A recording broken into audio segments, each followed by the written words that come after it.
Chapter 1. The Unusual Love-Stricken Mind. After the planet was ravaged by radiation, Wang Ziqin increasingly felt that something was amiss within herself. Not only could she hear the voices of animals and plants, but she also discovered her peculiar obsession with love, an obsession that was decidedly abnormal. For instance, at this very moment, her husband, with his substantial beer belly, was embracing a bikini-clad woman in their bedroom, while she stood at the door, inquiring about their breakfast. Upon posing the question, Wang Ziqin furrowed her brow, feeling a deep aversion to her current self. It seemed as if she ought not to be like this.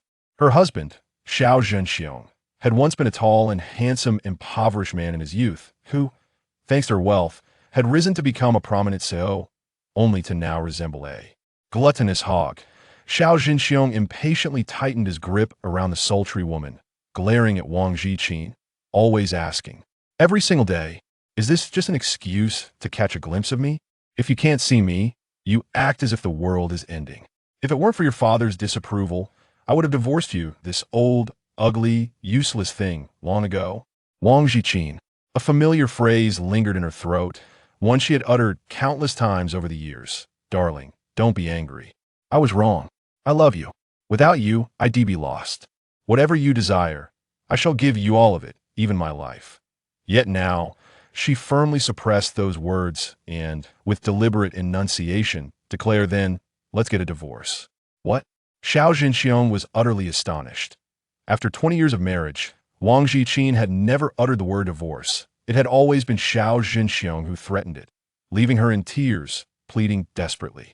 He could hardly believe that these words had come from her. Wang Ziqin herself found it hard to accept.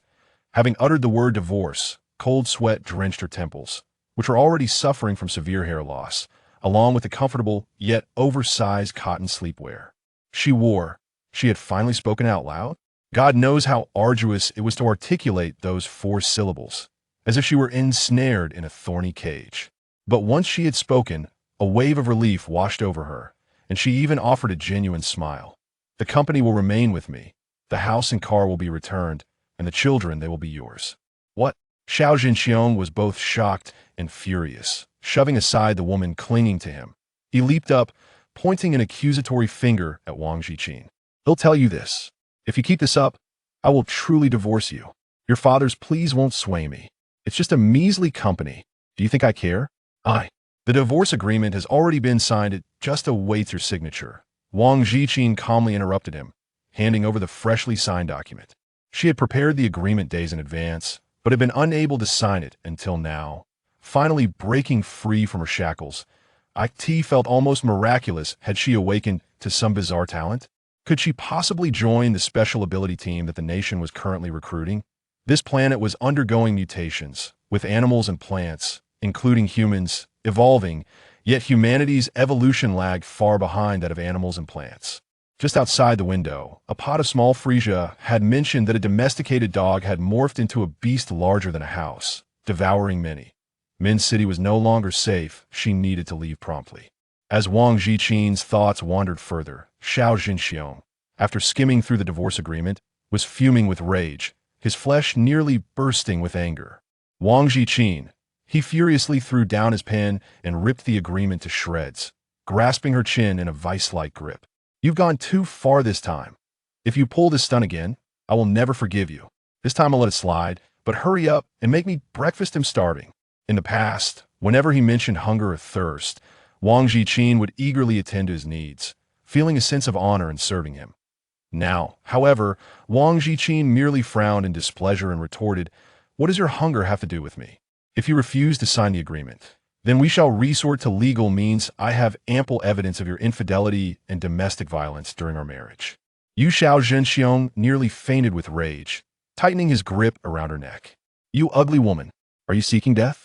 Do you really think I won't dare kill you? Xiao Zhenxiong had abused her countless times, but out of respect for Wang Ziqin's father, the chairman of the board, he had refrained from causing her serious harm. Now, however, the threat of violence loomed large. As it appeared, Wang Ziqin was resolute.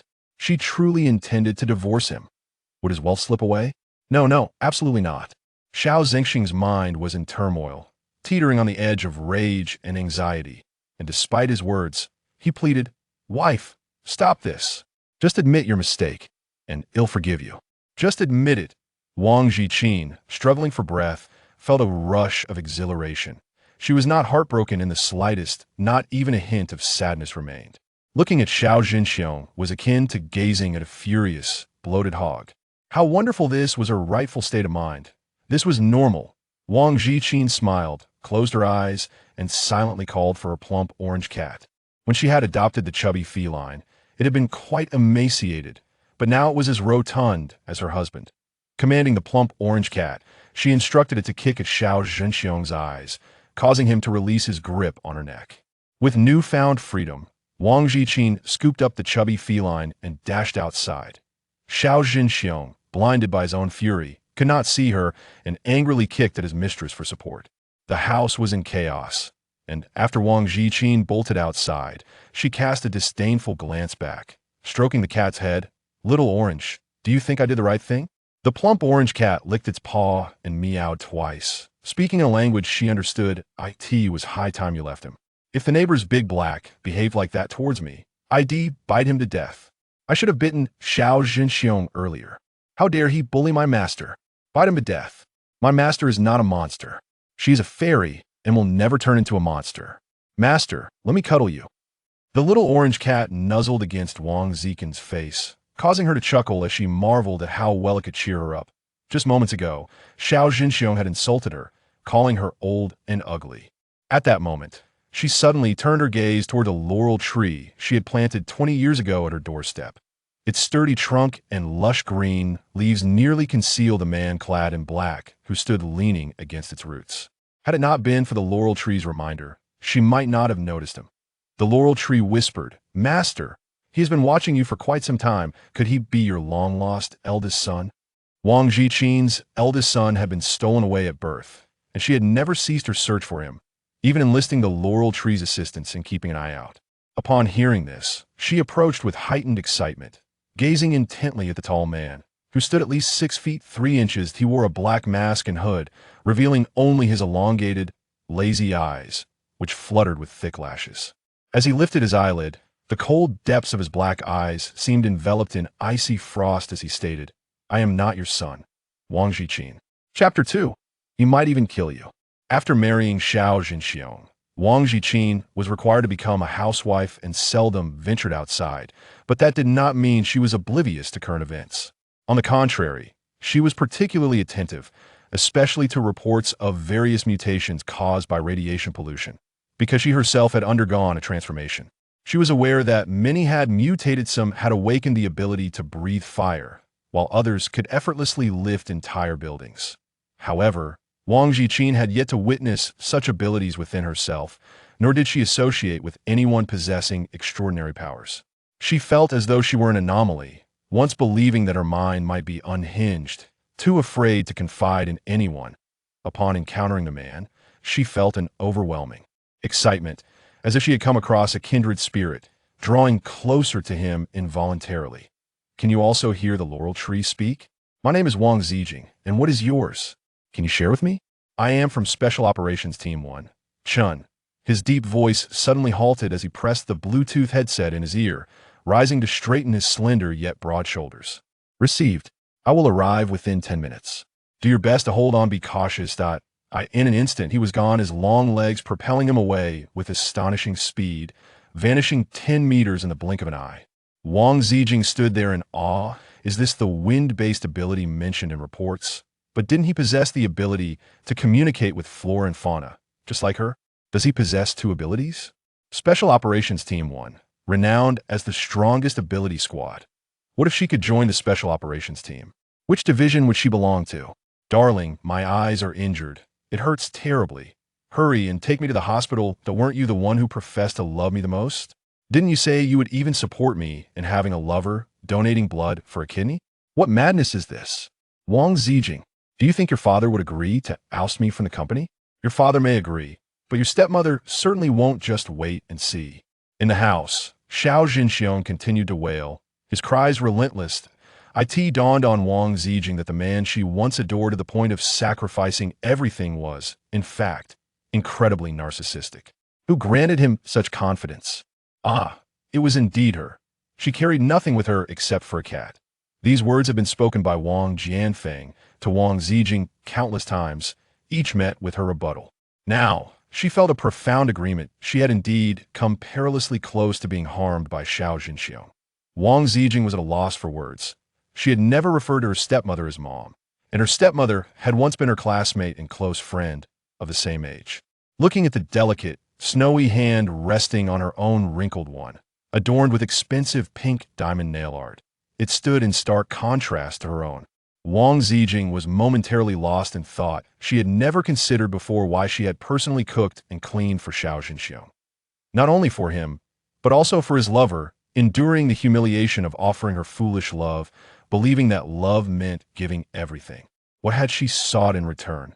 Her stepmother led her to the dining table, where her 20-year-old sister immediately distanced herself, clearly disgusted by Wang Ziqing's presence. Her youthful, beautiful face displayed unmasked disdain. Don't come this close, I'm not married yet. I don't want your romantic foolishness to rub off on me. You found such a fat, fickle man and treat him like a treasure, ugh. Her sister often mocked her in this manner, while her stepmother gently reprimanded her. Qingqing, you must be polite to your sister, apologize to her. Who doesn't adore a lively, affectionate daughter? Wang Jianfeng did not utter a word of reproach, his wrinkled face smiling even more. Seeing this, her stepmother also smiled.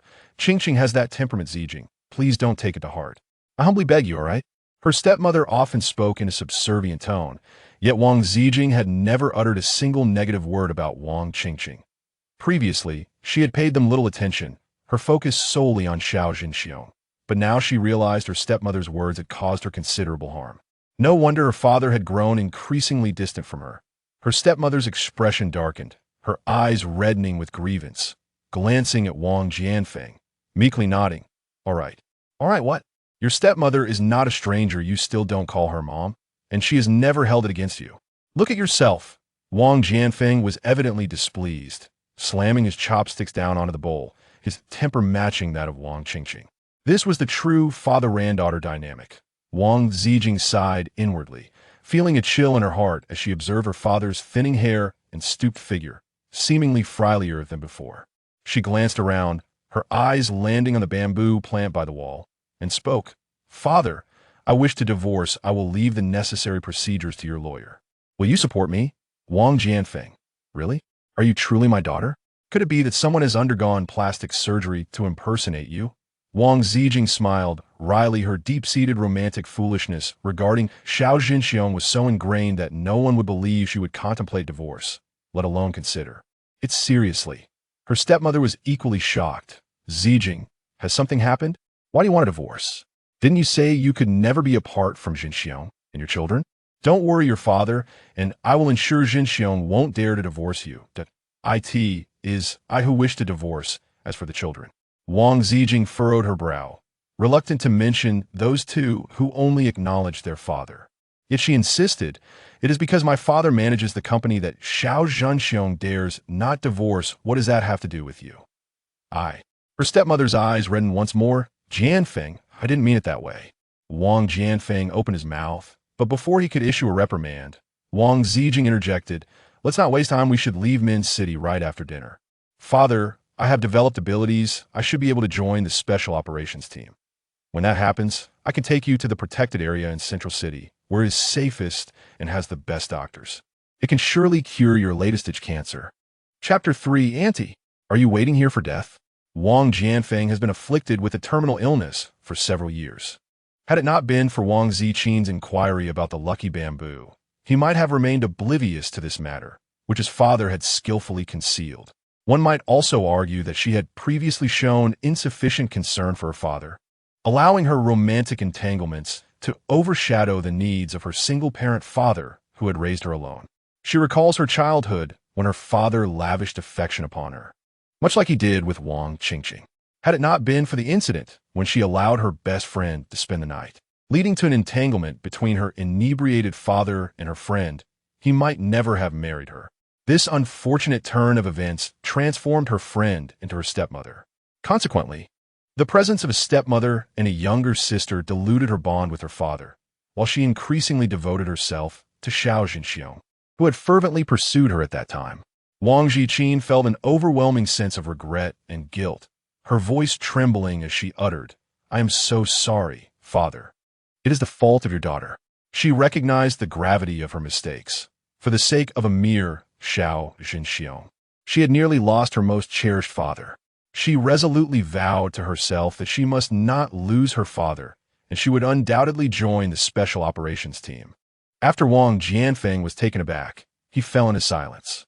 It was his stepmother who could not contain her curiosity and inquired, "How do you know this? Do you possess some extraordinary ability? Is it true? Are you truly Zijing?" At this moment, even his stepmother began to doubt that Wang Zijing was the same as before.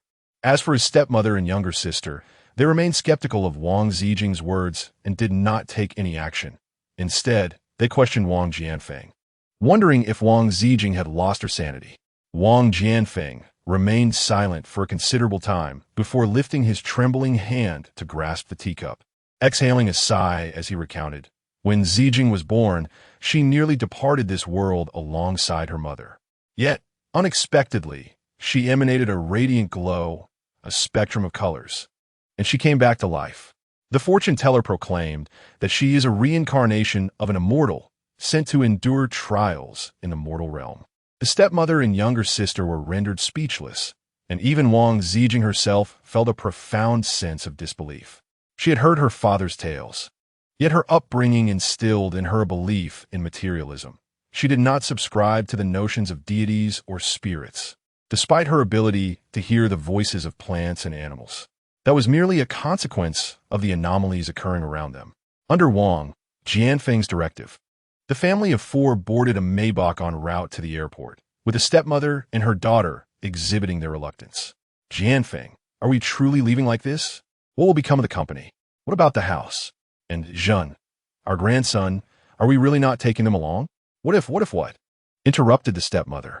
"Do you also believe in Zijing's nonsensical tales? Let us consider it a vacation.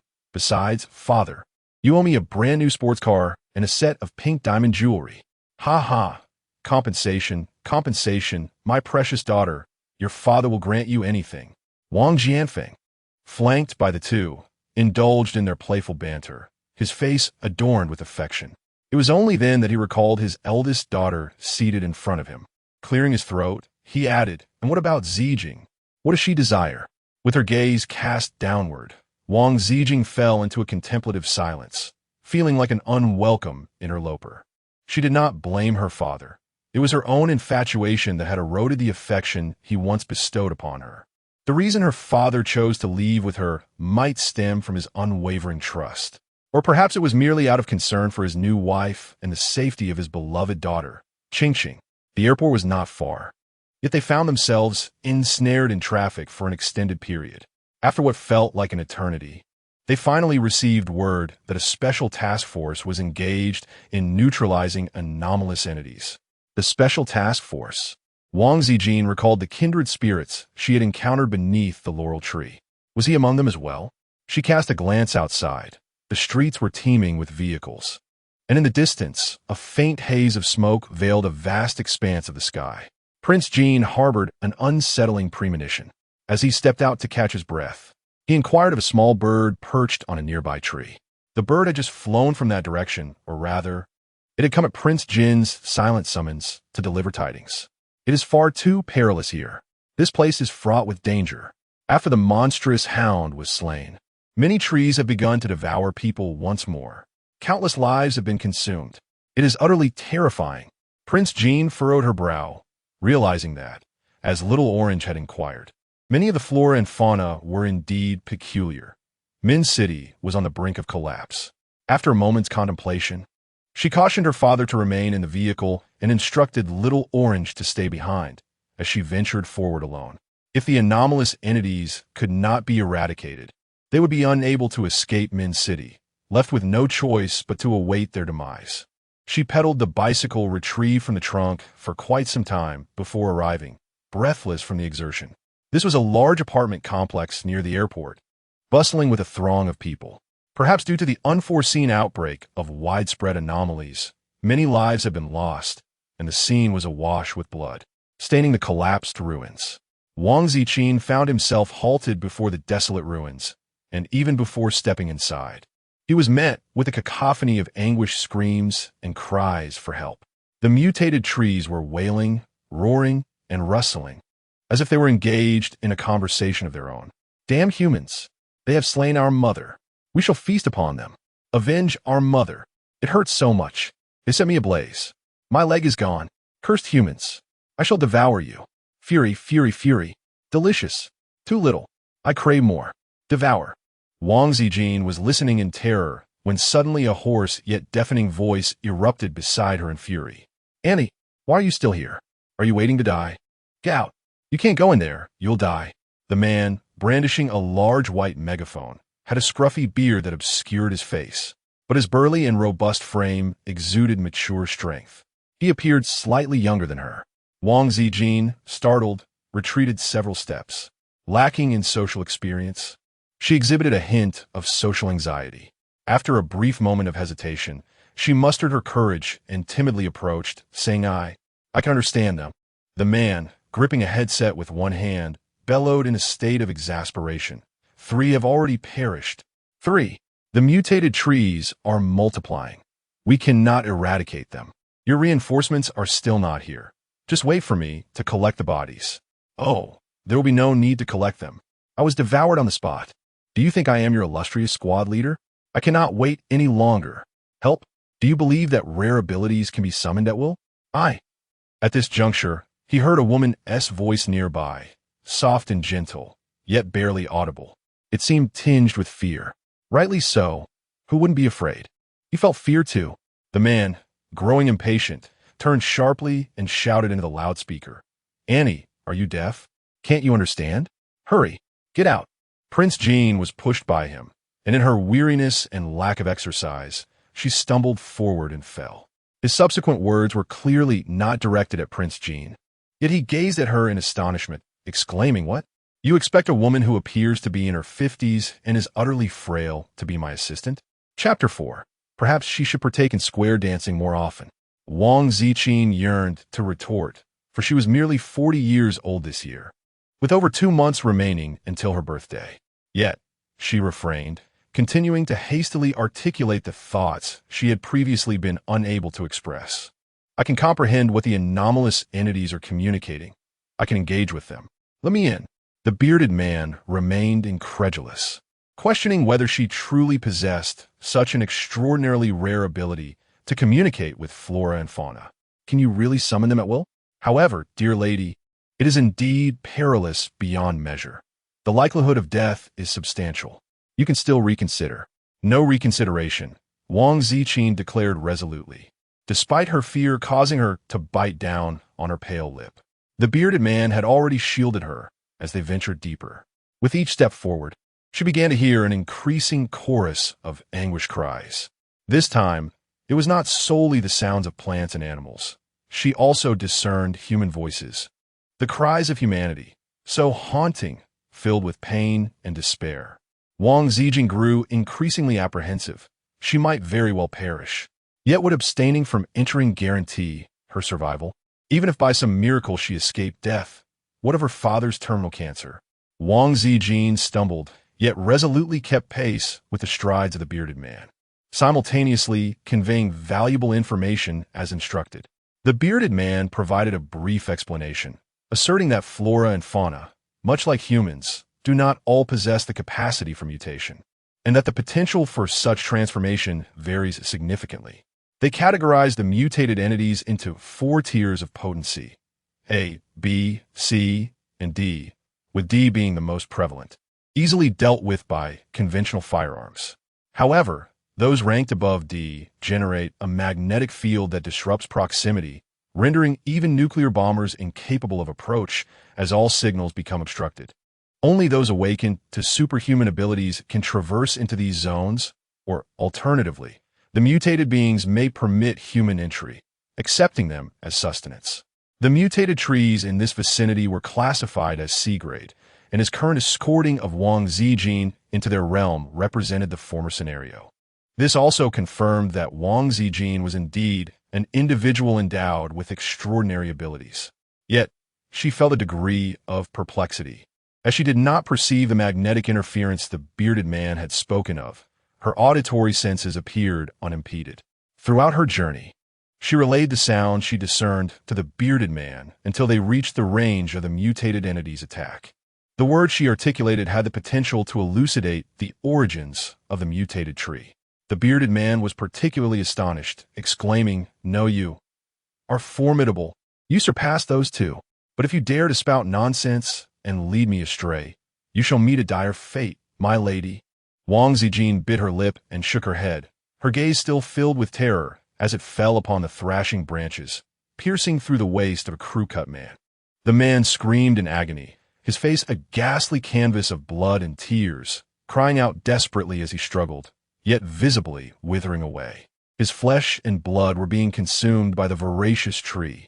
Wang Ziqin had witnessed harrowing images and reports, but nothing compared to the visceral horror unfolding before her eyes.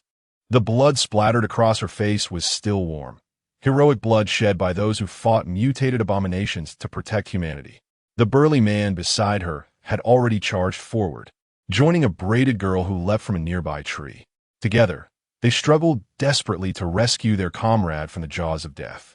With a flick of her wrist, the girl hurled a blazing fireball, driving back the blood-drenched branches, even as tears streaked her terrified face. Their unit, Squad 33, was among the weakest in supernatural abilities, often relegated to cleanup operations. This mission to Min City involved securing the aftermath of Squad 1's battle against a Class B mutated hound, collecting specimens, inspecting the perimeter for residual mutations. These aberrations spread through reproduction, and even the slightest oversight could prove catastrophic. Yet none had anticipated the oversight would be multiple mutated trees, Class C threats. At full strength, their squad could barely contain one or two, and now casualties mounted horrifically. But retreat was unthinkable. One step back, and the civilians trapped within the tree's grasp would be devoured alive. The braided girl, though young, fought through her sobs, her attacks never faltering as she held the line. The bearded man thrust the wounded into her arms, barking orders. No tears. Evacuate him now. Contact the Arbor Division. Bring the mother tree. Move. Though bewildered, professionalism overrode hesitation. Without question, she hoisted the injured and fled. As she passed Wang Ziqin, she shouted urgently, "Ma'am, run. It's not safe here." Wang Ziqin was utterly paralyzed with fear upon entering, her legs turning to jelly. Fortunately, the bearded man had secured her in a relatively safe spot. She overheard his explanation. These transplanted trees from the garden had mistaken their maternal figure. Though unclear why they'd identify mutated hounds as mother figures, their frenzied attacks on humans stemmed from vengeance. The bearded man's plan to have the braided girl relocate the mother tree might disrupt these mutated plants, creating an opening for rescue. Yet time was slipping through their fingers like sand, casualties mounting with each passing moment, and reinforcements remained an uncertain hope. Wang Ziqin pondered earnestly, then engaged in a silent negotiation with the mutated trees, informing them of their mistaken identity regarding their mother, who was on her way. However, the mutated trees paid her no heed, branding her a deceiver and threatening to consume her. With a swift motion, the bloodied branches lashed out towards her, and Wang Ziqin could distinctly discern the multitude of sharp thorns adorning them, resembling an enormous, gaping maw ready to devour. Prince Jean was so terrified that his blood ran cold, while in the distance, the burly man wielded a gun in each hand. Leaping about in a fervent assault on the mutated tree, he remained vigilant, keeping a watchful eye on the interpreter he had brought along, ensuring her safety. Suddenly, he aimed in her direction and shouted, "Get down! Quickly, Ant!" Before he could finish his warning, or even take aim, a swarm of dark birds appeared from nowhere, diving toward the branch to peck at it. In the blink of an eye, the thorns on the branch were rendered bare by the relentless beaks. Wang Ziqin was exceedingly frightened. Although she internally summoned the flora and fauna for assistance, she harbored no certainty that they would come to her aid. The aberrant entity was formidable, instilling fear even in the hearts of the creatures and plants. She could hear their terrified whispers. Yet, despite their trepidation, they still chose to assist her. Wang Ziqin expressed her profound gratitude to the flock of birds before attempting to summon more flora and fauna to assist, thereby increasing the likelihood of rescuing the hostages. However, this time her efforts proved futile. Instead, she was overcome by dizziness as the world seemed to spin violently around her, accompanied by a torrential nosebleed. The burly man swiftly caught her, hoisting her onto his shoulders as he dashed outside, quipping with exasperation, "Madam, your physical endurance is rather lacking. Using your abilities makes your nose bleed like a fountain. You ought to join the square dancing grannies more often to build some stamina." Prince Jean felt a heavy fog enveloping his mind, his consciousness gradually blurring. Amidst the jarring, retreating visuals, he fleetingly perceived a shadow darting towards the mutated tree at an astonishing speed. Grasping a long sword wrapped in black cloth, he executed a swift and decisive swing, cleaving the tree cleanly in two. Chapter 5. Divorce your unfaithful husband who has yet to stray. Master, Master, awaken. Master, if you do not awaken soon, your kin shall depart. Wang Ziqin was awakened by the incessant chattering of Little Orange. As she groggily opened her eyes, she discovered herself nestled within the confines of a narrow camper van, resting upon a small bed adorned with whimsical cartoon patterns. Little Orange lay sprawled on Wang Ziqin's shoulder, its plump head nuzzling against her, a weighty and substantial presence. Prince Jean felt a sense of helplessness. No wonder she had felt an overwhelming weight pressing down on her during her slumber, as if she had been laboring tirelessly to move a mountain. What time was it? What about my father and the others? Little Orange, what has become of the mutated tree? Have those people been rescued? And what of the flock of little birds? Wang Ziqin recalled the flock of birds that had rescued her and the bloody battle that was yet to conclude. Anxiously, she sprang for her bed. Hearing the commotion outside, a girl with braided hair hastened into the room. "Auntie, you have finally awakened. Do not worry. We have rescued everyone, and we have eradicated the mutant tree.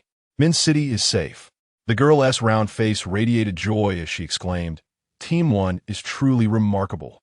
They sliced through those mutant trees as effortlessly as chopping vegetables, and with a resounding thud, they all fell. Unlike our Team 33, which merely muddles through ranks and benefits without any real utility."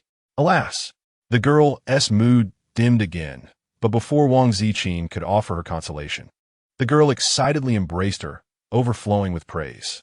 "Auntie, you are incredible.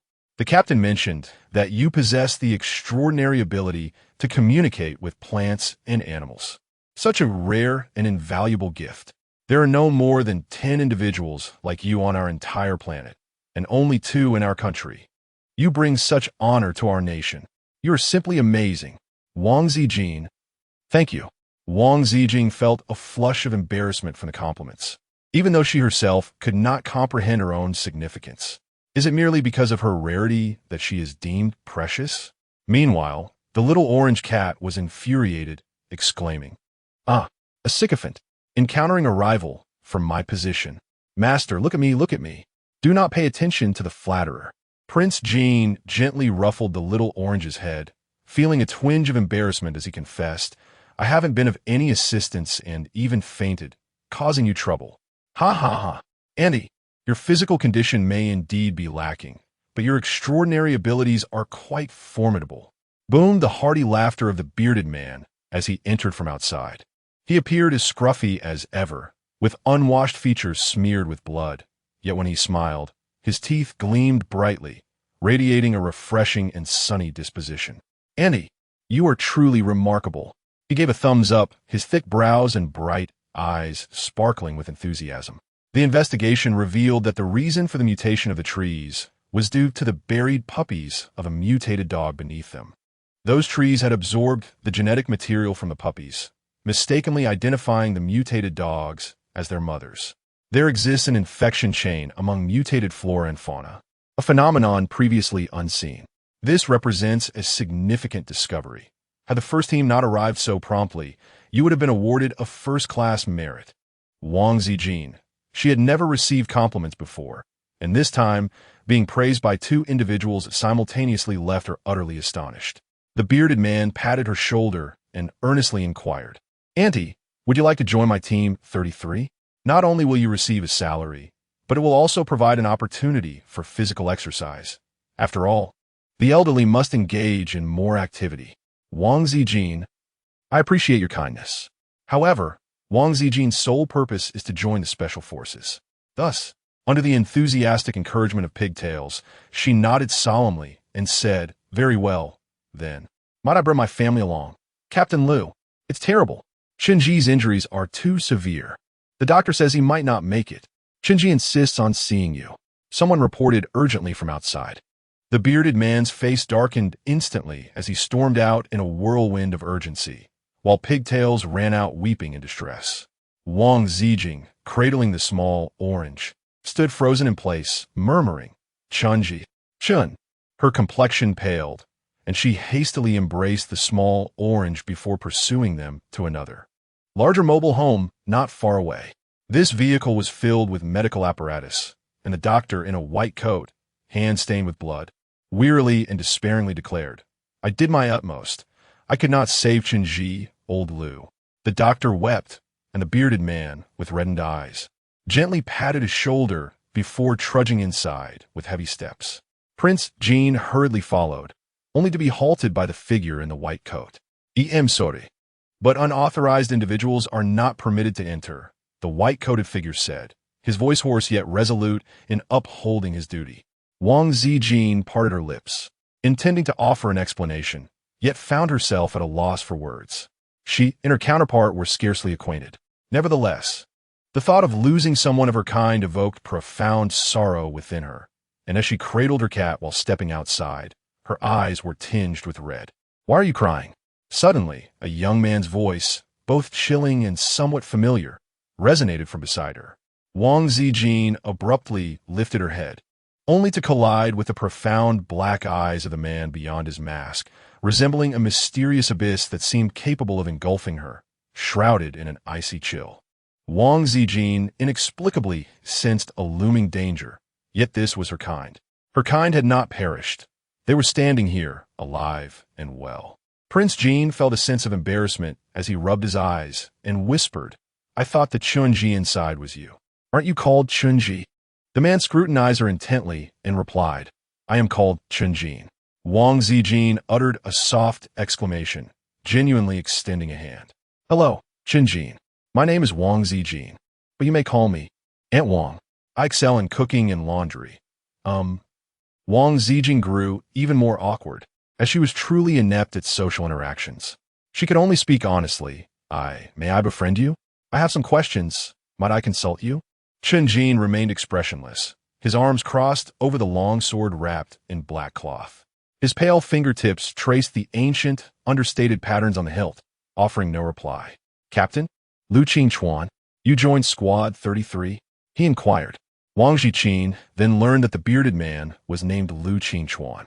Nodding, she expressed her intention to join, yet hesitated. The 33rd team is not suitable for you. Qinji's fingers gracefully danced over the long sword, and with a casual twist, the blade floated effortlessly beside him. Astonishingly, it hovered without needing to be grasped. Wang Ziqin gazed in awe, her heart racing at the thought of the central city, a direct strike to her heart. She felt a surge of excitement, but having already promised Lu Qingchuan, she considered herself a person of integrity. Thus, she shook her head in refusal, providing a well-founded excuse. I am of an advanced age, and my health is not robust. I cannot endure the rigors of youth. Qinji suddenly let out a brief, cold laugh, laced with derision. Wang Ziqin cast a perplexed glance in his direction, only to find his expression still shrouded in indifference. At least the eyes above the mask conveyed an air of coldness. He, too, lowered his gaze upon her and said in a detached manner, consider it further. The salary of Team 1 surpasses that of Team 33. I can assist you in your physical training. As for your family, he leaned in slightly, scrutinizing Wang Ziqin more closely. You have yet to divorce your unfaithful husband. Saving that for the new year, I presume? Chapter 6, The Old Ox and the Tender Grass. Wang Ziqin was taken aback. She never anticipated that Qinji was fully aware of the conditions she had discussed with Lu Qingchuan. Moreover, Did he overhear their conversation beneath the laurel tree? The notion of airing family grievances was mortifying, and Wang Ziqin felt another wave of embarrassment wash over her. She parted her lips, intending to mention her impending divorce. But Chen Jin, after receiving a communication regarding an urgent deployment, was compelled to leave once again. "Take this. You can report directly to Team 1 in Central City," he said, removing a dark silver, antiquated ring from his finger and handing it to Wang Ziqin. Wang Ziqin was taken aback and hurriedly waved her hand, saying, "No, I won't go." "Do not be so hasty in your refusal," Chen Jin insisted, directly placing something into her hand before turning to leave. "Wang Ziqin, we shall meet again." He moved swiftly, leaving her unable to catch up. She could only lament that the team was indeed occupied, tirelessly bustling about, and that she, an elderly person, was truly ill-suited for such a life. Glancing at the ring in her hand, she felt relieved that it did not resemble a wedding band. Moreover, Chen Jin's simple attire did not convey the impression that he possessed any other tokens of affection. Wang Ziqin glanced at himself, and then carefully placed the ring into the most secure pocket. The little orange cat in his arms mewed, "Master, master, the ring, the ring. Did you not say that your ring symbolizes Xiao Jinxiong's love for you? This ring also represents love for you. Congratulations on your second marriage, master." Wang Ziqin, exasperated, pressed her forehead with her hand. "Little orange, please refrain from making baseless claims. This ring is not that ring. It merely serves as a token." Though she had once been consumed by romantic notions, she had since attained clarity. She explained, "After announcing my intention to divorce, I left the wedding ring in our marital home. Xiao Jinxiong does not love me, and Chen Jin is even less likely to. To Chen Jin, I am akin to a young sprout to an old bull. The sprout does not wish to be consumed by the old bull. Do you understand?" Little Orange, bewildered, licked her paw and then nodded. "Chen Jin is the old bull. Prince Jin, I am indeed the old ox." Wang Ziqin, feeling weary, suddenly recalled something significant and inquired, "Did Zhu Moli call Xiao Jinxiong while my father and the others were waiting for me?" "Zhu Moli, that is, my stepmother." Wang Ziqin gently patted the little orange cat that had nuzzled against her, pondering thoughtfully whether Zhu Moli was perhaps overly concerned about Xiao Jinxiong and the two children. Furthermore, Xiao Jinxiong had mentioned to her that even if her father consented to their divorce, Zhu Moli would never agree. Why was that? Lost in her musings, she remained absorbed in her thoughts until Lu Qingchuan and the others emerged from the camper, the sky having already darkened. "Annie, I apologize for keeping you waiting," Lu Qingchuan said, his eyes still marked by pronounced bloodshot veins, his voice rather hoarse. After clearing his throat, he continued, "Annie, you are aware that in our line of work, casualties are an inevitable reality. While your unique abilities are indeed invaluable, you also have the option to decline joining us." Wang Ziqin's eyes widened in urgency. "Captain Liu, are you truly going to renege on your word? You have already extended the invitation to me. One must not be untrustworthy."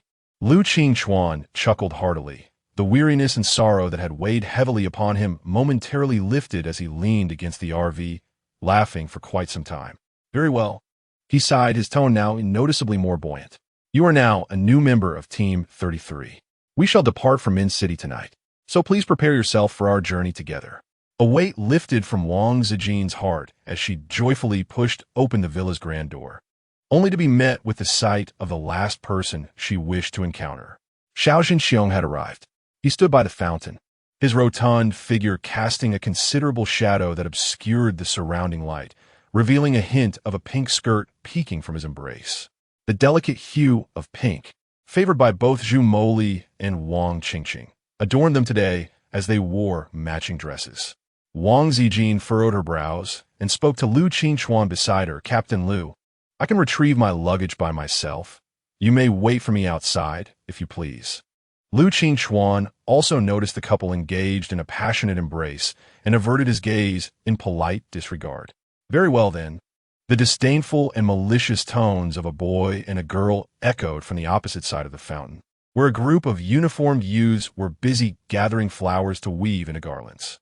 Wang Ziqing's two children, the elder sister Xiao Shui, age 17, and younger brother Xiao Lei, age 14, stood beside Xiao Zhenxiong, watching as he embraced and kissed another woman.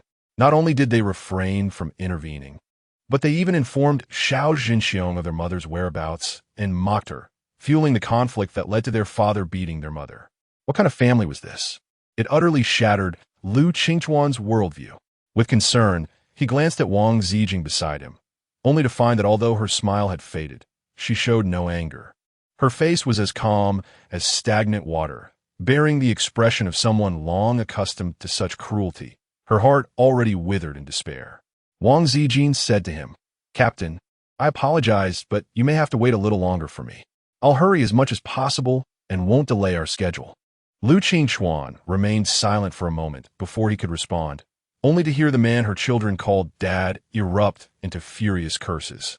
"Wang Ziqin, what the hell do you think you're doing? Have you lost your mind so badly that you'd bring some random man in front of me just to keep me around? As if someone like you could ever find a man. He must be paid. Did you steal money from the house again? Do you want your hands broken? And you?" His finger jabbed toward Lu Qingchuan's face. "Spit that money out. Now, don't think just because you're tall and strong, I won't beat you up. I got bodyguards ready to..." Before he could finish, Lu Qingchuan had had enough, not that he had been tolerating it in the first place. In one swift motion, he seized Xiao Zhenxiong's wrist, twisting it with a sickening crack of dislocation. The man howled in agony, his screams shrill and animalistic. "Dad! Let go, Dad! Xiao Lei! Wait! Dad, hold on! My brother and I will call the bodyguards." The two siblings, one impulsive, the other composed, worked together to rescue their father. A display of filial devotion Wang Ziqin had never once received. Despite her unwavering care, her meticulous attention to their every need, down to hand-sewing each pair of their socks, they had never shown her gratitude. Instead, they resented her, calling her annoying, ugly, stupid, and provincial for staying at home. They had even bluntly expressed their desire for a new mother, one who was young, beautiful, intelligent, and capable. Chapter 7. She wasn't the only one betrayed Annie Wang. A husband like this. Why keep him? Are you saving him for the new year? Lu Qingchuan, witnessing this family's shattered moral compass, offered a piece of advice. "I'm not meddling. I'm looking out for my subordinate. A captain wouldn't steer you wrong." Wang Ziqin smiled faintly in gratitude. She had heard similar words from Chun Jin that afternoon, but hadn't had time to explain. Now she responded earnestly. "The divorce is already in process. At the latest, we'll receive the documents tomorrow." She had prepared thorough materials. Even if Xiao Zhenxiong objected, the divorce would proceed regardless. Xiao Zhenxiong was about to erupt in curses again, but Lu Qingchuan tightened his grip, silencing him. Nodding with quiet satisfaction, Lu remarked, "There's still hope for you then. What about these two little troublemakers? Do you still want them? Who are you calling troublemakers?" "You're the troublemaker." The two children retorted in perfect unison. Prince Jean, however, found the term quite apt and decisively shook her head, refusing it. "Who will be interested in your offer?" Xiao Shui was filled with disdain, exclaiming, "You ugly woman! You aren't even half as attractive as my little grandmother. If it weren't for your unfortunate combination of looks and foolishness, I wouldn't be subjected to mockery by Wang Qingqing. Why don't you just disappear?" Prince Jean spoke in a tone devoid of warmth. "So, you wish for your little grandmother to become your new mother?" Xiao Shui stared in astonishment, her eyes wide, while Xiao Lei, still quite innocent, inquired with confusion, "Did you see just now?" Xiao Shui quickly covered Xiao Lei's mouth, insisting, "You were mistaken. That was not our little grandmother. It was Wang Qingqing. Father had sand in his eyes, and she was helping him. Our little grandmother and grandfather have been asleep for quite some time." Wang Ziqin replied calmly, "Very well, then I shall inquire with Wang Qingqing myself." "Absolutely not." Xiao Shui's face flushed crimson, her eyes darting nervously as she stammered. "Wang Qingqing doesn't wish to see you. She despises you, finds you repulsive." The same tiresome script.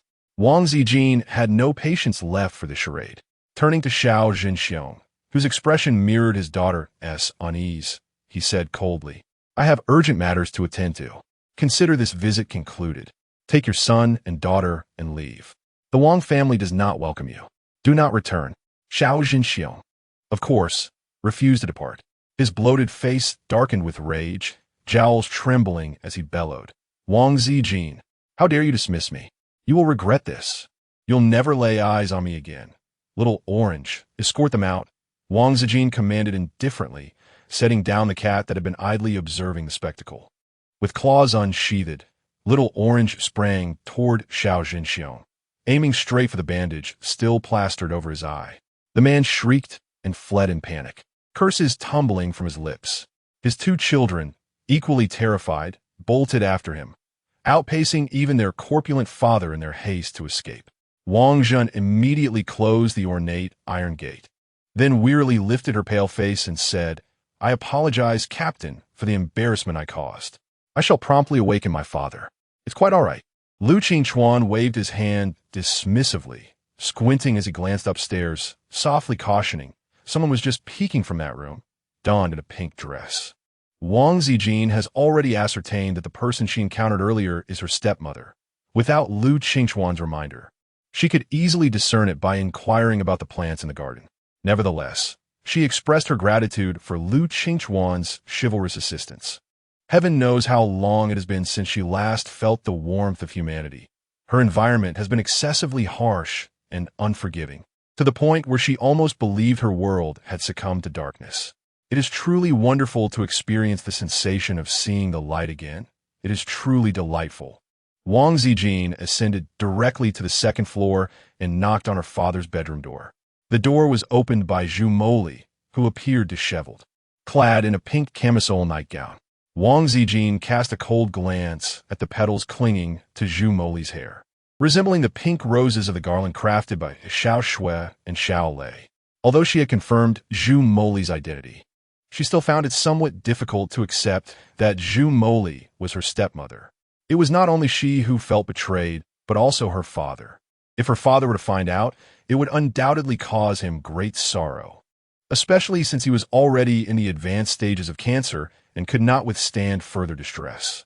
This was precisely why Wang Ziqin had stated that she would let the matter go for today. She could not expose them just yet and needed to bide her time. Wang Ziqin took a deep breath and said, "I have come to take my father away from Min City. You shall remain here. I will take care of him." "What? You want me to stay?" Zhu Moli exclaimed in astonishment, quickly shaking her head, her voice rising as she whimpered and cried.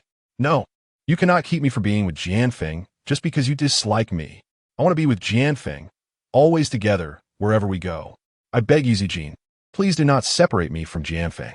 The sound of her distress was overwhelming, causing Wang Ziqin's eardrums to throb painfully. While the sleeping Wang, Jianfeng struggled to open his eyes.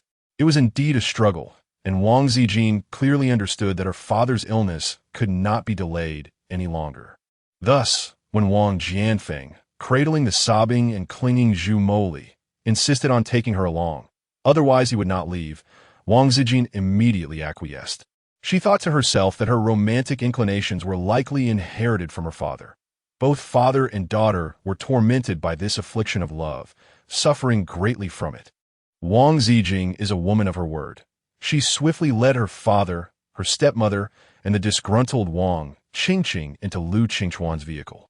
Lu Qingchuan had previously explained to Wang Ziqin that each member of Team 33 was assigned a motorhome, facilitating their task assignments and allowing them to set up camp wherever necessary. As the captain, Lu Qingchuan frequently convened meetings with the team, and the motorhome was relatively spacious. However, it was in disarray, and upon entering, an overwhelming odor of stale socks assailed Wang Qingqing and her mother, causing them to retch immediately. "What on earth? I refuse to ride in this vehicle. I demand to travel in our Maybach." "Daddy, Daddy!" Wang Qingqing fumed, shaking Wang Jianfeng in exasperation. Wang Jianfeng indulged his little daughter, nearly on the verge of nausea himself. Yet Lu Qingchuan offered him no chance to speak. "Indeed, the journey is long, and should you encounter any anomalous threats along the way, will your Maybach provide adequate protection? My vehicle is bespoke. Even 10 Maybachs could not compare." With a press of a button on the console, the car door slammed shut with a resounding thud, and a striking blue light enveloped them. "Welcome aboard the specialized vehicle for the elite task force. I am your intelligent voice assistant, and I have activated the safety protocols and the automatic emergency combat system. I shall safeguard you throughout your journey." The AI's voice was both gentle and enchanting, enhanced by 3D surround sound, akin to a vibrant beauty whispering intimately in one's ear. Wang Ziqin trembled with an electrifying shock, her mind swirling with bewilderment. Were all AIs like this? Or was it just this particular vehicle's AI? Would her own car's AI sound the same? But her confusion didn't linger long, for as the AI continued its introduction, the RV suddenly extended multiple gun barrels, sending Wang Ziqin and her mother into another round of terrified screams. How could they not scream? Neither mother nor daughter had ever encountered real firearms before, and now they found themselves staring down the ominous, gaping muzzles of multiple weapons pointed directly at them. Chapter 8. You seem so much younger now, Wang Ziqin was startled. Though what truly shocked her was not understanding why Lu Qingquan would aim his gun at Wang Ziqin and her mother. Lu Qingquan seemed to only just realize the issue himself, exclaiming with surprise, "Ah, the direction was wrong. My apologies. You did that on purpose." Wang Ziqin shrieked petulantly, stamping her feet. "You're just helping Wang Ziqin get back at us. Are you blind? How could you possibly be interested in that old, ugly face of hers? Don't you know she has already been married? She has had 3 children. Even her own husband thought she was hideous. But then again, you're ugly too." She sneered. "That disgusting beard of yours is revolting, and that vulgar, nauseating AI voice. Clearly, you're just some poor, ugly loser who can't even get a wife. Only someone as pathetic and hideous as you would ever stoop to liking a monster like Wang Ziqin. You're just a blind." Wang Ziqin. Wang Ziqin cut in sharply, her voice icy. "If you don't want to ride in this car, get out and take your Maybach instead." She was furious now. Insulting her was one thing, but daring to insult her superior? If he took offense and fired her, what would happen to her father's illness? Wang Ziqin, with a disdainful expression, opened her mouth to continue her tirade, only to be pulled down by her mother, who cast a significant glance urging her to refrain from speaking further. Unlike the impetuous Wang Ziqin, Zhu, with a gentle demeanor, spoke softly. Ziqin did not mean to offend. She is simply overwhelmed with sorrow and worry for her father's health. Ziqin, you can understand this, can't you? I implore you to forgive Ziqin and not to expel us from the vehicle. I beg of you." Wang Ziqin was thoroughly acquainted with the procedure concerning her stepmother. Indeed, in the very next moment, the irate voice of Wang Jianfeng resonated. How dare she? Wang Jianfeng, while soothingly embracing his wife and cradling his youngest daughter, cast a furious glare at his eldest daughter, Wang Ziqin. "Unfilial daughter, you must expel them from the vehicle. Are you intending to cast me out as well?" Wang Ziqin sighed softly and remarked, "Very well. If we continue to bicker, we shall disembark together and become sustenance for the aberrant creatures." Wang Jianfeng and others. Ultimately, it is the fear of death that prevails. Although this vehicle is unpleasantly odorous and rather rigid, it exudes a sense of safety far superior to that of their Maybach. The journey was as quiet as a whisper, interrupted only by Lu Qingquan's occasional clicks of his tongue as he offered a thumbs up in admiration to Wang Ziqin. "Remarkable. Aunt Wang, surrounded by such eccentric relatives, how have you managed to grow up? To grow old, it is truly no easy feat. My utmost respect." Wang Ziqin. Truly eloquent. She admired her greatly. The RV appeared cumbersome, yet it moved with remarkable speed, outpacing even supercars. In no time, they arrived at the temporary encampment of Team 33. The girls with braided hair were already waiting there, their spirits noticeably low, mirroring the atmosphere when Wang Ziqin had departed. Shinji, after all, could not be revived. Originally, Team 33 had already lost half its members in this mission, with 2 severely injured and 1 deceased. Now, with the addition of Lu Qingquan and Wang Ziqin, only 5 remained. As for Wang Ziqin and the others, they were assigned to the RVs of 3 other teammates. The girl with the braids took the initiative to pull Wang Ziqin along with her, agreeing to let Wang Ziqin bring Wang Jianfeng.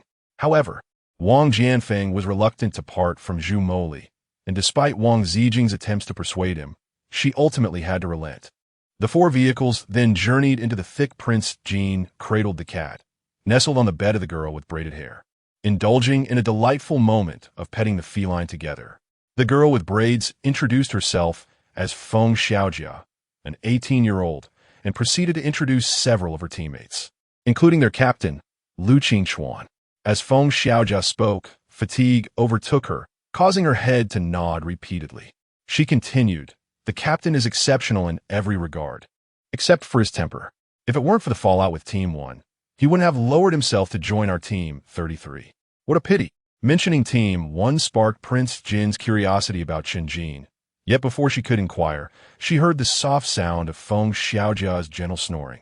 Having already drifted off to sleep against her, Wang Ziqin stood in a daze for quite some time. It had been ages since anyone had accompanied her with such warmth, filling her heart with a comforting glow. The more she gazed at Feng Xiaojia, the more she wished she could consider her as her own daughter. Although Feng Xiaojia and Xiao Shui were of similar age, why was there such a stark contrast in their dispositions?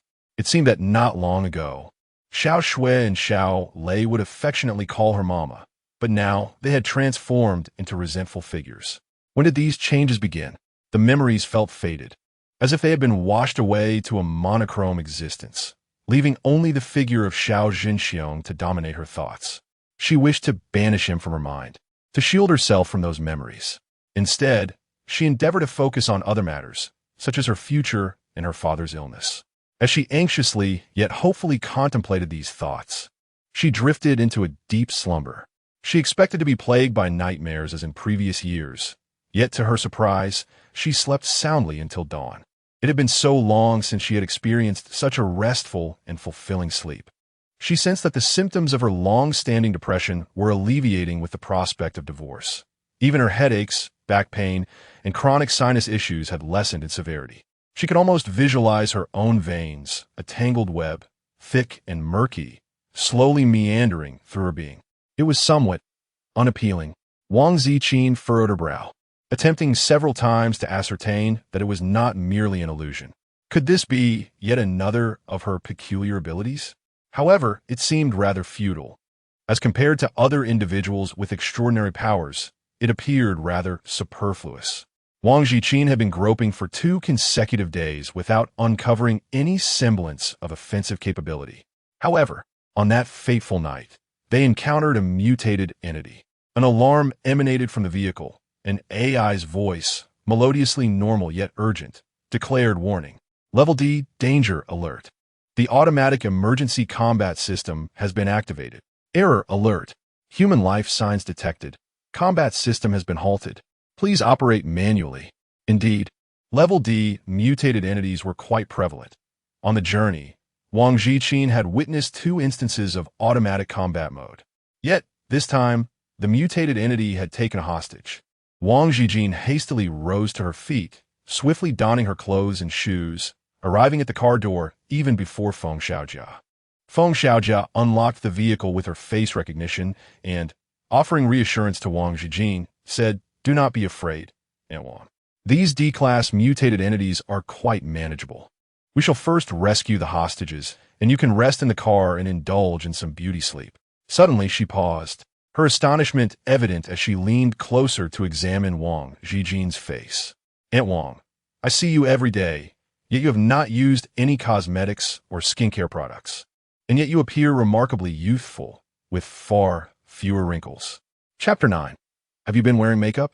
Wang Ziqin has long forsaken a mirror, having not gazed upon her reflection for an extensive period, to the point that she is nearly oblivious to her own appearance. The reason is simple. She has been incessantly ridiculed as an ugly creature, which has instilled a profound sense of inferiority and trepidation, causing her to shy away from her own image and evade encounters with others. Presently, she harbors no intention of confronting her reflection, for she has heard the ominous call of the aberrant entities. Family, family, come quickly. There are humans here. Delicious, delectable humans. Slurp. The aberrant beings are summoning their kind, and it remains uncertain whether more of them lurk nearby. The situation is perilous. Prince Jin, in a state of urgency to glimpse the outside world, seemingly caught sight of a colossal raven perched atop a cluster of vehicles, even before the door had been opened. This immense bird, larger than their own caravan, clutched a wailing infant in its beak, while beneath its talons lay a despairing mother, her face streaked with tears. "Release my child. Help! Save my child. Is there anyone who can save my child? Wang Zhan's heart constricted as the car door swung open. She stumbled out, her mind conversing with the ominous raven. Do not harm them. Wang Ziqin found herself at a loss for words, unable to devise a means to rescue the infant who had already been devoured halfway. She feared that a single misstep in her speech could lead to dire consequences. Reminiscent of her previous encounter with the mutated tree, which had dismissed her words and responded with an overwhelming surge of hostility. However, time was of the essence. If she did not act swiftly, the arrival of other aberrant entities would render the rescue of the mother and child impossible. Wang Ziqin, with a surge of courage, alighted from the vehicle. Trembling, she concealed herself behind her teammates, casting a gaze filled with disdain and loathing towards Wang Ziqin, tinged with jealousy. Is the ability to communicate with flora and fauna truly remarkable? In the end, it renders one helpless, merely an observer, unable to assist in any capacity. What gives her the right to join the elite task force? If she can be admitted, why can't I? What justifies this disparity? Wang Ziqin gathered a wealth of information along the way and expressed her desire to join the Special Operations Team. This profession is currently among the most coveted in the world, offering safety and companionship with colleagues who possess extraordinary abilities. However, her captain, Lu Qingchuan, whom she had disparaged as a loser, paid her no heed, leaving her to vent her frustrations to the team member accompanying her in the RV. This young man, brimming with youthful vigor, showed great concern for the beautiful Wang Ziqin and now stood as her protector. In agreement with her remarks, he chimed in, Indeed, what can an old woman do? She pales in comparison to the stunning beauty that is Ziqin. Rest assured, if you marry me, I will ensure you secure a position as a logistical recorder in the Special Operations Team. Who wants to handle logistics? Marry you? Wang Ziqin's eyes glimmered with disdain.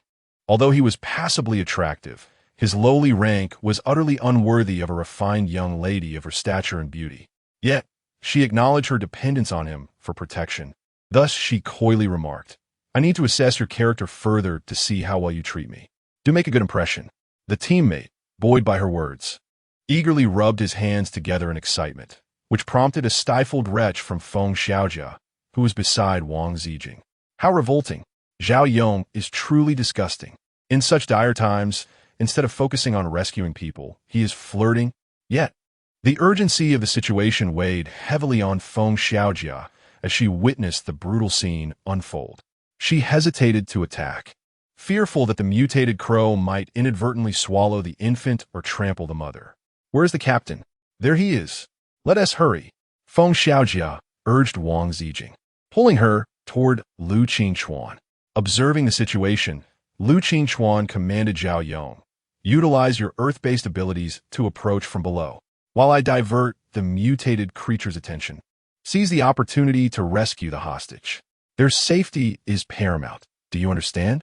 Lu Qingchuan's tone was stern, and the previously jovial Zhao Yong fell silent, responding obediently.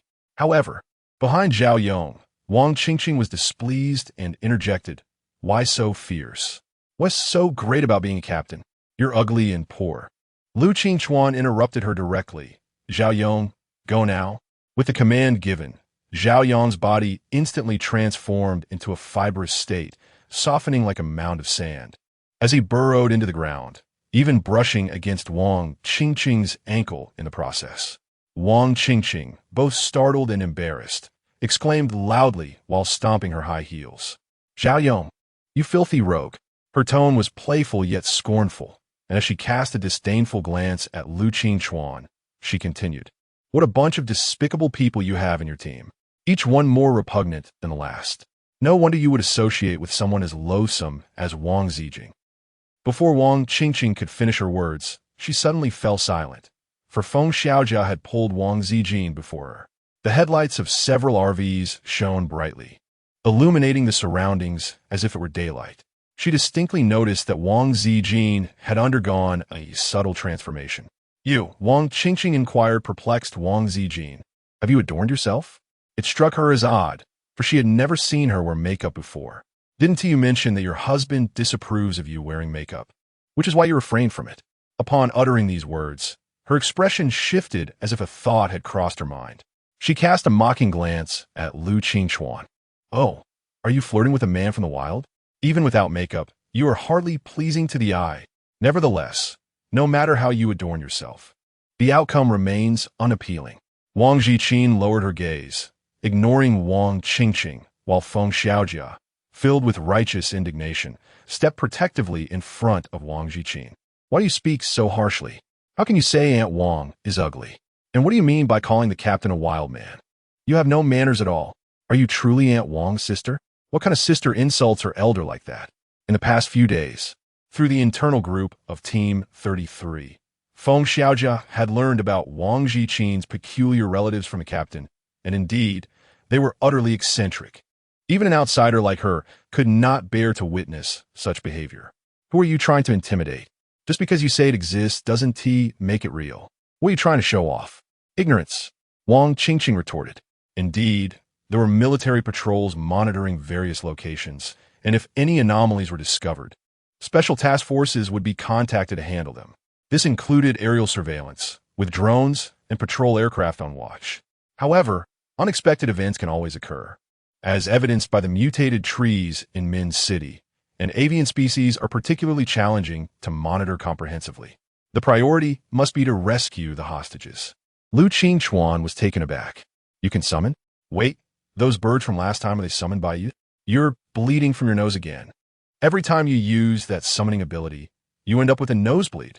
Wang Ziqin was fervently wiping away her nosebleed, yet no matter how she tried, it seemed inexhaustible. Her head felt dizzy, leading her to wonder if such extensive summoning could indeed provoke such a reaction. Her frail form swayed slightly, and a ring slipped from her pocket, landing on the ground with a crisp thud. Lu Qingchuan, who was hastily approaching to assist her, abruptly froze in place. Chapter 10, consumed by her this. "This is Chun Jin's ring. How did it come to be in your possession?" Lu Qingchuan, filled with suspicion, glanced from the ring to Wang Ziqin and bluntly inquired, "Aunt Wang, did you steal Chun Jin's ring, or did you merely find it?" As Wang Ziqin was supported by him, she did not forget to bend down immediately to retrieve the ring. Upon hearing his words, her fingers hesitated momentarily before continuing their soft search. Dizzied and disoriented, she attempted several times to pick it up, but to no avail, while the swarm of wasps she summoned had already charged towards the mutated crow perched atop the vehicle, causing it to screech in agony. Lu Qingchuan, using a specialized communication headset, issued a command to Zhao Yong. "Now, first catch the child, then." Following the orders, Zhao Yong emerged from the ground to catch the infant ejected by the crow. However, at that moment, the flock of crows swooped in, led by several large mutated crows, followed by a cluster of ordinary little crows. The mass of dark feathers surged forth, creating a howling wind with their flapping wings, and Zhao Yong was swept away. If he had immediately risen to retrieve the child, he might have saved it, but fear gripped him. Among the mutated crows, one was even larger than the one atop the car, exuding a sharply oppressive magnetic field. It was classified as sea level.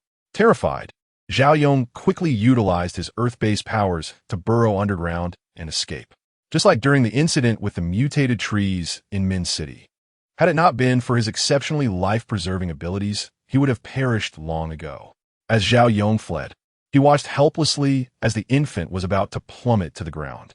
Fortunately, Little Orange dashed forward and managed to catch the child. Given Little Orange's plump physique, he was capable of supporting an infant of just a few months, though he was left panting and complaining to Wang Ziqin. "Master, Little Orange is going to be exhausted. Little Orange feels like he's being squished into a pancake. Little Orange has lost weight, and Little Orange wants to eat the little yellow fish you cook." Prince Jean felt pain to assign such an overwhelming workload to Little Orange, hastily agreeing with concern. Meanwhile, Lu Qingchuan beside him, unaware of Prince Jin's arrangements, watched the rapid succession of shocking events unfold with bated breath, his forehead beaded with cold sweat. Only when the infant was rescued by Prince Jin's orange cat did he suddenly recall something. Turning his gaze toward Prince Jean, whose face was now streaked with blood in mere moments. Blood flowed more profusely from Wang Ziqin's nose.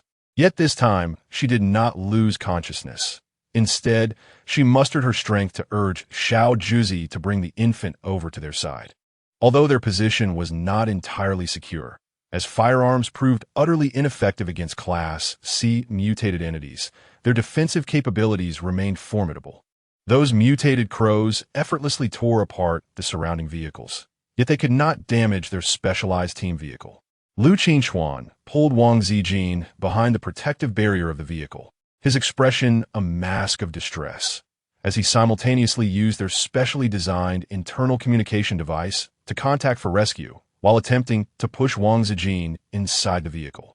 Prince Jin's body went limp, leaving him unable to resist being pushed inside. However, he could not be fully accommodated. This was due to the mutated crows that had fixated on the two individuals outside the vehicle, a multitude of them swooping down a peck at Lu Qingchuan's back. "Captain!" Prince Jin exclaimed in alarm, hastily summoning the wasps that were still engaged in combat with the mutated crows, urging them to come to Lu Qingchuan's rescue. Alas, in the aftermath of radiation contamination, both flora and fauna had dwindled significantly. Humans indiscriminately slaughtered them, and their own kind consumed them after mutation. Now, only a single large wasp nest remained in the vicinity of the road.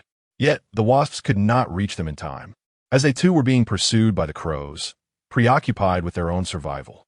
Wang Ziqin had no choice but to throw caution to the wind, relinquishing her chance to escape the vehicle and falling heavily to the ground, allowing Lu Qingchuan the opportunity to save himself. In comparison to her own safety, Lu Qingchuan's life held greater significance. He was the one capable of safeguarding those around them, including her father. Prepared for severe injury, Lu Qingchuan's pupils constricted upon witnessing the unfolding chaos, and he swiftly turned, unleashing a flurry of bullets from two firearms against the aberrant creatures. His accuracy was exceptional, nearly flawless, yet the modified ammunition in his guns, while effective against C-grade anomalies, lacked the lethality to kill. It could inflict pain, however, and the creatures abandoned their pursuit of him, redirecting their focus instead. "Wow, this smells so delicious. Such fragrant blood. Devour her. Consume her." The C-grade mutated crow, with its crimson eyes fixated on Wang Ziqin, made her acutely aware of the sound of its saliva being swallowed. Wang Ziqin struggled to maneuver her soft, yet heavy body, attempting to shrink beneath the vehicle. Her voice trembled as she called for help. "Captain." Her words were barely audible, unheard by Lu Qingchuan, who was preoccupied with the sound of gunfire and engaged in a loud conversation through his earpiece. "Two sea-level threats. The situation is dire. We missed the last support, and we're going to miss this one too. If it weren't for Team 1, I would have been dead long ago. Stop with the chatter and hurry up. If I perish, so too will your precious translator." Translator Wang Ziqin thought to herself. Indeed, she was nearing her end. The sea-level mutated crow charged directly towards her, accompanied by two D-level minions, mere fodder to shield Lu Qingchuan for bullets. Seizing the moment, the sea-level crow reached above Wang Ziqin, its gaping beak wide enough to engulf her entirely. Wang Ziqin detected the pungent scent of blood, the droplets of crimson cascading down, with remnants of flesh and hair clinging to her tongue. She could not suppress her urge to vomit. Even on the brink of being devoured, she felt compelled to retch, her insides churning with icy bile, a concoction of fear, revulsion, and despair. It seemed she could hear Lu Qingchuan's voice, roaring something, yet her mind was clouded and chaotic, rendering his words indecipherable. Her vision blurred further. She had endured for so long, but now she had reached her limit. Moreover, her father's illness remained untreated, and he wore the shame of betrayal. With a hoarse scream, she summoned every ounce of strength and hurled her fist toward the raven's gaping maw, intent on a mutual demise. Even though she was aware of the futility of her actions, akin to a fragile egg colliding with a stone, the impact was catastrophic. Her fist met the raven's mouth just as it was poised to consume her, resulting in a violent explosion of warm, sanguine brain matter. Wang Ziqin stared blankly at her own hand, the palm scorching hot as if something were burrowing into it, yet nothing visible penetrated skin. Had she been the one to strike the fatal blow? Bewilderment clouded her thoughts, but not for long, as the next moment, the sound of Feng Xiaojia and others frantically disembarking from the vehicle reached her ears. Their anguished cries pierced the air. "Captain! Captain! Why did you use that life-draining ability again? Each use costs you a decade of your life. How many decades do you even have left? Life-draining?" Prince Jean stared blankly, his soft head twisting as he glanced at Lu Qingchuan, who was being supported by his teammates. To his astonishment, he discovered that Lu Qingchuan's once tousled, slightly long black hair had turned entirely white. Lu Qingchuan's face was exceedingly pale, yet his deep brown eyes shimmered brightly as he cheerfully waved his hand, saying, "I'm fine. The doctor should attend to Aunt Wang first. She has lost a considerable amount of blood, and given her age, if this continues, she may well succumb before me. Ah, our precious translator of the team has been preserved. It was worth it. Worth." Chapter 11. You continue to hold hands. Lu Qingchuan fainted even before Prince Jean. His extraordinary powers exacted a significant toll. He sacrificed his own lifespan to manifest an immensely powerful explosive projectile capable of slaying a B-class mutant with a single shot. The most formidable mutant encountered thus far was indeed a B-class, which fell victim to Lu Qingchuan's extraordinary projectile. This occurred in the early days of planetary radiation when a special task force had yet to be established, and the military bore the brunt of combating mutants, often at the cost of their lives. Originally a lieutenant in the military, Lu Qingchuan, in a moment of desperation to protect his subordinates, inadvertently awakened his powers. In that fateful instant, Lu Qingchuan became a legend.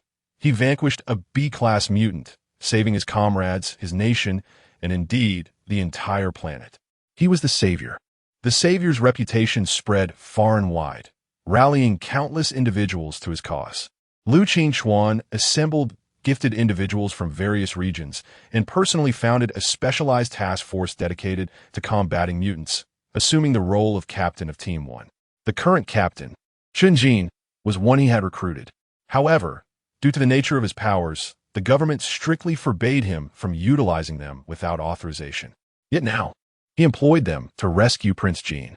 After undergoing treatment, Wang Zhen's dizziness has significantly improved. Listening to Feng Xiaojia lament about these matters, she felt quite shaken and somewhat ashamed, although it is said that she is a precious interpreter worthy of protection. The truth is that Lu Qingchuan is the one truly indispensable.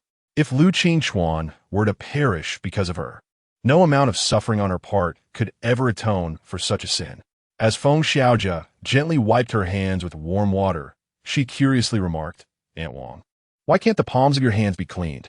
Is that darkness a birthmark?"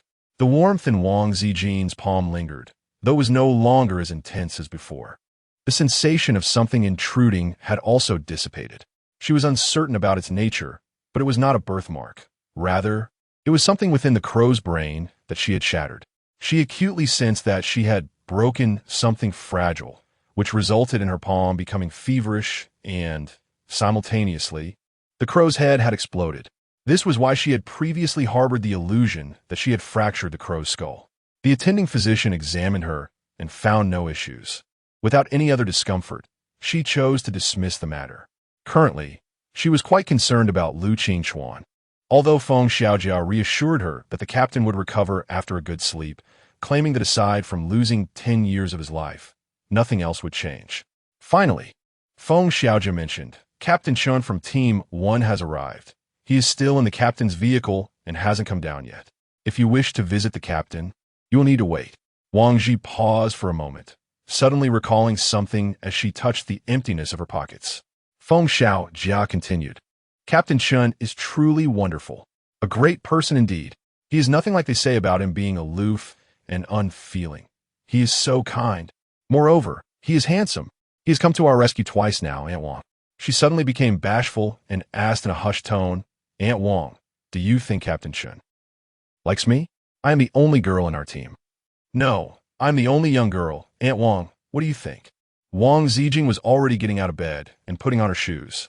After a moment of serious contemplation, she replied, "Perhaps. Sorry. I don't know.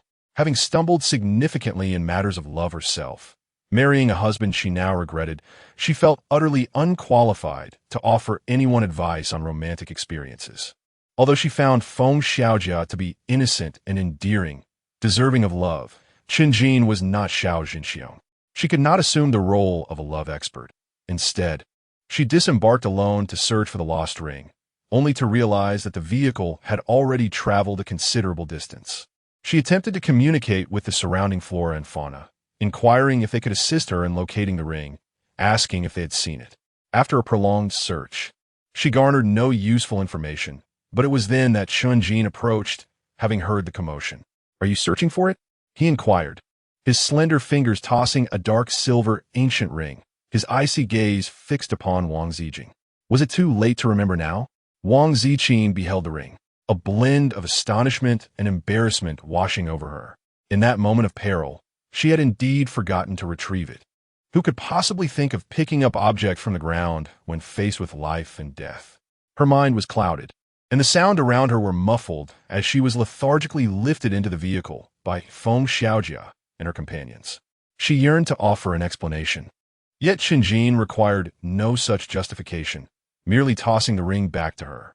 "Keep it safe. If you lose it again, I shall not hesitate to end you," he stated coldly. Prince Jean was filled with a myriad of questions, perceiving this as a potential jest. However, Qinjin did not strike her as a person prone to levity, nor did he exhibit a hint of amusement. On the contrary, his piercing and frigid black eyes, when directed at her, resembled a blade poised above her head, ready to strike at any moment. Qinjin's elongated eyes narrowed slightly as he inquired, "Are you certain?" Prince Jean was undoubtedly certain. She nodded vigorously and once more extended the ring forward. "Captain Shun, this is for you." "Captain Shun?" Captain Qinjin narrowed his eyes further. Yet beneath the veil of his long lashes, the sharp, icy aura of menace seemed to diminish slightly. He did not accept the ring, his hand still clasped around the hilt of his long sword, and remarked, "I have stated, keep it safe, and extend your right hand." Prince Jean, perplexed yet somewhat intimidated by him, promptly complied and extended his right hand, revealing the dark orb nestled within his palm. Qinjin fixed his gaze upon it and inquired, "What is this?" Wang Ziqin was unaware of what it was, nor did she comprehend why Qinjin posed such a question to her.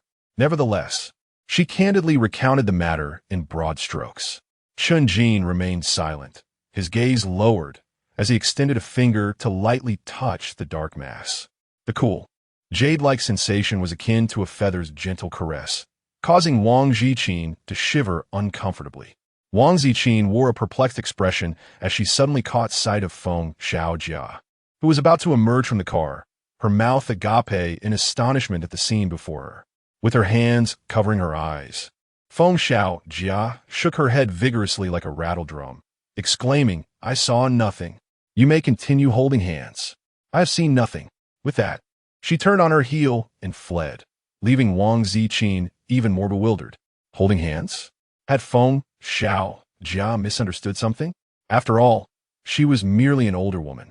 What could she possibly misconstrue? Qinjin maintained an impassive demeanor, not even casting a glance at Feng Xiaojia. He turned to Wang Ziqin and said, "I will inform Lu Qingchuan. You should accompany me to Team 1. Prince Jean felt a throbbing pain in her head. Why was Qinjin still fixated on this matter? She understood that the first team was superior and more capable, and it would indeed be an honor to join them. However, her own abilities simply did not measure up. Moreover, she had already committed herself to the 33rd team. Furthermore, Captain Lu had just saved her life, 10 years of her existence. How could she simply pack her bags and depart? "Captain Shun, I truly cannot join the first team." "You must go," Qinjin interrupted her coldly, his dark eyes fixed upon her. "You must remain by my side, otherwise in the future you will." "Qinjin, this is exceedingly unethical." Lu Qingchuan emerged from his vehicle, his once entirely white hair now tinged with black, with only a few strands of white remaining. He tousled his disheveled hair, leaning against the car door while yawning. "I have already stated that we should respect Aunt Wang's own wishes. She has expressed her reluctance to join your team, and yet you still insist on coercing her. Is this not rather unethical? Are you bullying the elderly?" Elderly Wang Ziqin. Chapter 12. Say you are willing to walk with me, Chen. With an impassive expression, stated, Wang Ziqin, say you are willing to walk with me. Wang Ziqin. I, Aunt Wang, say that you particularly favor our team 33. Let them be strong in their team 1.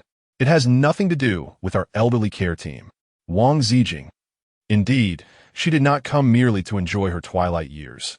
Her intentions are genuine, driven by a desire to contribute to the defense of her homeland, albeit within her limited capacity.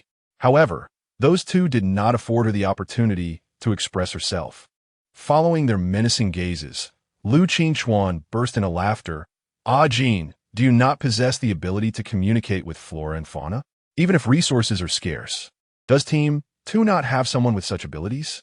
Chun Jin cast him a frosty glance. I have my reasons for taking Wang Ziqin under my wing. As for you, she has been on the brink of peril twice while following your Team 3.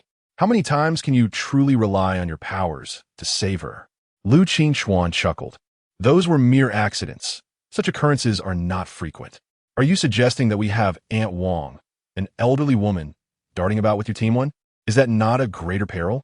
You cannot be her guardian at all times, can you? He patted Chun Jin's shoulder, his previously jovial tone shifting to one of seriousness. Ah, Jean, Aunt Wang is a good person.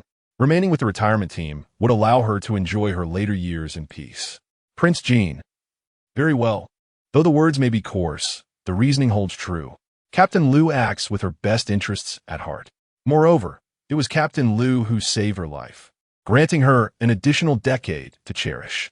Wang Ziqin expressed her profound gratitude, her eyes glistening with unshed tears as she gazed solely at Lu Qingchuan. With a cool indifference, she uttered 2 words, casual. Lu Qingchuan, noticing her abrupt departure, cheerfully waved his hand, urging her to stay for lunch. We have a new chef now, Aunt Wang. The dishes she prepares are absolutely delightful. I assure you, you will not be disappointed. Wang Ziqin nodded vigorously, affirming, of course. Captain, you may order anything you desire. I can prepare it all. At that moment, she found herself unexpectedly grateful for her 2 decades as a homemaker. Xiao Zhenxiong had never allowed her to venture out, leaving her idle at home, where she honed her culinary skills to perfection. Finally, she had devised a means to repay the captain's kindness. From that point onward, they encountered no further anomalies, sailing smoothly straight to the central city, arriving just in time for the following morning. Wang Ziqin first escorted Wang Jianfeng to the central hospital of the protection zone. Upon alighting, she rushed to support Wang Jianfeng, marking the first time they had seen each other in days. Her stepmother, Zhu Moli, with keen eyes, quickly noticed the change in Wang Ziqin's expression and astonished inquired, Ziqin, have you also adorned yourself? Did you not mention that Zhenxiong disapproves of makeup, hence your decision to forego it? Truly, the resemblance between mother and daughter was evident in their words. Wang Ziqin had no desire to engage with them at all. Wang Qingqing also came over, exclaiming that she is merely trying to seduce that captain. Wang Ziqin has already grown weary of her current affections and has shifted her interests elsewhere. Mother, you are unaware that she often prepares special meals for her untamed lover, displaying even greater attentiveness than she does for Xiao Zhenxiong. Truly, she is a shameless and grotesque creature. In her heart, Wang Ziqin mused that she had never been as attentive to Xiao Zhenxiong as he had been to his lover, who had ultimately driven her away. Yet she felt no desire to elucidate the transformation of her expression, which was, in truth, a manifestation of internal change. The once murky and viscous veins within her began to clarify, particularly after her confrontation with the mutated crow, which had catalyzed a profound shift. It started from the searing warmth of her palms, expanding gradually, becoming increasingly transparent. Now, her palms were neither hot nor dark, and the afflictions of her body had diminished significantly. Her skin had begun to soften and lighten, akin to the effects of a beauty filter. Or perhaps it resembled the delicate, natural makeup of Zhu Meili, even surpassing her in refinement. These changes had been evident when Feng Xiaojia held up a mirror for her, leaving her utterly astonished. She had confided in Feng Xiaojia about the transformation and even consulted a doctor who suggested it was likely a result of her newfound supernatural abilities, which promised to rejuvenate her health. Feng Xiaojia was envious of this extraordinary gift. At present, Feng Xiaojia clung to Wang Ziqin's arm, playfully sticking out her tongue at the sour-faced pair of mother and daughter, oblivious to who the true eyesores were. Go check the mirror, Auntie and Big Sister. You cannot compare to even a single finger of my Aunt Wang. Just wait and see.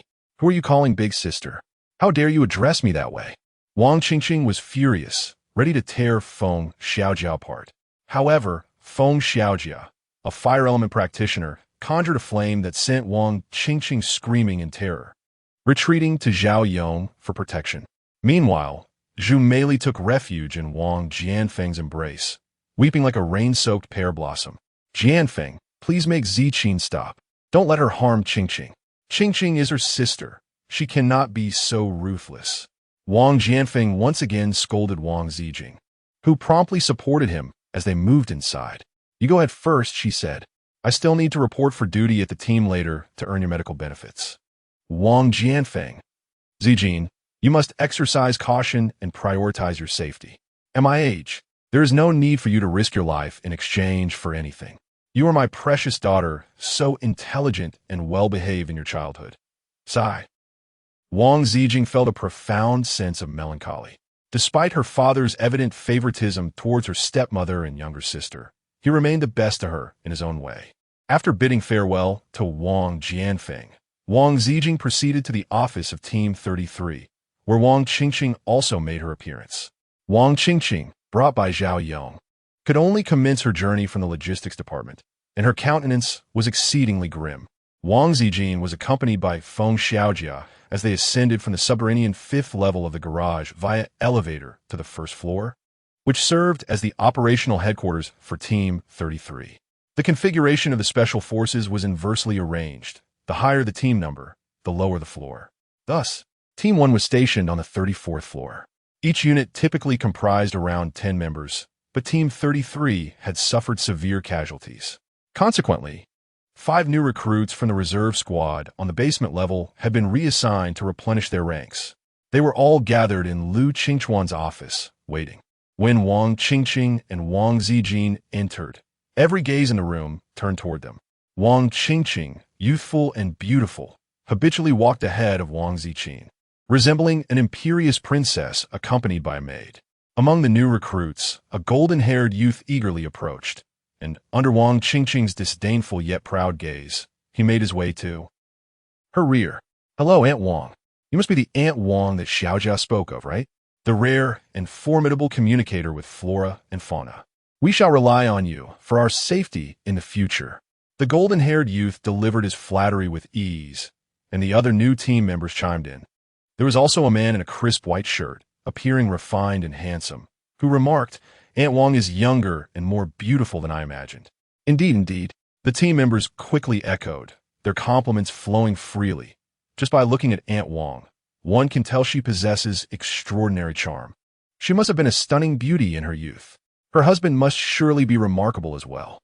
Chapter 13. The strikingly handsome man who captivated her heart, Wang Ziqin, was utterly astonished. She was so taken aback that she was at a loss for words, stammering, I'm not. Thank you, everyone. My husband, I am divorced.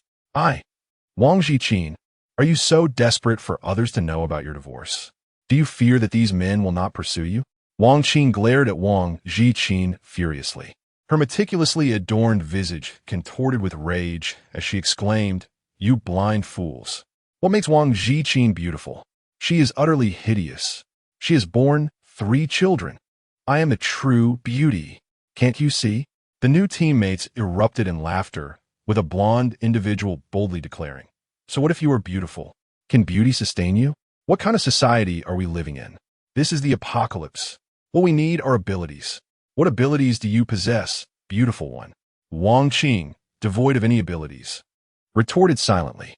The individual in the white shirt tilted his head slightly and chuckled softly, recalling what Xiao Jia had mentioned. She had Zhao Yong completely enchanted, which could be deemed a form of ability. His words, intended as a compliment, were devoid of mockery and were delivered quite gently. Yet to Wang Qing's ears, it sounded like scorn, infuriating her to the point where her face turned dark with anger. unable to bear it any longer.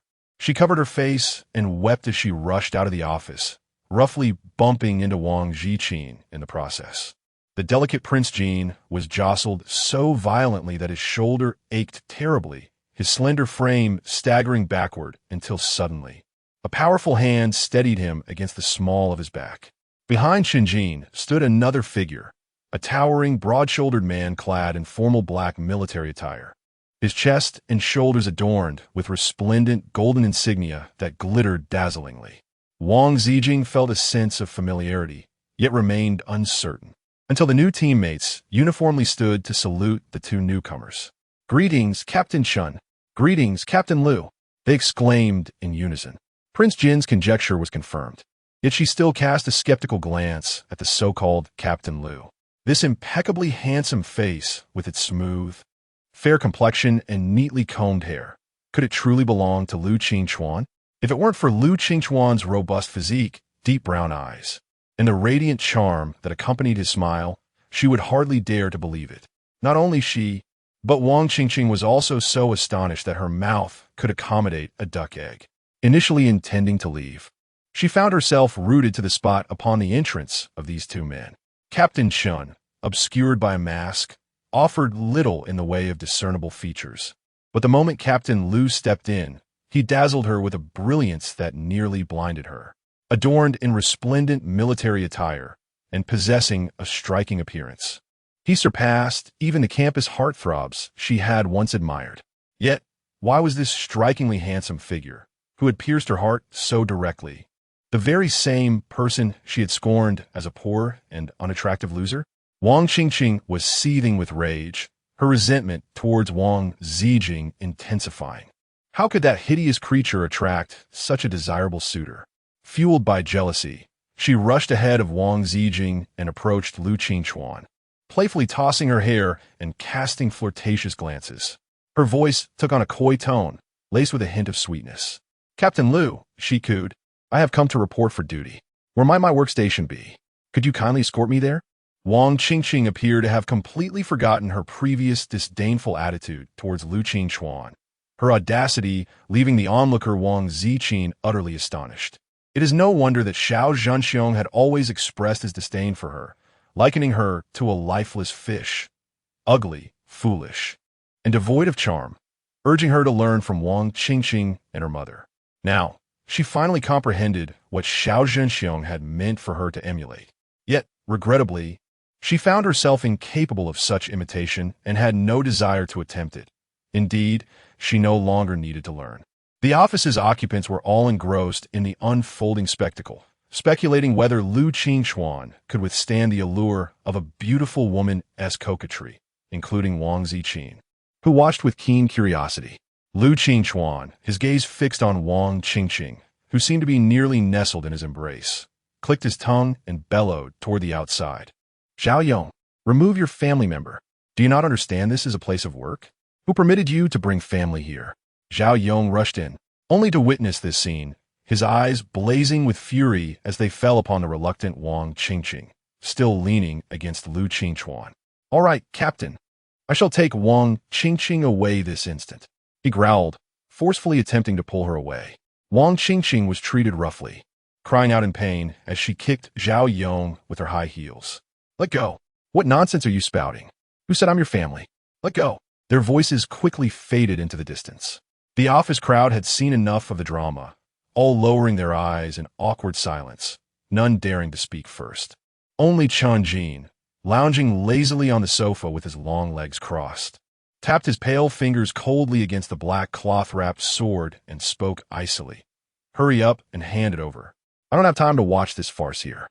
Liu Qingchuan sighed helplessly. "It's not like I wanted to put on this show either. I already said I'd deliver it to your office. You're the one who insisted on coming here. I haven't even had time to change out of this cumbersome outfit. Well, you never bother dressing properly for meetings." With another sigh, Liu Qingchuan walked over, opened a drawer, and rummaged through a pile of messy documents before pulling out one to hand to Qinjin. "Here's the personal file on Aunt Wang you wanted. Aren't you going to glance at the others?" Wang Ziqin. "Why are you only examining her profile? Why focus solely on her?" The other teammates were equally perplexed, Yet Jin offered no explanation. He simply gathered the materials, stood up, and stated, "There are no issues with the others." Wang Ziqin. Jin has departed, leaving the other teammates gazing at Wang Ziqin in bewilderment. The blonde-haired youth mutters, "Aunt Wang is fine. What could possibly be wrong with her?" With a sharp slap, Lu Qingchuan strikes him on the head, retorting, "What does it have to do with you? Li Fei, you are to accompany Aunt Wang to familiarize her with the work environment. The rest can be managed by Feng Xiaojia." Li Fei, rubbing his head in despair, replies, "Captain, my name is Li Fei, not blonde-haired youth." Lu Qingchuan simply acknowledges him with an indifferent, "Oh," and waves his hand. "Off you go, blonde-haired youth." Li Fei. Li Fei is quite the chatterbox and possesses a sweet tongue. He leads Wang Ziqin through the expansive first floor of Squad 33, as leisurely as if strolling through a garden. "Rest assured, Aunt Wang, as a friend of Xiaojia, you're also a friend of mine, Li Fei. We young people get along splendidly, and we hold great respect for our elders and affection for the young. Should we encounter someone like Wang Qingqing, we shall handle them one by one." Wang Ziqin expressed her heartfelt gratitude. Feng Xiaojia interjected, "Well said, Li Fei. You truly embody loyalty. No wonder I have watched you grow." Upon seeing Feng Xiaojia, Li Fei's eyes sparkled with delight. "Xiaojia, have I not watched you grow as well? It is only fitting. Let us dine together later. I shall treat you. Aunt Wang is invited too." Wang Ziqin felt as though she was ill-suited to play the role of a third wheel. She yearned to decline, but before she could voice her refusal, Lu Qingchuan had already spoken up in the group chat. He announced that he would be treating the team to dinner that evening and specifically mentioned Wang Ziqin, saying, "Aunt Wang, the chef duties are entrusted to you. We shall all lend you our support." Wang Ziqin held the newly issued team-exclusive phone, listening to the voice message in the group chat, and agreed without hesitation. The next second, another voice message popped up in the group. "You do whatever he tells you to do? Do you like him?" Chapter 14. She abused me. The group exploded. Although this was the private chat for Team 33, there were still a few outsiders in it, such as the management from headquarters, and the person who had just sent that abrupt voice message. The name displayed, Chunjin. Feng Xiaojia immediately squealed in excitement, exclaiming, "Captain Chen actually sent a voice message. This is his first one ever. Annie Wang, Captain Chen definitely likes you. He's jealous." Wang Ziqin was taken aback by Feng Xiaojia's startling exclamation, quickly grasping her arm and imploring her not to speak recklessly. "I am of the same age as his mother. Such words should not be uttered carelessly." Wang Ziqin was utterly exasperated with Feng Xiaojia. Ever since that incident by the RV, when Feng Xiaojia mistakenly believed she was holding hands with Chunjin, she had firmly concluded that Chunjin's affections were directed towards Wang Ziqin rather than herself. The rationale was that Chunjin maintained an aloof and indifferent demeanor towards everyone, rarely uttering more than a few words, and even regarded the outside air as tainted, perpetually donning a mask due to his severe cleanliness obsession. Yet, the fact that he had held Wang Ziqin's hand was astonishing.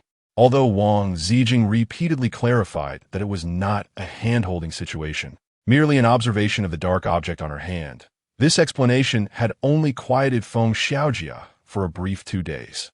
Now, upon encountering a voice message, Feng Xiaojia's fervor reignited, consumed by her shipper's fervor. Fortunately, she heeded Wang Ziqin's advice, refraining from voicing these thoughts in public, as Wang Ziqin bore no ill will towards Feng Xiaojia. Rather, she felt a profound sense of shame for having tarnished the reputations of both Chunjin and Lu Qingchuan. After offering a few words of comfort to Feng Xiaojia, she was rejuvenated, her eyes sparkling with excitement as she inquired, "But why is the captain upset? Could it be that the captain has feeling for Captain Chen? Wow, I can ship this pairing too. How delightful." Wang Ziqin and Li Fei. Although the workload of Team 33 is not as hectic as that of Team 1, it remains quite intricate and substantial.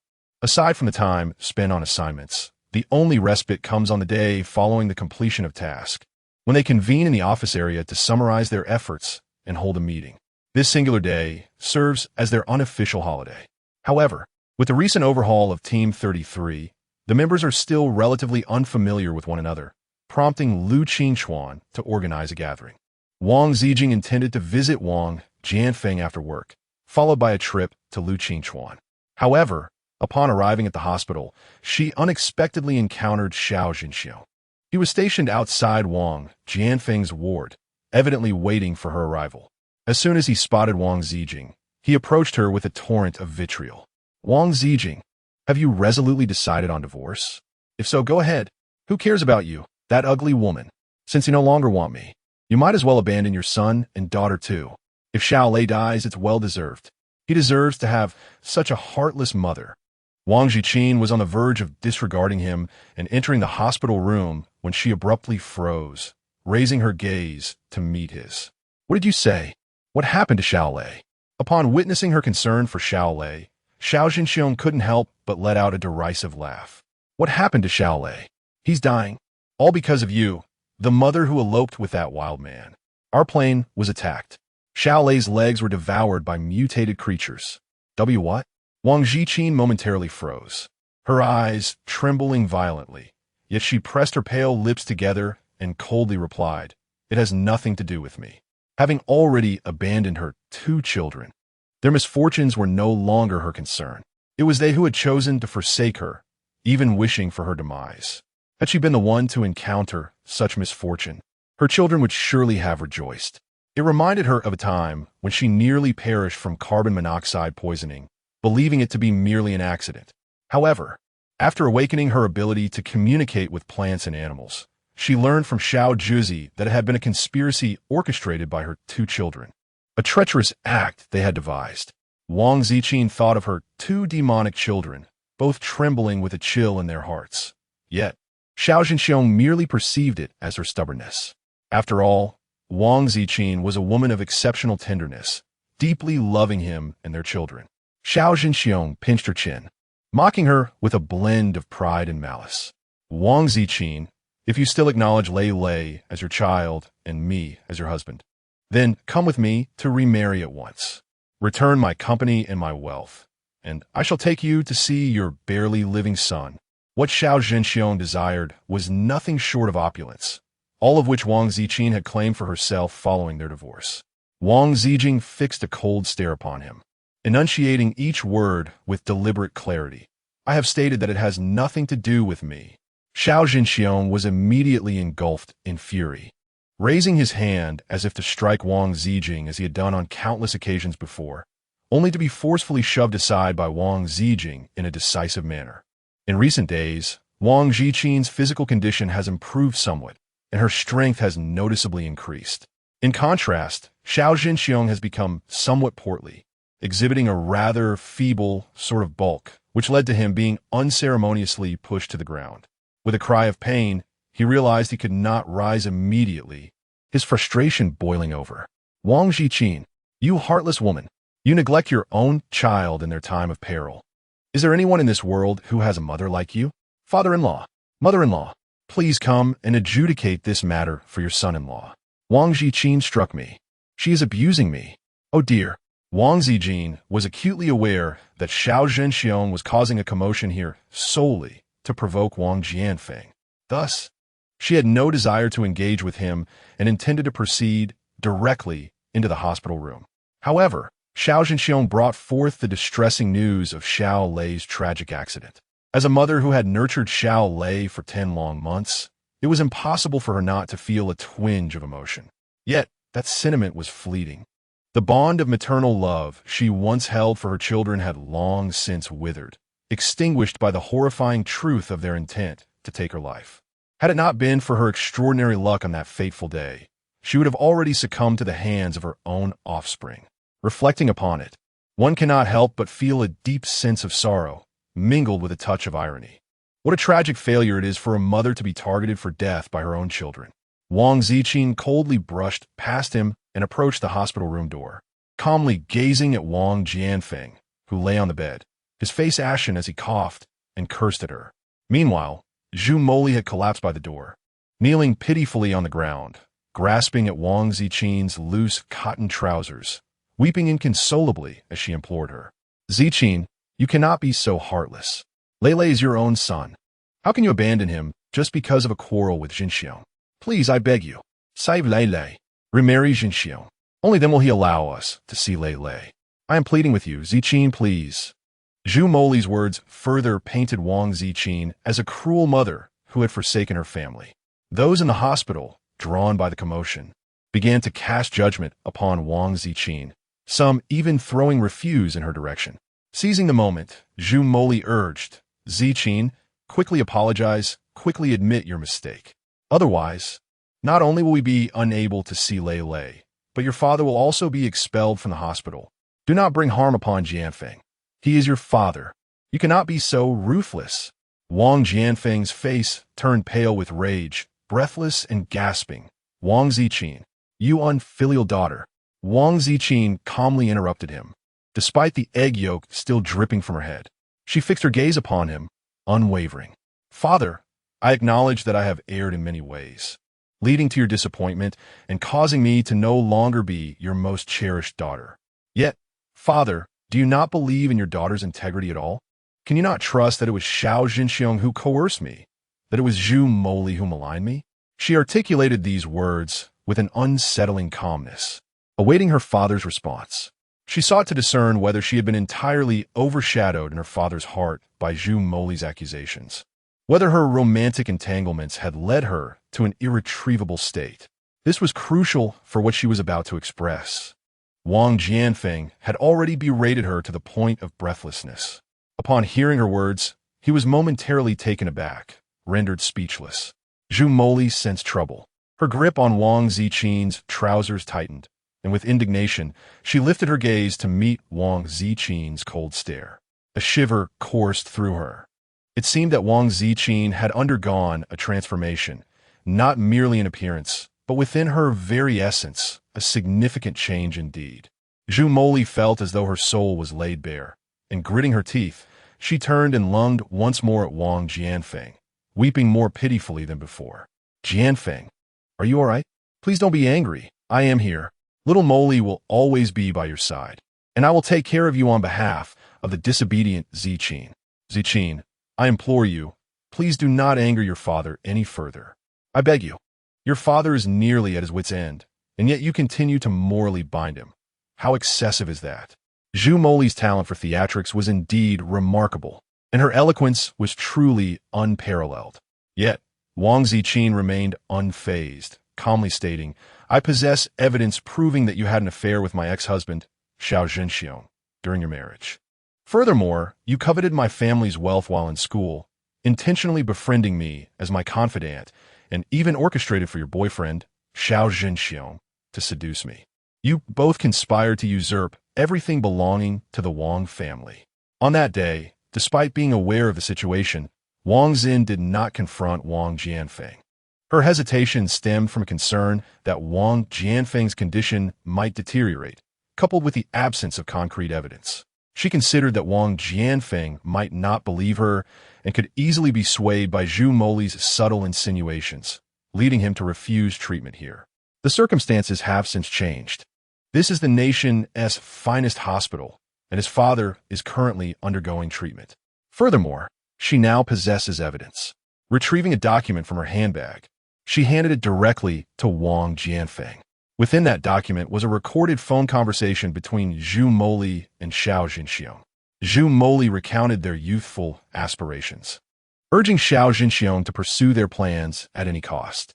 Additionally, there were 2 paternity test results, one confirming the relationship between Wang Qingqing and Wang Jianfeng, and the other between Wang Qingqing and Xiao Zhenxiong. These tests were conducted by the accompanying physician from Team 33 at her request while en route. Had it not been for that night, when Xiao Zhenxiong confronted the Wang family, she would not have been able to acquire his hair, which can be considered a fortuitous piece of evidence presented to her on a silver platter. Wang Ziqin gazed at her father's astonished and ashen visage, letting out a silent sigh within her heart. She understood all too well how distressing such emotions could be.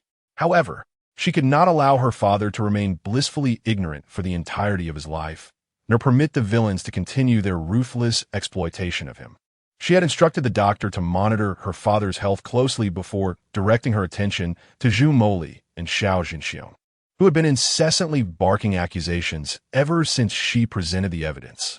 their faces flushed with anger, yet the palpable anxiety in their expressions betrayed their true feelings. As they even attempted to physically confront her, Prince Jean gazed at them with indifference, refraining from taking any action. Instead, she summoned a flock of birds in her mind, which descended upon them, causing their anguished cries as they writhed in distress. Zhen Xiong, save me! Save me!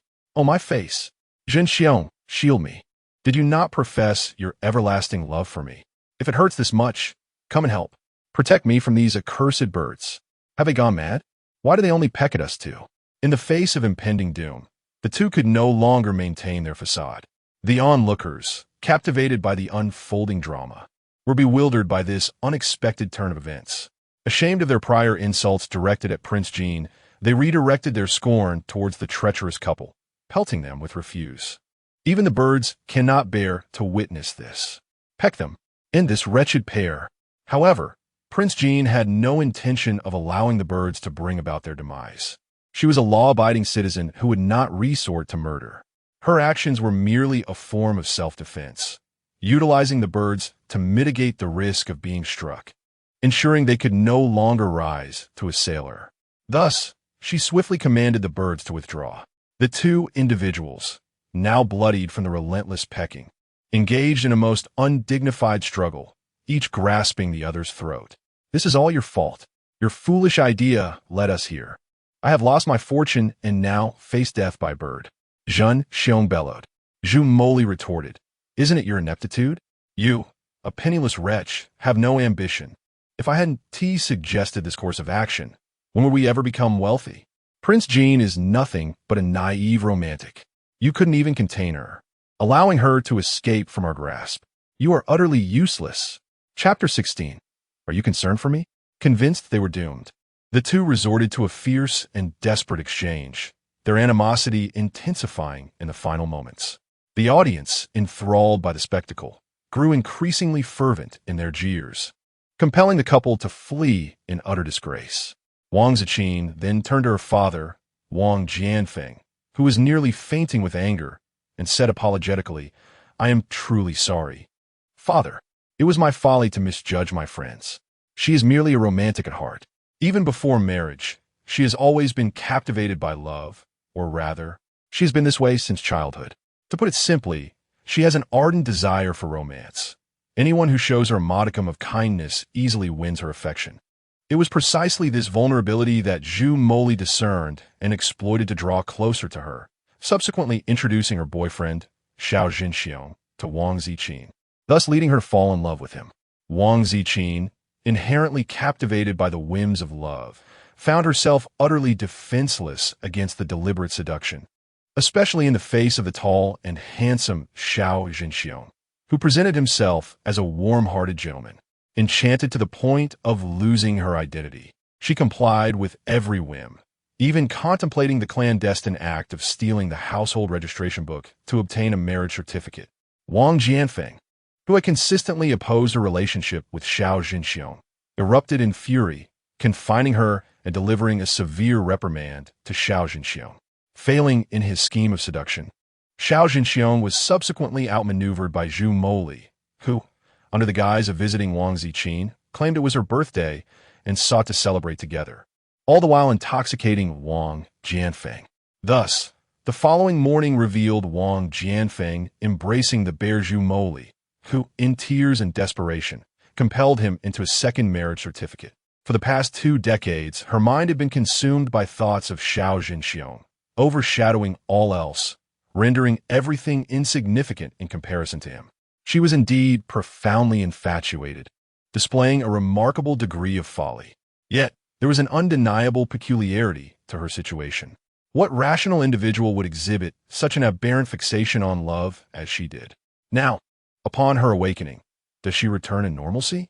She struggles to articulate what feels amiss, yet senses an overwhelming dissonance within herself. It is all too bizarre. Wang Jianfeng did not blame Wang Ziqin, yet the pain within him was profoundly severe. He felt a deep sense of guilt for Wang Ziqin enduring the humiliation inflicted by Zhu Moli, whom he had protected. He confessed, I am not a competent father. I promised your mother I would take good care of you, but in the end, It was your father who was deceived by Zhu Moli and treated you poorly. It is my fault. Wang Jianfeng was overwhelmed with tears, and in that moment, he appeared to age considerably. Had it not been for the doctor monitoring him closely, he might not have survived the ordeal. After a flurry of activity, once Wang Jianfeng had emerged from danger and succumbed to slumber, the sky outside had already turned pitch black. Wang Ziqin had hired several caregivers to attend to her father before finally closing the door behind her and departing. It was only then that she remembered her intention to prepare a meal at the captain's residence. Prince Jean felt an overwhelming sense of embarrassment as she hurriedly retrieved her phone, which was inundated with messages from various group chats, alongside several missed calls. There were calls from the captain from Feng Xiaojia and Su Yanbei. She vaguely recalled that name. It seemed to belong to Aunt Wang. Why haven't you answered my call? A voice called out from behind her, gently tapping her on the shoulder. The individual projected an air of refinement, evoking a neighborly charm that easily fostered a sense of intimacy. However, having been bitten by a snake once, she instinctively took 2 steps back, a reflex born of caution. Yet, she soon found this reaction to be somewhat inappropriate. After all, she was no longer a youthful maiden, but rather an older lady. Consequently, she managed a slightly awkward smile and inquired, "Is this Su Yanbei?" "Hello. I apologize for not noticing my phone earlier. Are you here to visit someone as well?" Su Yanbei raised an eyebrow, a faint smile playing at the corners of his lips. "Not for a visit. I am an orphan, and I am the one who is unwell. I happened to stumble upon the lively scene here with Aunt Wang and decided to come over to greet you." His smile deepened, and with a knowing look, he continued, "I initially intended to call you, Aunt Wang, to offer my assistance, but it appears you do not require it. Your abilities are truly remarkable." Wang Ziqin. Today, she has been excessively flattered by Li Fei throughout the day, and now, receiving further compliments makes her feel somewhat embarrassed. This is her sole utility. It pales in comparison to your abilities. You possess ice-type powers, do you not? They were drafted from the reserve team, but the term reserve team does not imply a lack of skill. Rather, it means that any position vacated from Team 1 to Team 33 can be filled. Individuals like Su Yanbei, endowed with ice-type abilities, are indeed formidable. Su Yanbei has also filled in for numerous teams, yet he seldom remains with any for long. Despite having awakened his ice-type powers, he is not particularly adept at combat, often faltering and, on several occasions, inadvertently injuring his teammates. Consequently, teams became reluctant to keep him, until now, when Team 33 faced a significant shortage of personnel, prompting him to voluntarily request a transfer. He candidly stat Wang Ziqin. Has he perhaps misunderstood something? Prince Jean bashfully explained. I merely offered a suggestion as a colleague. Naturally, as an elder, it is my duty to care for the younger generation. In the realm of work, I am but a novice, yet I shall assist whenever possible in the busyness of life. Which aspect of life? Su Yanbei tilted his head, momentarily blinking, his enchanting eyes adorned with a vivid crimson tear mole. Wang Ziqin felt a bit bewildered, harboring no improper thoughts, yet Su Yanbei's actions were undeniably alluring, causing a chorus of shrieks from the surrounding girls. Su Yanbei, already strikingly handsome, radiated charm with his gentle smile and amiable demeanor, akin to an ethereal filter enhancing his allure. This captivating presence drew the gaze of many, particularly the younger females, who displayed evident shyness, while the bolder ones approached him with growing audacity. Chapter 17. A conversation with Aunt Wang about romance. Su Yanbei seemed startled, inching closer to Wang Ziqin and casting a pleading glance her way. Aunt Wang, could you assist me? Please help me fend off these admirers. He wore a pitiful expression. Yet, as a colleague, she felt compelled to assist, and it was not an insurmountable task. Thus, Wang Ziqin lifted her chin, strode forth with confidence, and positioned herself protectively in front of him. The approaching girls dispersed in a flurry. Su Yanbei, observing this, fell silent, while Wang Ziqing's tense nerves finally relaxed as she pressed her hand against her heart, which raced from the fib she had spun. She was not adept at deceit. Although this act was merely one of goodwill, it felt like a benevolent falsehood. Taking a small breath, she turned to reassure Su Yanbei. It's all right now. They've left. Su Yanbei, taken aback by Wang Ziqin's unconventional assistance, wore an expression of disbelief as he watched her head to the car, waving for him to follow. Strangely, it resembled a maternal gesture. Mother? Ah. When Wang Ziqin and Su Yanbei arrived at Lu Qingchuan's apartment, it was already past 8 in the evening. However, dinner had not yet been prepared. A group of burly men and one young woman, Feng Xiaojia, were in the kitchen, creating a chaotic scene filled with clattering pots and flying ingredients. The multitude of dishes to be prepared, combined with their lack of culinary experience, rendered the task of cooking an elaborate meal quite challenging. This was precisely why Lu Qingchuan had tagged Wang Ziqin in the group chat, hoping she would come to their aid. If Wang Ziqin had declined, they would have had no choice but to fend for themselves. Upon her arrival, they looked upon her as a savior, their relief almost palpable, and some were on the verge of tears. "Annie Wang, you finally arrived. We've missed you so much," exclaimed Li Fei, his voice the loudest and his words the sweetest. Feng Xiaojia, not to be outdone, dashed over and embraced Wang Ziqin, crying out, "Annie Wang, you're finally here? They've been bullying me, insisting that as a girl, I should know how to cook. They made me do it, and I burned my hand on the stove." Whoa. Wang Ziqin, aren't you supposed to possess pyrokinetic abilities? How could you be so careless? Have you applied any ointment? Wang Ziqin gently held Feng Xiaojia's fingers, and upon witnessing this moment, Su Yanbei couldn't help but chuckle softly. He mumbled something indistinctly. "It's a bit hard to snatch." "What?" Wang Ziqin barely caught his faint and muffled words. However, Su Yanbei chose not to elaborate further, as Wang Ziqin was already being pulled away by Feng Xiaojia, who whispered in her ear, "Aunt Wang, how did you end up with Su Yanbei? Don't be fooled by his appearance. He is notoriously unreliable and infamous. I can't even count the number of girlfriends he's had on one hand. Don't let him deceive you." Prince Jean was taken aback. "Is that so? Then why did he still ask me for protection?" "No. What could I possibly be deceived about?" Wang Ziqin found herself at a loss for words. As a woman perpetually criticized for her appearance, what could she possibly fear regarding deception? While Xiao Jinxiong may have sought to deceive her for her inheritance, could Su Yanbei truly be of the same ilk? The residences assigned to their elite squad were uniformly distributed by the state, with each member granted an apartment within this very building, alongside a generous salary. After all, their occupation entailed the noble duty of safeguarding the nation, a task demanding immense dedication. Wang Ziqin contemplated thoroughly, thus. Even upon discovering that Su Yanbei possessed a hint of insincerity, she found no harm done to others or herself. As a colleague, she was still inclined to offer assistance. Reflecting on it now, it appeared that only he had suffered detriment. However, Feng Xiaojia interjected, "He is merely a deceiver, Aunt Wang. Do not be misled by him. He pales in comparison to our Captain Chun. Captain Chun surpasses him in every aspect." Wang Ziqin, how could this still be chosen? Prince Jean felt a flush of embarrassment. Although Feng Xiaojia's voice was not loud, Su Yanbei was not far away. If he were to overhear this awkward exchange, she would not be the only one feeling uncomfortable.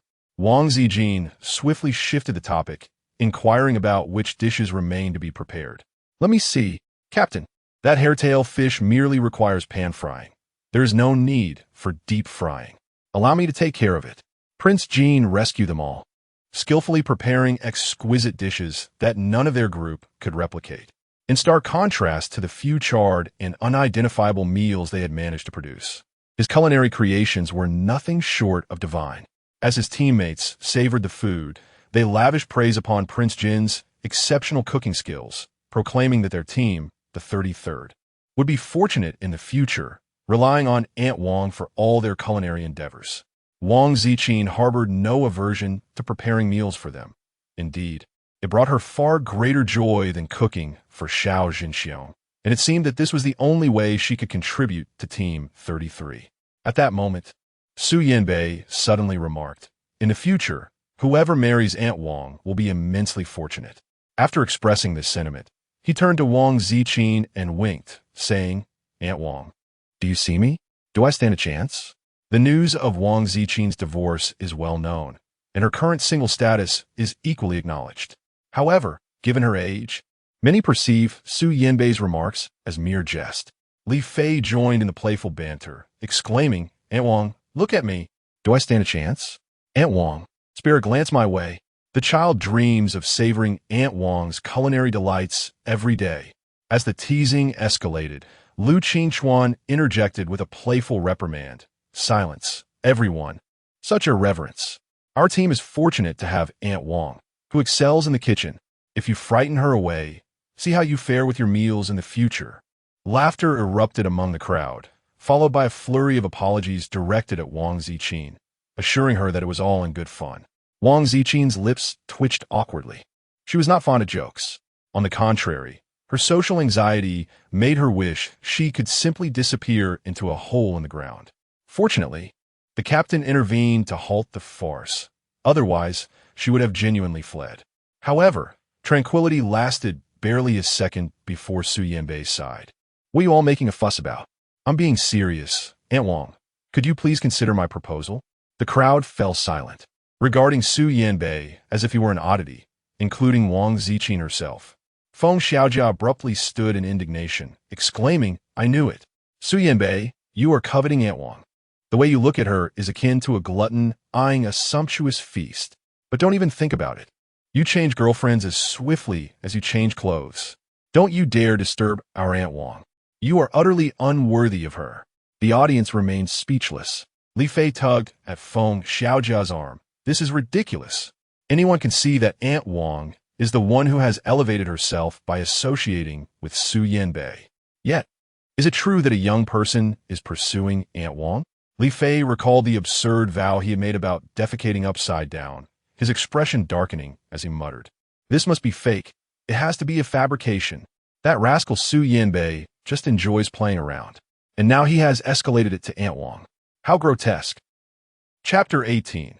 "I will protect you with my life." The peculiar Su Yanbei gazed at Wang Ziqin with the earnestness of someone who has discovered true love. He solemnly declared, "I fell for Aunt Wang at first sight. Perhaps in a past life, she was the unattainable goddess I longed for. It is I who am fortunate to be associated with Aunt Wang." Li Fei, caught off guard, found himself utterly speechless. Prince Jean remained rigid, his aging face flushed. Yet his heart felt icy, even revoltingly nauseous. Su Yanbei's appearance and approach to courtship were indeed quite beguiling, especially for young girls lacking in romantic experience.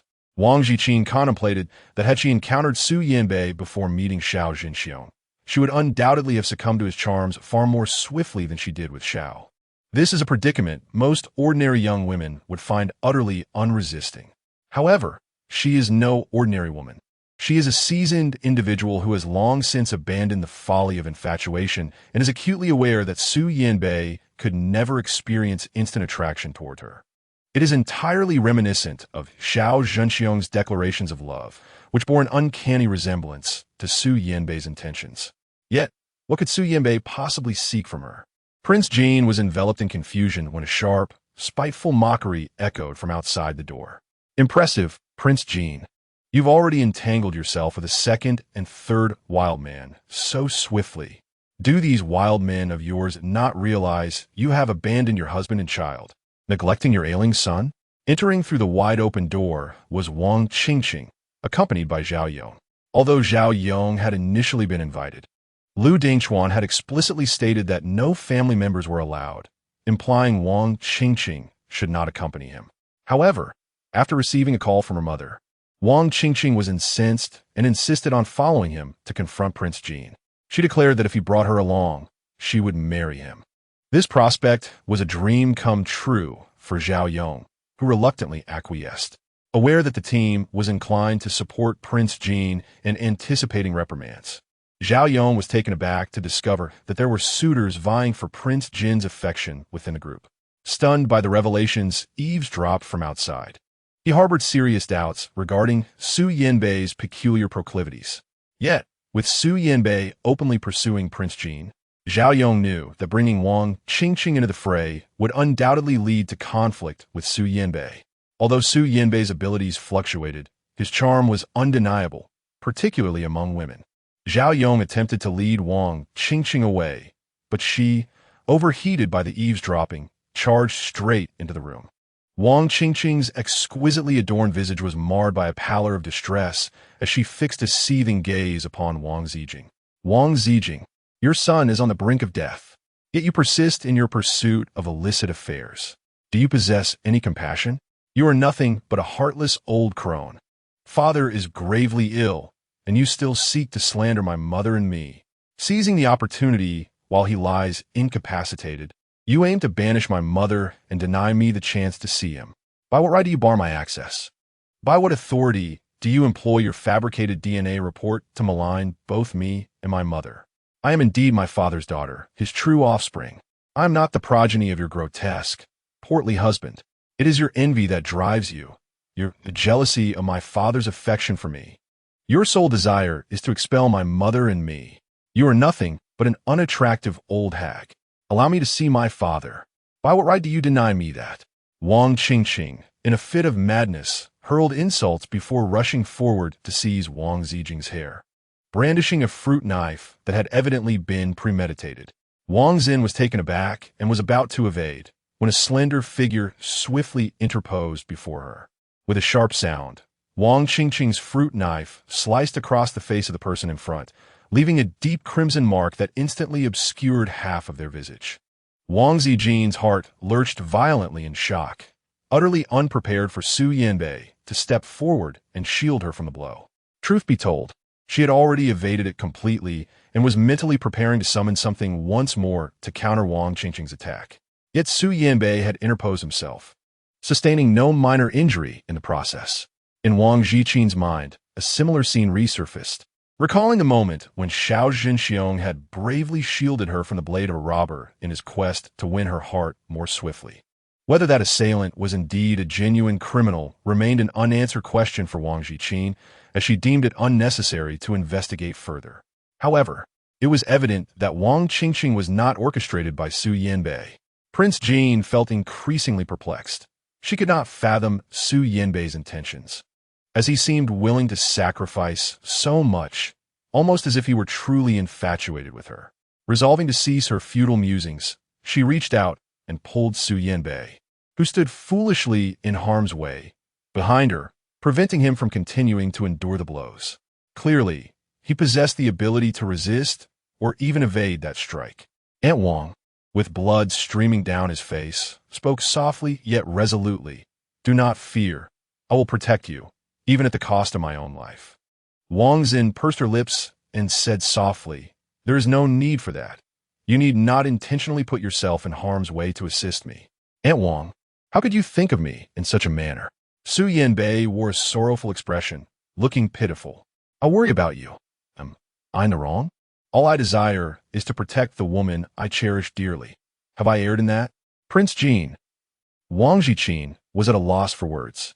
She found herself unable to engage in a normal conversation with Su Yanbei. The sweet nothings uttered by Su Yanbei were even more fervent than those of Xiao Zhenxiong during his pursuit of her, and his acting skills had reached an unparalleled level of mastery. Not only was she affected, but even Feng Xiaojia, who had consistently opposed Su Yanbei, could not help but cradle her flushed round face, exclaiming in astonishment, "Oh my goodness! I can hardly bear it. Who can withstand this? Aunt Wang, how are you holding up? Are you still managing?" Feng Xiaojia lamented her own lack of resolve. Prince Jean could no longer resist, not because she was swayed by Su Yanbei's honeyed words, but because she abhorred being indebted to others. Regardless of the circumstances, since Su Yanbei had shielded her from harm, she couldn't simply turn a blind eye. Seeing that Wang Qingqing was already restrained by their teammates, she removed her own coat and pressed it against Su Yanbei's face, determined to assist him to the hospital. Upon witnessing this, Wang Qingqing's words became increasingly scathing. Wang Ziqin, you wretched, love-stricken fool, willing to perish without a man. Is that wild man of yours more significant than your son's very life? Your child is on the brink of death. He shall not survive the night. You old witch, what a curse it is for Xiao Lei to have you as his mother. Wang Qingqing has been clamoring about this for half a day. Although her teammates are well aware of Wang Ziqing's eccentric family, if what Wang Qingqing claims is indeed true, then Wang Ziqing is undeniably malicious. Even a tiger does not consume its own offspring. Wang Ziqing offered no explanation.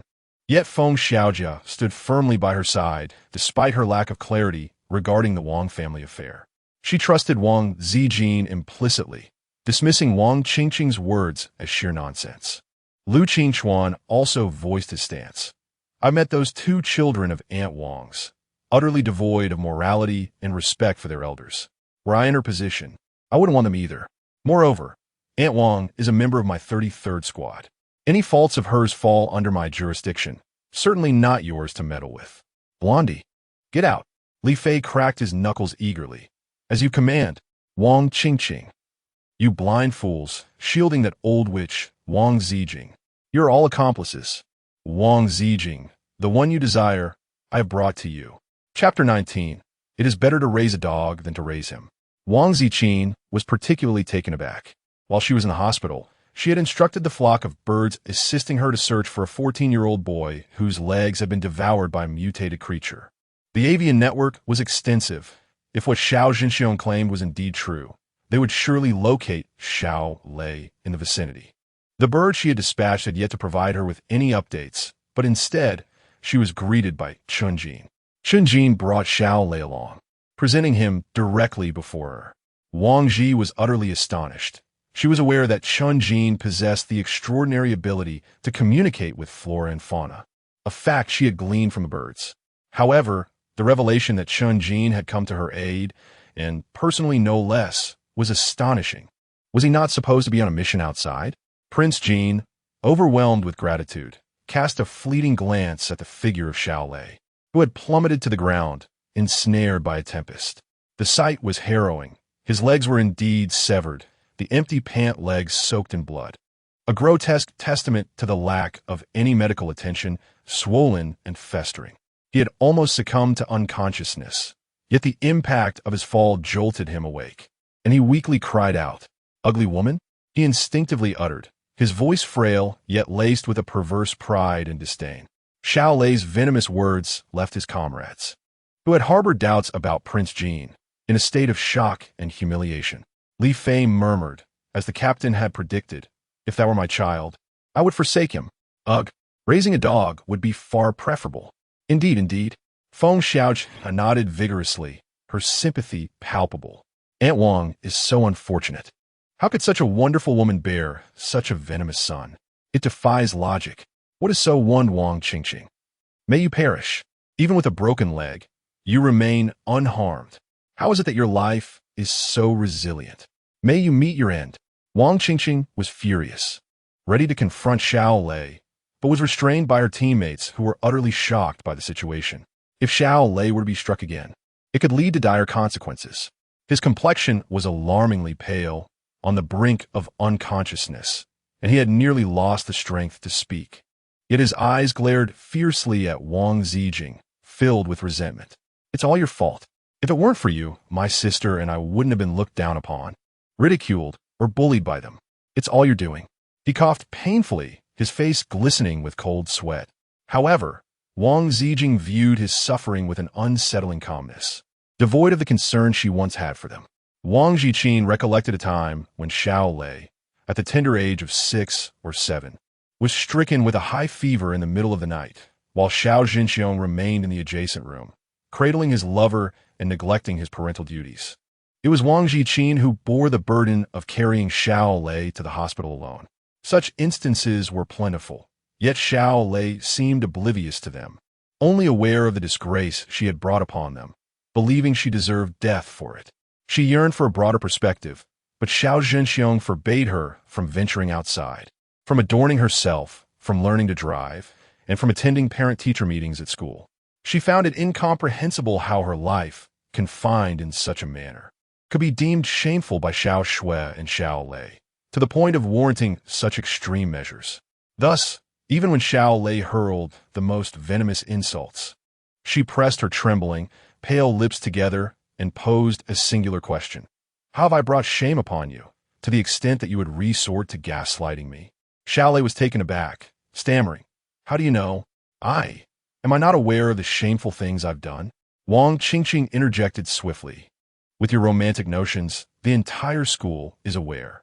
"Xiao Jia, do not allow her to speak." "Thank you," Wang Ziqin instructed. Feng Xiaojia acknowledged with a soft "oh," but nudged Li Fei with her elbow. Li Fei promptly raised his hand and snapped his fingers, commanding silence. Wang Qingqing immediately clamped her mouth shut. Yet no matter how hard she tried, she couldn't open it again. The terror that gripped her was akin to encountering a ghost. Wang Qingqing remains oblivious to Team 33 and possesses only a limited understanding of those endowed with extraordinary abilities. She is unaware that Li Fei wields a power of control, capable of immobilizing an opponent for 3 minutes, but only if they are either inferior in ability to him or classified as D-grade anomalies. This is precisely why he has found himself assigned to their team, Team 33. Wang Qingqing fell silent, allowing Wang Ziqin to turn her attention back to Xiao Lei, urging him to continue. Xiao Lei, taken aback as if confronted by a specter, felt a mixture of terror and an overwhelming admiration, perceiving Li Fei as a deity. To an ordinary individual, an extraordinary being is regarded as superior, and he had heard whispers that his mother was also among the gifted. Yet, he had failed to discern any remarkable qualities in her. If anything, she was notably unattractive, foolish, and exasperating. However, witnessing her stand alongside someone like Li Fei, he began to accept that she, too, possessed extraordinary abilities and was no longer entirely devoid of merit. Upon closer inspection, she seemed to possess an enhanced beauty, and her demeanor appeared transformed. Once characterized by a submissive nature, easily bullied and enduring abuse without protest, she now emanated a gentle yet icy demeanor, seemingly indifferent to the pain in his leg. Xiao Lei was consumed by a mix of anger and resentment, his eyes reddened with emotion. She had plastered photographs of his father's infidelities at the school entrance. They mocked both him and his sister. They tormented them to the brink of despair, with his sister nearly driven to the edge of suicide. Wang Ziqin had certainly never engaged in such behavior, yet she was not particularly surprised by the answer, for Xiao Zhenxiong had once struck her for this very reason. However, Xiao Zhenxiong did not disclose that the incident had been reported to the school, and seeing Wang Ziqin suffer greatly, he did not acknowledge it either. By the following day, he had chosen to let the matter rest. It seems that Xiao Zhenxiong had indeed identified the true culprit. Prince Jin glanced at the silent Wang Qingqing and said, "You cannot possibly have captured these images without knowledge of the affair between Xiao Zhenxiong and your mother. It must have been orchestrated by her. Am I correct?" Wang Qingqing's pupils contracted sharply as she shook her head in vehement denial. Yet, Wang Ziqin placed the video of Xiao Zhenxiong and Zhu Mali brawling in the hospital right before her eyes. The two had carelessly blurted out both appropriate and inappropriate words, laying bare the true nature of their relationship. Wang Qingqing's eyes widened in disbelief, filled with astonishment. Her mother had explicitly stated that it was Wang Ziqin who had falsely accused her. Yet this video stood as irrefutable evidence. Prince Jin no longer paid her any attention and turned to Xiao Lei. "What I have not done, I have not done. If you do not believe me, so be it, but I refuse to be the scapegoat. Xiao Lei, from this moment forth, I sever all maternal ties with you and Xiao Shui. From now on, I will not concern myself with your welfare, whether good or bad, whether living or dead." Chapter 20. Has the heart shifted so swiftly? Wang Ziqin has long pondered when and where she went astray, leading to the profound animosity harbored by Xiao Shui and Xiao Lei towards her. At last, she has unraveled the knot that has tormented her. Indeed, it was her own inadequacy and inability that prevented her from safeguarding her children. The children, already disdainful of her incompetence, grew to loathe her further and even plotted her demise. Is it her fault or the children's? Such distinctions have become inconsequential. She is no longer their mother. Yet, she is not one to turn a blind eye to suffering. Thus, she has requested medical assistance in her name, extending her help even to a stranger. However, whether the hospital can mend Xiao Lei's leg is no longer her concern. She believes it is for Xiao Zhenxiong to tend his own child. Seeing Wang Ziqin neglecting to take him to the hospital and instead abandoning him to a stranger, Xiao Lei protested, "Ugly. Aren't you going to take me to the hospital? I don't want to see Dad. Don't call him." At 14, Xiao Lei is no longer a child. It is evident to him that Xiao Zhenxiong does not value him. Previously, he and Xiao Shui clung to Xiao Zhenxiong solely because of his wealth and power, while their mother seemed utterly ineffectual. On the plain, Xiao Zhenxiong had pushed him and Xiao Shui out to shield himself from an anomaly, and in his attempt to protect Xiao Shui, he lost both legs to a ferocious bite. The agony was unbearable, yet Xiao Zhenxiong refused to take him to the hospital, instead exclaiming with glee that Wang Ziqin, that ugly woman, would surely be heartbroken. She would have no choice but to agree to remarry him. If she refused, he would ensure she never saw her son again. Without a second thought, Xiao Zhenxiong abandoned him, disregarding his cries for help, ignoring Xiao Shui's attempts to intervene, and even striking her. Fear and hatred for Xiao Zhenxiong, now Consum Wang Ziqin, had not heard the word mother for a long, long time. Yet, she no longer needed it. She was no longer his mother. Having reached this point, she felt she had fulfilled her duty. At that moment, she remembered to express her gratitude to Chunjin. But just as she approached him and opened her mouth to speak, Su Yanbei, seated on a chair and pressing on his wound, suddenly cried out in pain. Aunt Wang, it hurts so much. Ah, am I going to be disfigured? Will I become ugly? Will you still like me? Please don't stop liking me, okay? Aunt Wang, please? Wang Ziqin, aren't you fond of Lu Qingchuan? Have you so quickly transferred your affections? His voice was low and cold, imbued with a barely perceptible confusion. Su Yanbei immediately retorted, Aunt Wang is not old at all. I am sincere. I wish to marry Aunt Wang. The crowd fell silent. Wang Ziqin, I am unwilling. I shall never marry again in this lifetime. I apologize, but I shall have Xiaojia escort you to the hospital. Given your condition, you need not worry about disfigurement. Wang Qingqing, having been indulged since childhood, is incapable of even unscrewing a bottle cap or wielding a fruit knife. How could she possibly possess the strength to inflict such deep wounds? Su Yanbei's injury is not severe, and given the advancements in modern medicine, it is unlikely to leave any disfigurement. Moreover, just moments ago, a teammate offered to tend to Su Yanbei's wound, but she declined, allowing the blood to flow freely, a detail she certainly noticed. Such theatrics are clearly deliberate. When Su Yanbei was swiftly rebuffed, a fleeting shadow crossed her bloodied visage. Even her enchanting peach blossom eyes exhibited a hint of malice. Yet, this moment of darkness was ephemeral, as she quickly donned a gentle and affectionate demeanor once more while addressing Wang Ziqin. Aunt Wang, I find myself a bit disheartened, yet I bear no ill will toward you. After all, I am quite fond of you. I shall not relent, Aunt Wang. With his blood-smeared face, he advanced toward Wang Ziqin step by step, but was obstructed by two men flanking him, Chunjin and Lu Qingchuan. Both men paused, exchanging puzzled glances, while Su Yanbei before them erupted into laughter. Gentlemen, what is the matter? I merely wish to bid Aunt Wang good night, as I am her suitor. What right have you to impede my pursuit of her? Su Yanbei reasoned with a bright smile. Before Chunjin and Lu Qingchuan could respond, Wang Ziqin, unable to bear the scene any longer, waved her hands in a flustered manner. No, I'll take my leave. Overwhelmed, she was at a loss for how to handle Su Yanbei's fervent advances, having never encountered such passionate entanglement in her youth. He was akin to an unshakable piece of sticky candy, leaving her bewildered as to his true intentions. The suite assigned to Wang Ziqin is located just upstairs. As she scanned her face to unlock the door, she simultaneously typed a message to Captain Chun on her phone. She had intended to express her gratitude earlier, but was interrupted, so she resorted to her device. Captain Chun, thank you for personally making the trip. I truly appreciate it. A notification chimed softly from behind Wang Ziqin.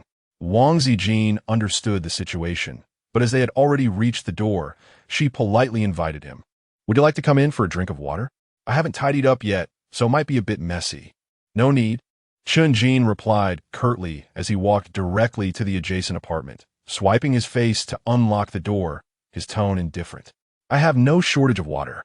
Prince Jin, my neighbor. Wang Ziqin felt slightly embarrassed, as she had assumed that Chunjin had followed her up, perhaps with some ulterior motive. She gave her forehead a heavy slap, realizing that it was Su Yanbei who had completely disordered her thoughts. This immense trouble was indeed too troublesome. She needed to distance herself from such romantic distractions.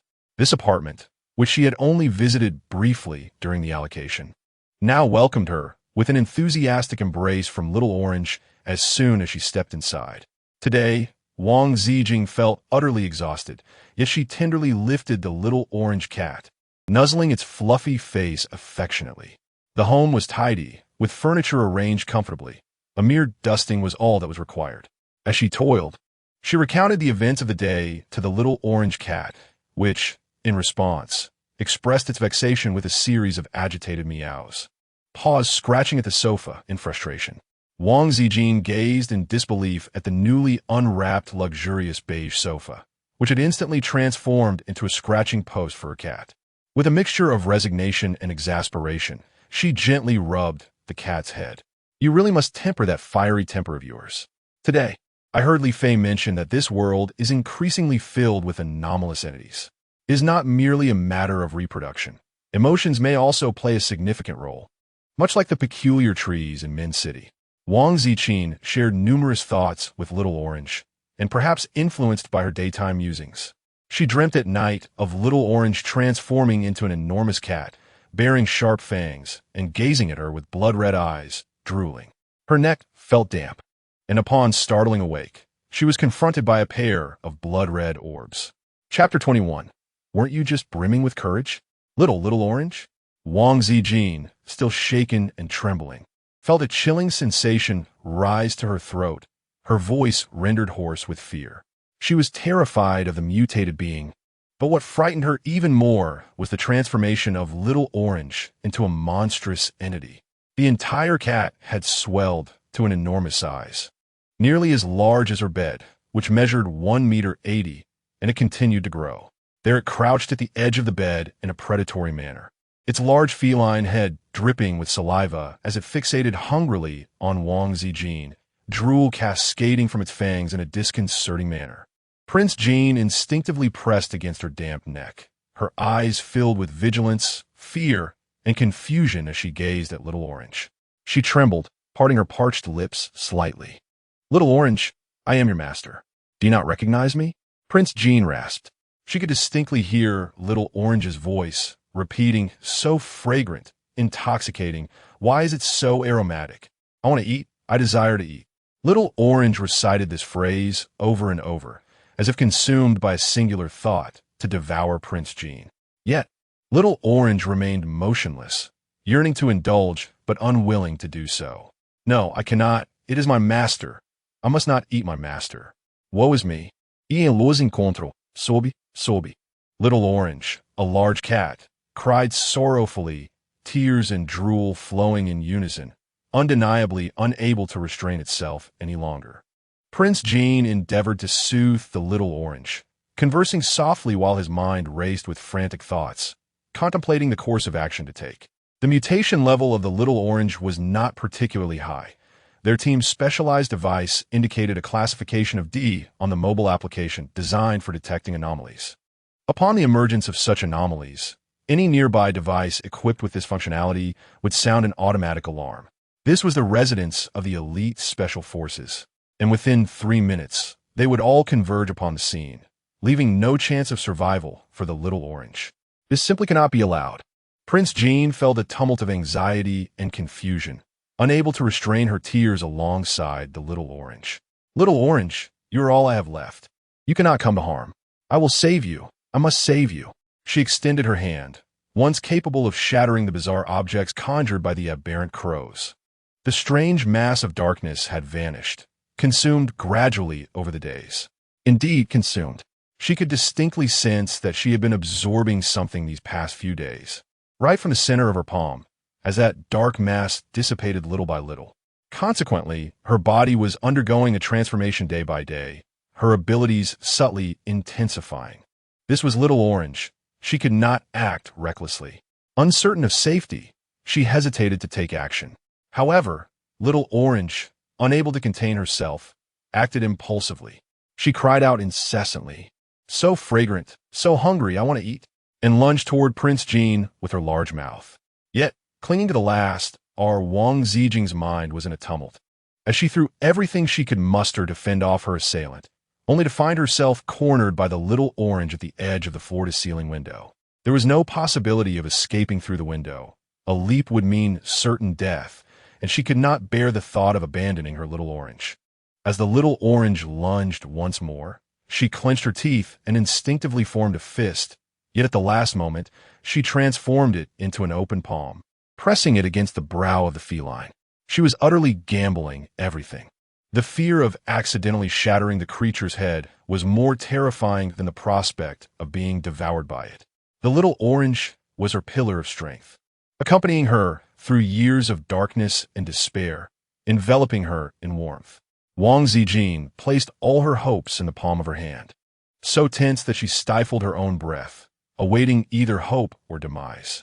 As her palm made contact with the cat's head, it felt as though it were irresistibly drawn to the center of its brow, and something frenzied began to burrow within her.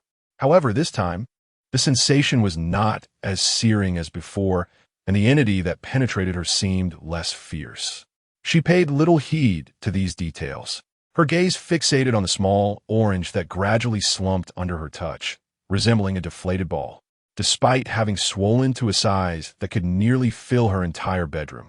The little orange slowly diminished, returning to its normal size before the transformation. Wang Ziqin's heart raced with a tumultuous rhythm, a blend of anxiety and trepidation as she gently caught the little orange. With trembling fingers, she reached out to caress the orange's delicate nose. The little orange's eyes had returned to their usual state, albeit fluttering shut intermittently, emitting a weak and fragile meow. "Master, I'm so sleepy." The little orange lazily smacked its lips, and in an instant succumbed to slumber as if utterly exhausted and overwhelmed by fatigue. Wang Ziqin remained in a state of shock, staring blankly at the small orange cat curled up at her feet, tears pooling in the corners of her eyes. The fear was overwhelming. She was unable to stem the flow of tears and leaned against the cold, floor-to-ceiling window, biting her lip in silent sorrow. Suddenly, a knock on the window startled her, causing an involuntary shudder. She instinctively recoiled, only to find a shadow approaching the glass, revealing a pale face obscured by a mask, cold black eyes fixed upon her. With tear-filled eyes, Wang Ziqin gazed at him for several seconds, her reaction sluggish. Nan finally spoke up, "Chunjin." "Captain Chun." At that moment, she regained her fragmented thoughts and recalled Chun-Jin's wind-based abilities, which allowed him to harness the power of the wind for levitation and acceleration. Moreover, he resided next door to her. Given the commotion that had transpired, it was inevitable that their teammates would be alerted, and Chun-Jin, living in such proximity, would undoubtedly be among the first to arrive. Wang Ziqin hurriedly lifted the sleeping little orange and, with a stagger, rose to open the window for Chun-Jin to enter. "Captain Chun, how did you come this way?" Her voice was still hoarse, and the corners of her eyes were tinged with red, tears conspicuously hanging on her lashes. Chun-Jin lowered his gaze slightly and replied casually, "It's nearer this way." "Were you frightened? Just a moment ago, you were quite bold, weren't you? Facing danger unarmed?" Wang Ziqin. She was momentarily taken aback, and it took her a while to fully comprehend the meaning behind his words. He was subtly mocking her, suggesting that she had bravely faced the formidable jaws of the transformed little orange with her bare hands. Had he witnessed that? Chapter 22. Why was Chun-Jin in her car? At that time, Wang Ziqin was also coerced, and the recollection now fills her with trepidation. The sight of Chun-Jin only exacerbates her fear.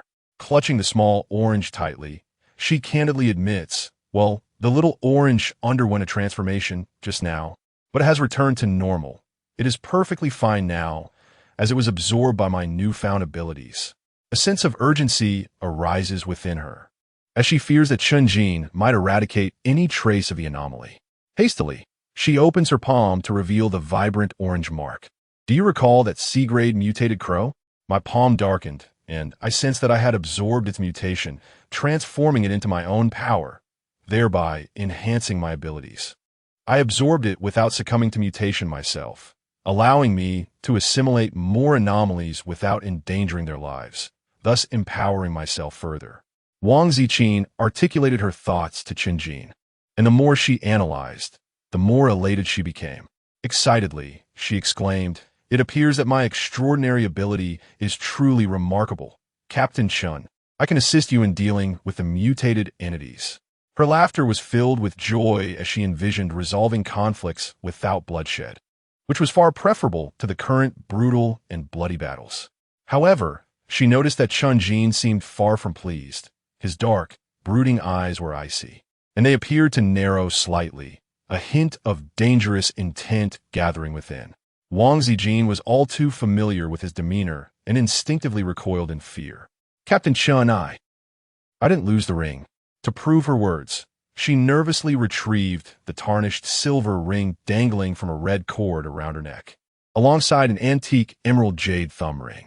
This was left to me by my mother, she explained anxiously, her palm damp with perspiration as she clutched the jewelry. I've always worn it around my neck, never lost it, so I tied them together. Gathering her resolve, she made to remove the ring. I should just return it to you. Keep it on.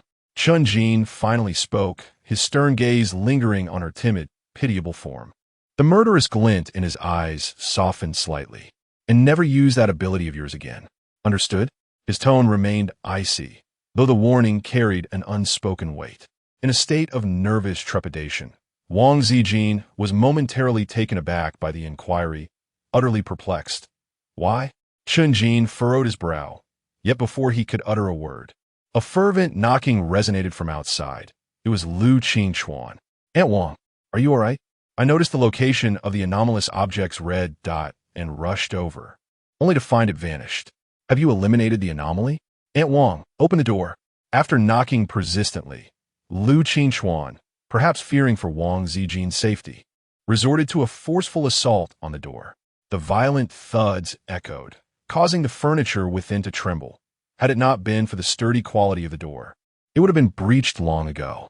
Wang Ziqin was initially startled, yet felt as though a savior had arrived.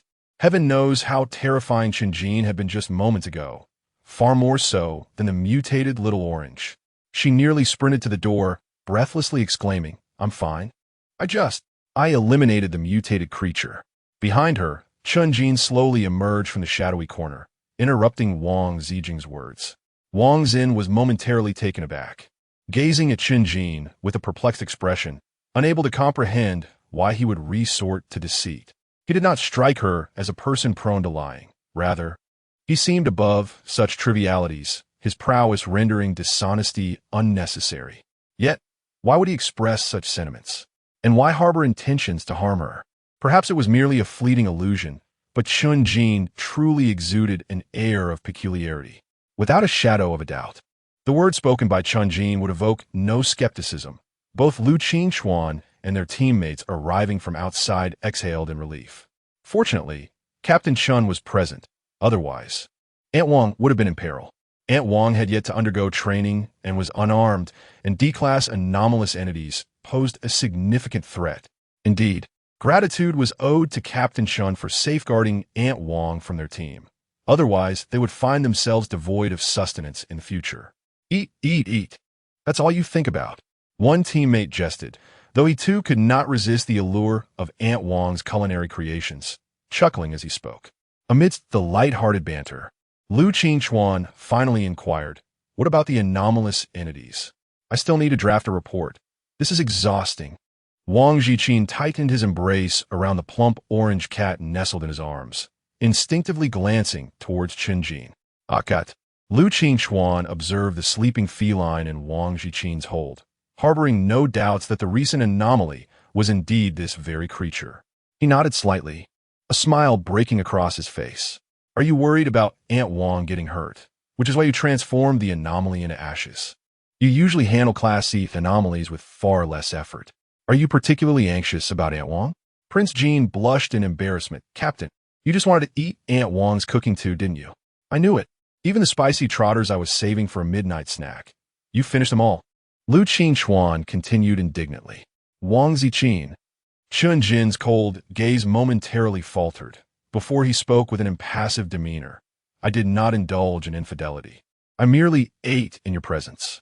Lu Qingchuan chuckled mischievously, approaching to embrace Chun Jin's neck, as the two conversed like close comrades, gradually drifting away in their animated exchange. Wang Ziqin bid farewell to her remaining teammates who came to offer their condolences, graciously declining their kind offer to assist in tidying up the house. Resolutely, she rolled up her sleeves and set to work alone. Meanwhile, the little orange, the source of all this commotion, slumbered peacefully, blissfully unaware of the chaos it had caused. Prince Jean amusingly rubbed its feline head, recalling how little orange had nearly lost its life before, a pang of fear and heartache coursing through him. What could have caused such a transformation in little orange? Could it truly be the emotional state of little orange that triggered this change? Yet, little orange's demeanor appeared quite normal. Why then? Jean had prevented her from discussing the matter of little orange, and it was inappropriate for her to consult a doctor about it. Her mind spun in circles, leading to the emergence of two prominent dark circles under her eyes the following day. Feng Xiaojia had taken Su Yinbei to the hospital the previous night, and subsequently enjoyed drinks and barbecues with Li Fei, thus missing the incident involving Prince Jin's encounter with the anomalous entity. Now, she felt utterly exhausted and stifled yawns. Spotting Prince Jin, who had arrived at the company before her, she hurried to catch up and linked her arm with Prince Jin. Inquiring about the events of the previous night, Wang Ziqin, echoing Chun Jin's deception, tentatively inquired, Xiaojia, are you aware of the frequency of mutations in domestic cats? What could possibly account for such occurrences? Feng Xiaojia shook her head, admitting she had never encountered such a phenomenon. The last instance we had was the mutated dog in Min City, but that was merely during our investigation when the dog's owner was absent. Such situations are exceedingly rare. Wang Ziqin found herself increasingly perplexed. Why had the little orange suddenly undergone such a transformation? A new mission had commenced, and the itinerary had been disseminated to everyone. Gather your belongings and prepare for departure, Lu Qingchuan declared as he summoned the team to action.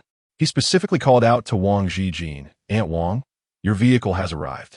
You may take your time to familiarize yourself with the company. We shall embark on the next mission together. During their dinner the previous night, Lu Qingchuan had suggested that Wang Ziqin remain at the company to acclimatize herself. At that moment, Wang Zhen felt it was feasible. Only by becoming well acquainted could she avoid hindering them. She still holds the same sentiment. In any case, her seemingly formidable new ability, which Chun Jin had cautioned her against using, must be respected. After all, Chun Jin would not have advised her without reason. As she watched them board the vehicle, bidding farewell with waves, Lu Qingchuan suddenly called out to her with excitement. Aunt Wang, come with us. Team 2 is in trouble. Your ability is needed. Upon witnessing his anxious demeanor, Wang Ziqin had never seen Lu Qingchuan so flustered, and she too felt a surge of urgency. She hurriedly approached her brand-new RV. As she stepped inside, she was taken aback, for Chun Jin was seated in her driver's seat, his legs crossed casually upon the platform, eyes closed as if in slumber. Wang Ziqin, filled with uncertainty, repeatedly scanned her face to confirm that this car indeed belonged to her, not to Chun Jin. However, why was Chun Jin in her vehicle? And why was he asleep? Chapter 23. Chun Jin's Kind Heart. Captain Chun, Prince Jin, in a hurry to drive, gently tapped the chair beside Chun Jin, mindful of Feng Xiaojia's comment about his severe obsession with cleanliness. Chun Jin's long, thick eyelashes fluttered slightly, yet he did not open his eyes. He instructed A337, activate autonomous driving and keep pace with A330. The vehicle's AI responded in a cold, mechanical voice, understood. Autonomous driving activated, full protection engaged, and automatic emergency combat system initiated. A 337 will safeguard you throughout the journey. Once the car was in motion, Chun Jin casually inquired, have you mastered it? A new trainee? It was at that moment that Wang Ziqin realized Chun Jin was there to teach her how to drive. While her heart was filled with astonishment, she also felt a deep sense of gratitude. To be fair, aside from the occasional illusion that Chun Jin wished to harm her, he was quite an amiable individual. He had gifted her a ring as a token of trust, showed no disdain for her age, invited her to join Team 1, and even personally brought Xiao Lei to her. Nevertheless, Wang Ziqin remained somewhat perplexed and inquired, is it true that every new recruit in the Special Operations Team is personally taught to drive by you? Aren't you supposed to be very busy? Prince Jean. I see. Prince Jean, devoid of any doubts, opened her phone to the team group chat and soon grasped the urgency of Lu Qingchuan's distress. It was revealed that a member of Team 2 was ensnared by a mutated entity, among whom was their captain, Lu Anna, who happened to be Lu Qingchuan's cousin. Lu Anna is one of the 3 extraordinary individuals in the brigade capable of communicating with flora and fauna, having amassed countless military accolades. Her stunning beauty has captivated many within the squad, earning her the affectionate title of Goddess Anna. Notably, Lu Anna once had a romantic liaison with Su Yanbei, who was brought into the elite squad by her. However, their relationship was short-lived, as Su Yanbei swiftly moved on to a series of fleeting romances, earning a notorious reputation for his unfaithfulness. These juicy tidbits were all relayed to her by Feng Xiaojia in a private conversation, the young girl chattering incessantly. Ultimately, she posed a provocative question to Prince Jean. Aunt Wang, do you think that the scoundrel Su Yanbei is clinging to you simply because of your age difference with Lu Anna, using you to provoke her? Wang Ziqin felt it was highly probable. This reasoning indeed held water, and there was an 80 to 90% chance that this was the case. These young people truly are engaging in an utterly chaotic manner, a complete generational divide. Wang Ziqin, where's the ring? Chun Jin had appeared before her at some point, his expression devoid of emotion as he gazed at her. Wang Ziqin was attentively listening to Feng Xiaojia's voice message. Despite the volume being quite low, upon encountering Chun Jin, she instinctively retreated slightly, feeling a twinge of guilt. The faded red string, indicative of its long history, reflected her deep reverence and appreciation for her mother's cherished relics. As they were laid together, Chun Jin furrowed his brow and remarked, "Let be this way. I merely wish to remind you that the ring must always be worn." Furthermore, he cast a glance at Wang Ziqin's hand, marked by a residual orange imprint, and cautioned, "You must refrain from absorbing any more anomalous substances, otherwise it could prove fatal." Wang Ziqin, is it similar to the side effects of the captain's ability? Chun Jin fell silent for a moment, his voice deepening, seemingly more grave than before. Wang Ziqin found the situation somewhat alarming. Were it not for the fact that Chun Jin did not seem like the type to jest, she might have doubted the veracity of his dire warnings. She discerned no drawbacks. Rather, she noted several advantages. She could even hear the captain in the vehicle ahead, his booming voice engaged in a heated telephone conversation with Team 2. He insisted that if anything were to happen to Lu Anna, the entirety of Team 2 would be insufficient to atone for it. Moreover, he inquired whether Lu Qingchuan had yet arrived. Upon hearing this remark, Wang Ziqin was taken aback, her gaze rising in astonishment to meet the eyes of Chun Jin, who was adjusting his earphones. Did Lu Qingchuan not realize that Chun Jin was in her car? She had assumed that it was Lu Qingchuan's intention for Chun Jin to instruct her in driving, but it appeared that was not the case. Wang Ziqin was touched by Chun Jin's warm-heartedness and decided to prepare a delicious meal as a token of gratitude, as it seemed that Chun Jin quite enjoyed her cooking. However, upon receiving a message through his earphones, Chun Jin swiftly rolled down the car window, and in an instant, his figure vanished like a flash of lightning. Wang Ziqin was asking him, "What do you like to eat?" Of course, Wang Ziqin hadn't managed to cook or eat a single bite until dusk that day. Lu Qingchuan held a meeting in the car regarding their imminent destination, the mutated creatures they would face, and the plan to rescue the hostages. The meeting lasted until they reached their destination. When they got off the car, Feng Xiaojia leaned against the car door, complaining loudly about being hungry and having weak legs. Prince Jean, however, felt quite well, devoid of any sense of hunger, and instead, her spirits were notably high. Ever since she absorbed the anomalous substance, she had experienced an absence of hunger pangs. She could go an entire day without drinking water and not feel parched. Her body had become nothing short of miraculous, albeit rather peculiar. This newfound ability was indeed strange. The mission location for Team 2 was a remote island, where the anomalous substance was a species of fish from the sea, which had spawned a multitude of mutated fish. The creatures, both airborne and aquatic, were exceedingly difficult to detect, their locations nearly impossible to pinpoint. The successful identification of this group of mutated fish was largely credited to Lu Anna, while leading Team 2, fortuitously heard the ominous voices of the anomalous beings from a nearby fishing village, declaring their intent to devour all the villagers. The mutated flora they had already eradicated had decimated half the village, prompting Lu Anna to immediately order the evacuation of the residents. The villagers, deeply rooted in their home, were reluctant to leave, and it took considerable persuasion. Ultimately, however, they were unable to evacuate in time. The mutated fish arrived with alarming swiftness, including several C-class specimens in addition to the D-class that Lu Anna had heard. The members of Team 2, all adept in their abilities, found dealing with C-class threats manageable. Yet the sheer number of C-class mutated fish posed a significant challenge, especially as they could survive on land. To safeguard the villagers, Lu Anna stepped forward to communicate with the mutated fish, diverting their attention and allowing her fleet-footed teammates an opportunity to escape and seek reinforcements. The details of this situation were conveyed by the team.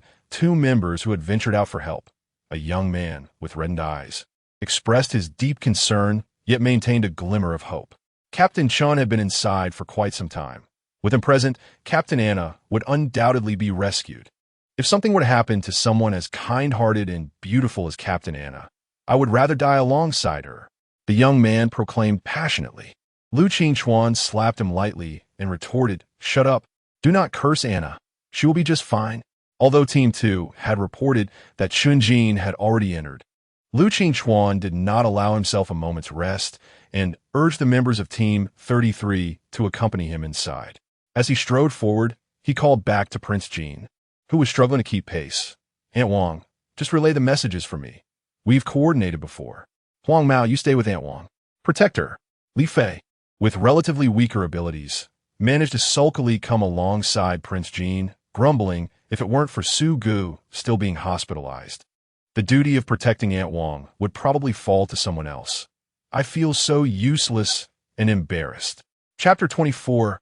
Oh, beautiful one. Wang Ziqin felt rather inadequate.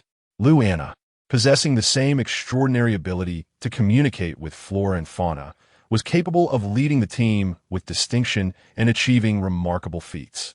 Ah, how utterly inept she felt. The two of them, ineffectual, stumbled along behind, lacking the agility of their more adept companions. Even Feng Xiaojia moved with a grace that left Li Fei envious. Since childhood, Xiaojia had taken advantage of her superior physical abilities to bully her and snatch away her sweets. Even now, as an adult, she found herself outmatched. How frustrating. Wang Ziqin casually uttered a sound of acknowledgement, refraining from engaging in the conversation, for she was intently listening to the voices of the mutated creatures. The trees surrounding the beach swayed in the evening breeze, producing a rustling sound, while the sea crashed against the rocks, creating a cacophony of noise. However, Wang Ziqin's auditory perception was exceptionally acute. She could discern the myriad voices of marine life, all discussing the peculiar group of fish. "Those humans are to be devoured," declared the monstrous fish. "Once we deplete their strength, we can swallow them whole.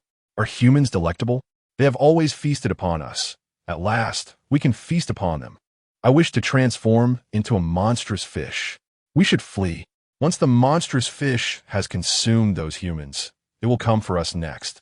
Let us escape swiftly." Humans.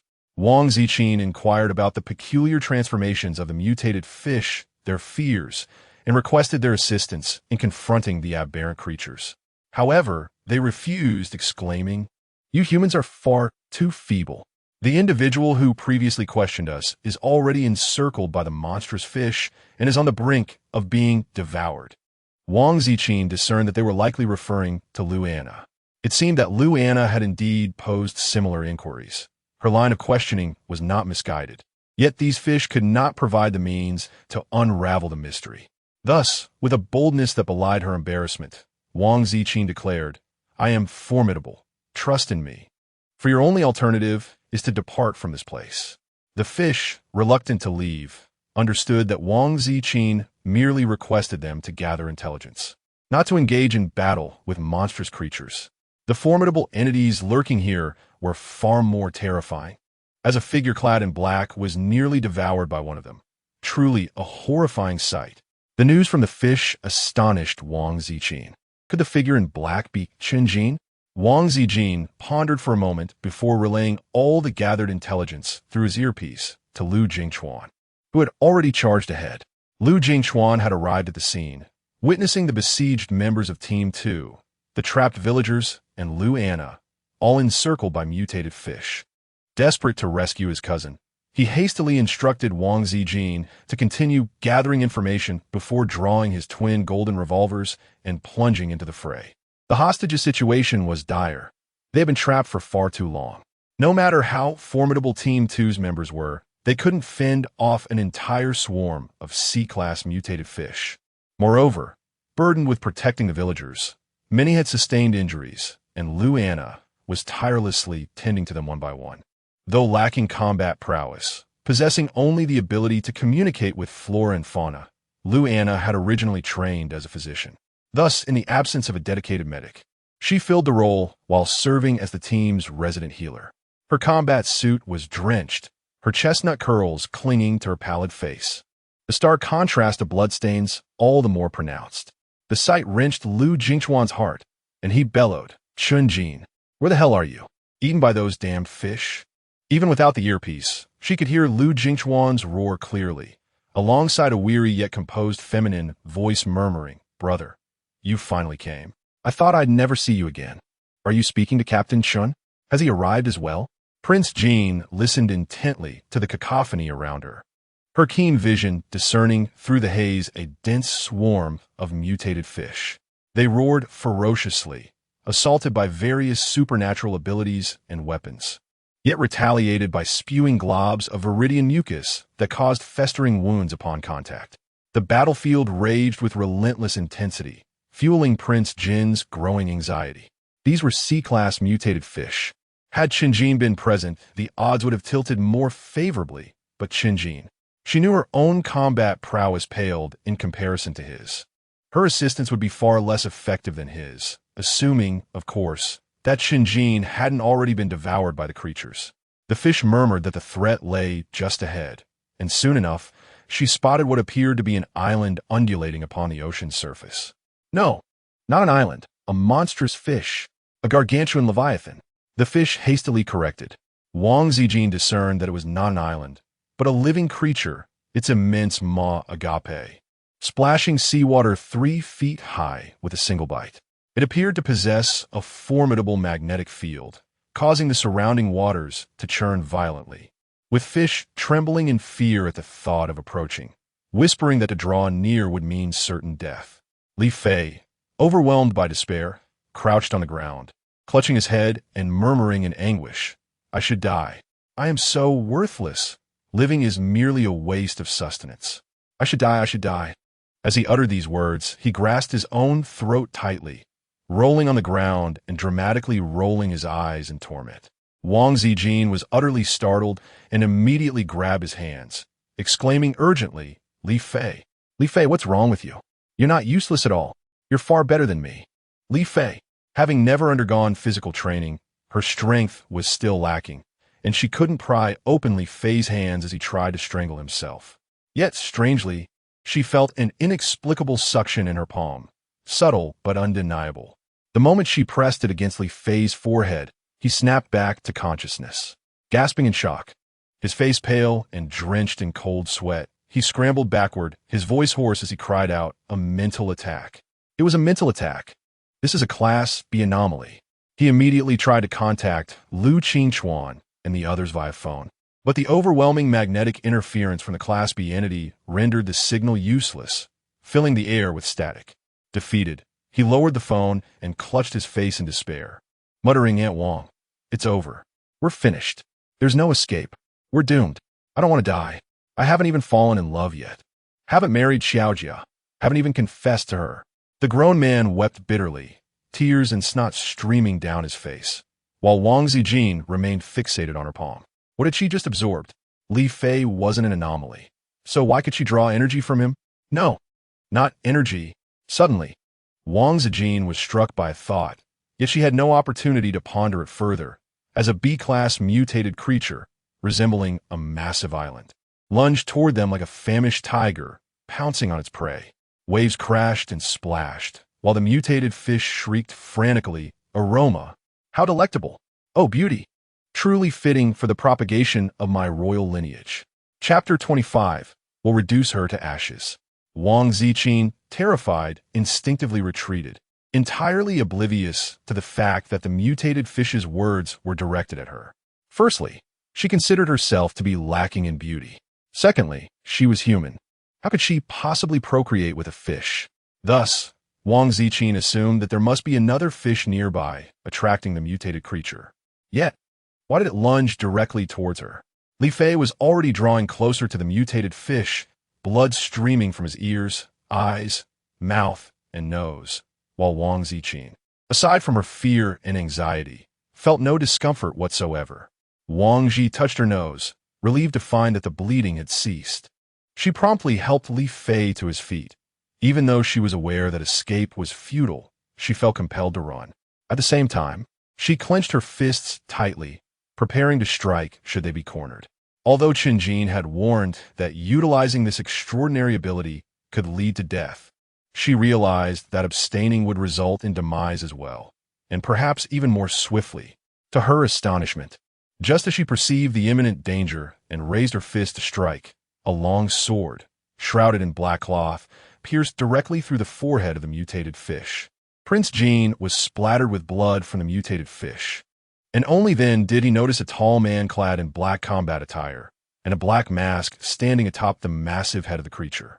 Qinjin, harnessing the sea breeze, stood upright, unwavering even as the mutated fish thrashed and wailed in agony, desperately attempting to dislodge him. "Ah, it hurts terribly. This wretched human has caused my suffering. Was he not supposed to be dead by my hand? How is he still alive? Perish. I shall feast upon you, the one who has marred my joy." The mutated fish writhed violently, prompting Prince Jin to urgently warn, "Captain Chun, be careful. It intends to devour you." Chun Jin swiftly drew his sword, casting a light glance back at her as he retreated. Only then did Wang Ziqin recall that Chun Jin also possessed the extraordinary ability to communicate with flora and fauna. Her anxiety had caused her to overlook this fact. Chun Jin retreated from the fish's head to its back, his long sword soaring into his grasp as he moved, the blade miraculously free of any bloodstains.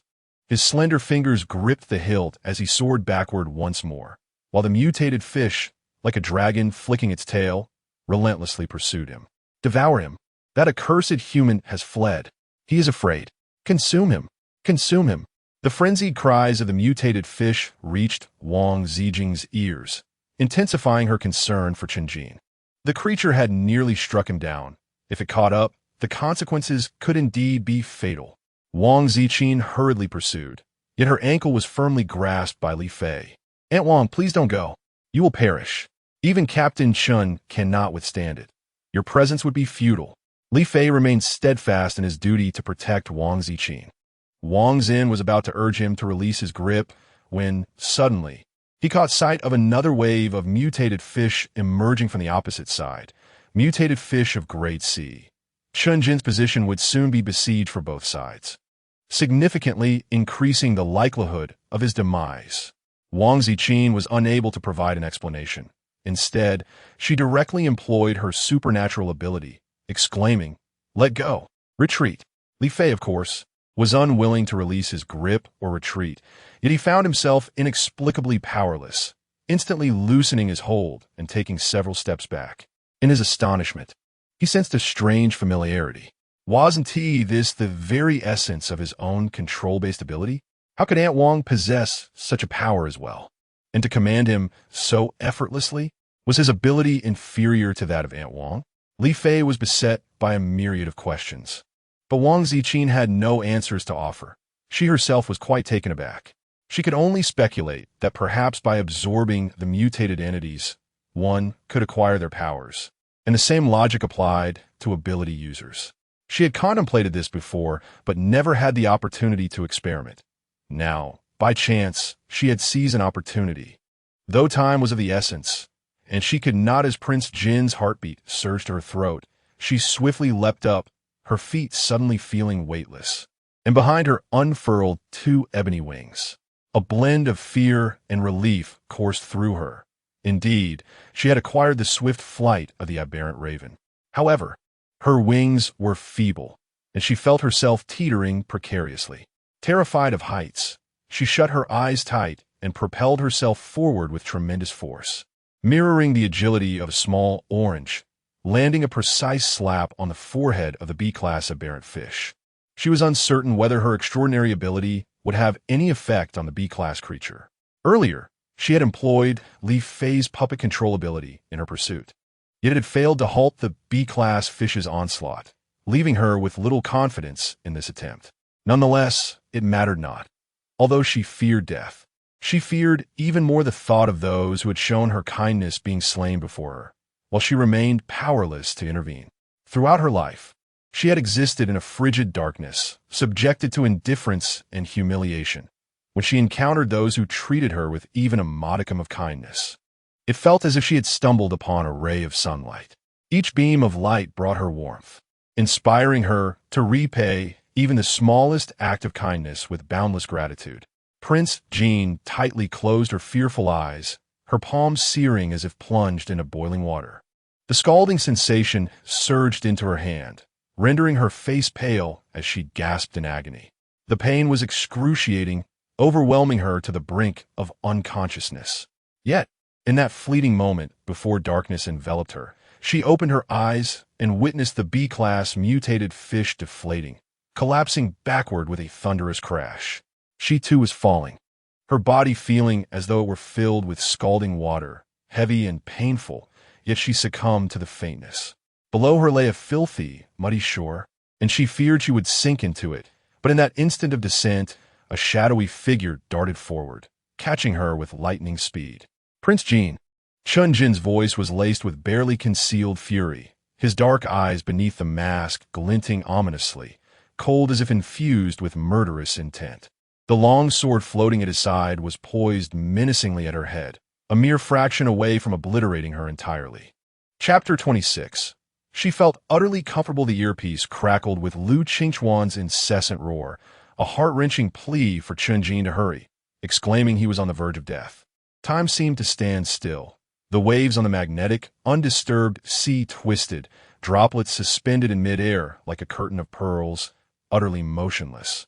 Moments later, Chun Jin exhaled softly, cradling Prince Jean as he gracefully leapt onto the beach, stepping lightly on the droplets.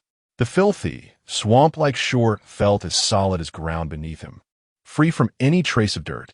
Only the unconscious Prince Jean lay in his arms, her face smeared with grimy blood, her attire tattered and soiled.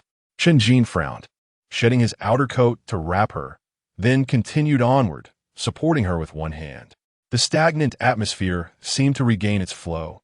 Droplets merged into the sea, erupting into towering waves, carrying the shrunken, mutated fish to the surface. Its screeched groats. Wang Ziqin exerted immense effort, depleting her trump cards to trade for a B-grade mutated fish, only to be effortlessly annihilated by a single droplet of water. No less, a collective obliteration. Yet, she remained oblivious to these events. She had been in a prolonged state of unconsciousness, immersed in a searing, boiling heat, while the energies she once absorbed surged through her veins, overwhelming her system. It felt as though her veins were on the verge of bursting. Despite the agonizingly slow and painful absorption, she persisted without faltering. In a daze, she seemed to hear someone speaking, expressing concern about the perilous act of saving lives, remarking that she had become different. Perhaps she was merely dreaming, for after the indistinct utterance, the person gently wiped her face with a damp cloth. The coolness of their fingertips, when they brushed against her, brought her immense comfort. Though her entire body was aflame, she yearned for that fleeting coolness, nuzzling closer and craving more, ever more. Yet, the source of that refreshing sensation soon vanished, eluding her grasp no matter how diligently she searched, leaving her to endure the searing pain and torturous discomfort alone. When she finally emerged from the boiling depths and hazily opened her eyes, she could not discern which day it was, only that dusk had fallen. She found herself lying upon a pristine white hospital bed, an intravenous line supplying nutrients, while a pure black combat jacket lay draped over the chair beside her, a rather sizable garment that appeared strikingly familiar. Prince Jean gazed at the dark stains of blood lingering on his garments, recalling the unresolved battle circumstances just before he had fainted. His eyelids fluttered, and he hastily sat up to don his shoes. His head still swam with dizziness, his fingers felt somewhat weak, and there was a lingering sensation of.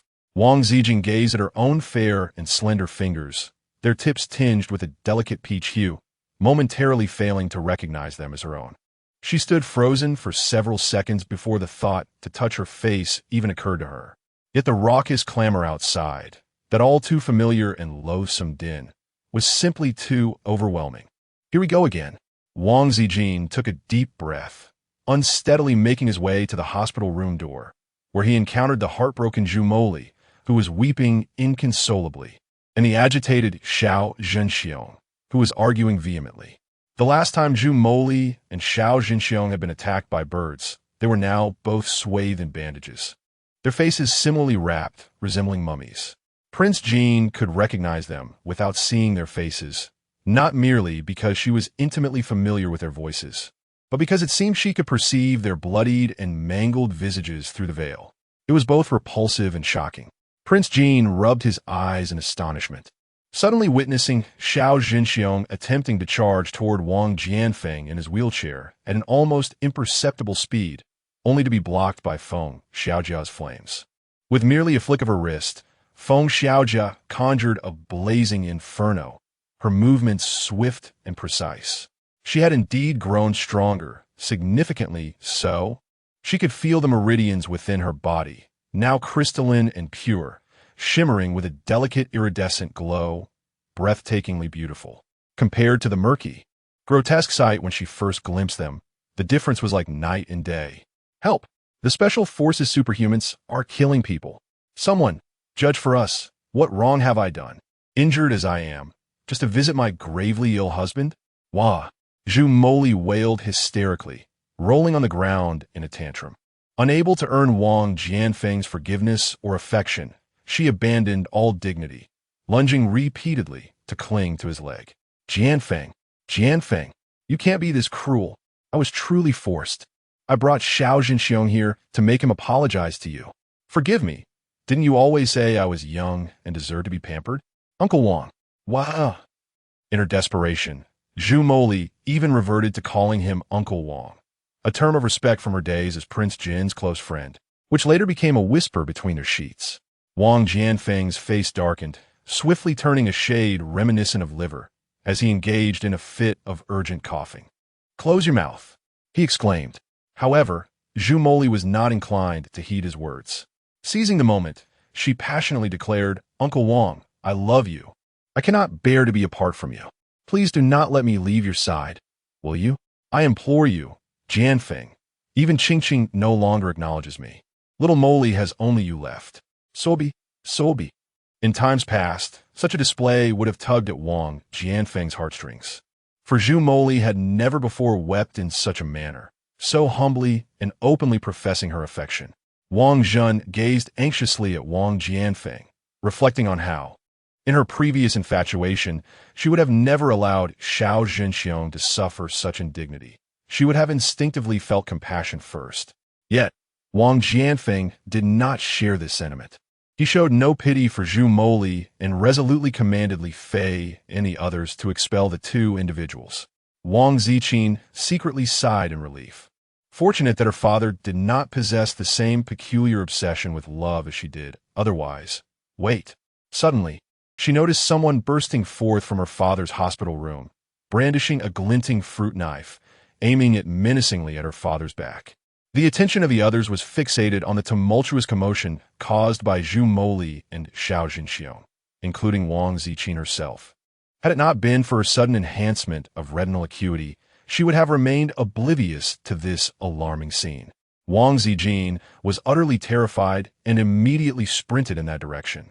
Simultaneously, she activated Li Fei's mind control ability and issued a command. Chapter 27. Wang Ziqin is my wife Wang Qingqing. Drop the knife.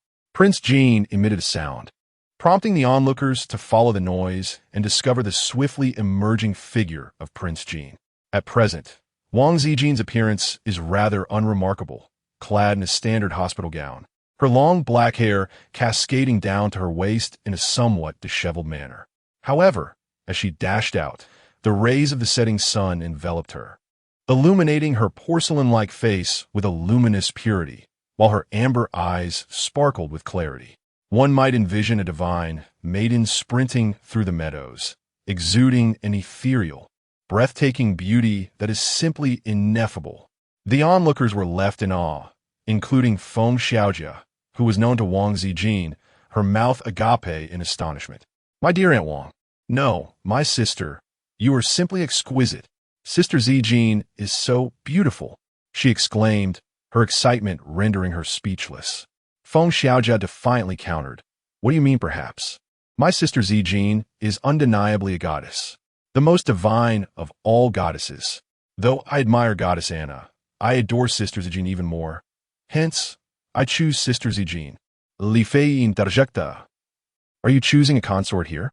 Feng Xiaojia rolled her eyes and continued, "Only someone like Sister Ziqin deserves to be chosen as a consort.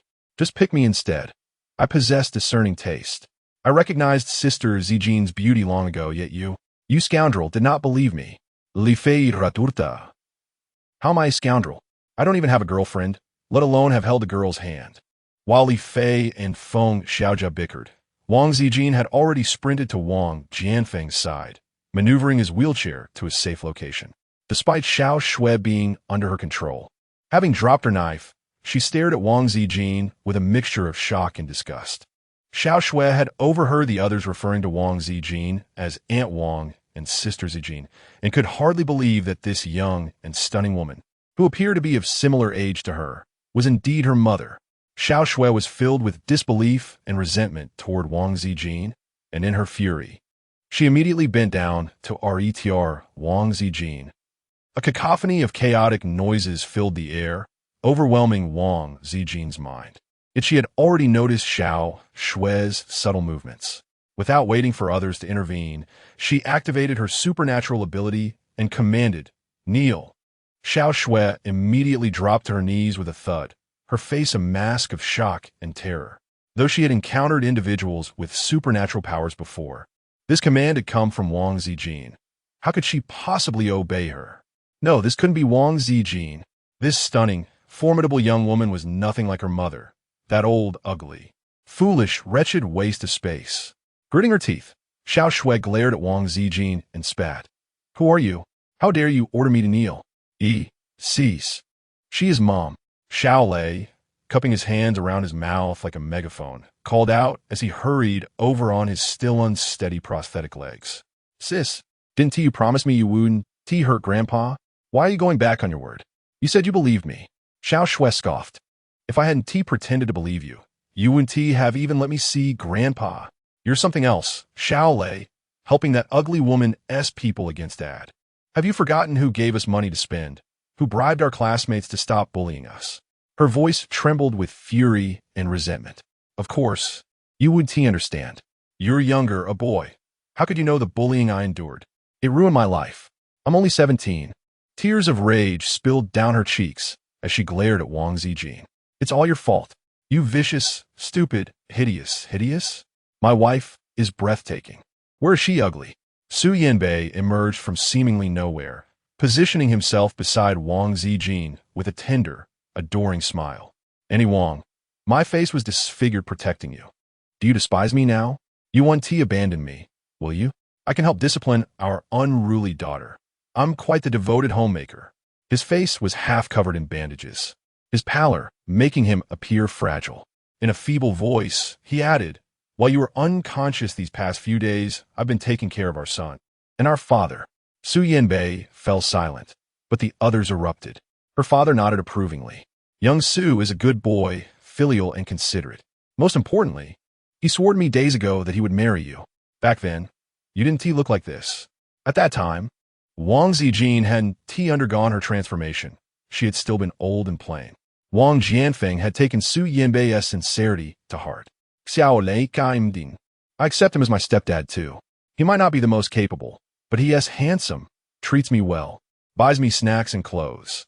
He is a way better stepdad than him." Xiaolei. Xiao Zhenxiong was livid. He had been stunned into silence earlier, awestruck by Wang Ziqin's metamorphosis. She was even more beautiful now than when he had first met her at 18. Her features hadn't changed drastically, yet she seemed to radiate an ethereal glow, so breathtaking, so mesmerizing, more captivating than the 18-year-old Wang Ziqin who had once stolen his heart. He had loved her once, that naive, beautiful heiress. That was why he had agreed to Zhu Moli's absurd seduction scheme in the first place. But once the novelty wore off, and Wang Ziqin's blind devotion became suffocating, he grew irritated. Now, seeing her rejuvenated, more radiant than ever, his heart stirred anew. The insults he had prepared died on his lips. Instead, he pleaded, "Wife, you've been my wife for 20 years. We have 3 children. I was wrong before, blinded by greed, deceived by Zhu Moli. Forgive me one more time. I swear I'll love only you from now on." He raised his hand in oath, earning a furious slap from Zhu Moli beside him. Eager to prove his sincerity, he even defended Xiaolei. "Your brother is telling the truth. It was Zhu Moli, that vile woman, who orchestrated everything. She envied Ziqin for having a husband as exceptional as me and wanted to steal me away." Wife. Turning back, he saw Su Yanbei still grinning at Wang Ziqin, utterly indifferent to him. Enraged, Xiao Zhenxiong shoved him aside. "Get lost, pretty boy. Wang Ziqin is my wife." Su Yanbei remained silent, but as he was pushed, he deliberately collapsed in the opposite direction, straight into Wang Ziqin's arms. Chapter 28. Will Captain Chun like Annie Wang? Wang Ziqin had been listening to their quarrel for quite some time. Her head spun, rendering her somewhat unsteady on her feet. Just then, she noticed Su Yanbei collapsing toward her petite frame, startling her. As she was about to exert her powers to push him away, someone swiftly intervened, catching her in a firm embrace before she could falter any further. As Wang Ziqin's mind swirled in a haze, she tilted her head upwards and caught sight of the man cradling her, adorned with the familiar, unchanging black mask. In a fleeting moment of lucidity, an image flickered through her mind. He had held her just like this as they traversed the muddy, filthy beach. A vague recollection lingered, though she suspected it was merely a figment of her dreams, considering she had long since succumbed to unconsciousness. She recalled the tender care he had bestowed upon her in her dreams, a thought that left her feeling bashful and awkward, wishing she could simply faint away. "Captain Chun, I can walk by myself," she attempted to assert. "You cannot," Chun Jin interjected coolly. Moreover, Chun Jin was merely assisting her, devoid of any romantic inclinations, despite being someone who might wish her harm. Thus, she expressed her gratitude sincerely. "Captain Chun, you truly are a good person." "Good person card? Why didn't I give it to them earlier?" Chun Jin retorted. "Them?" Wang Ziqin took a moment to process before responding with confusion. "They are not good people. Why would you distribute it?"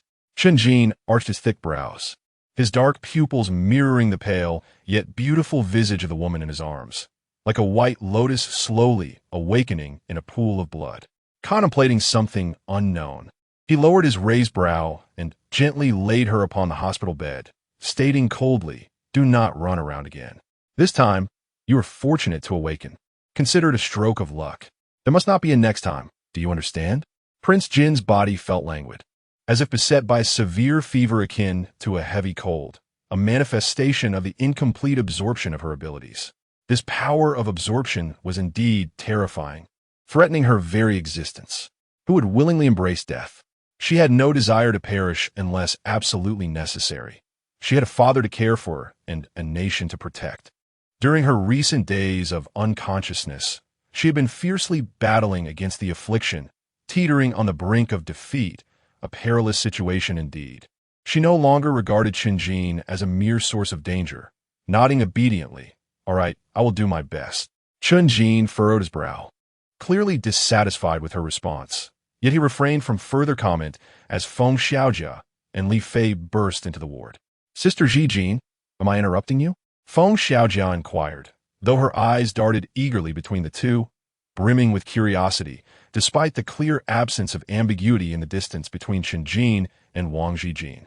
Li Fei, on the other hand, displayed a more typical demeanor, plopping down onto the accompanying chair and raising his voice in a boisterous outburst.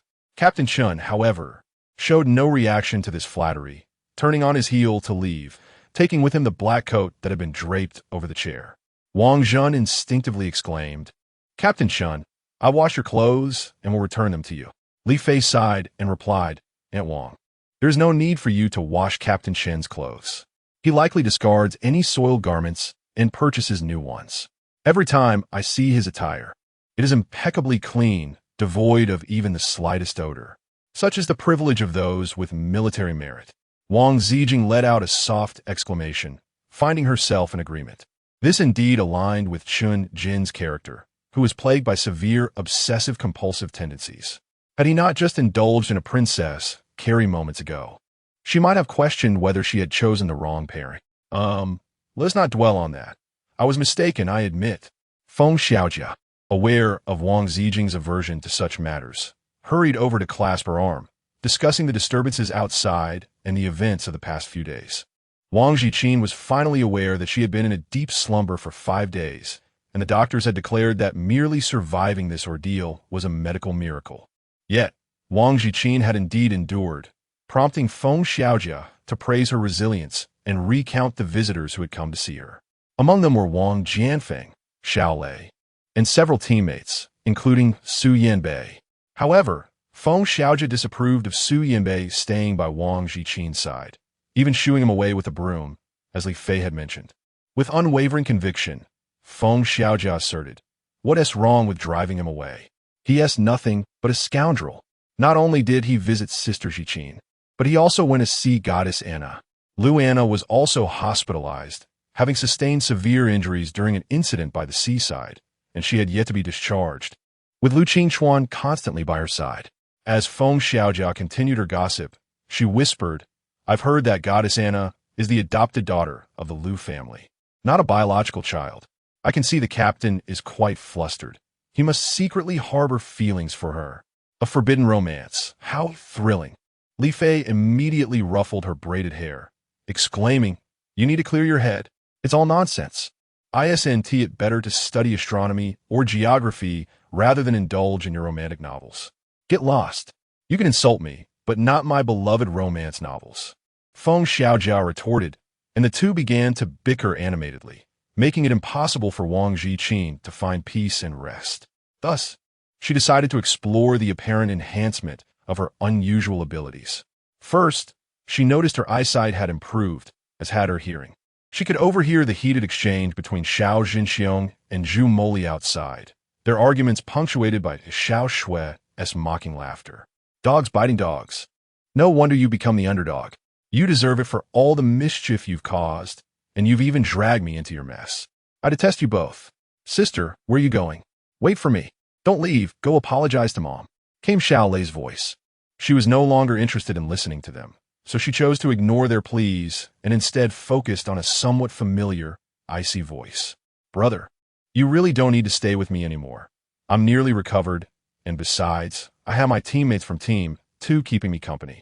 "Oh, Lu Anna, brother, do you think Captain Chen might have feelings for Aunt Wang? Aunt Wang is so beautiful. Could she have captured Captain Chen's heart?" Chapter 29. I wish to be the overlord. Lu Qingchuan laughed heartily. "How could that be? How old is Aunt Wang? Do you think we're all like that pervert Su Yanbei? Breaking up with him was the wisest decision." Lu Qingchuan clicked his tongue and continued, "Anna, you've been asking about Captain Chun. Do you think he—" "Wang Ziqin, make sure you rest properly. What are you doing?" A cold, familiar voice suddenly pierced through Wang Ziqin's eavesdropping, causing her to startle. Instinctively, she looked around the room, but found no sign of Chen Jin. Where could he be? How could he converse with her? How did he know she wasn't tea-resting? Did he possess such superior abilities in communicating with plants and animals compared to her? Prince Jin was taken aback, feeling a mix of shock, shame, and embarrassment, and swiftly ceased eavesdropping. It was then that he overheard Feng Xiaojia in the room, recounting the intense events of that day. It was an exceedingly perilous situation. The captain nearly had to resort to his extraordinary abilities. "Aunt Wang, you cannot fathom how close the goddess Anna came to being devoured by the mutated fish." The captain was in a state of utter panic. Thankfully, Captain Chun arrived just in time. He carried you over, stating that you were gravely injured and unconscious. He vanquished the B-class mutated fish to save you and was delayed in rescuing Team 2. Aunt Wang, you have no idea how Captain Shun, while cradling you in one arm, effortlessly dispatched a horde of C-class mutated fish with the other hand. It was simply breathtaking. I nearly screamed in excitement. The chemistry between them. Aunt Wang, I apologize. I couldn't help but become a bit delirious, but at that moment, it truly resembled a scene from a novel featuring the male and female protagonists. Wang Ziqin pondered. Do I resemble a leading lady at the age of 40? She felt a sense of helplessness. Naturally, she was unaware of the details shared by Feng Xiaojia, yet she vaguely sensed a slight overlap in her dreams. So, did Captain Shun truly embrace her? What a kind-hearted man he is. Wang Ziqin sighed, choosing not to dwell on Chun Jin's claim of slaying the B-class mutated fish, and refraining from mentioning her own enigmatic ability. Indeed, her power was shrouded in mystery, and she hesitated to wield it carelessly, so it was perhaps best left unspoken. Yet, her military achievements, to vanquish a B-class mutated fish, was an extraordinary accomplishment. She yearned for recognition, for she did not wish to be seen as inconsequential. As Alexander the Great's thoughts consumed her, she was suddenly struck by a chilling voice in her ear. A towering tree attracts the wind. Ostentation is not advantageous, and remaining inconspicuous is far safer. Prince Jin. Wang Ziqin was finally convinced that Chun Jin could hear her innermost thoughts. His abilities far surpassed her own. However, she found herself in disagreement with his assertion. A life devoid of ambition is scarcely distinguishable from that of a salted fish. Having endured 2 decades as such, she was well aware that the outcome was far from favorable. Moreover, if she did not strengthen herself, how could she safeguard those she wished to protect, including herself? She longed to counter Chun Jin's words, but was unable to communicate telepathically as he did. Instead, she contemplated sending him a message via her phone to engage in a theoretical discourse. At that moment, Su Yanbei arrived with Xiao Shui and Xiao Lei. Su Yanbei, thwarted by Feng Xiaojia at the door, could only call out pitifully, "Wife, please let me and the children come and see you. It has been days since we last met, and we all miss you dearly, my beloved wife." Prince Jin's head throbbed intensely as he rubbed his forehead, contemplating before he uttered, "Come in, Su Yanbei. You may enter alone." "Why can't we go in?" Xiao Shui protested. Wang Ziqin, do not think that just because you are not the one who committed that act, you owe neither Lei nor me anything. You declared your intention to sever ties with us, so do it. Just know, once severed, do not regret it. Please, sister, do not speak this way. Xiao Lei hurriedly placed a hand over Xiao Shui's mouth. Mother is still upset with us. Let's wait until her anger subsides. When her anger wanes, mine will not, Xiao Shui retorted, filled with ire and resentment. I shall detest her for a lifetime. She cannot even protect her own daughter. She is unworthy of being my mother. Sister, please do not remain angry. Mother is unaware. Xiao Lei's words were cut short as Feng Xiaojia closed the door behind them, leaving only Su Yanbei to enter with a cheerful demeanor. Feng Xiaojia granted him and Wang Ziqin the privacy they desired, a request made by Wang Ziqin herself. Feng Xiaojia felt a deep reluctance, fearing that Wang Ziqin might be deceived by Su Yanbei, a master of manipulation, evident from the string of ex-girlfriends he had. In contrast, Captain Shun was undeniably a far superior choice to Su Yanbei. Feng Xiaojia felt discontent as her favored couple faced interference from a third party. Her expression sour as she shot a disdainful glance at Xiao Shui. At your age, to blame everything on your mother is quite unbecoming. When trouble arises at school, you fault her too. Why not direct your ire towards your father, the true instigator of your woes? The schoolmates mock your mother out of ignorance. After all, she raised you both. Do you not understand her at all? Instead of defending her, you harbor resentment that leads you to harm her instead. Is this the behavior of a decent child? You claim that Ziqin is unworthy of being your mother, but do you deserve to be her children? Even the cat that Ziqin nurtures shows more filial piety than you two. Both Xiao Shui and Xiao Lei flushed with shame, particularly Xiao Shui. Upon seeing a girl of similar age with such a close bond with her mother, felt her anger intensify. Thus, she stepped forward, fuming. Well, you know, You haven't witnessed how foolish Wang Ziqin can be. She obeys every command from our father, willing to cater to his mistress, all while refusing to consider divorce. Such a naive mindset. If she were your mother, you would know the true embarrassment. She is utterly foolish, deserving of all the schemes laid against her. Upon hearing this, Wang Ziqin felt undeniably foolish, foolish to the extent that she had lost herself, foolish enough that even her children loathed her to the point of contemplating her demise. Yet she still wished to shield them from the worry of her near-death experience. She ceased to listen to the commotion outside, for before her, Su Yanbei leaned against the headboard, inclining closer to her. "My dear," he inquired, "are you listening to me? Focus your gaze upon me. I declare my love for you. Will you marry me?" Su Yanbei blinked his enchanting peach blossom eyes, exuding an intricate fragrance of blossoms, a sweet aroma enveloping Wang Ziqin, rendering escape impossible. Prince Jin had no choice but to use his extraordinary abilities to push him back, ensuring he stood properly. With a furrowed brow, he exhaled sharply, massaging his aching forehead, and coldly yet earnestly explained, "Su Yanbei, I am aware that you merely wish to exploit me to win back your ex-girlfriend, the goddess Anna. However, I cannot assist you. Let me reiterate, as both your elder and colleague, I will do my utmost to help where I can, but it must be of my own volition, not out of obligation.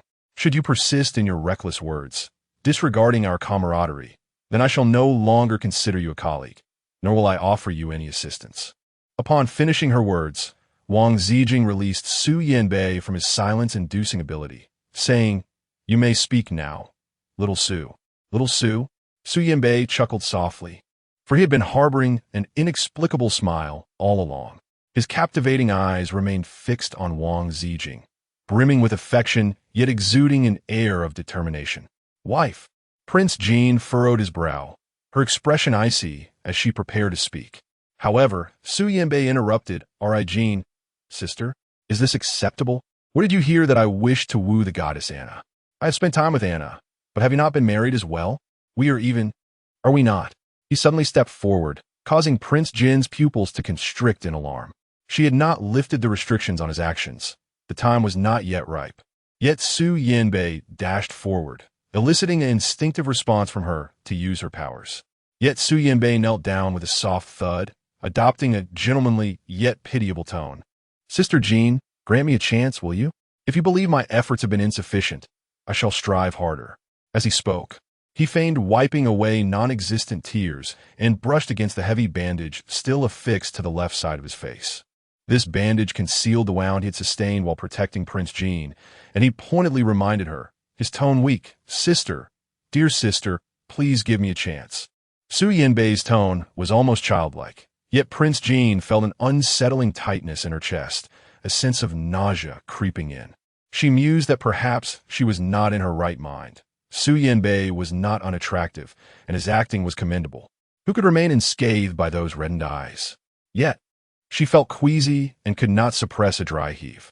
In an instant, Su Yanbei's expression soured, the facade of his usual smile crumbling. He ground his teeth before forcing a strained smile. "Sister, do you find me repulsive? Is it my appearance that displeases you, or my words?" Prince Jin wearily shook his head.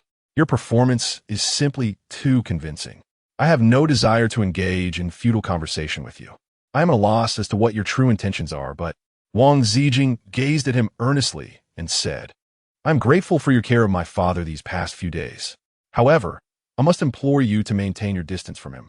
Since you have no intention of becoming my colleague, I kindly ask you to leave." Su Yanbei, as she prepared to utilize her extraordinary abilities, her wrist was seized by Su Yanbei, who firmly pressed both hands atop her head, rendering her immobile.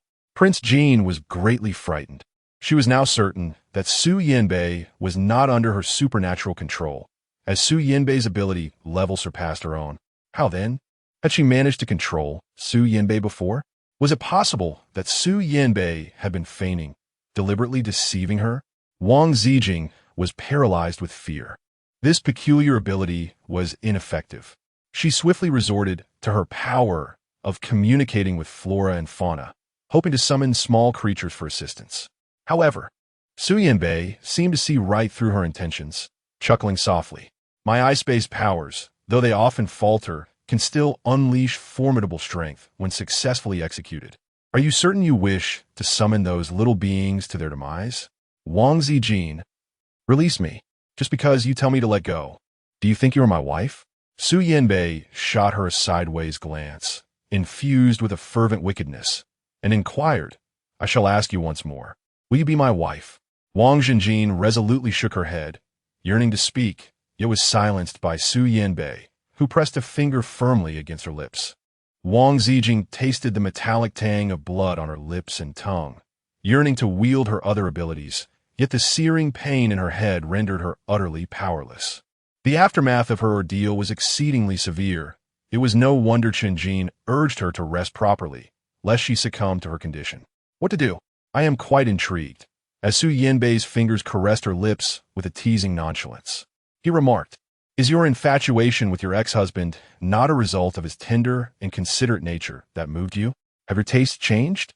Do you now prefer the slovenly and crude demeanor of Lu Qingchuan, or perhaps the elusive Qinjin, who dares not show his face, likely unattractive, yet revels in pretense, merely for vanquishing a few Class C anomalies?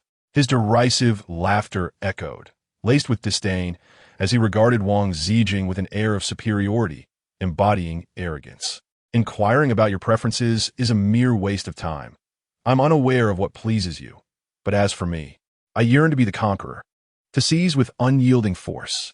He grinned wickedly, suddenly leaning in, inhaling deeply as if intoxicated by her presence, murmuring softly, My dear, you possess an enchanting fragrance.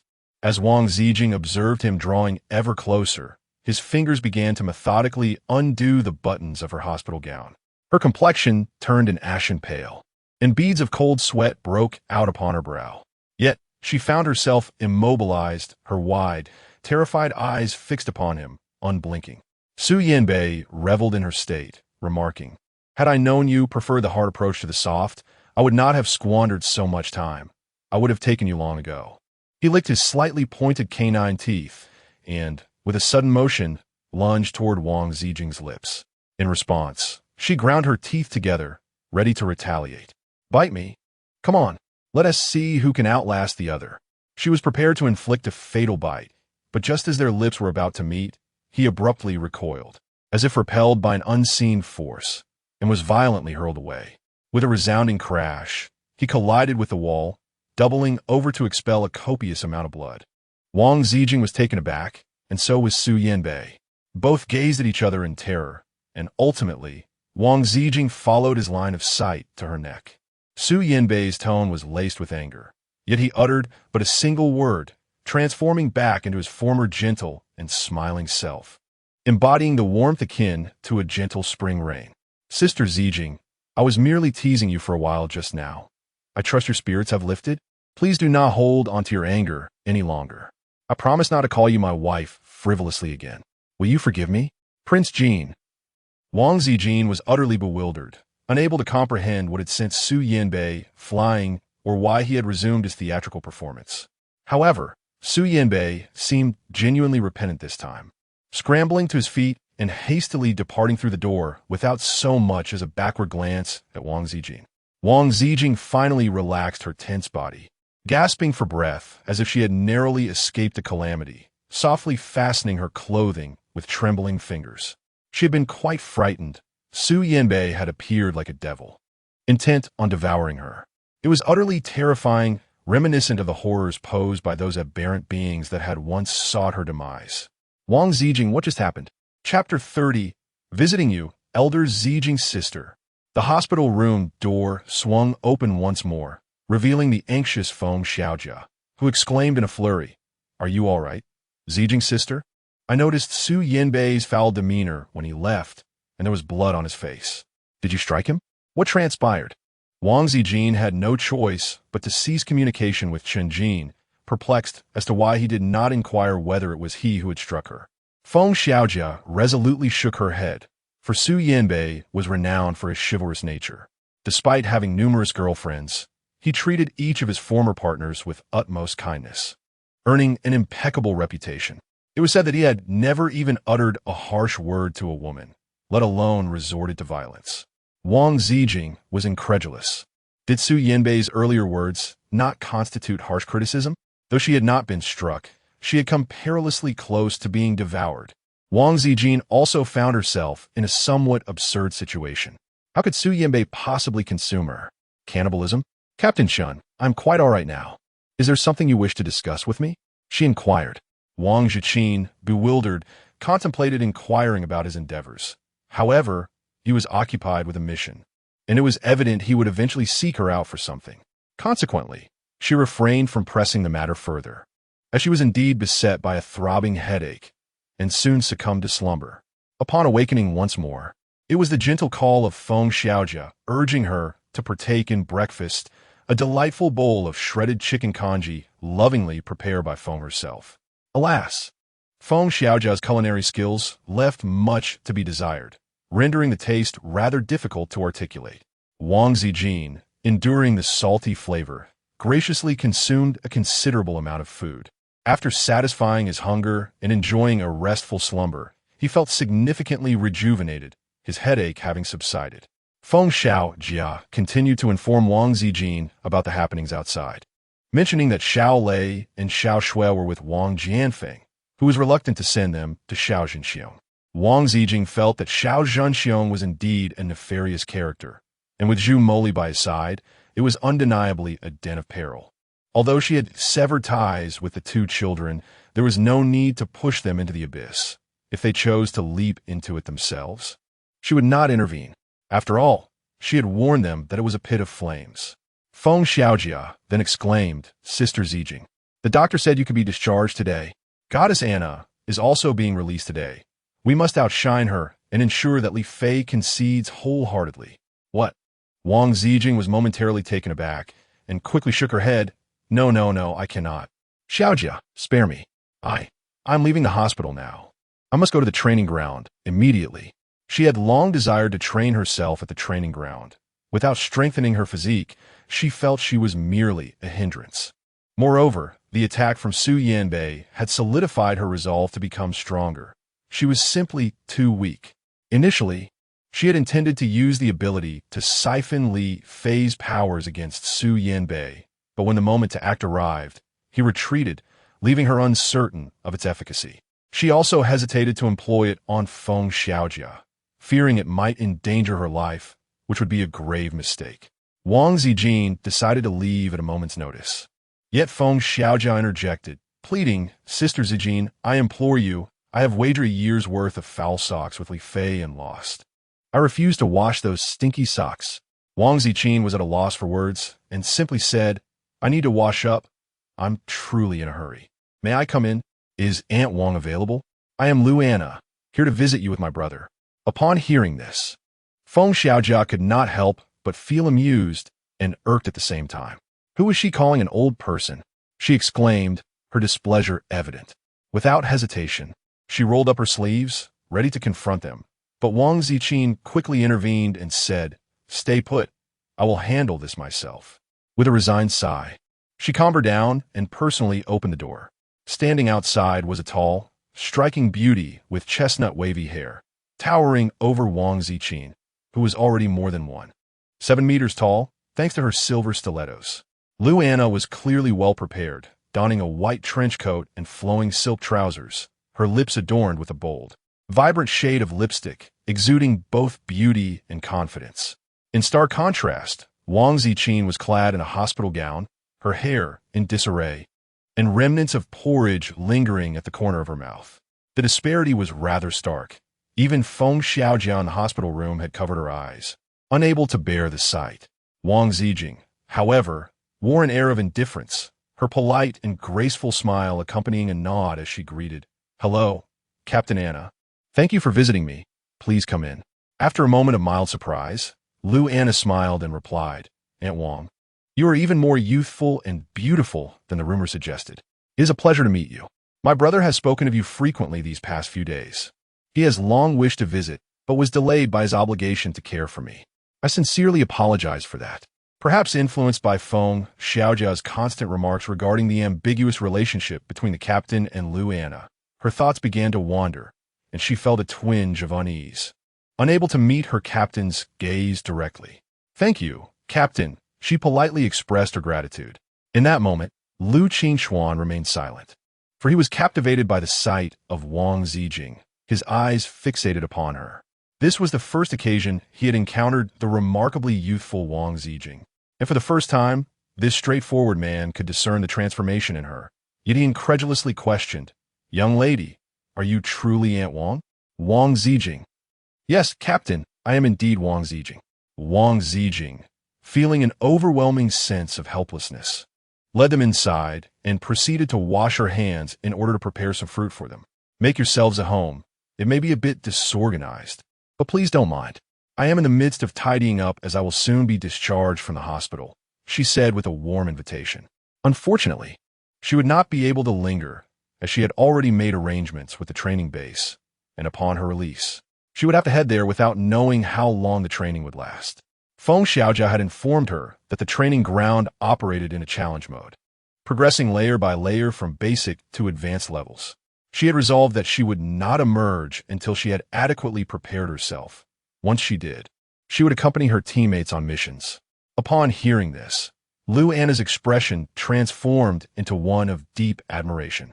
"Aunt Wang, your ambition is truly commendable. It's no wonder my brother mentioned that Captain Chen has his eye on you. You are indeed a treasure of Team 33, and I find myself wanting you as well." Prince Jean felt a sense of embarrassment. After all, what I prepared was merely a meal, hardly a treasure.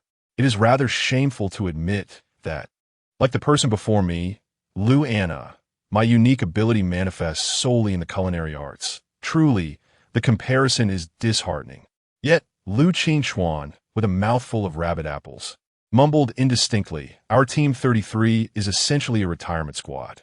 The ability to cook is indeed commendable, a true gem, and no one can take that away." Lu Anna chuckled. "I knew you couldn't bear to part with it. Aunt Wang is also quite attached to you all. Otherwise, how could Captain Chen not take you away? As for me, I need not mention it, right, Aunt Wang?" Wang Ziqin understood that she was merely joking, yet a slight unease lingered in her heart, as if Lu Anna's words carried a hidden meaning too profound to grasp. Chapter 31. Why So Bashful? Wang Ziqin is utterly unskilled in the art of rhetoric and harbors a disdain for intrigue. She candidly expressed, "I hold affection for Team 33. Yet I acknowledge that my abilities do not measure up to those of Teams 1 and 2. I am unworthy, but I shall strive diligently to improve." Lu Qingchuan immediately gave Wang Ziqin a thumbs up, exclaiming, "Well said, Aunt Wang." Lu Anna chuckled lightly and remarked, "Brother, here you go again, always praising her. So, Aunt Wang, keep it up. The training in the field is quite arduous. Brother, please see Aunt Wang off later." Wang Ziqin desired to decline, yet Lu Qingchuan readily acquiesced. "Aunt Wang, you cannot possibly manage the training ground alone. It is perplexing, given your advanced years." Lu Qingchuan found himself at a loss for words. Addressing such a youthful and beautiful Wang Ziqin with the term aunt seemed utterly inappropriate. Lu Anna teased, "Brother, what has come over you? Have you become bashful?" Lu Qingchuan shot her a glare. "What do I have to be shy about? I am merely contemplating that while Aunt Wang's appearance may have grown youthful, her mind is still that of an elder, and she requires some assistance. Therefore, I shall have Li Fei accompany you during training." Wang Zin wished to intercede on behalf of Li Fei, yet Lu Qingchuan, without hesitation, promptly relayed orders to Li Fei. Wang Ziqin turned to Feng Xiaojia, and upon seeing this remark, she apologetically said, "I will wash." Feng Xiaojia pouted, asserting that he was unworthy of having Sister Ziqin wash his stinky socks. "Rest assured, Sister Ziqin," she continued, "he wouldn't dare ask me to wash them. He fears I might ignore him." Wang Ziqin observed the faint blush on Feng Xiaojia's face and silently mused that this is what genuine romantic affection between men and women ought to be. Lu Anna departed swiftly, mentioning that the second team needed her assistance, leaving behind Lu Qingchuan, who was to escort Wang Ziqin to the training ground. Wang Ziqin once again insisted that there was no need for an escort. Lu Qingchuan replied, "I intended to take you all there to greet the instructors and ensure they look after you." Feng Xiaojia shivered slightly and murmured in discontent, "It's completely unnecessary, you know? The more attention they pay, the more they tend to bully us." Wang Ziqin could hear Feng Xiaojia's words and shivered slightly, yet she refrained from retorting. After all, a strict teacher fosters exceptional students. She quickly donned her loose, casual attire suitable for a middle-aged woman, tying her hair into a low ponytail with casual ease, and followed Lu Qingchuan at a brisk pace. Feng Xiaojia sighed in place, lamenting the squandered beauty of such a celestial visage. If I possessed such looks, I would effortlessly eclipse everyone with a touch of adornment, just like the goddess Anna. I'm a queen, radiating confidence. By the end of her complaints, Feng Xiaojia had even broken in a song. As Wang Zhun listened to the melody in the car, a smile involuntarily graced her lips, filled with envy for Feng Xiaojia's relaxed and joyful demeanor. Just as she was chuckling, Lu Qingchuan suddenly interjected, "Aunt Wang, please refrain from laughing. If you continue, I might lose my ability to drive." He was not behind the wheel of a motorhome, but rather his own private vehicle, a striking deep blue sports car, somewhat incongruous with his persona. Lu Qingchuan had previously explained that this was a birthday gift from Lu Anna, which he cherished greatly. Wang Ziqin was perplexed by his declaration of affection. Was it for the car or for her? She also could not comprehend why he urged her not to laugh, claiming that laughter would hinder her driving. While preoccupied with her phone, she inquired with curiosity, "Why?" Lu Qingchuan flashed a bright smile, revealing his pearly whites, and replied nonchalantly, "Oh, it's nothing. Aunt Wang, who are you chatting with? That Su Yanbei fellow? I've heard he has been calling you wife lately. Have you two started dating?" The mention of Su Yanbei made Wang Ziqin feel distinctly uncomfortable, particularly regarding her lips that had been subjected to his unwelcome attentions. She had washed them countless times. Lu Qingchuan regarded her with a look of astonishment, then sighed, "Aunt Wang, you have truly transformed. You are entirely different from the first time I met you, both in appearance and in spirit. You have grown stronger." Wang Ziqin felt a touch of embarrassment. She blushed at every compliment, but it was especially significant since this was the first time Lu Qingchuan had praised her. The training ground for the Special Operations Team was located in Central City, albeit on the very outskirts, within a grand glass building. Li Fei was already there. Upon seeing them alight from the vehicle, he hurried over and gestured toward the other side, mentioning that Captain Su said he would also be training. To her surprise, Su Yanbei had come as well. Wang Ziqin's mood was once again less than delightful. She couldn't shake off the memories of Su Yanbei's wanton frivolity towards her, coupled with Lu Anna's faint hostility, which she surmised was also a consequence of her former romantic entanglement with Su Yanbei. Truly, Su Yanbei was a source of considerable distress. With a cold expression, Wang Ji stared at the approaching Su Yanbei. Having removed the bandages that concealed his disfigurement, Su Yanbei no longer bore any visible scars on his fair and handsome face. He smiled at her with a gentle and affectionate demeanor, as if the grotesque scene in the hospital room had never transpired, embodying the persona of a courteous suitor pursuing his beloved. "Sister Ji, I missed you so much in just one day. Have you thought of me?" he asked casually, with an air of lightheartedness. "Out of sight, out of mind, isn't it?" However, Su Yanbei pressed on, walking to her side with a feigned air of grievance. "Sister Ji." Prince Jean instinctively stepped back, unwilling to acknowledge that Su Yanbei had already halted 3 paces away, innocently blinking those enchanting peach blossom eyes. "Sister Ziqing, it makes me very sad when you act this way. Please, grant Xiao Su a chance, will you?" Su Yanbei pleaded with a hint of childlike charm. Li Fei erupted in laughter, exclaiming, "Su, I can't believe you found yourself at a disadvantage before a woman. I feel vindicated. Even handsome men encounter hardships akin to mine. Please, my plight is far more tragic than yours." Su Yanbei continued, "Sister Ziqing has taken a disliking to me, whereas Xiaojia harbors no animosity towards you." He sighed dramatically, casting a lingering, affectionate gaze at Wang Ziqing. "What does it matter to endure a setback? For Sister Ziqing, I would be willing to annihilate the entire world," he declared. Wang Ziqing remained indifferent to him, yet an unexpectedly sudden presence chose to engage, mocking him with loud derision. What a peculiar elite squad, basking in the comforts of public funds while indulging in romantic entanglements, all the while boasting about their grandiose ambitions to annihilate the world. It was a veritable haze of chaos. How could they not feel embarrassed for Wang Ziqin, who was both aged and unkempt, having already borne 3 children? Chapter 32. The 18-year-old self Wang Qingqing. Wang Ziqin was taken aback, but upon seeing Zhao Yong, who was intertwined with Wang Qingqing, everything became clear. Evidently, it was Zhao Yong who had brought Wang Qingqing along, and he too had succumbed to the folly of infatuation, resembling the foolishness of his past self. Zhao Yong, oblivious to the surrounding dynamics, reveled in the embrace of Wang Qingqing, proudly lifting his chin in self-satisfaction. However, upon encountering Wang Ziqing's countenance, his smile faltered, shifting between her and the woman in his arms. Initially intent on joining Wang Qingqing in deriding Wang Ziqing for her unattractiveness and age, he found himself at a loss for words, even his earlier boasts now tinged with awkwardness. Wang Qingqing possesses a certain beauty, yet when compared to the current Wang Ziqin, she pales significantly. What more can he boast about? Wang Qingqing was also astonished by Wang Ziqin's beauty. Although she had heard her mother speak of it, she still did not anticipate that Wang Ziqin had been so stunning in her youth. How could Xiao Zhenxiong disregard such a beautiful woman and choose his mother instead? Surely, he must be blind. Wang Qingqing's spirit had diminished ever so slightly. Even before the battle had commenced, she had faltered, pushing Zhao Yong forward, who in turn dared not advance. Li Fei found the situation amusing and remarked, "What are you all doing?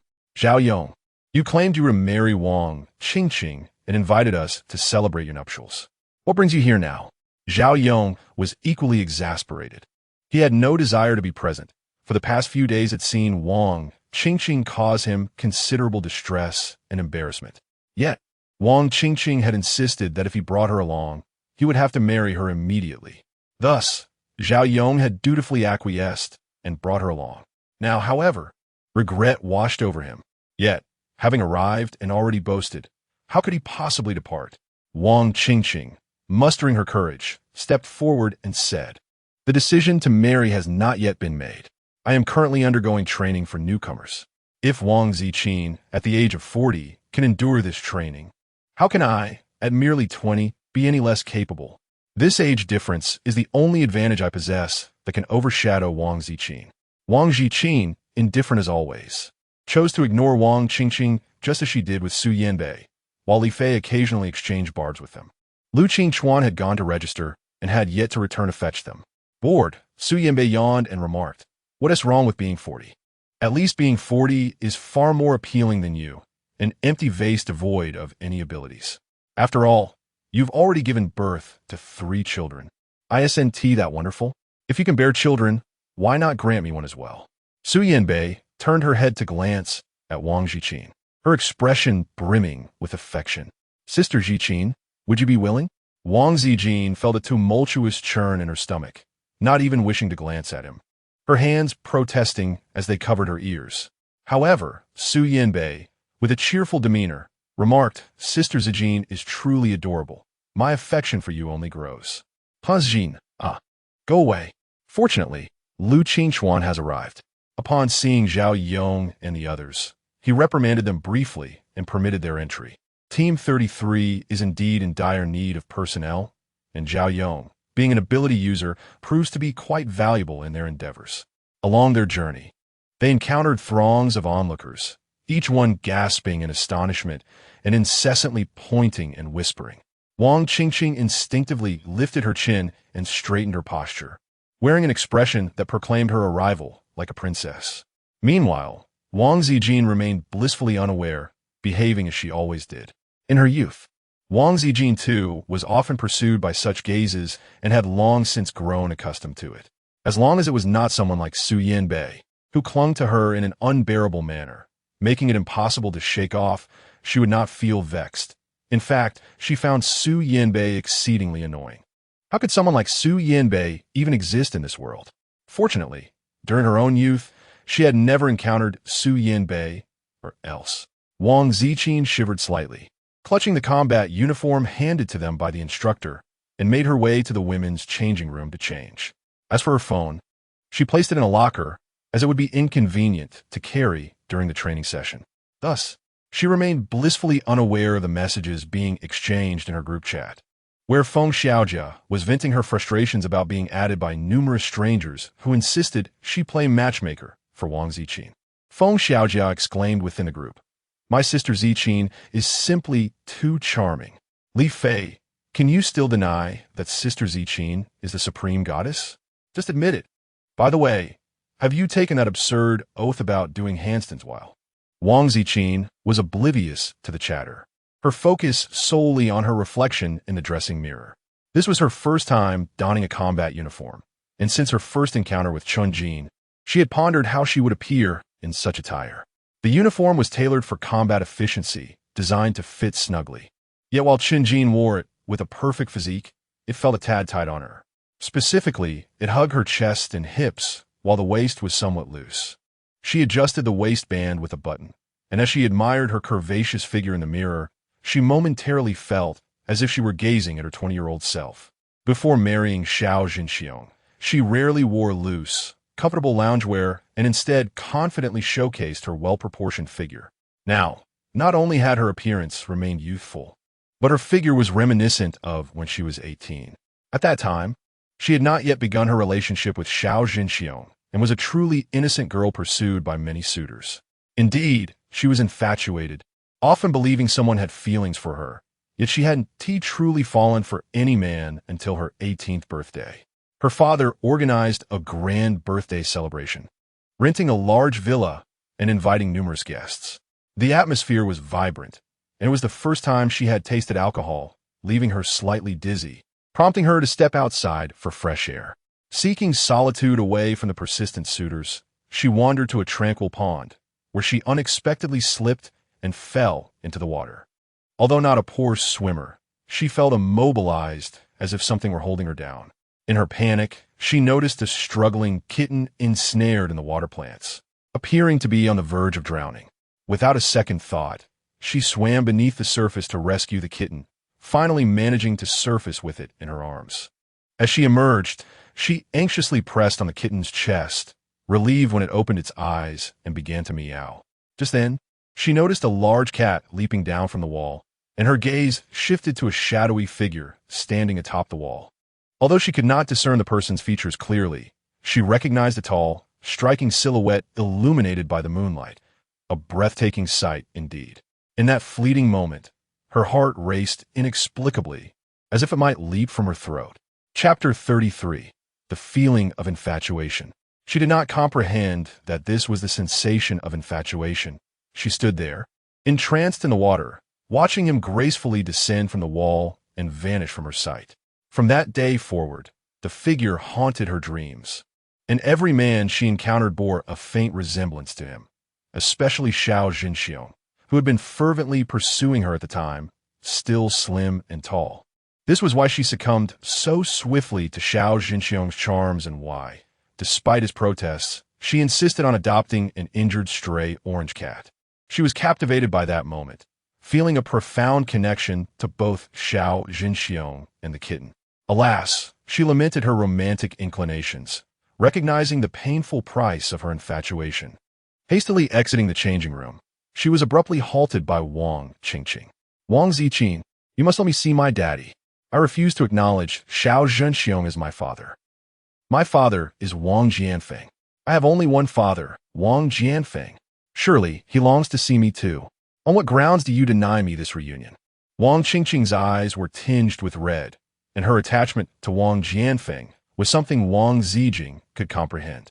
Wang Jianfeng's affection for Wang Qingqing is truly remarkable.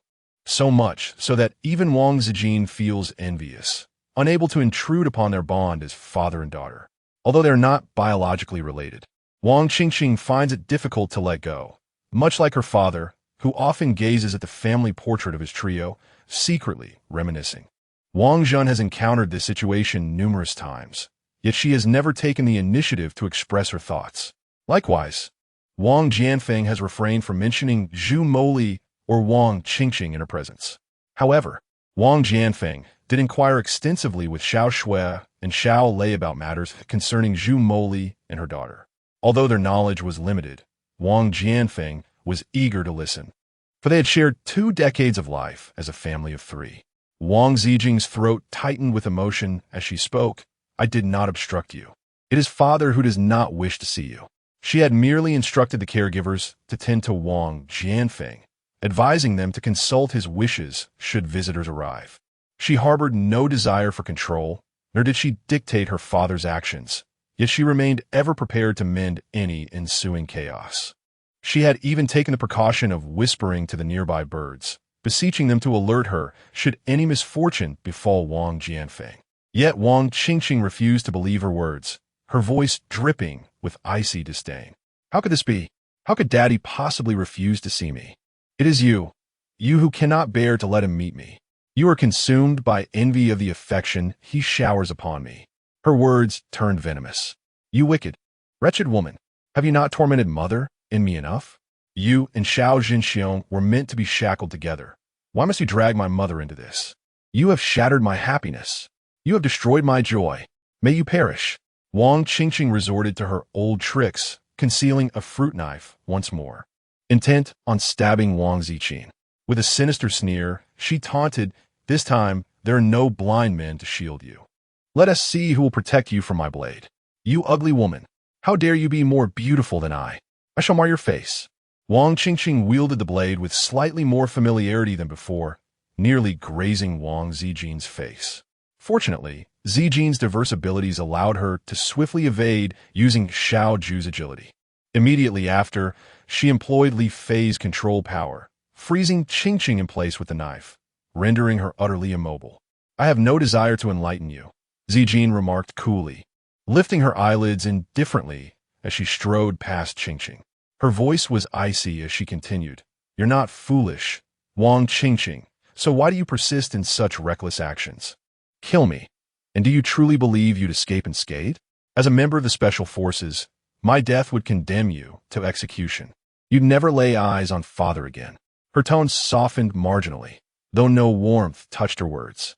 "Out of gratitude for your genuine care of father these 20 years, I offer this single warning.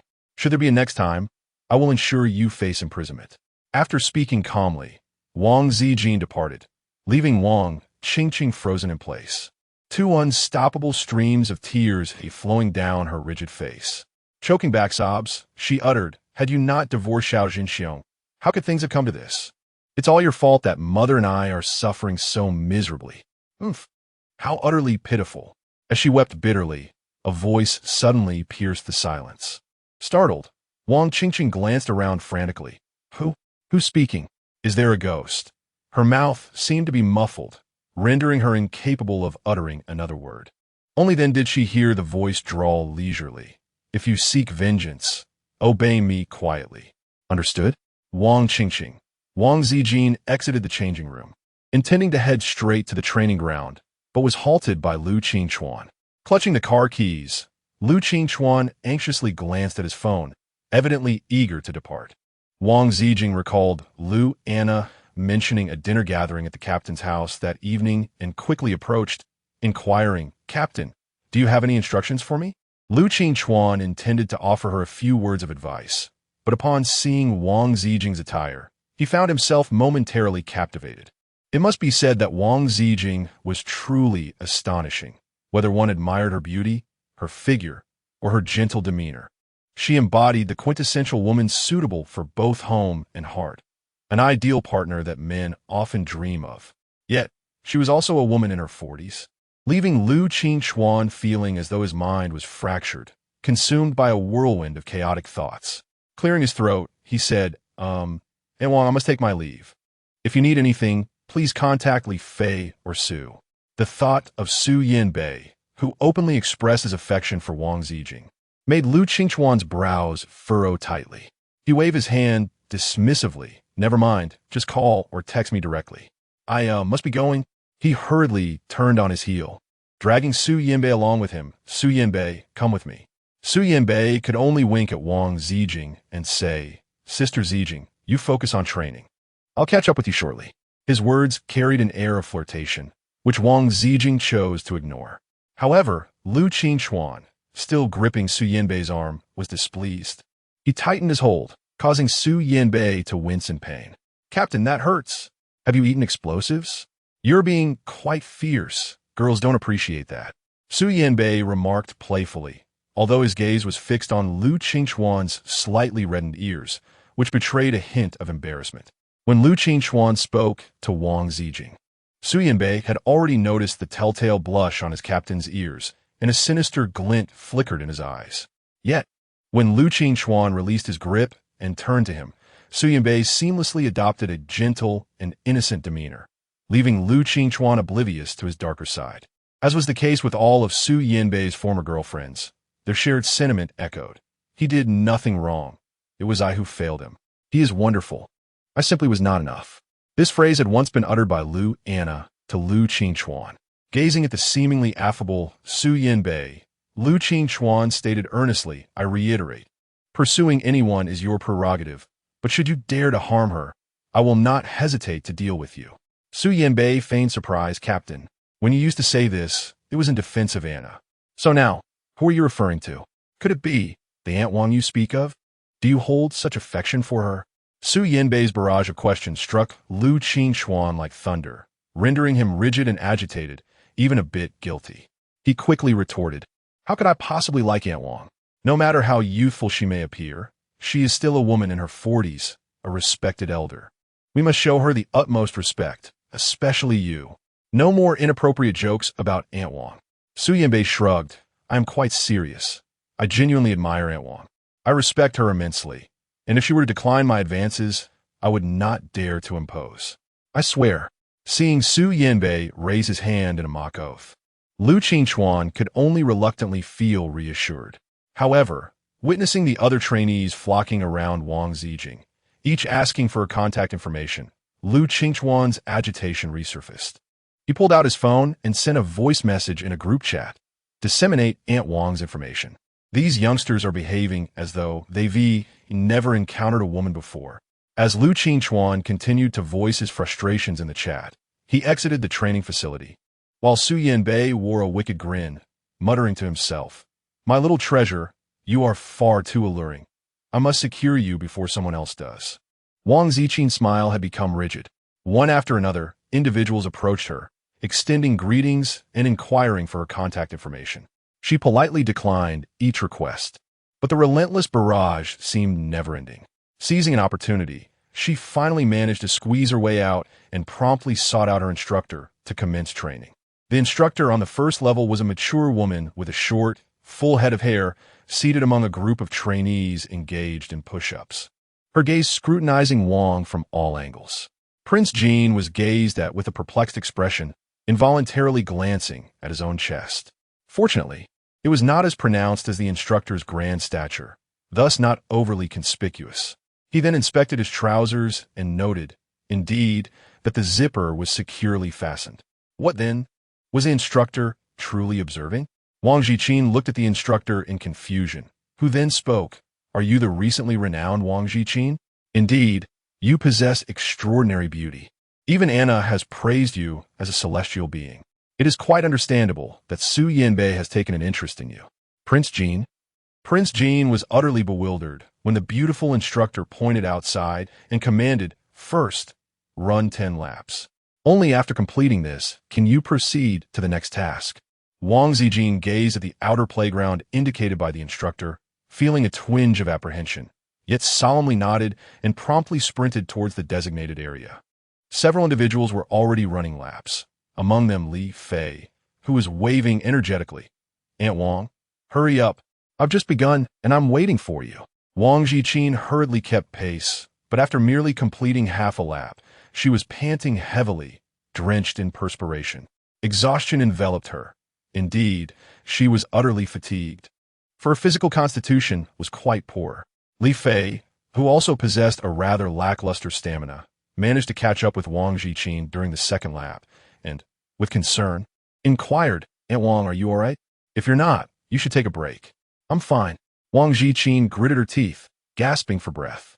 Li Fei, Very well then, but Aunt Wang, do hasten a bit.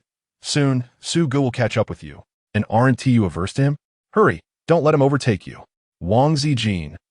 How profoundly insightful. Nothing could possibly ignite her potential more than this. Prince Jean gritted his teeth, lifting his heavy and weary legs with great effort, striving to move forward, onward, ever onward. Alas, he was effortlessly caught up by Su Yanbei. As Su Yanbei passed by Prince Jin, he chuckled, "Sister Zijin, you cannot shake me off.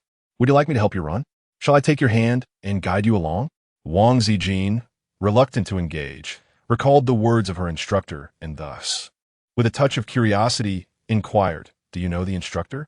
Su Yanbei raised an eyebrow, tilting her head with a playful wink. "Has my sister been troubled by her? Fear not. I shall protect you. I will assist you in dealing with her. She is merely my ex from eons ago." Wang Ziqin, "There's no need for that. I kindly ask you to keep your distance from me."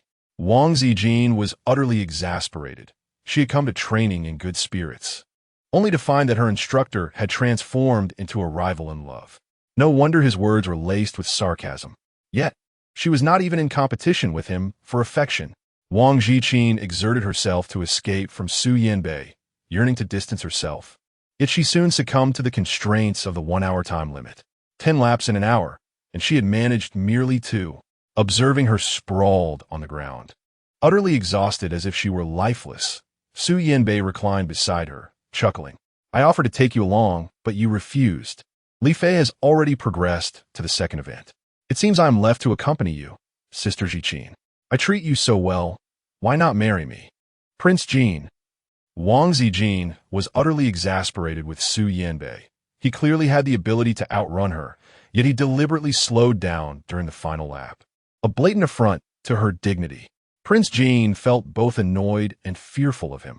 His oppressive demeanor had cast a shadow in her heart, leaving her with an unsettling impression of Su Yanbei, who appeared rather bizarre to her. Although she refrained from conversing with Su Yanbei, he persisted in remaining by her side, displaying an affectionate demeanor. Fortunately, he did not overstep any boundaries. He maintained a distance of 3 steps, as if he dared not venture any closer. Wang Ziqin let out a small sigh of relief, lacking the energy to engage in a battle of words with him. She could hardly muster the will to listen to his incessant buzzing. After sufficient rest, she rose once more to run, persevering until dusk. Despite her efforts, she had yet to achieve her goal of 10 laps within the hour, leaving her utterly exhausted. The beautiful instructor approached, astonished by her tenacity. "Impressive perseverance," she remarked. "Though your physical stamina could use some improvement. Will you return tomorrow?" Prince Jin shook his head in a daze, while the beautiful instructor smirked, her expression unmistakably conveying the sentiment of as expected. Unexpectedly, Prince Jin, panting, declared, "Today is not over yet. Tomorrow is a matter for tomorrow. I shall continue running. Until I have completed my laps, I shall not leave the training ground. Is that permissible, instructor?" The beautiful instructor paused momentarily, reassessing the seemingly delicate and fragile Prince Jin, who was already in his 40s. She smiled, this time devoid of mockery. "The door remains open. You may train for as long as you wish. However, there is one condition." Chapter 35. Prince Jin, you are a calamity. Wang Ziqin nodded immediately, though she did not engage in romantic discourse. Su Yanbei clicked his tongue, chuckling, "Don't be like that. If I weren't here to discuss matters of the heart, I could never have been your ex-boyfriend. Why is it that when it comes to my dear Zijing, it becomes an impossibility?" The beautiful instructor cast him a stern glance and inquired, "I am your instructor. So, do you wish to reconcile with me?" Su Yanbei, with a playful smile, noticed the instructor's dazed expression and continued in a mockingly aggrieved tone. "But you were the one who betrayed me first. I am still quite wounded by it." The instructor hastily clarified, "No, I was perhaps bewitched at that time. I truly did not have any feelings." Yet, Su Yanbei lamented, "But what has been done cannot be undone. It is my fault for not being good enough, deserving to be cast aside. However, please do not direct your resentment towards my dear Zijing. I truly love her." Wang Ziqin. "I have resumed my run. You all may continue. This is no longer a safe zone." Despite not having rested enough, Wang Ziqin hastily rose to continue her run, still able to hear the voices of Su Yanbei and the beautiful instructor. "Yanbei, ever since you broke up with Anna, you have been incessantly switching girlfriends. I know that your heart still belongs to Anna. How could it possibly be to 40-year-old Wang Ziqin?" Upon hearing this, Su Yanbei placed a finger to his lips and shushed, "Do not speak ill of Sister Zijing. her hearing is quite acute. She already dislikes me, and if her disdain grows, I shall hold a grudge against you." The beautiful instructor, Wang Ziqin, ceased to listen further, knowing that eavesdropping would impede her speed. Running remained her priority. She pushed herself to run, striving to ignore others and their voices, as if the world had narrowed down to the rhythm of her heartbeat and footsteps. She entered a state of oblivion, completely forgetting everything, including the important fact that Chunjin had come looking for her. The prominent figure had arrived, and naturally, they came to pay homage. Even the trainees, including the instructors, gathered on the first floor. Though it was late at night, the area was still bustling with people. However, many had initially come to see Chunjin, yet their gazes were now fixated on Wang Ziqin, who continued her run. Most of them, however, showed little interest in meeting a 40-year-old beauty. In this apocalyptic era, beauty paled in comparison to strength. This was the age of admiration for the powerful. Yet, upon encountering her, they could not help but believe the rumors. Aunt Wang was indeed ethereal. How to describe it? While beauties may share similarities, Wang Ziqin appeared distinctly different. She emanated a faint, multi-hued glow, exuding an air of holiness and ethereality, as if she were a celestial being, breathtakingly beautiful. This allure was even more captivating than the training to grow stronger. Consequently, at that moment, Feng Xiaojiao's phone buzzed with an influx of private messages, all requesting her to introduce Wang Ziqin. Meanwhile, Su Yanbei, with a feigned smile, obstructed their advances, stating, "I apologize, brothers, but Sister Ziqin has already been reserved by me. She is unavailable to you." The crowd, having failed to pursue her, how could she be off limits? We all still have a chance. The scene grew somewhat chaotic, but Wang Ziqin paid no heed. She was nearing the finish line, on the verge of completing the arduous task of running 10 laps in 1 hour. Victory was almost within her grasp when suddenly, someone rushed forward and seized her, pulling her forcefully toward the exit. Princess Jean panted heavily as she glared at her captor, whose grip on her arm was so tight it ached. With a furrowed brow, she protested, "Wang Qingqing, release me. Don't use your powers." Wang Qingqing responded urgently, "I merely wish to converse with you briefly.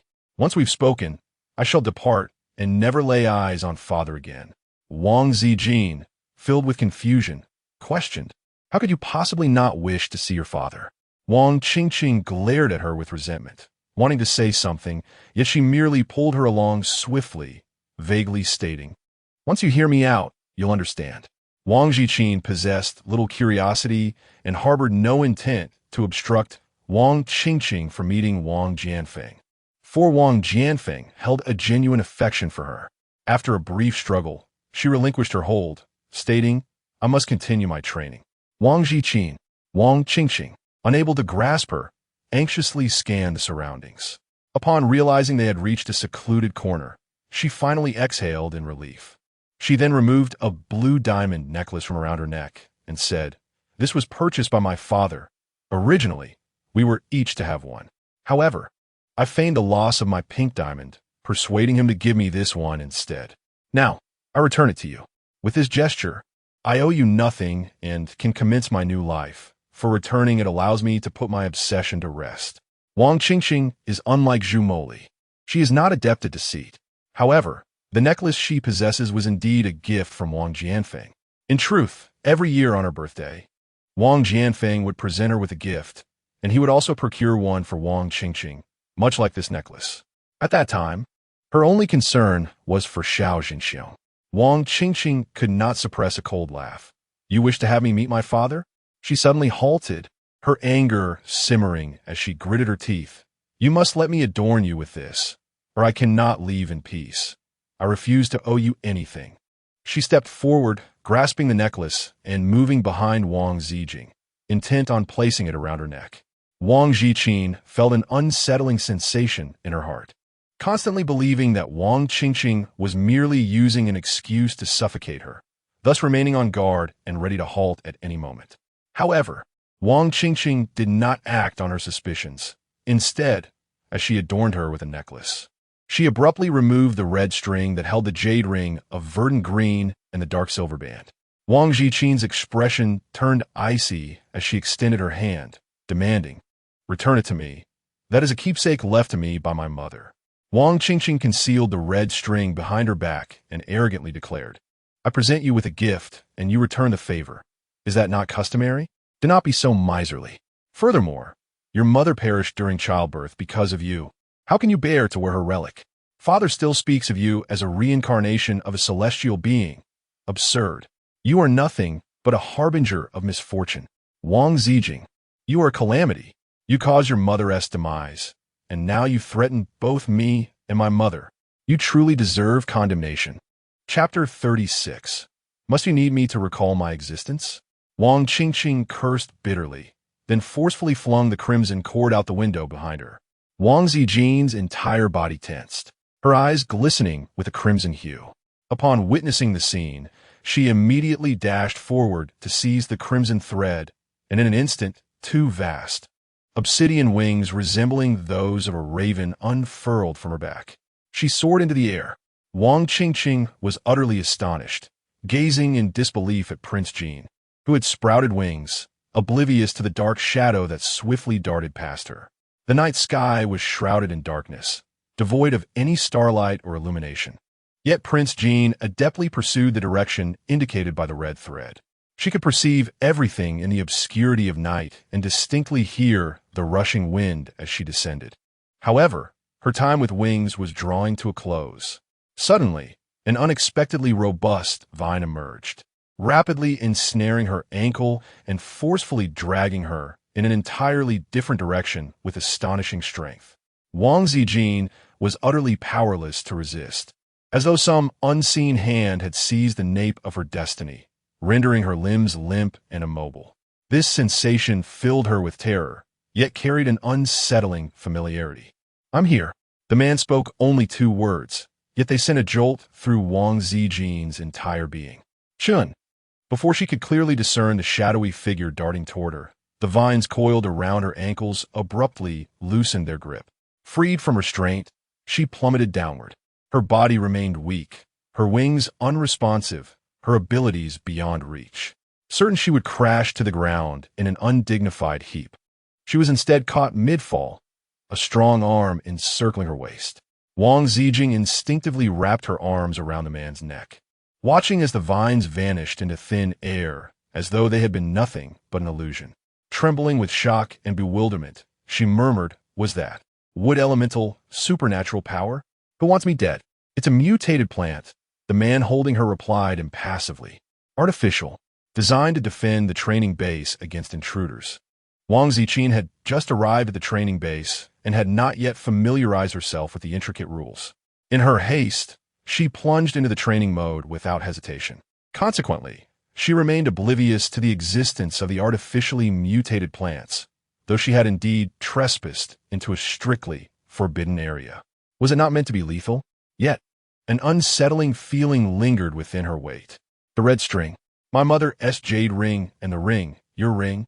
Wang Ziqin marveled at Chun Jin's formidable strength, promptly taking the red string, and a heavy burden was finally lifted from her heart. It was only then that she realized the proximity between herself and Chun Jin was rather excessive. Her hand had even brushed against the warm skin of his neck. The thought of his pronounced obsession with cleanliness sent shivers down her spine, filling her with genuine remorse. Observing her faltering as she released her grip, Chun Jin gazed deeply into her eyes for several moments before finally speaking as he looked down. "I haven't bought a new one. This is the only set I have. If you wish to wash it, you may do so." Wang Zhan was taken aback, astonished to discover that Chun Jin had washed his clothes himself, achieving such a pristine and immaculate result. His skills were clearly evident. She felt somewhat embarrassed to undertake such a formidable task. Yet her aversion to being indebted to others compelled her to bravely accept the responsibility. As soon as she touched down, she hastily adorned herself with a red string around her neck and removed the blue diamond necklace. Wang Qingqing's possessions undoubtedly harbor sinister secrets, a truth she is well aware of, yet her heart remains tender. Her father's sympathy for Wang Qingqing compels her to endure the latter's repeated excesses. even to the point of nearly shattering her mother's cherished relics. She vows never to forgive Wang Ziqin. Wang Ziqin raised her head, but Wang Qingqing's figure had long vanished from sight. Yet she could distinctly hear Qingqing's hurried footsteps as she fled, accompanied by frantic whispers to someone unseen. I've done exactly as you asked. You promised to grant me supernatural abilities. I am a PH. Her voice was abruptly stifled, as if a hand had clamped over her mouth. After that final muffled protest, not another word escaped her lips, nor could Wang Ziqin sense her presence any longer. She had disappeared completely, leaving behind only silence. Wang Jin's expression darkened as she realized that Wang Qingqing had been manipulated by someone to snatch the red string from her neck. But who could possibly covet her mother's heirloom? Or was it a deliberate scheme to lure her into a trap, leading her to her own demise? Prince Jean was utterly clueless and immediately wanted to unfurl her wings to soar upwards, believing that only by apprehending the mastermind behind the scenes could she uncover the truth. However, it was impossible. Even though her body had regained some strength, the flight ability drained too much energy. Before she could even extend her wings, a nosebleed ensued. Pressing a hand to her nose, she turned to Qin Jin for help once more. Captain Shun, could you take me up there?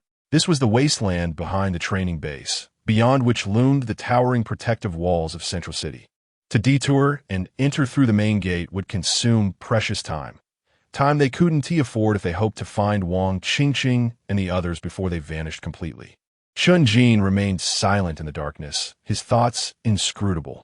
Only after her plea did he finally step forward. Wang Ziqin cautiously tried to avoid any contact with him, feeling guilty as she said, "Thank you, Captain Shun, but I did not run around. I sent you a message, Captain Shun. Did you not see it?" Qin Jin had indeed seen it. Not only her message, but also a plethora of information concerning her. Prince Jean felt as if she were caught in a whirlwind, akin to a garment tumbling in a washing machine, overwhelming her to the point where she could only burrow into Qin Jin's chest. She was utterly terrified of heights, and the sensation was unbearable. Qin Jin furrowed his brow, alternating between tension and relaxation, his voice low and gravelly. "Wang Ziqin, do not move recklessly." As she pressed against him, desperately seeking refuge, she murmured, "I truly do not wish for this. Do you believe me?" Qin Jin quickly halted, and Wang Ziqin, feeling weak and dizzy, instinctively grasped his sleeve to steady herself and prevent a fall. Their abrupt descent startled Wang Qingqing, who let out a piercing scream. "Ah, an anomaly! Help!" After a moment's pause, Wang Ziqin steadied her trembling legs and approached, furrowing her brow as she inquired, "Where's the person I was just speaking with?" Wang Qingqing stared at her in terror, and then cast a fearful glance at Qin Jin behind her, her expression twisting into a frenzy of jealousy, followed by derisive laughter. "How impressive, Wang Ziqin! You, who are undeniably old, ugly, and foolish, have managed to enhance your beauty through supernatural abilities. And yet you find yourself surrounded by so many exceptional men. What gives you the right? You are clearly inferior to me in every way. You should be nothing more than an ant beneath my feet. How dare you surpass me? How dare you trample upon me in return? May you meet your demise."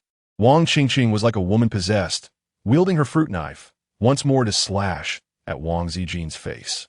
Though fully aware of Wang Ziqin possessed supernatural abilities that made her untouchable, she remained consumed by the desire to either kill her or disfigure that visage which filled her with such bitter envy. Wang Ziqin found himself at a loss for words with her. Utilizing his extraordinary abilities, he immobilized her in place, removed a fruit knife, and pressed it against Wang Qingqing's face. He asked, "Who is it that commands you? Have you not always desired to mar my appearance? Why not experience the torment of disfigurement yourself?" Chapter 37.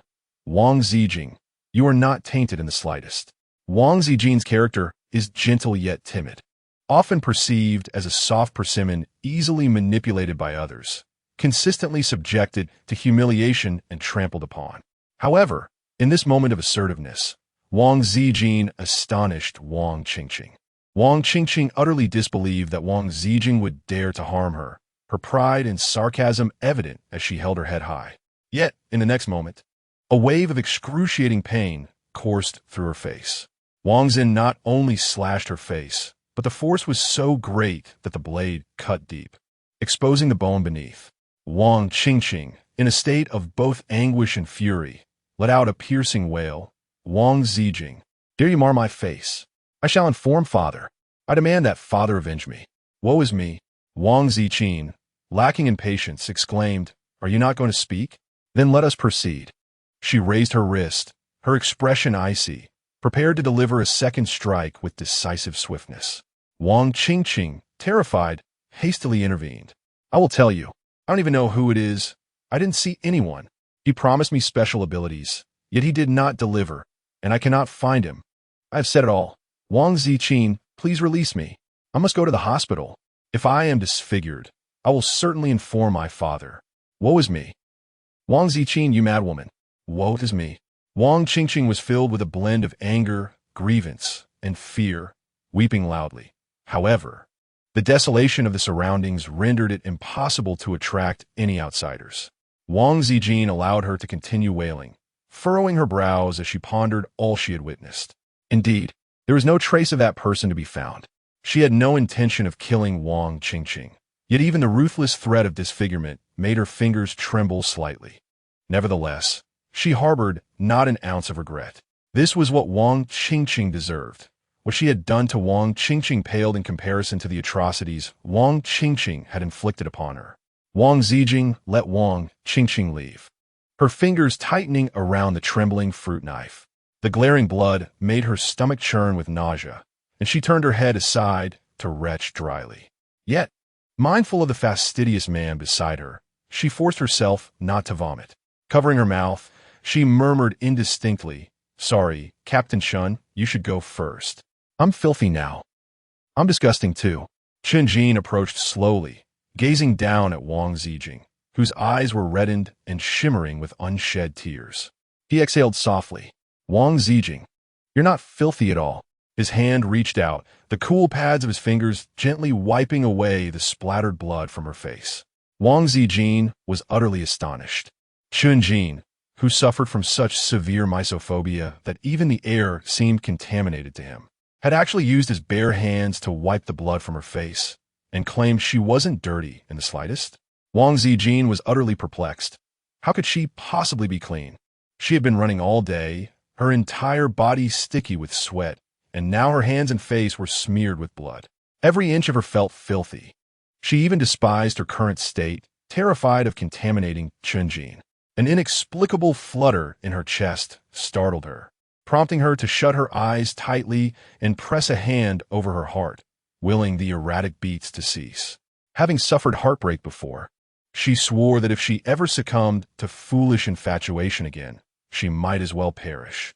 Besides, Chun Jin was practically a junior to her, barely older than her own son. Most importantly, there was no way he could ever see her in that light.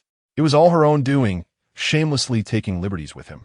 The memory of clinging to him made her wish the earth would swallow her whole. Mortification couldn't begin to describe it. But Wang Ziqin was absolutely, unequivocally not deliberate in her actions. She harbored no such intentions, truly viewing Chun Jin as nothing more than a colleague, albeit one she was slightly closer to than others. Chun Jin. Wang Ziqin incessantly referred to herself as Andy, a clear indication of her desire to establish a distance between them. Chun Jin gazed at her, his dark, icy eyes momentarily flickering with something, before settling into the tranquil depths of an unperturbed mountain lake. Whatever, he uttered dismissively, turning on his heel and departing with a sense of cold detachment. Yet, he inexplicably left behind the parting words, "Do not lose the ring again." Wang Ziqin let out a slow, contemplative sigh as she gazed into the pitch-black night sky, where Chun Jin had vanished from sight, feeling a tinge of melancholy. Why couldn't he take her along? Alas, why would he feel compelled to assist her? It was rather peculiar. Despite her exhaustion from running, she had not succumbed to fatigue after a full day of exertion. In fact, she found herself running even faster, which was nothing short of miraculous. In the past, climbing several flights of stairs during a power outage would leave her utterly drained, incapacitated for days on end. Yet now, the discomfort was minimal, allowing her to continue her sprint, and she even sensed her speed and stamina surging impressively. Wang Ziqin explained that she had been deceived by Wang Ziqin, jumped out of the window, and encountered artificially mutated plants attacking her. She omitted mentioning her flying ability and being rescued by Chunjin. Su Yanbei immediately stepped forward, his voice laced with concern. "Sister Ziqin, how terrifying. Were you injured? Don't be afraid. From now on, I'll stay by your side and protect you, all right?" Wang Ziqin cast a perplexed glance at Su Yanbei, imbued with a sense of bewilderment. She had always found Su Yanbei to be rather peculiar. The sensation of being helplessly dragged by the anomalous entity was reminiscent of the oppressive feeling she experienced in a hospital at the hands of Su Yanbei. Yet, Su Yanbei was an ice elemental ability user, not one of wood. Furthermore, Su Yanbei had remained present throughout, not even stepping away to the restroom. The plants outside the window served as undeniable evidence of her presence, leaving Wang Ziqin with no grounds for suspicion. If it was not Su Yanbei, then who could it possibly be? Who was conspiring with Wang Ziqin to bring her harm? Prince Jin was utterly perplexed, and the beautiful instructor had indeed posed yet another challenge for her. Prince Jin, there's also a control ability. Beautiful instructor, no matter how many abilities you possess, they're all worthless. If you wish to continue training, very well, but you must complete 2 additional laps, 12 laps within an hour. If you cannot accomplish that, then you may leave on your own.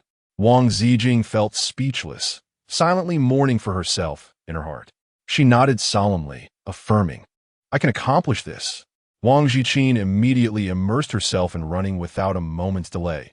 However, this time, Su Yanbei did not accompany her. Su Yanbei claimed to be fatigued from running all day and waved her hand before departing alone. Wang Ziqin was preoccupied with her sprinting, and as customary, he bid her good night. She barely acknowledged him, her mind solely focused on her performance.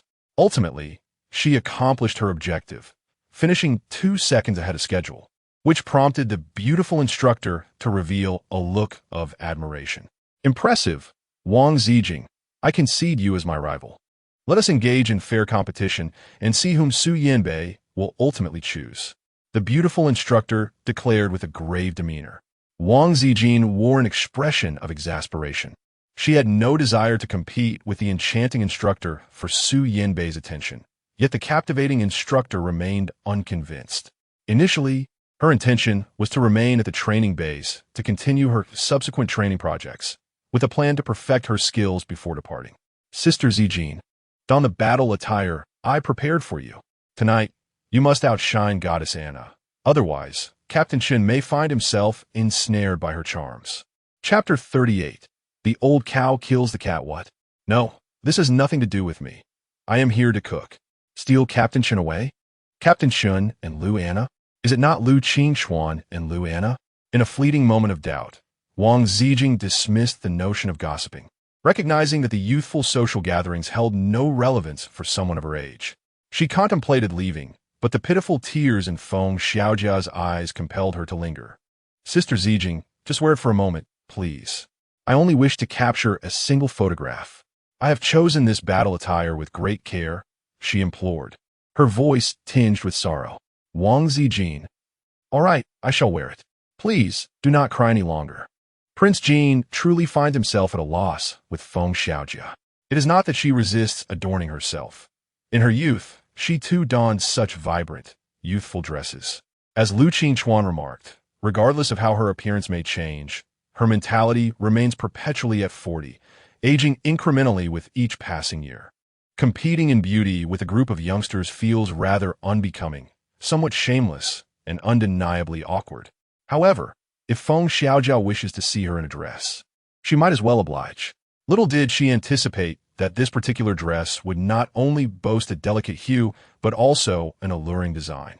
The strapless style left her back largely exposed, while a vivid red ribbon was tied atop her elegantly styled bun, cascading gracefully over her porcelain, glistening shoulder blades. Feng Xiaojia was utterly captivated, exclaiming in awe, and promptly captured the moment with her phone, eager to take countless more photographs. Wang Ziqin was inclined to cooperate with him, allowing her to take a few more photographs, when suddenly the sound of Xiao Juzi's exclamation echoed in her ears. Startled, Wang Ziqin immediately lifted her long skirt and rushed out the door, not even pausing to change her attire. Feng Xiaojia mistakenly believed that Wang Ziqin had come to her senses and was finally willing to don a beautiful dress to outshine Lu Anna. Feeling triumphant as she provocatively messaged Li Fei in their group chat. Just wait, Li Fei. Sister Ziqin will undoubtedly overshadow the goddess Anna. Get ready to wash my stinky sock for the next decade. Haha. After sending the message, she confidently straightened her posture and stepped outside, preparing to capture the moment when her sister Ziqin would shine brilliantly. However, upon arriving at Lu Qingchuan's residence, she discovered that Wang Ziqin was nowhere to be found. She hadn't come at all. As she turned on the lights, she noticed that the layout of the house had slightly changed since her departure, a result of the mischievous antics of the little orange cat, with fur scattered everywhere. Nevertheless, overall, there were no significant alterations. Nothing was missing, including the plump orange cat, who was still perched on a cat tree, its body arched and covered in fur. The little orange cat let out a cautious and defensive meow in a particular direction. Wang Ziqin followed its gaze and beheld the man in black, reclining half upon her beige sofa. His masked visage leaned back against the cushion, revealing an alluring yet ascetic Adam's apple.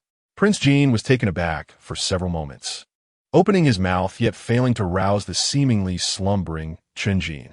However, why was he here, asleep in her presence? Wasn't he supposed to be dining downstairs with Lu Qingchuan? Hadn't Feng Xiaojia mentioned that Lu Anna had adorned herself beautifully in order to vie for Chen Jin's affections? It seems that, indeed, the majority of what Xiaojia claimed was far from reliable. With a gentle sigh, Wang Ziqin cautiously approached the little orange, extending her hand and whispering, "Little orange, come here." The little creature remained vigilant, fixating on Chen Jin, but upon seeing Wang Ziqin's approach, it swiftly leaped into her embrace, nuzzling its furry head against her face. "Master," she hushed, raising her index finger in a gesture of silence, cradling the little orange. She tiptoed around and entered the bedroom, where she finally murmured, "Now, speak softly." The little orange fell into an odd silence for a moment before expressing its grievances with palpable resentment. "Master, you treat this old cow better than you do Xiao Zhenxiu. You promised not to be so infatuated anymore." Wang Ziqin momentarily failed to comprehend the reference to an old cow, staring wide-eyed at Chen Jin, who was still sprawled on the sofa. Unable to restrain himself, he lightly bumped his head against the little oranges. Of course, the impact was minimal. "Little orange, stop making baseless claims. He is not the old cow. I have declared that I am the old cow, and he is the tender grass. No." Only then did little orange relax, rolling onto Wang Ziqin's lap to groom himself. He explained that Chen Jin had entered through the window, having just arrived, and immediately collapsed onto the sofa. The window was ajar, as Wang Ziqin had permitted Little Orange to come and go freely for play.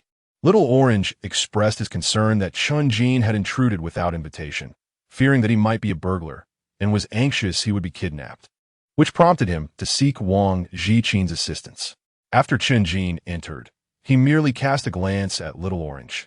But that single look was enough to terrify him into thinking he was surely there to abduct him. How frightful for a cat! Upon hearing this, Wang Ziqin felt a mixture of amusement and exasperation. Wang Ziqin was taken aback. "Captain Chen, you are awake? Did I disturb your slumber? I apologize. Are you still resting? Perhaps I should prepare a meal for the captain and then summon you." However, he abruptly interrupted her, his tone slightly frigid. Indeed, she could perceive, albeit indistinctly, yet her vision was limited, lacking the potency of Chen Jin's extraordinary abilities. Wang Ziqin cast her gaze downward, observing herself.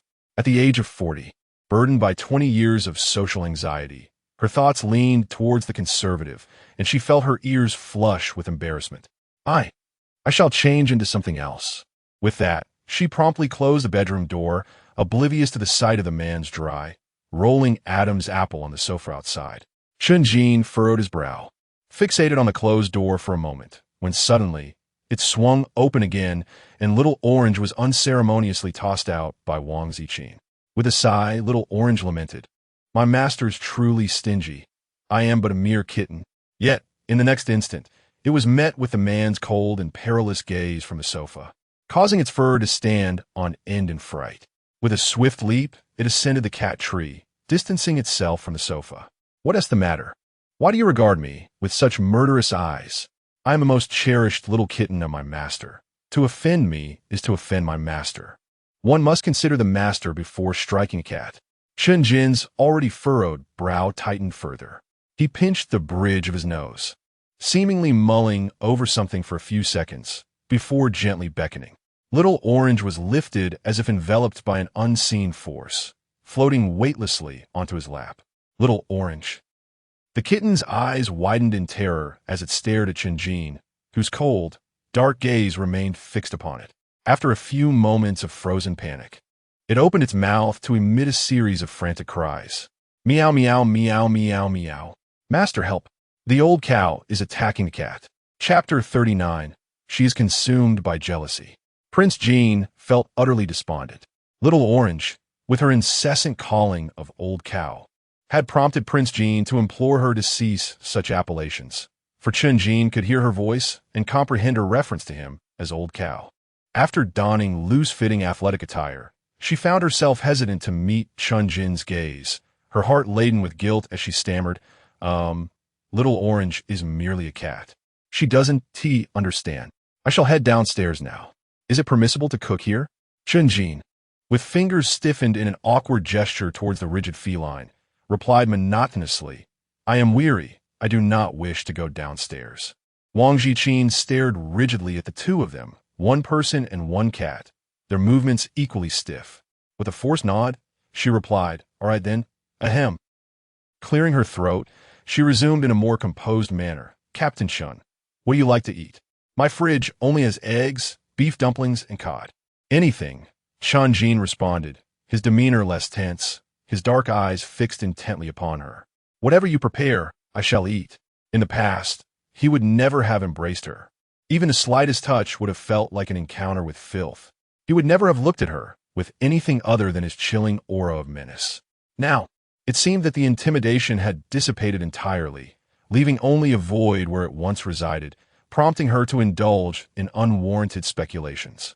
She found herself utterly perplexed.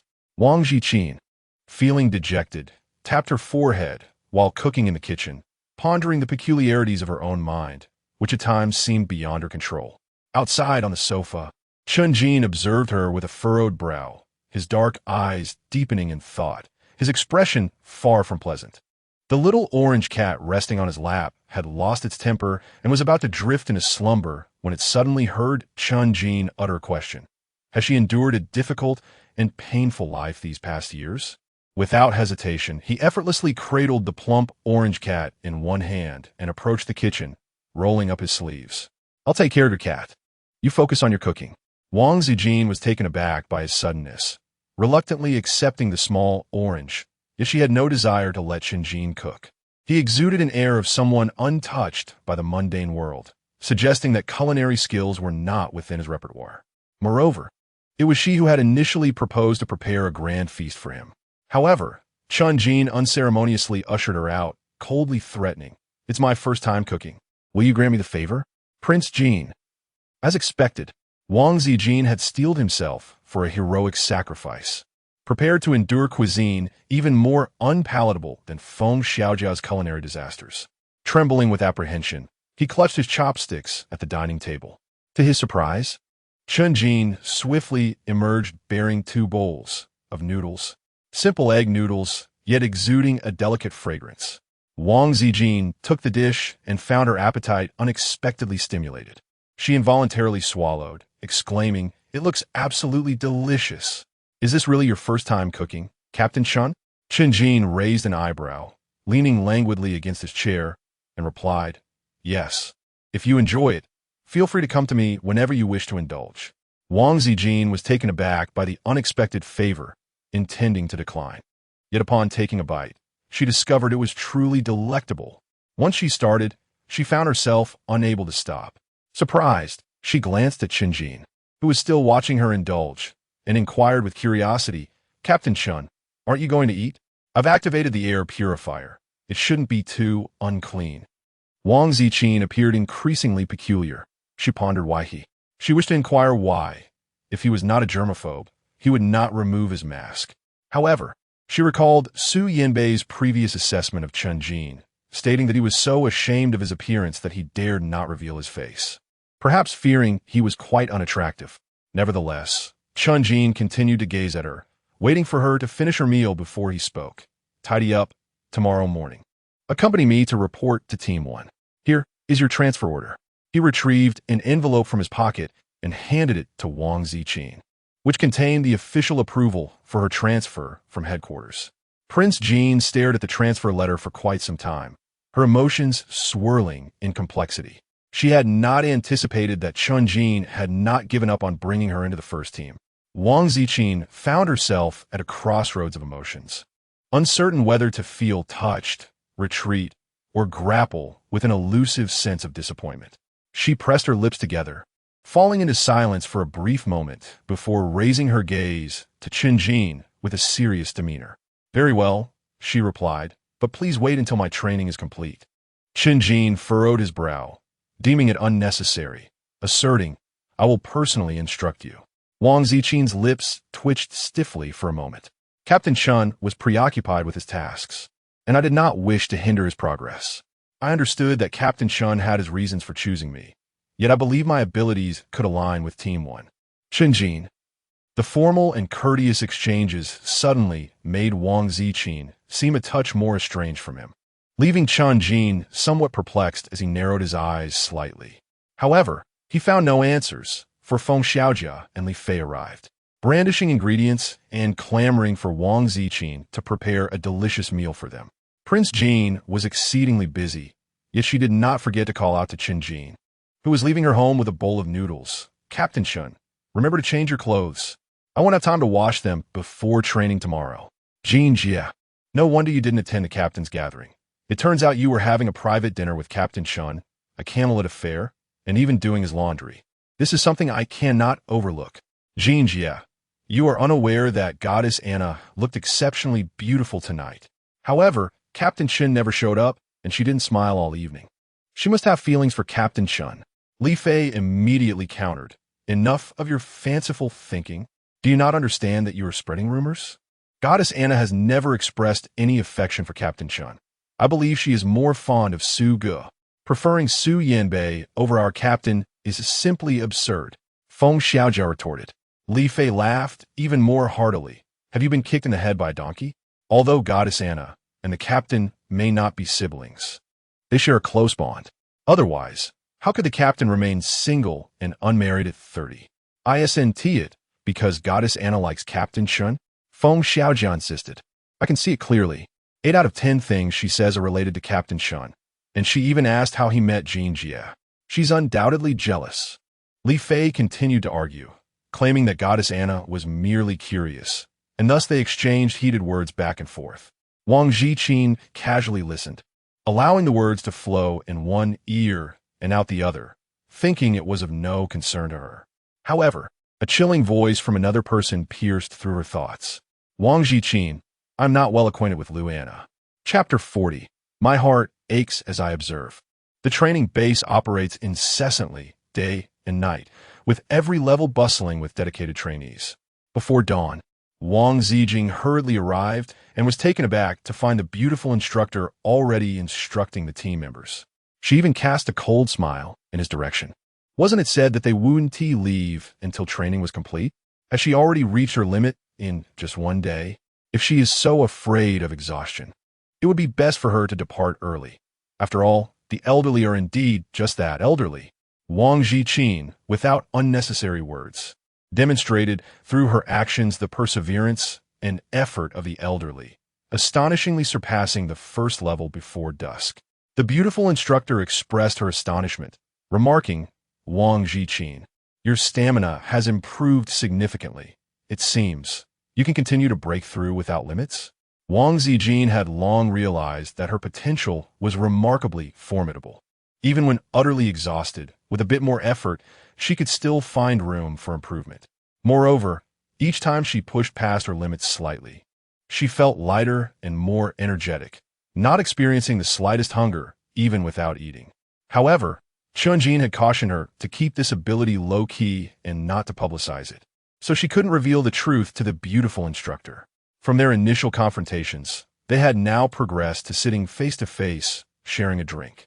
The instructor was a candid and cheerful woman.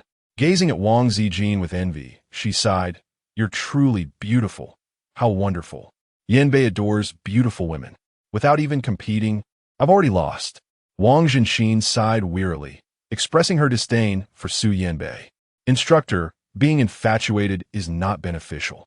It is far better to cultivate a fondness for oneself than to dwell on others. The beautiful instructor nodded in agreement, acknowledging the truth of her words. "I understand the reasoning, yet I cannot seem to forget. If it weren't for him." Suddenly, a thought struck her. "By the way, why hasn't Yanbei shown up?" Su Yanbei had been absent all day. During last night's gathering, Feng Xiaojia mentioned that Su Yanbei had not attended, leaving no trace or information behind. It was as if he had vanished completely. Although Wang Ziqin felt a sense of relief with Su Yanbei's absence, as a colleague, she still inquired about Feng Xiaojia. Feng Xiaojia and the team had already departed for their mission. Upon learning that Wang Ziqin had transferred to Team 1, Feng Xiaojia video called her and wept for a long time. One might have mistaken it for Wang Ziqin joining a suicide squad. Wang Ziqin smiled lightly, reminding Feng Xiaojia to pay attention to her safety before preparing to continue her training through the night on the second level. She felt no fatigue. In fact, she was brimming with vitality. She had no intention of becoming a burden like Su Yanbei, scavenging for scraps. The beautiful instructor informed her there are 4 levels in total. The first level focuses on physical conditioning, the second on agility, the third allows for a choice between marksmanship and blade techniques, and the fourth covers the fundamentals of mutations. Upon completion, you will graduate. Wang Ziqin, persevere. Wang Ziqin expressed his gratitude and prepared to depart, when the beautiful instructor softly added, "Be cautious of Lu Anna." Prince Jin gazed in astonishment at the beautiful instructor, puzzled by her sudden remark. The enchanting instructor merely responded with a succinct 2 words, intuition. Prince Jin sincerely expressed her gratitude once again and ascended to the second level without pause, only to encounter another instructor who sought to challenge her. Once more, she found herself ensnared in arduous training. The beautiful instructor had previously stated that all instructors held military ranks of major or higher, with their own rank being major. Both the Army and the Special Operations Forces belong to the national military, yet the Special Operations Forces have a greater propensity for earning military achievements, with even a mere squad member regarded as holding a rank equivalent to that of a second lieutenant. The squad leaders typically hold the rank of major, while the leaders of the second and third squads are colonels, and the leaders of the 1st and 33rd squads hold the rank of full colonel. Chun-Jin of the 1st squad is indeed deserving of his rank, but Lu Qingchuan, who was originally just a lieutenant, was promoted to colonel for his extraordinary abilities that saved the world. Even now, as he merely oversees the 33rd squad, which serves as a retirement unit, he still holds the rank of colonel. Many harbor considerable grievances against Lu Qingchuan, particularly the group of colonel-ranked instructors who once fought alongside him. They tend to extend special care to the comrades Lu Qingchuan has entrusted to them. Upon hearing these words, Wang Ziqin felt utterly stunned. No wonder Feng Xiaojia criticized Lu Qingchuan, claiming that the more attention he offered, the more he bullied us. Wang Ziqin was aware of these matters and had mentally prepared herself. However, during the rigorous training under the devilish regime, she couldn't help but internally voice a complaint about Lu Qingchuan. Was Captain Lu genuinely unaware of these circumstances, or was he feigning ignorance, deliberately subjecting them to such tormenting training? Wang Ziqin believes that it will undoubtedly be the latter. Lu Qingchuan is indeed a straightforward and formidable man. Prince Jin silently recited the adage that a strict teacher fosters excellent students. After enduring the passage of time and overcoming the first 3 levels, he finally arrived at the final tier. The beautiful instructor remarked that the foundational studies of anomalies in this level were quite manageable, focusing on the understanding of anomalous entities and their wielders. Thus, this level appeared rather effortless, adorned with vibrant and comfortable decor. complemented by an abundance of flora and fauna in various culture dishes. Wang Ziqin felt a deep affection for flora and fauna. Yet the creatures appeared lifeless and trembled in fear at her very presence. Prince Jean, perplexed, inquired, "What has happened to you? What have the people here done to you?" A woman clad in a white coat approached, her high heels clicking against the floor, her expression devoid of emotion as she ushered Prince Jean inside. Within, other trainees were engaged in their respective practices, honing their unique abilities by utilizing degrade, mutated entities as training subjects. While the outside world remained populated by ordinary flora and fauna, this interior space housed an array of degrade, mutated creatures, confined within individual, sealed iron cages. Their anguished cries echoed through the halls. Despite the soundproofing of each room, Prince Jean could distinctly hear their lamentations. "In my suffering, grant me death, cease this torment. I implore you, Curso Mans, may you meet a dreadful fate. I shall escape, and I will drain every drop of your blood. I will dismember you piece by piece." Wang Ziqin felt a surge of trepidation, initially perplexed by the bizarre utterance of dismemberment by the mutated entities. She soon grasped the underlying truth. This level housed a laboratory where they extracted these mutated flora and fauna into liquid form, subsequently dissecting them for examination. She had always been aware of humanity's experimentation with these anomalies. The artificial mutations surrounding the base were indeed their creations. Their original intent was to uncover a method for the complete eradication of these mutations, while simultaneously seeking a solution for human-induced mutations. Regrettably, from the onset of the mutations until now, no successful methodology for human-induced mutations had been developed, and the artificial mutations remained subjects of observation, confined to controlled usage around the training base. Wang Ziqin held great admiration for the researchers' relentless efforts. The inherent nature of mutated entities to slaughter humankind was indeed unforgivable. Yet, she pondered upon the transformation of Xiao Juzi. Was the little orange also beyond redemption at that time? As she contemplated, the man in the white coat had already completed her registration and escorted her to the door of an office, where he gently knocked and announced, "Professor Hua, new student Wang Ziqin has arrived." "Come in," responded a voice from within, warm and mature. Wang Ziqin furrowed his brow, inexplicably sensing that the voice sounded somewhat familiar. The office door swung open, revealing a dimly lit interior adorned in deep crimson hues, which rendered the atmosphere more oppressive and uncanny than the outside world. However, the man seated behind the desk, clad in a white lab coat, exuded an air of divinity, complemented by his striking features and the delicate gold-rimmed glasses perched upon his nose. Wang Ziqin had already perused the introduction at the entrance. This Professor Hua, named Hua Lianqing, held the rank of colonel in the military and served as a professor in the laboratory, embodying the highest authority within this level. One could assert that he was the supreme authority of this training base. He was writing with a golden pen when he noticed their arrival, lifting his gaze, adjusting the frames of his glasses perched upon his nose, and casting a smile toward Wang Ziqin. "So you are Wang Ziqin, the new member of Team 33 that old Lu mentioned would receive special attention? I've heard you transferred to Team 1.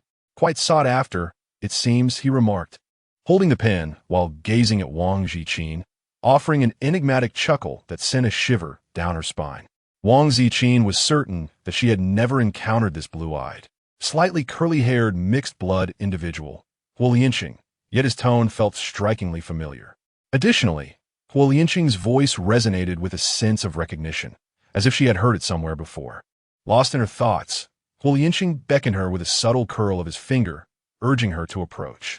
Was it not customary to pay respects to the instructor upon arrival? The sense of unease within Wang Ziqin intensified, yet she still dutifully obeyed the command of her superior, performing the salute with proper decorum. However, Hua Lianqing shook his head, noting the lack of precision in her posture. "Haven't you been taught this?" he inquired. To her astonishment, he approached her directly, guiding her hand in hand on the proper way to salute. The overwhelming presence of this unfamiliar man enveloped Wang Ziqin, rendering her as rigid as a fossil. Wasn't this somewhat amiss? The highest authority of the training base, personally instructing a novice in the art of salutation? His raised eyebrow and curious glance at her, accompanied by a knowing smile, suggested he wondered if she had endured some form of trauma. Wang Ziqin. Professor Hua, I have come to the training base for the purpose of training, not to be subjected to an investigation. How outrageous! How dare you speak to Professor Hua in such a manner? The assistant immediately rebuked Wang Ziqin. Wang Ziqin wore an expression of utter bewilderment. I hold no disrespect toward Professor Hua. I am merely stating the facts. This is not an investigative bureau, is it? Furthermore, does an investigation possess the authority to intrude upon my private life? Private life. Professor Hua repeated those words with a smile, affirming, indeed, it is a private life, but what I inquire about is the nature of the injuries you sustained at the training base. Wang Ziqin was once attacked by artificially mutated plants. She felt a bit embarrassed and realized that she had perhaps overthought the situation. After all, Hou Yinxing was a formidable figure, a crucial asset to the nation. What had she been imagining? Yet in the next moment, Hou Yinxing stated, I have examined your abilities, but Wang Ziqin, it seems you possess no abilities. What? Wang Ziqin was once again taken aback, furrowing her brows in disbelief as she scrutinized Hou Yinxing. Surely, she had abilities, and not just one. Indeed, Hou Yinxing's power was to perceive all things, capable of seeing through any disguise down to the cellular structure, naturally including the ability to discern others' powers. The detailed description outside the door left no room for doubt regarding Hou Yinxing's insight. However, she suspected that this was merely Hou Yinxing's way of challenging her, akin to the difficulties posed by other instructors. Such an obstacle left her with no room for defense, risking expulsion and perhaps even barring her from joining the elite task force. Just as anxiety gripped her, she heard Hou Yinxing continue. Perhaps your abilities are simply too formidable for my power to comprehend. I cannot perceive the abilities of Captain Shun from Team 1, and your situation mirrors his. No wonder you are so sought after.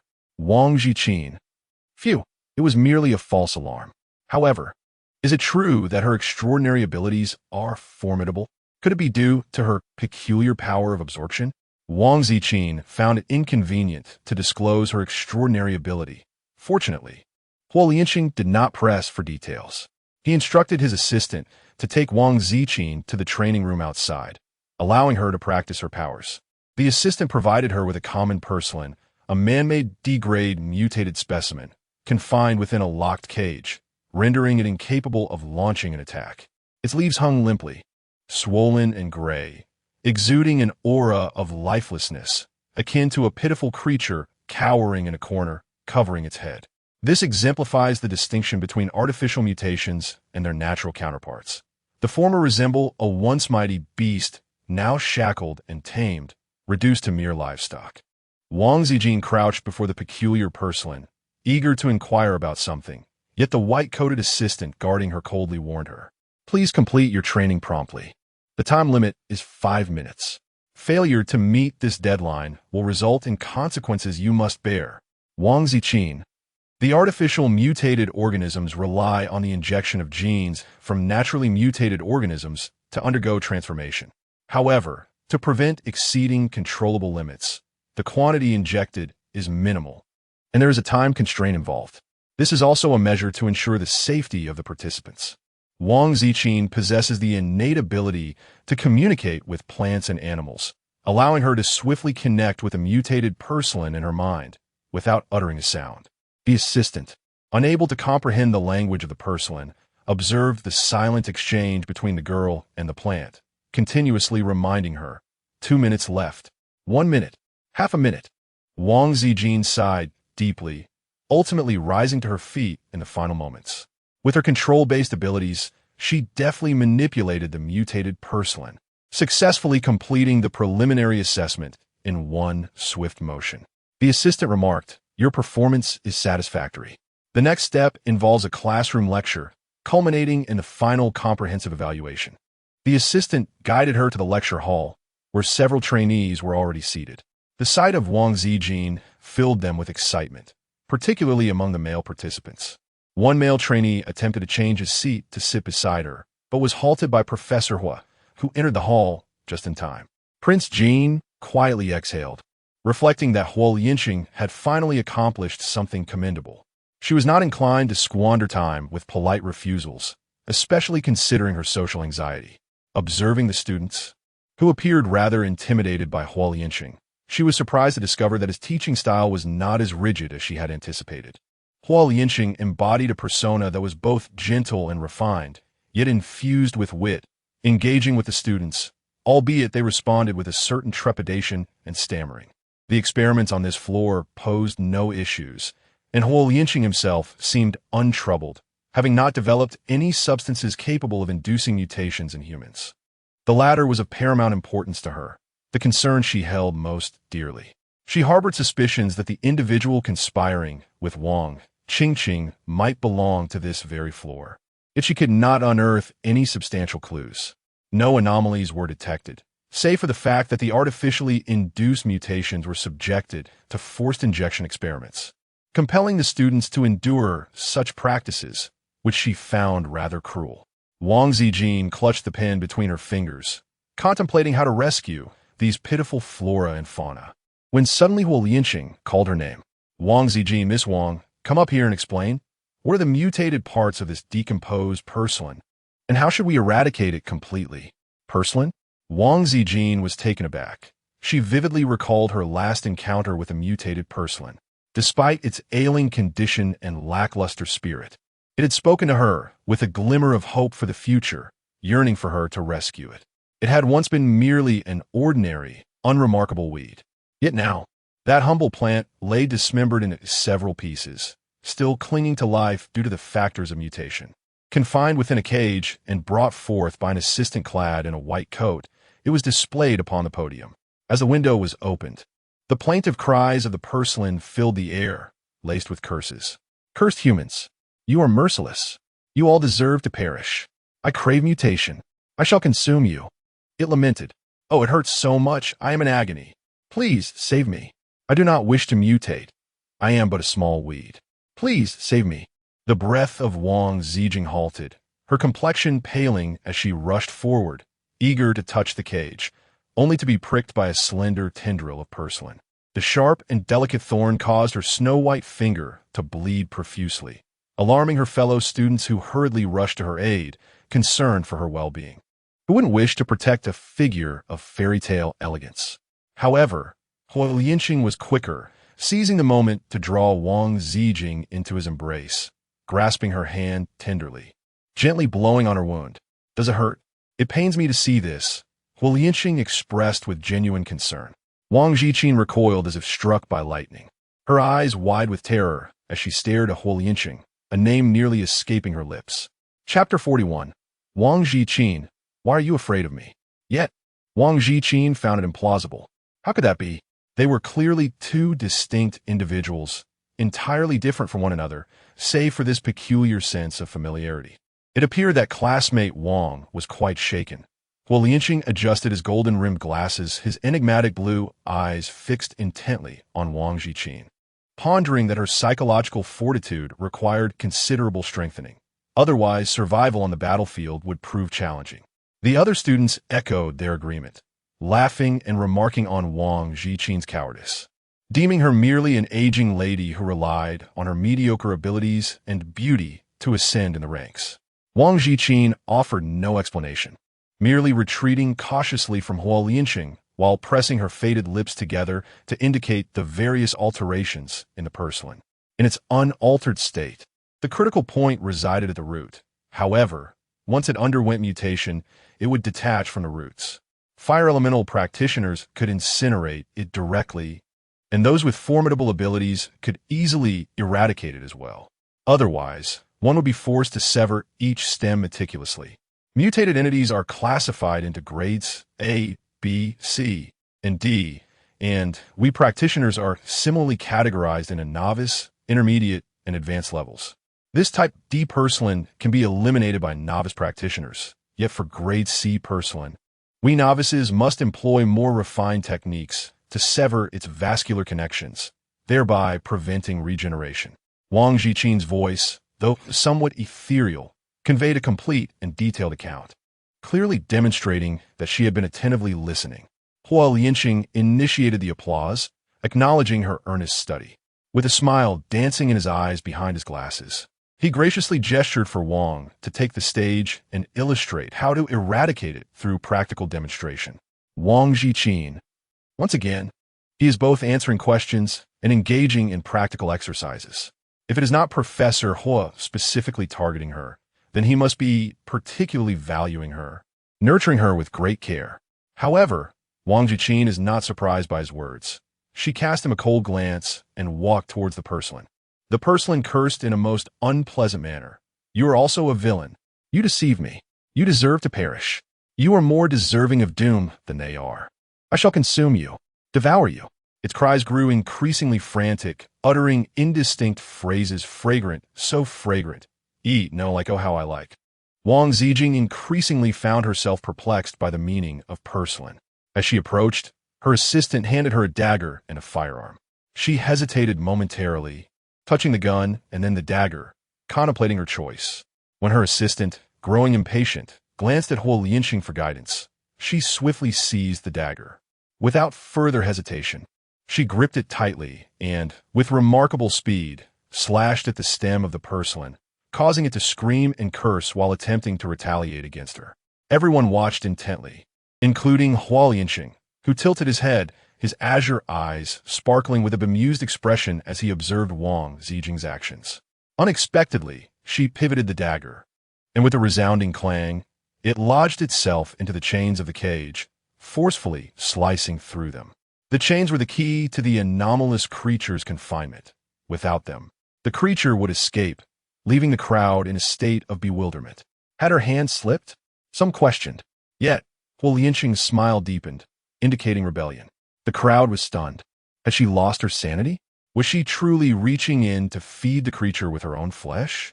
Holy Mary, Wang, the Holy Virgin Mary, Ziqin remained remarkably composed, not even revealing a hint of pain. Soon, the porcelain quieted down and even shrank, to the astonishment of the onlookers, when Wang Ziqin withdrew her hand. It was completely unscathed, without the slightest damage. How did she manage this? Could she have been holding some kind of neutralizing agent? One of the spectators couldn't help but wonder. Wang Ziqin softly acknowledged with a faint HM, her palm revealing an empty syringe emblazoned with the word eliminate. This elimination was not aimed at exterminating the mutated entities, but was specifically designed for controlling artificial mutations. The researchers had developed a gene culture solution capable of inducing mutations in flora and fauna, and naturally, there had to be a corresponding agent for eradicating those engineered mutations. Such substances were typically beyond the reach of ordinary trainees. However, each staff member on this level carried one, including the assistant before her. Upon seeing the vial, the assistant hurriedly checked his pocket, only to discover it was indeed empty.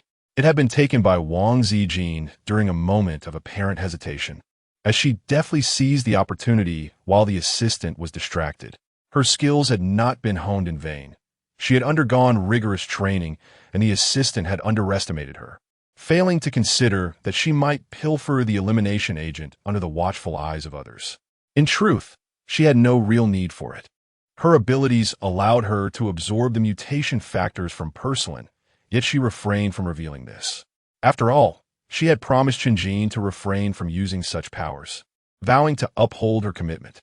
Huo Lianxing had been observing quietly, a smile playing on his lips, though now his expression bore a chilling undertone. His azure eyes glinting with an unsettling coldness.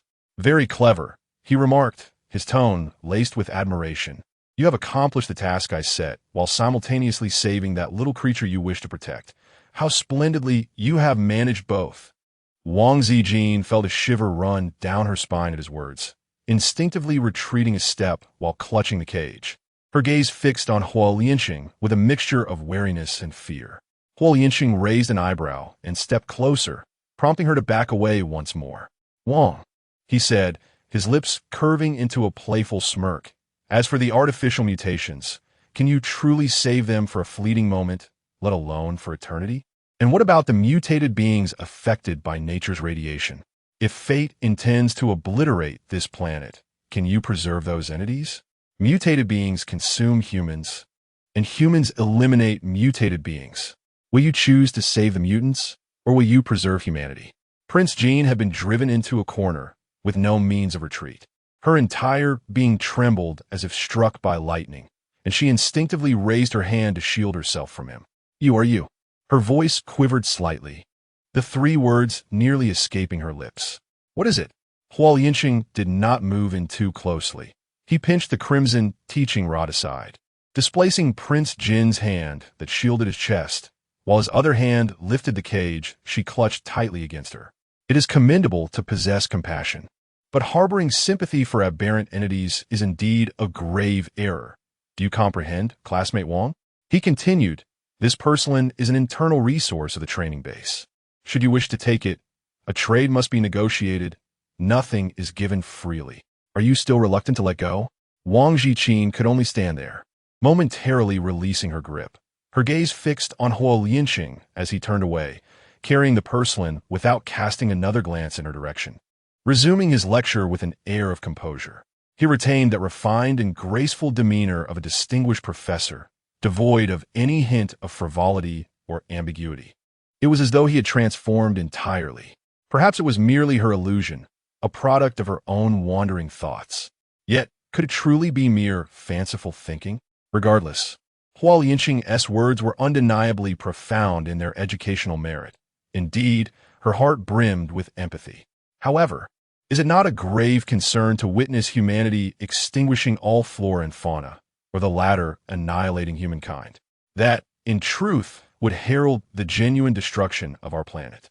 Wang Ziqin closed her eyes, and during the subsequent training sessions on the fourth floor, she refrained from probing into Hualianqing's intentions, even guarding herself against him.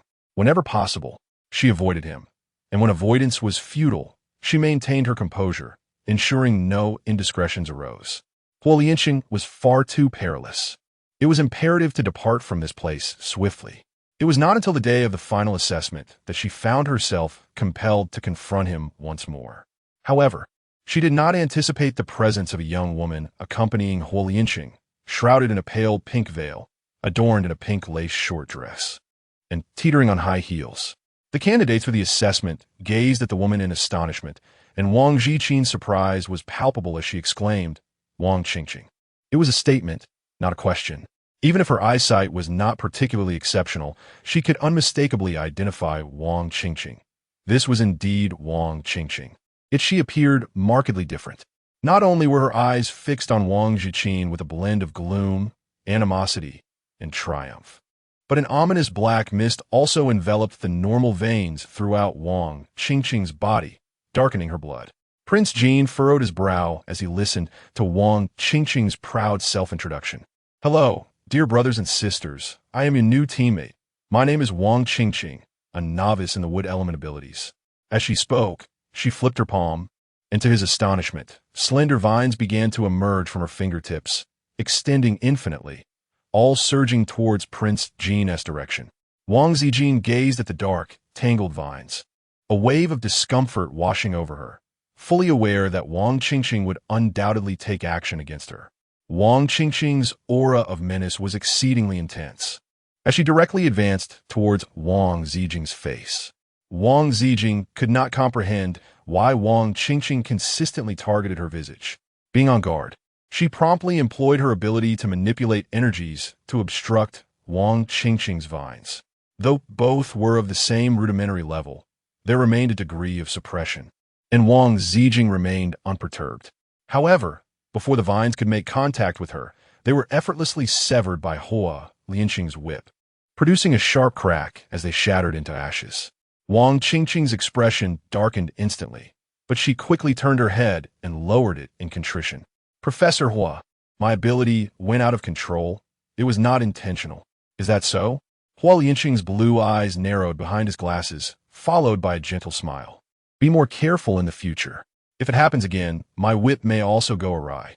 Wang Qingqing's countenance grew even more pallid as she struggled to articulate her words. Indeed, there shall be no next time. Hualianqing waved his hand dismissively. Proceed with the assessment. Team 33 awaits your participation. Wang Qingqing respectfully withdrew, and after descending, she fixed her gaze fiercely upon Wang Ziqin, a mixture of resentment and triumph in her eyes, as she positioned herself beside Wang Ziqin. Wang Ziqin, we are now colleagues. I have long asserted that if you can join the special operations team, so can I. My abilities surpass yours. Let us see who is more favored in Team 33. You or I?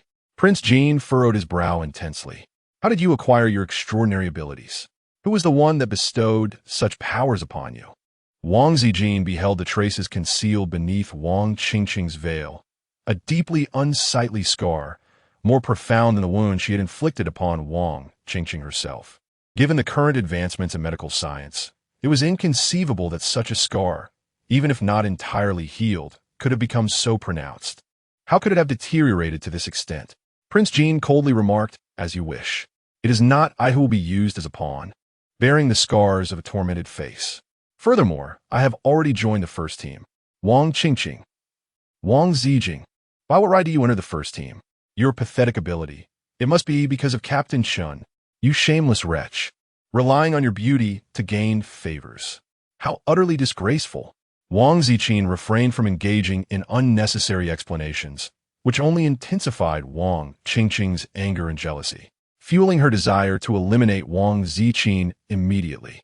Wang Ziqin cast a glance at Huo Lianqing, intentionally provoking Wang Qingqing. Indeed, the relationship between Wang Qingqing and Huo Lianqing was anything but ordinary. She lowered her gaze, choosing to ignore the incessant tirades of the furious Wang Qingqing, remaining silent until her assessment began. This was a comprehensive evaluation, with instructors from every level of the training base seated at the scoring table, including the short-haired beauty instructor from the first floor. The beautiful instructor sat upright, her figure exuding confidence, as though her buttons might burst under pressure, attracting the attention of onlookers. After offering a friendly smile and words of encouragement to Wang Ziqin, Wang Qingqing, in a fit of anger, spat out a disdainful remark about the instructor, declaring that having a large bust was nothing but a sign of ignorance. Wang Ziqin couldn't help but think that foolishness seems unrelated to size. Someone like Wang Qingqing, though petite, could be equally witless. The training of Wang Ziqin was rigorous and effective, enabling her to navigate assessments with ease. However, it was only the beautiful instructor who awarded her a perfect score. The instructor cast a disdainful glance at the other trainers, yet Wang Ziqin remained indifferent, content as long as she could graduate smoothly. As someone once said, a tall tree attracts the wind. At last, it was her turn for the final assessment. Taking a deep breath, she ascended the podium, cradling a cardboard box. My special ability may be rather trivial, she began, so I wish to present an alternative achievement to the instructors. With that, she opened the box and retrieved a pot of artificially mutated porcelain, exactly the specimen that had been torn apart before, only to be restored by the mutation factor, which she had purchased at a high price.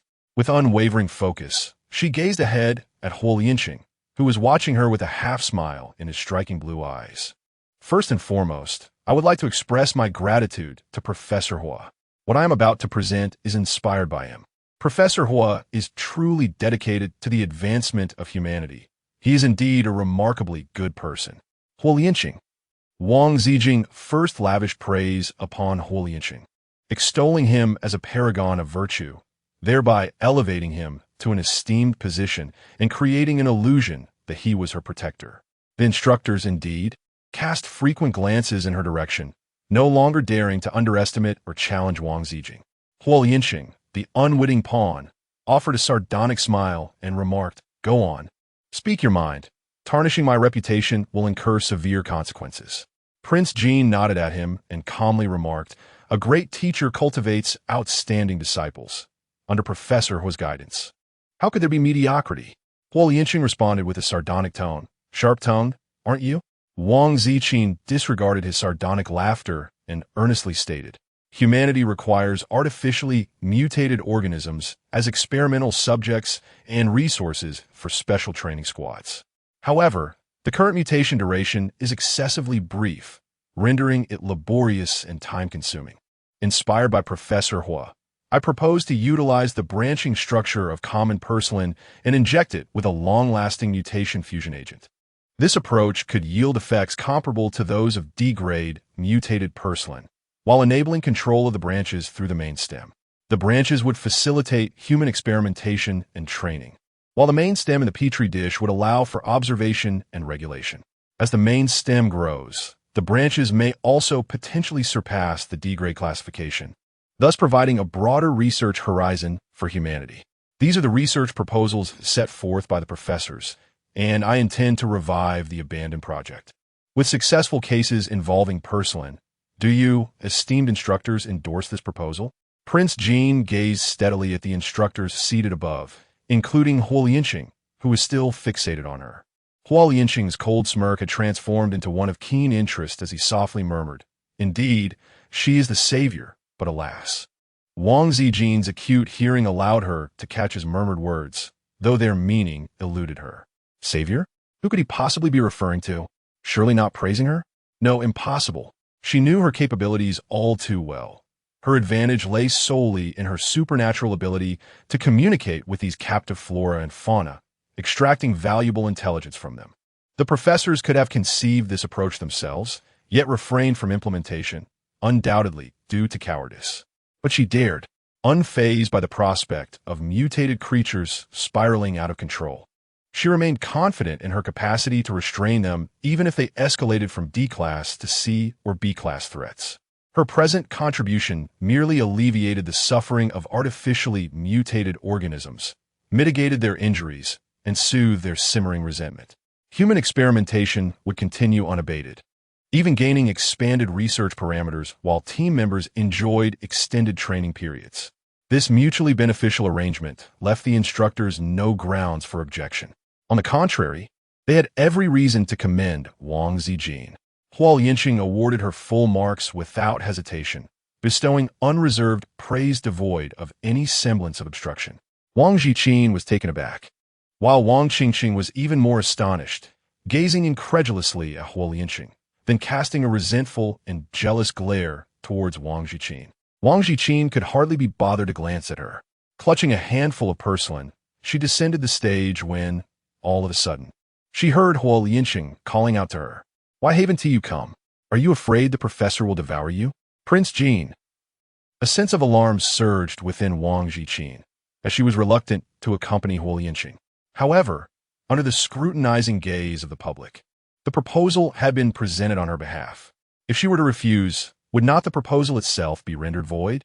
A sudden inspiration struck Wang Ziqin, prompting her to invite her fellow instructors for a discussion. Ultimately, only the beautiful instructor stood up to join her. "What troubles you? Are you apprehensive about Professor Huo?" The alluring instructor discerned her unease. Wang Ziqin opened her mouth, yet no words escaped her lips. She was at a loss on how to articulate the fears that plagued her mind, those fantastical conjectures. However, with the presence of the enchanting instructor by her side, her trepidation subsided as she stepped into the dimly lit office, adorned in an eerie shade of crimson. Sitting at the edge of the desk, Huo Lianqing, with his long legs crossed and golden-rimmed spectacles perched on his nose, offered a faint smile. "Wang Ziqin, why do you fear me?" She presented her proposal, but Huo Lianqing merely set it aside, his cerulean gaze fixated upon her. "Why do you fear me?" Prince Jean let out a soft sigh and candidly remarked, "Professor Huo's demeanor and actions sometimes bear a striking resemblance to someone I find rather unpleasant." "Unpleasant?" Huo Lianqing arched an eyebrow, resting one hand on his forehead, and tilted his head to wink at her. "What makes you feel this way?" Wang Ziqin. This familiar motion startled Wang Ziqin, causing her to instinctively retreat in search of refuge from the beautiful instructor, only to discover that the enchanting mentor had fallen asleep in her chair. Prince Jean was deeply frightened, yet she was no longer the defenseless individual she once was. Without hesitation, she drew the dagger from the waistband of her trousers, intending to sever the teaching whip. However, she heard Huo Lianqing's voice, tinged with a mocking tone. "Remark, this whip is also a product of artificial mutation. Do you not feel great sympathy for them? Are you truly willing to inflict harm upon them?" Wang Ziqin paused for a moment, then resolutely swiped downward with an icy tone. "They assisted you in wicked deeds. This is what they deserve." Huo Lianqing clicked his tongue and spread his hands, When have I ever committed wicked deeds? Classmate Wang, I was merely assessing your training performance. Yet you show such disrespect toward your instructor. You ought to be punished. Prince Jean coldly gazed at him and said, Enough of the pretense. I recognized you long ago, Su Yen Bei. Chapter 42. I have willingly entrusted you to him. Wang Ziqin articulated the name Su Yen Bei with a sense of almost gritted determination. Thus, she ceased her futile banter with Huo Lianqing and stated plainly, I am aware that there exists a unique ability known as soul transfer. You utilized this power on Professor Hua, did you not? You possess the ability of soul transfer. However, employing it necessitates the consent of the other party. How did you persuade Professor Hua to acquiesce? This was a conundrum that had long eluded Wang Ziqin. Su Yanbei and Professor Hua seemed to inhabit entirely different realms. Yet, Hua Lianqing offered no elucidation, merely arching an eyebrow and fixing an intense gaze upon Wang Ziqin, waiting for her to finish before exclaiming in surprise, Wow! Have you analyzed it so thoroughly? I almost feel compelled to acknowledge it. Hua Lianqing chuckled lightly, tilting his head to regard Wang Ziqin. My dear sister Ziqin, are you truly this astute? You continue to astonish me like a Russian nesting doll, revealing layer upon layer of surprises. But tell me, who informed you of the existence of this ability? Prince Jean. However, Su Yanbei, though remaining stationary, wielded his fully restored crimson whip, casting it forth to ensnare Prince Jean. Wang Ziqin sought to employ her old tricks once more, yet Su Yanbei effortlessly waved his hand, freezing her in place. He then summoned the ice-encased Wang Ziqin before him with a flick of his long whip. Wang Ziqin was utterly astounded. How could Su Yanbei's ice-based abilities be so erratic? Could it be that they just happened to work flawlessly against her? If it were merely an elementary-level ice ability, she might have managed to cope. But Su Yanbei's power was clearly far beyond that. She couldn't evade it at all. This was the overwhelming pressure of a superior ability, user suppressing a weaker one. She found herself paralyzed, limp, and powerless, just like that time in the hospital when he had subdued her before. Indeed, he hadn't lied when he claimed his abilities were formidable. They truly were extraordinarily powerful. Prince Jean found herself ensnared within the frigid grasp of ice, rendered immobile. Her entire being engulfed in a bone-chilling coldness, and her heart weighed down with an oppressive sense of dread. What should she do? Her extraordinary abilities had once again faltered, and the beautiful instructor remained ensconced in an enigmatic slumber, leaving her to face the grim fate of being trapped like a fish in a barrel. Fortunately, Su Yanbei had merely encased her in ice, seemingly with no intention of causing her harm, as he delicately traced the contours of her brows and eyes through the frost. Sister Ziqin, do you truly despise me so? He spoke with a tinge of melancholy, his azure eyes shimmering with an affection that could rival the most acclaimed performances. I had thought you would be delighted to see me, considering the genuine devotion I have shown, my relentless efforts to win your favor, even donning the guise of this elderly man to accompany you. Of course, at 40, I am not the same as you, dear sister Ziqin. You grow ever more youthful and fragrant with age, which leaves me utterly enchanted. As he spoke, he licked his lips, sending shivers down Prince Jin's spine. He chuckled softly, his fingers brushing against her lips through the barrier of ice. Sister Ziqin, who has informed you of this? Few are privy to such extraordinary abilities. Myself, Huo Lianqing, and... Could it be Lu Qingchuan? Lu Qingchuan. Prince Jean pondered momentarily, bewildered by the connection. Is there truly a link? Isn't there? Su Yanbei observed her closely, dismissing her uncertainty, and questioned, then who else could it possibly be? Wang Ziqin remained silent, though she was incapable of speech, not even daring to display the slightest micro-expression. Su Yanbei was far too perceptive. With a sigh, Su Yanbei suddenly let his gaze linger on Wang Ziqing's neck, raising an eyebrow. Qinjin. Wang Ziqin lowered her brows, her heart engulfed in anxiety as she pondered whether Qinjin could sense her turmoil, though she sought to evade it. She found herself ensnared, for Su Yanbei was anything but predictable. The names Qinjin and Su Yanbei echoed in her mind. Her gaze fixated on the red string around her neck, a smile playing on her lips that was both frigid and unsettling. What an inconvenient individual he was. Yet, Could he truly protect her for a moment, let alone for a lifetime? With his ascetic nature, would he ever consider marrying her? Ascofa escapes Wumbius leaps, laced with mockery and conviction. Would someone who turns a blind eye even to Anna when she's stripped bare ever take you as his bride? He merely unearthed your secret. Secret? Wang Ziqin was taken aback. What secret did she possess? The ability to absorb supernatural powers? Sister Ziqin, you will inevitably become mine. I have decided to marry you. Since you are discontented with this body, I find solace in that. My dear, good night. I await your arrival. He retreated step by step until, upon sitting down, he suddenly collapsed onto his desk, as if he had fainted in an instant. Wang Ziqin. Upon freeing herself from the icy grip, she hurriedly dashed toward the entrance, not forgetting to assist the still slumbering beauty instructor in their escape. Suddenly, an unexpected scene unfolded before her. What has happened? Why has she collapsed so abruptly? Should I seize this moment to vent my frustrations? Yet, the body seems to belong to Professor Hua, which poses a dilemma. In the span of a mere second, she found herself torn between fear and the urge to flee. But upon opening the door, she was met with the sight of her assistant and others waiting outside, along with Wang Qingqing. Wang Qingqing paced restlessly, her anxiety palpable. Upon spotting Wang Ziqin and the beautiful instructor emerging, she glanced inside once more and immediately shouted, Professor Hua has been attacked. Capture the assailant, Wang Ziqin. Eliminate Wang Ziqin. Wang Qingqing, while shouting, unleashed her vines, intending to strike at Wang Ziqin. The assistant, accompanied by others, encircled Wang Ziqin, leaving her with no means of escape.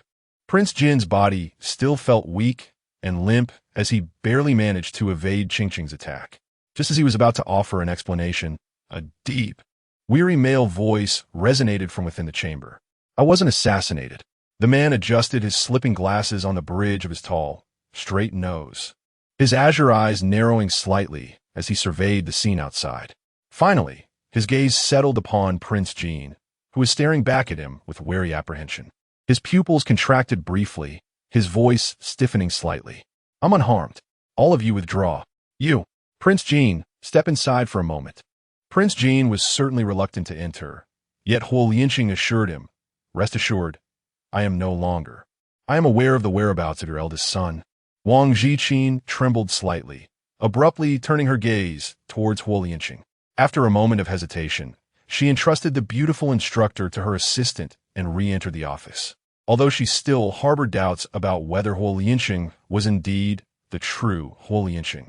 She had searched for her eldest son for many years and had finally received a lead. Moreover, if Su Yanbei intended to capture her, it would have been a trivial task. Otherwise, he would not have released her from her frozen state moments ago. Thus, Wang Ziqin composed herself and stated upon entering, regardless of whether you are Su Yanbei or Huo Lianqing, do you truly know about my eldest son? Huo Lianqing nodded, gazing at the delicate and youthful Wang Ziqin before letting out a melancholic sigh, removing his glasses to wipe the fogged lenses. Miss Wang, do you not remember me? I am Huo Lianqing, not Su Yanbei. He adjusted his glasses, looking at her with enhanced clarity. Wang Ziqin gazed intently at him. Are you truly not Su Yanbei? You. Huo Lian. Professor Huo. You may call me Huo Lianqing, he replied with a gentle smile. A warm and graceful demeanor emanating from this mature gentleman, his smile entirely natural. Wang Ziqin suddenly paused, feeling that the current Huo Lianqing appeared somewhat familiar, though not in the way of being gazed upon by Su Yanbei. Even before she laid eyes on Huo Lianqing, his voice struck a chord within her, evoking a sense of recognition. Where had she heard it before? The memory felt distant and hazy, as if deliberately obscured, and despite her efforts, she could not recall, only sensing a vague familiarity. She apologized, saying, I struggle to remember my past. Have we met before, Professor Hua? And have you seen my eldest son? Do you know where he is now? She believed that although her eldest son was indeed the offspring of Xiao Jinxiong, his absence during their upbringing held no fault. Finding her son had been her obsession for the past 20 years, and it remained so, as he was her firstborn. Huo Lianqing offered her a cup of tea and gently remarked, It's all right. You had quite a bit to drink that night, so it's understandable that you wouldn't recall. I simply thought you would wait for my proposal. He continued, I apologize. I only recently learned of your divorce. I had thought you were happy, as your eyes were always filled with Xiao Zhenxiong. You seemed to love him deeply. Huo Yinqing's words left Wang Ziqin in a state of confusion, yet they seemed to unlock something within her, gradually bringing forth more memories. She faintly recalled being intoxicated once, on the night of Zhu Moli's wedding to her father, when Xiao Zhenxiong had taken her to a bar. He had urged her to indulge, assuring her that should she become inebriated, he would protect her, and all would be well. However, at that time, she had not yet fully fallen in love with Xiao Zhenxiong and had no desire to drink, especially to the point of drunkenness. Ultimately, she had only consumed a glass of juice. Little did she know that after finishing it, she would feel dizzy, her body ablaze with heat, parched and yearning to kiss Xiao Zhenxiong. At that moment, Wang Ziqin sensed something amiss and yearned to flee the private room, wishing to distance herself from the advancing Xiao Zhenxiong. However, her mind grew increasingly dizzy and hazy. Upon escaping, it seemed she collided with someone, and she felt that something had transpired, yet her subsequent memories became particularly indistinct. The only recollection she retained was awakening on the grand bed of the hotel, her body bare, marked by traces of intimacy, and yet the room was devoid of anyone but herself. She initially intended to inquire at the hotel reception, but Xiao Zhenxiong arrived, embracing her while weeping, declaring it was all his fault for losing control, professing his deep affection for her and his desire to take her as his wife. At that time, Wang Ziqin was also quite bewildered. As she experienced love for the first time, she felt utterly lost and was coaxed by Xiao Zhenxiong into marrying him with various sweet words. Wang Ziqin became entwined with Xiao Zhenxiong, day by day succumbing to his gentleness, unaware that this tenderness would eventually morph into a nightmare. On that hazy night, as the man embraced the woman who had willingly surrendered to him, he whispered softly in her ear, "What is your name? I shall take responsibility. Once my work is complete, I will come and marry you." A pair of indistinct blue eyes grew increasingly familiar. With every glance, her memory sharpened, becoming so vivid that Wang Ziqin was left in utter shock and embarrassment. "You." Her ears flushed crimson, momentarily at a loss for words. Her mind a chaotic whirlwind. What had she truly done? That night, the man was not Xiao Zhenxiong at all, but rather Huo Yinqing. Yet, she had married Xiao Zhenxiong. Xiao Zhenxiong, fully aware of her defilement, willingly donned the mantle of a cuckold to marry her, enduring such humiliation in pursuit of becoming a favored son-in-law. It was no wonder he frequently berated her for her foolishness after their marriage. She truly was naive, not even realizing who had taken her innocence. When Xiao Zhenxiong claimed it was he, she believed him without question. A warm, broad hand enveloped the trembling back of her hand resting on the table, gently patting her in a soothing manner, exuding both kindness and courtesy. "I am sorry. I did not know that Xiao Zhenxiong was not a man of virtue. You have suffered because of my ignorance. It is my fault for lacking confidence and allowing you to fall into his hands," Huo Yinqing expressed with sincere regret. Prince Jin stared blankly at the hand before him, instinctively recoiling to avoid contact with Huo Yinqing. Huo Yinqing was taken aback for a moment, and then said, "I apologize. I was rude." Wang Ziqin also felt that she had acted inappropriately. Others merely offered her comfort with gentle pats, suggesting that she was too sensitive. She shook her head and said, "It is my fault, Professor Hua. What do you mean by saying you know the whereabouts of my eldest son? Furthermore, why have you chosen to exchange souls with Su Yanbei?" Huo Yinqing sighed. In his early 40s, he possessed a handsome yet imposing countenance, but the subtle lines at the corners of his eyes betrayed a profound weariness. "Our son, Hua Xijing, has gone missing during a mission. Su Yanbei approached me, claiming to know Xijing's location, provided that I agree to a soul exchange for 7 days." Huo Yinqing felt he had no other recourse. He had expended considerable energy and resources in search of Hua Xijing, yet had unearthed no leads. This was his only son, unmarried in middle age, and he deeply cared for him, which compelled him to acquiesce to Su Yanbei's terms. However, Su Yanbei still refrained from revealing the answer, instead inscribing a single line in the notebook on the table. "I will only tell Wang Ziqin." Huo Yinqing showed that line to Wang Ziqin, and at last, She understood why Su Yanbei had insisted that she wait to seek him out before his departure. How could Wang Ziqin, who harbored such reluctance and fear towards him, ever seek him out?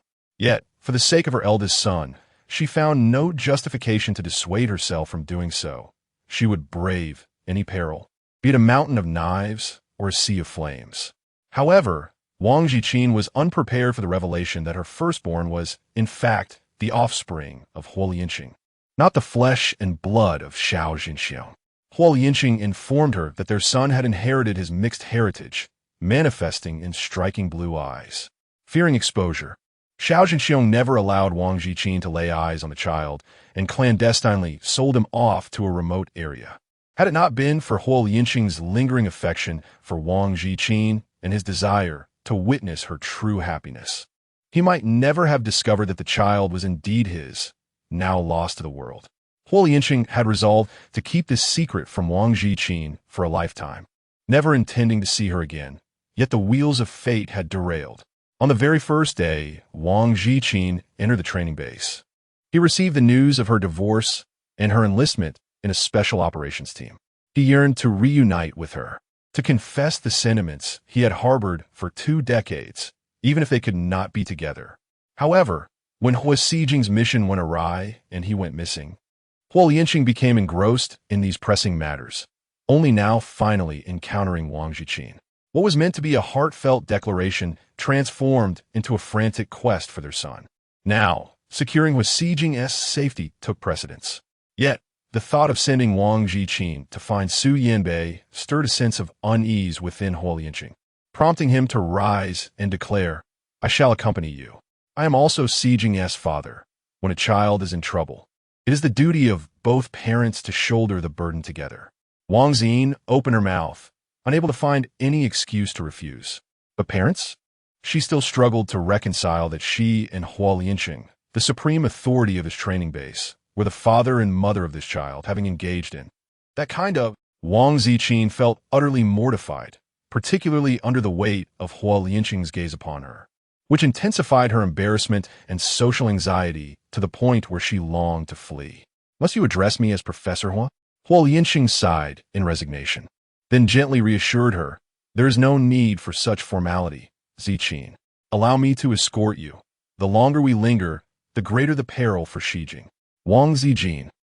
Addressing her as Ziqin seems somewhat inappropriate. Alas, it is what it is. Wang Ziqin found herself at a loss, unable to fathom a reason not to let him call her Ziqin, nor could she conjure a justification to refuse his generous offerings. Everything he arranged was so meticulously considered that she felt utterly unprepared to adapt. For the past 2 decades, she had been the one managing these trivialities, with no one to contemplate her needs, and she had grown unaccustomed to others doing so on her behalf.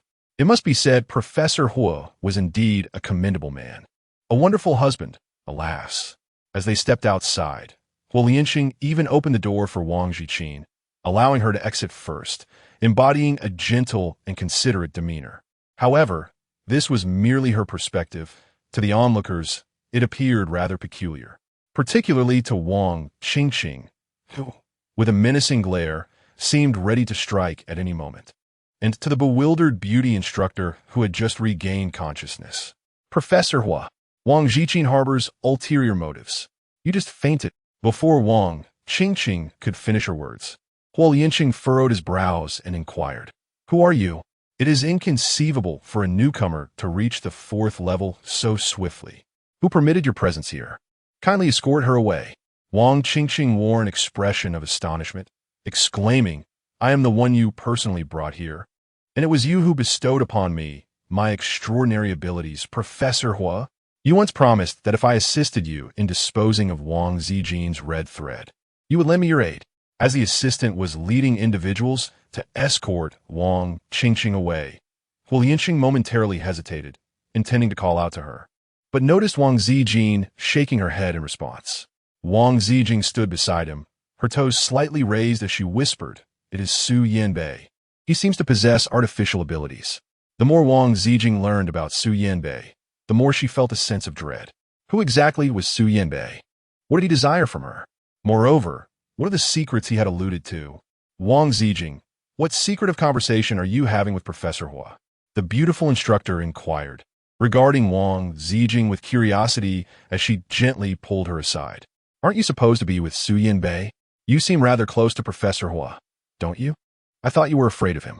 And she glanced at Huo Lianxing, who was smiling at Wang Ziqin, and continued with growing perplexity. Professor Hua appears to regard you differently. Isn't it said that he is impotent and harbors a disdain for women? That even female assistants dare not come within a meter of him? Wang Ziqin, I truly am not involved with Su Yanbei, and regarding Professor Hua, there is nothing significant.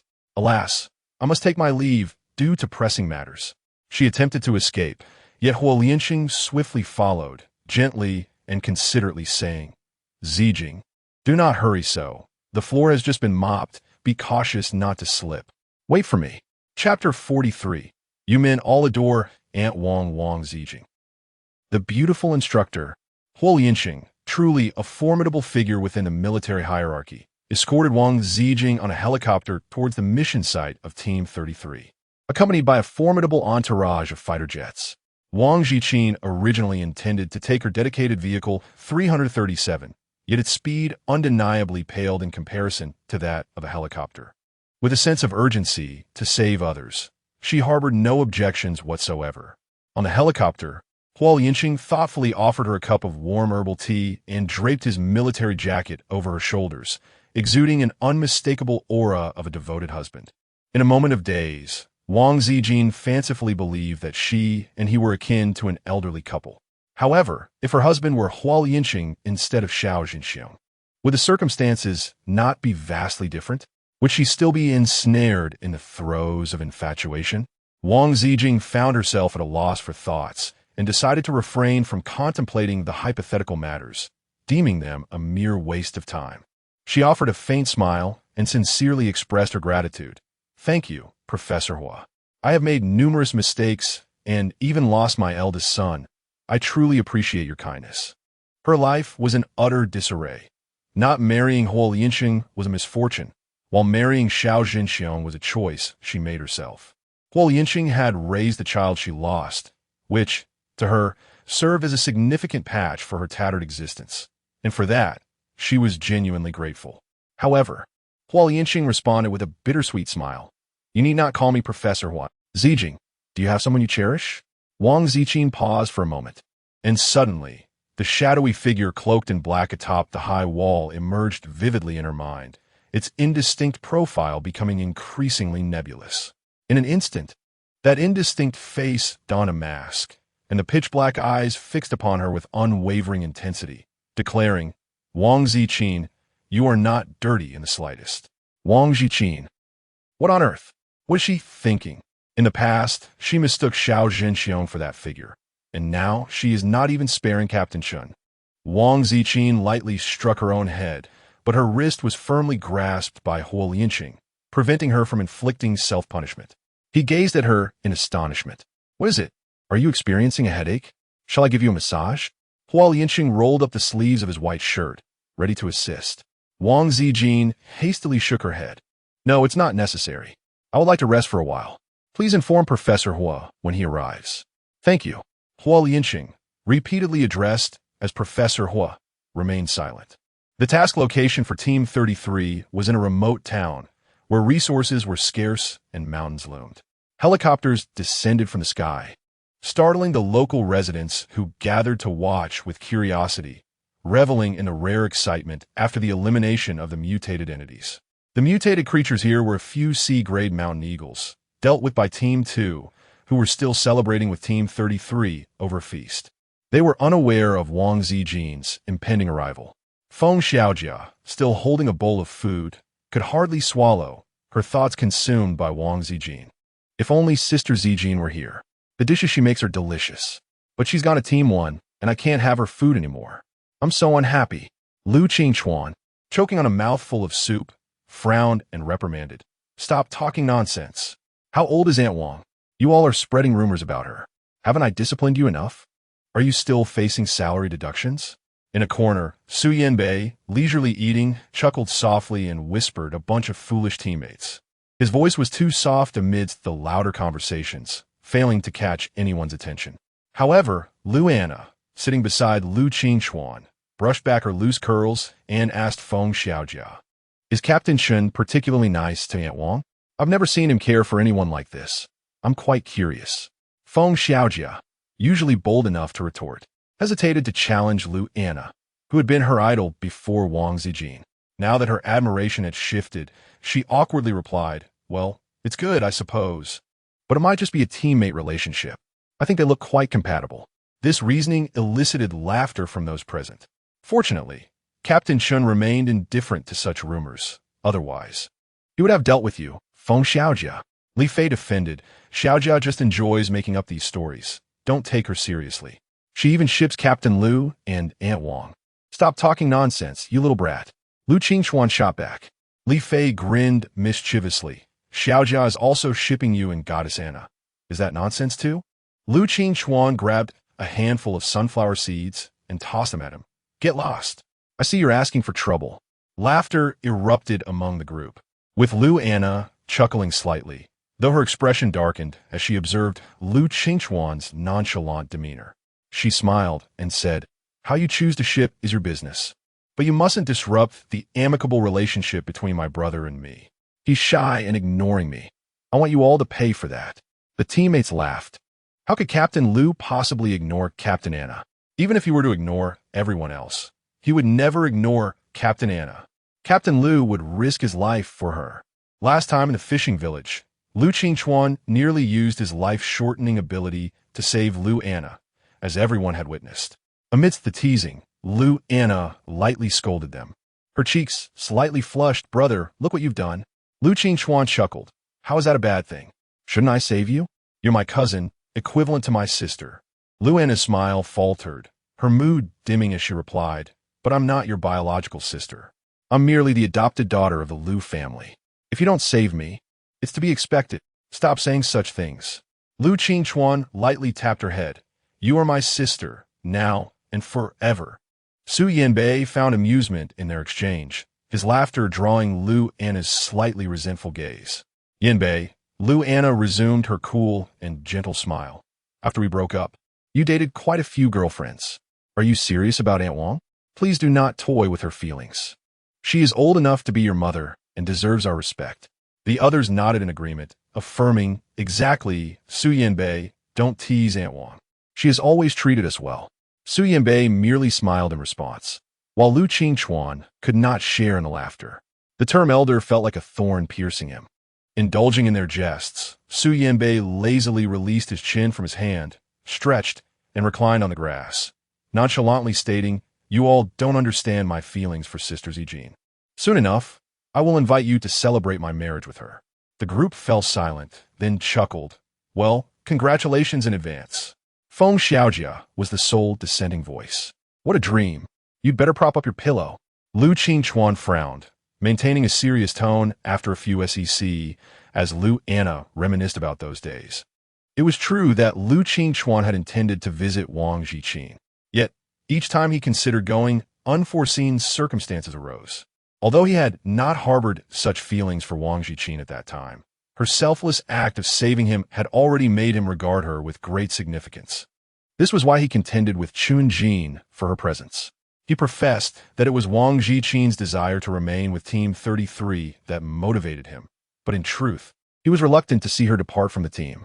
While her culinary skills were one aspect, he also wished to care for her, viewing her as a respected elder deserving of his reverence. But when did he begin to develop such sentiments? Certainly, it was not after Wang Ziqin regained her youth. He had been feeling this way long before that. When exactly did this shift occur? Perhaps it was when she pushed him away during the sea-level aberration involving the crows. Or maybe it was during those tranquil moments when she donned an apron and prepared his favorite dishes, exuding warmth and serenity. There were countless instances, so many that now, reflecting upon them, his heart fluttered at every recollection. Yet, why did he come to this realization so late? Too late to catch up? If what Su Yanbei said about a forthcoming marriage with Wang Ziqin were true. As Lu Qingchuan's thoughts spiraled chaotically, he suddenly noticed helicopters descending in succession. The communication device relayed information that Colonel Huo Yinxing had arrived for an on-site inspection. Lu Qingchuan felt little affinity with the military personnel and had no inclination to greet them. Moments later, he overheard his teammates chattering excitedly. Colonel Hua? Professor Hua is here? Why isn't he at the training base, researching artificial superpower genes? What brings him here? Is he accompanied by a female companion? He seems quite fond of her. Could she be his girlfriend? Has the professor found romance? Wait, why does that companion look so familiar? Doesn't she resemble Aunt Wang? It's definitely Sister Ziqin. Sister Ziqin, what brings you here? Feng Xiaojia darted out in a flurry. Lu Qingchuan was taken aback, abruptly lifting his gaze to the group approaching within 10 meters of him. Among them was a young and beautiful woman draped in Colonel Hua's military coat. The very figure he had been obsessively contemplating suddenly appeared before him. Overcome with excitement, he stood up, but before he could move forward, Su Yanbei had already stepped out, extending his arms in a warm and straightforward greeting. Sister Ziqin, did you come specifically to see me? Let us go to my car where we can talk comfortably. It's too cold out here, and the flies are bothersome. His charming eyes briefly scanned Hua Lianqing, who stood close to Wang Ziqin, then flicked toward Lu Qingchuan, who remained frozen in place. A glimmer of hidden coldness flickered in his gaze, yet he smiled gently at Wang Ziqin, beckoning her. Come on, Sister Ziqin. Want you join us? If not, I might just leave. Prince Jin. Wang Ziqin truly cannot fathom Su Yanbei's peculiar sense of amusement, acting as if he harbors deep affections for her, yet his actions only serve to trouble her. This time, he's gone too far, even bullying her son, leaving Wang Ziqin genuinely infuriated. However, in the moment, she can only hasten her steps, yet her wrist is seized by Hua Lianqing, who assures her, I will accompany you. The onlookers murmur in excitement, exclaiming, they are holding hands. This gossip is authentic this time. Li Fei nods in agreement, stating, Aunt Wang and Professor Hua make quite the pair. Their ages are quite comparable.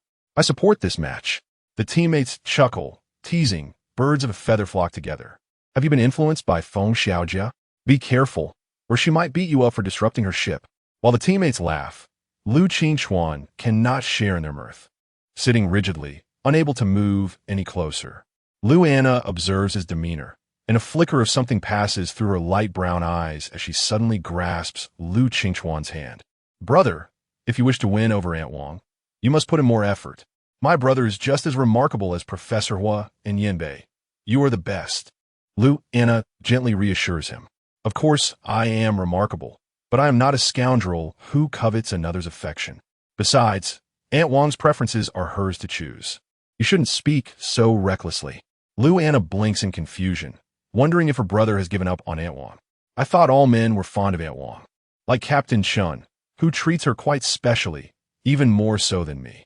You're the same, right? Lu Qingchuan chuckles and retorts, how am I the same? Am I not good enough to you? As for Ah Jin, rest assured, if he doesn't like you, how could he possibly like Aunt Wang? Lu Anna responds, Brother, you are such a straightforward man.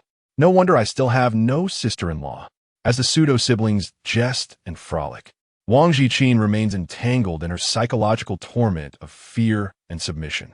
Observing Su Yanbei coldly reject Hua Lianqing, she quickens her pace to pursue him. Su Yanbei, weren't you eager to see me? Are you certain you don't wish to discuss matters? Wang Ziqin calls out as she chases after him, though she harbors confidence that Su Yanbei will indeed engage with her. Fully aware that he is laying a trap, her anxiety persists. For it concerns the son she is determined to save. Wang Ziqin gritted her teeth and declared, I shall not plead with you, but I am willing to propose a bargain. I can assist you with a task within my capabilities that will not bring harm to others. Have you not always sought to exploit my abilities for your own ends? She had no intention of being indebted to Su Yanbei, nor did she wish to beseech him. If she had not summoned various flora and fauna early on to aid in the search for news about Hua Xijing, and if no information had yet surfaced, she would not be in such a state of urgency or propose such a transactional condition. Su Yanbei smiled. Sister Ziqin, you are indeed very astute, unwilling to owe me anything. Very well, let us discuss this in the vehicle. I also do not wish for you to be sorrowful, for after all, the son of Sister Ziqin shall one day be my son as well. Wang Ziqin. Let us refrain from discussing the implausible and address the matter at hand.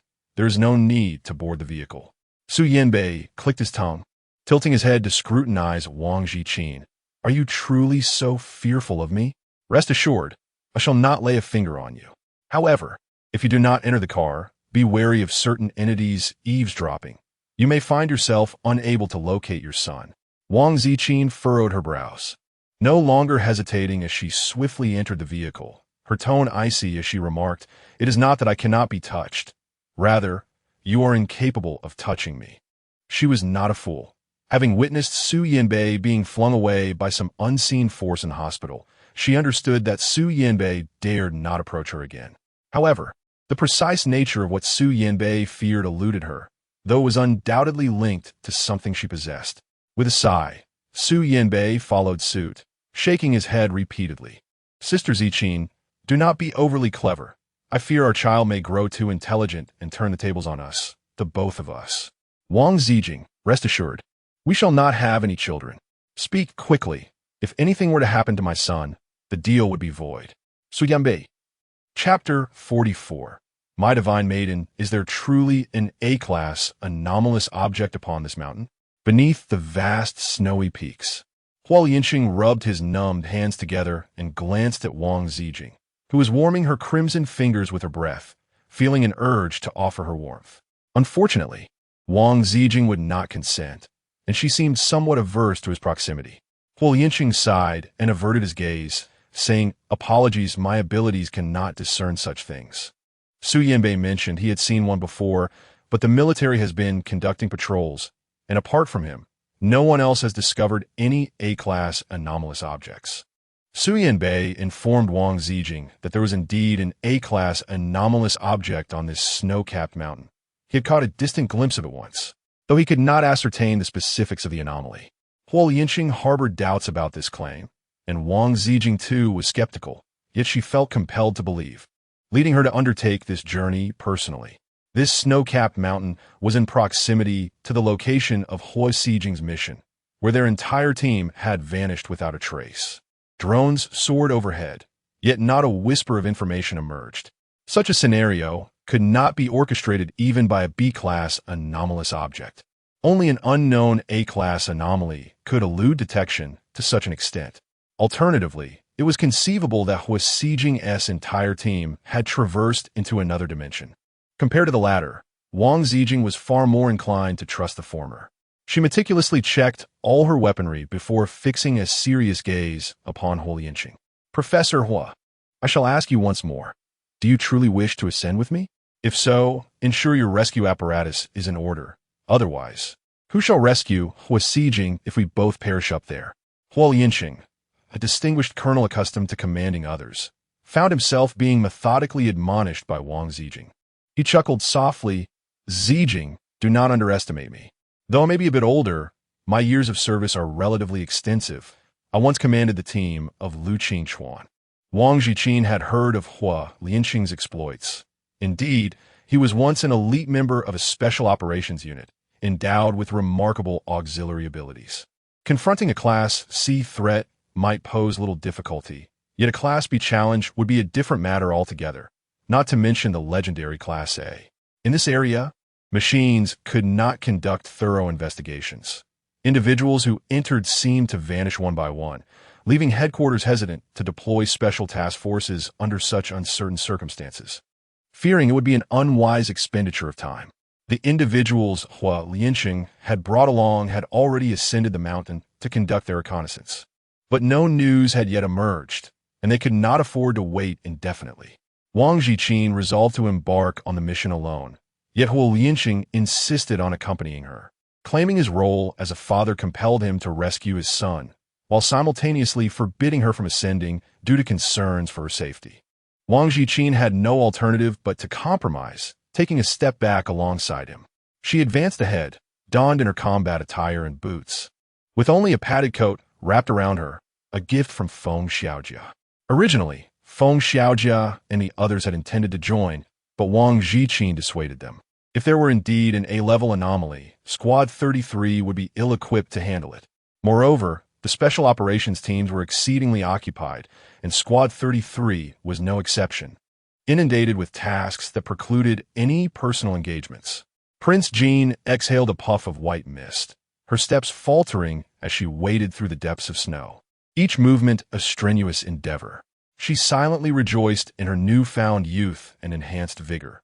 Otherwise, she would have been unable to keep pace with the increasingly swift Huolianqing. Though he appeared refined and aristocratic, his movements were as agile as that of a snow leopard. He had even picked up a tree root, allowing Wang Ziqin to grasp it as he guided her forward. Wang Ziqin felt quite embarrassed. She indeed lagged behind. However, Huolianqing was truly considerate and exceptionally caring. Wang Ziqin silently sighed within her heart, pondering how she could have missed such an exceptional man 2 decades ago. Alas, a missed opportunity remains irrevocably lost. The snow fell heavily, obscuring any traces. Perhaps it would be wise to take a moment's respite and sip some warm water. Huolianqing retrieved a thermos from the large pocket of his coat and offered it to the breathless Wang Ziqin. Prince Jean was indeed somewhat fatigued. Yet after enduring such extensive training, she found it bearable. She belonged to a type that flourished with increasing fatigue. Nevertheless, she consented to take a rest. Huolianqing required respite. At the age of 42, beads of perspiration glistened at the corners of his furrowed brows, dampening his chestnut curls. "I can no longer deny the passage of time," he remarked with a wry smile, using his coat as a cushion for Prince Jean to sit upon. "Unlike you, who remains as vibrant as you were 2 decades ago, I may have only a few decades left." Even in their togetherness, he pondered with a tinge of sorrow. He could not accompany her for much longer, reflecting on the wasted 20 years. Wang Ziqin, unaware of his thoughts, earnestly spoke to him. "I have changed significantly from who I was 2 decades ago. My age has altered, and so has my state of mind. Yet, no matter how many years may pass, each day holds meaning and is invaluable." Wang Ziqin excelled at dispensing heartfelt advice, which stemmed from her genuine beliefs, often imparting such wisdom to her son and daughter. Regrettably, judging by their eventual disdainful attitudes toward her, her teachings were likely ineffective, perhaps even toxic. Embarrassed, she murmured, "I was just rambling. I'm not very articulate." "No." Huolianqing gazed at her tenderly and replied, "You are wonderful. The moment I first saw you, I knew you were a good woman. Even inebriated, you instinctively shielded me from an assassination attempt. In your innovative approach to the 4th-tier artificial mutations, you executed it flawlessly." Prince Jean. It was only later that Wang Ziqin learned from Huolianqing the details of that night, when she, in a daze, rushed out of Xiao Zhenxiong's private room and collided with him. Initially, she intended to quickly withdraw, and Huolianqing was equally poised to push her aside. However, upon witnessing someone approaching from behind with a knife, she instinctively embraced Huolianqing, guiding them both away from the impending danger, thus saving him. In truth, Huolianqing did not require her intervention. He was merely executing a deliberate ploy to draw out the adversary. Nevertheless, having been saved by Wang Ziqin, he could not abandon her, particularly since she was inebriated to the point of helplessness. His intention had been to escort her to a hotel, allow her to depart, and then take his leave. Yet, under the influence of a drug, Wang Ziqin clung to him, preventing his escape. It is no wonder that he found himself at her mercy. Upon this thought, Wang Ziqin felt a flush of warmth rise to her ears. Rising to her feet, she glanced around and said, "I shall go and explore whether there are any plants or animals nearby. Professor Hua, you should take a moment to rest." In a flurry of anxiety, she hurried away. The embarrassment was palpable, and her intent to inquire was thwarted by the sheer absence of life on the snow-capped mountain. It was indeed peculiar. This mountain seemed utterly abnormal. Despite the multitude of individuals who had ascended, not a single creature had graced their path, as if they had all vanished into thin air. As Wang Ziqin closed his eyes once more to summon, yet met with silence, he was on the verge of surrender when suddenly a deep and chilling voice of a man pierced the stillness. "Wang Ziqin, have you ventured to the frozen snow mountain?" Wang Ziqin was utterly stunned. Even their military-grade communication devices had lost signal in the snowy mountains, rendering them incommunicado. Yet Shinjin could still establish psychic contact with her. The sheer potency of Chun Jin's psychic abilities was truly extraordinary. Prince Jin hurriedly inquired, "Yes, Captain Chun, have you completed your mission?" Chun Jin had led a team to eradicate the anomalous entities, with his location far removed from hers, one to the south and the other to the north, which made her perceive Chun Jin's powers as exceedingly formidable. Chun Jin merely responded with a hum, pausing in contemplation before asking, "Are you with wholeheartedly?" Wang Ziqin had not conveyed any of this to him. Perhaps Chun Jin had seen the messages in the 33rd team's group chat. Wang Ziqin mused. She nodded, gazing at the endless expanse of white before her, and stated candidly, "I have come to the snowy mountains in search of my eldest son, who is none other than Professor Hua's son." Wang Ziqin could not fathom the reason behind her stammering as she uttered the subsequent phrase. It was a struggle to articulate, reminiscent of her initial difficulty in expressing the notion of divorce during her infatuation. Both instances were profoundly challenging, eerily so. Wang Ziqin instinctively bit her lip. The pain brought her back to consciousness. She continued to smile as she said, "I must attend to my duties now, Captain Chun. Wishing you a safe journey." Wang Ziqin. Chun Jin called out to her, "Do not wander off. Wait for me. It will only be 10 minutes. Prince Jin was taken aback. 10 minutes? Are you at the foot of the mountain? No, Captain Chun, there is no need for you to come over just yet. Wait for Professor Hua and me to locate it first. If there are any anomalies, we will contact headquarters." Captain Chun? Just as she was about to reconsider her path, she suddenly heard a distant sound of wind, rapidly sweeping towards her. It was Professor Hua. "A blizzard is approaching. Prince Jin was momentarily taken aback, for the spot where Huolianqing had once sat now bore only his military coat. Alongside a thermos that had fallen to the ground, its contents of red dates and goji berries scattered across the icy surface. Startled, Wang Ziqin steadied her flustered heart and searched once more for Huolianqing's whereabouts, yet found nothing. Not a single trace remained. She stood where Huolianqing had been moments before, lingering briefly before gathering the military coat and picking up the thermos. Alone, she dashed towards shelter from the storm. The blizzard descended swiftly. She barely managed to time her retreat behind a massive boulder when, before she could take cover, something seized her ankle, an iron grip, unyielding, and wrenched her mercilessly into the earth. Wang Ziqin immediately drew her dagger while clutching a gun in her other hand. Yet before she could react, she was swiftly dragged into the snow. Only when she felt the icy, damp, and viscous sensation did she faintly hear its voice, an excited, delighted laughter. "Fragrant, so fragrant, truly fragrant. So beautiful, my goddess, so beautiful, mine."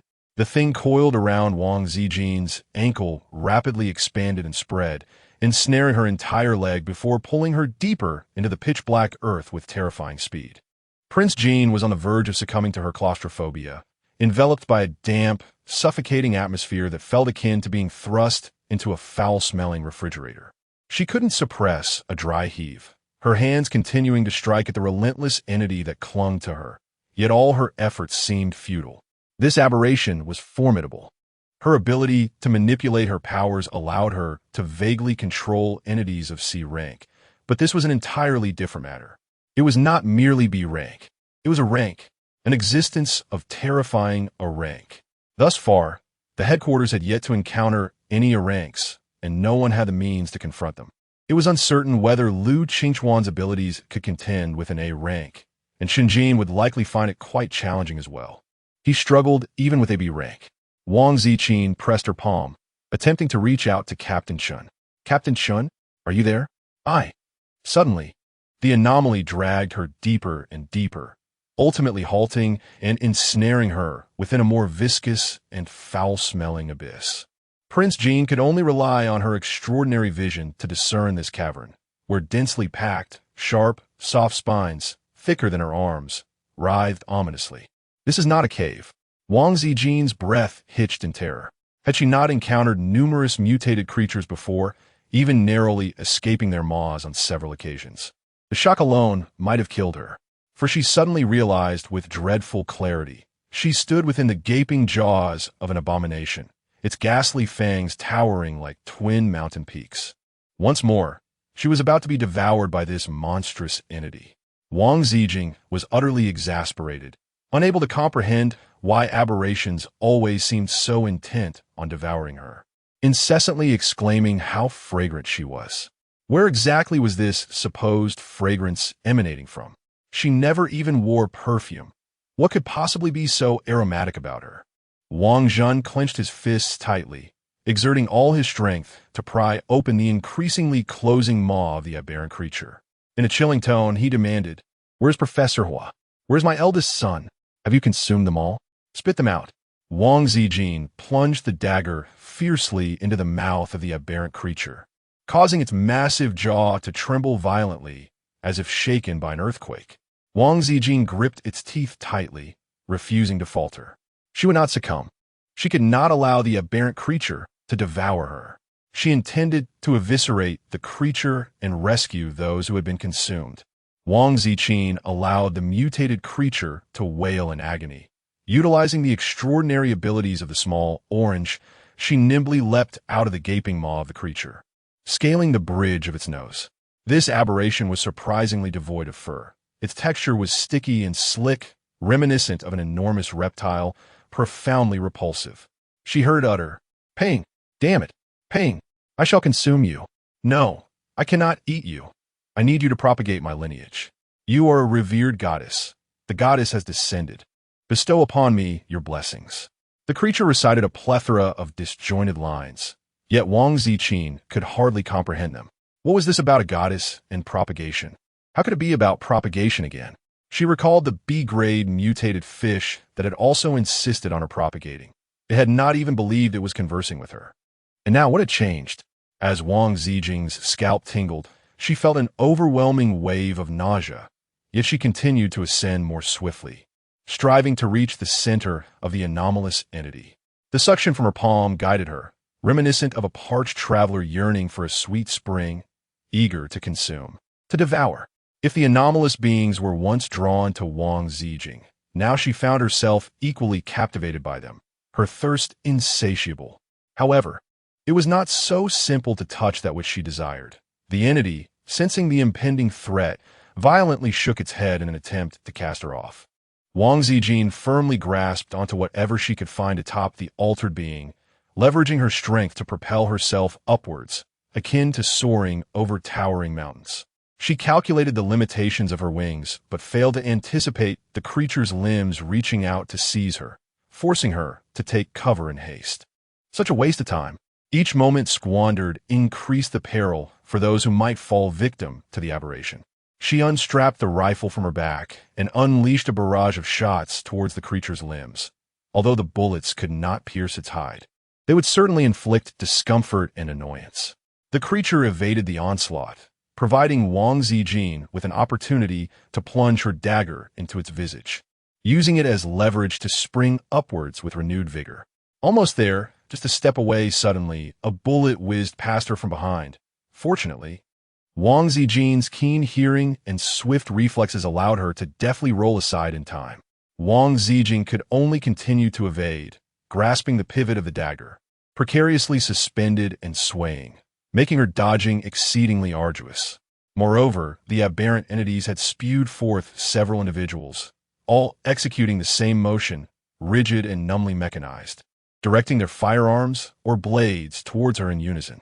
In a flurry of confusion, Wang Ziqin struggled to maintain control over her abilities, successfully pausing the majority of individuals around her, though a select few remained unaffected. Their powers surpassed hers, rendering her attempts to evade their assaults exceedingly arduous. "Professor Hua," Wang Ziqin managed to utter, striving to rouse Hua Lianqing, who stood at the forefront, armed and poised to attack. Indeed, Hua was consumed by the chaos. Yet upon being expelled from the anomaly, they emerged as mere puppets, manipulated against their will. Desperate to reach Hua Lianqing, she repeatedly called out, "Professor Hua, Hua Lianqing, awaken. We have yet to locate Si Jing." As she was struck and fell, she resolved to swiftly advance, pressing her palm against Hua Lianqing's forehead. Although her speed was insufficient, and she sustained gunshot wounds to her legs and abdomen, along with a deep gash on her arm, she nonetheless managed to connect with his brow. She needed assistance, for without it, her demise was inevitable. Miraculously, Huolianqing jolted back to consciousness, only to find his firearm aimed at Wang Ziqin. Confusion flickered across his face, quickly transforming into resolve as he shielded her behind him, prepared to confront those still firing at them. His marksmanship far exceeded Wang Ziqin's, achieving near-perfect accuracy, yet like her, he refrained from delivering lethal force against their assailants, focusing instead on thwarting Prince Jin experienced a fleeting moment of dizziness, and now, as he gazes upon the current situation, he can even perceive the unique abilities possessed by Huolianqing and the others. Wang Ziqin has replicated Huolianqing's extraordinary ability, granting her the power to perceive all things, allowing her to discern even the colossal, mountain-like anomalies before her. She can faintly glimpse the formation of these anomalies in their past. Prince Jin was momentarily struck by the formidable nature of this profound insight, as his discerning gaze meticulously dissected the A-rank anomalous entity before him.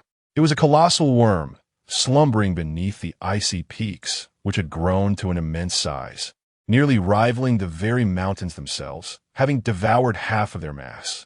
Any creature that ventured too close would vanish without a trace, consumed by this behemoth. Yet, due to its inherently lethargic and somnolent disposition, it had never ventured beyond the confines of the snow-capped heights. This was precisely why the military patrols failed to uncover its existence. Those who approached were simply swallowed whole. Fortunately, the creature had a penchant for hoarding its food, devouring its prey without immediate consumption, which meant that many individuals still remained alive. However, under the influence of the A-rank anomaly's radiation, they had all succumbed to a loss of sanity, including Huolianqing, who had only recently been engulfed. Prince Jin found herself perplexed by this.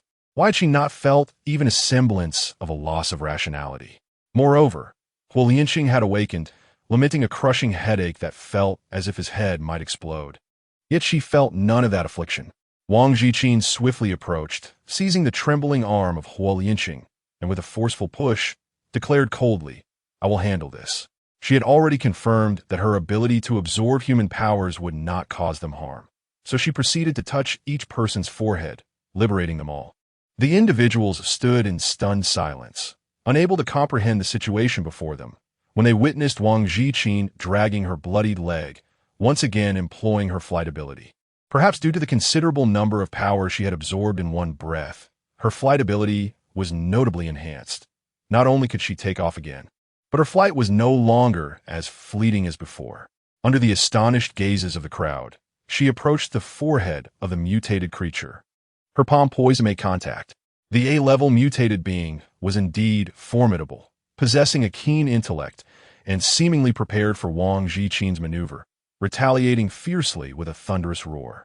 Chapter 45. The One I Wish to Cherish for a Lifetime.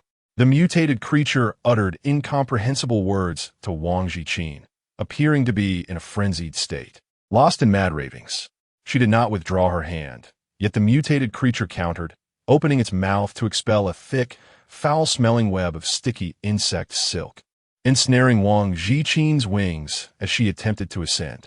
Wang Ziqin felt as though she were a butterfly ensnared in a spider's web, with the mutated entity resembling a monstrous spider, its maw gaping wide in anticipation of devouring her.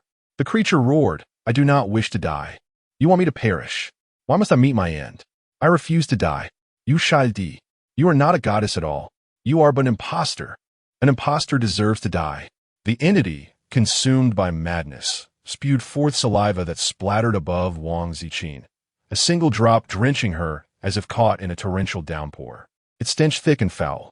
Prince Jin was utterly repulsed, fixating intently on the mutated creature without flinching or evading, awaiting the precise moment when it would strike. Huolianqing, unaware of Prince Jin's thoughts, bore the immense pressure of the A-level mutation with growing concern and trepidation, struggling to approach. Wang Ziqin had no time to explain. She raised her hand, intending to press it against the forehead of the anomalous entity that had willingly approached her. Suddenly, a tempestuous force, akin to a flash of lightning, swept in. She found herself restrained at the waist, swiftly lifted from the web and transported to safety on the other side. Despite the considerable distance, he had arrived with astonishing speed. It could not have taken more than 10 minutes. As Prince Jean stood in astonishment, he anxiously exclaimed, "Let me go. I can slay it. Only I can slay it. You need not intervene." Chun Jin coldly retorted, gesturing with his hand, causing the long sword, shrouded in black cloth, to soar forward of its own accord.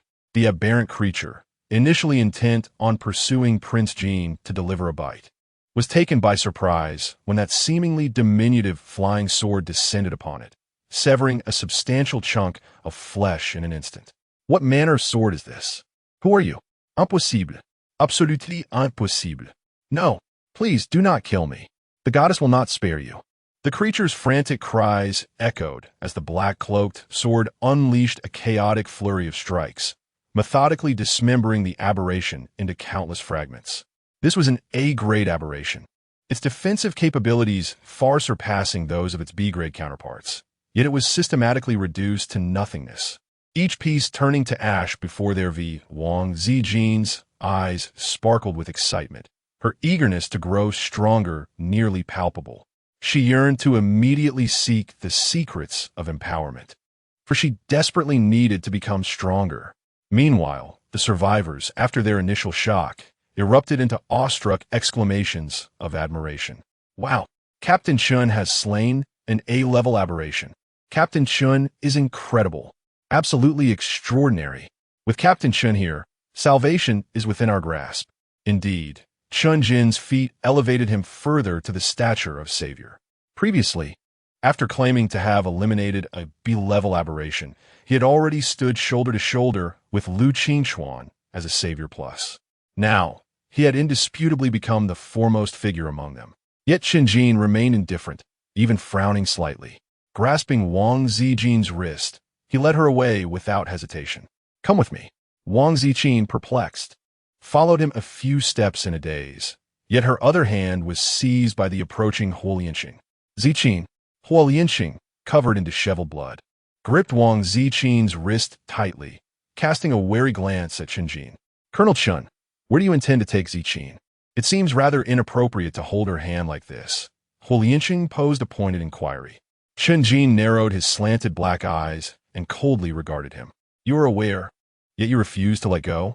Huolianqing not only held on tighter, but stepped forward, assertively stating, "Ziqin is the mother of my child. We are currently searching for our child together. Captain Chun, do you wish to join us?" This could be interpreted as an insinuation that Chun Jin was a third party. Wang Ziqin thought, her scalp tingling. Surely, she had not misunderstood? However, why were the two of them so antagonistic? What exactly were they contending over?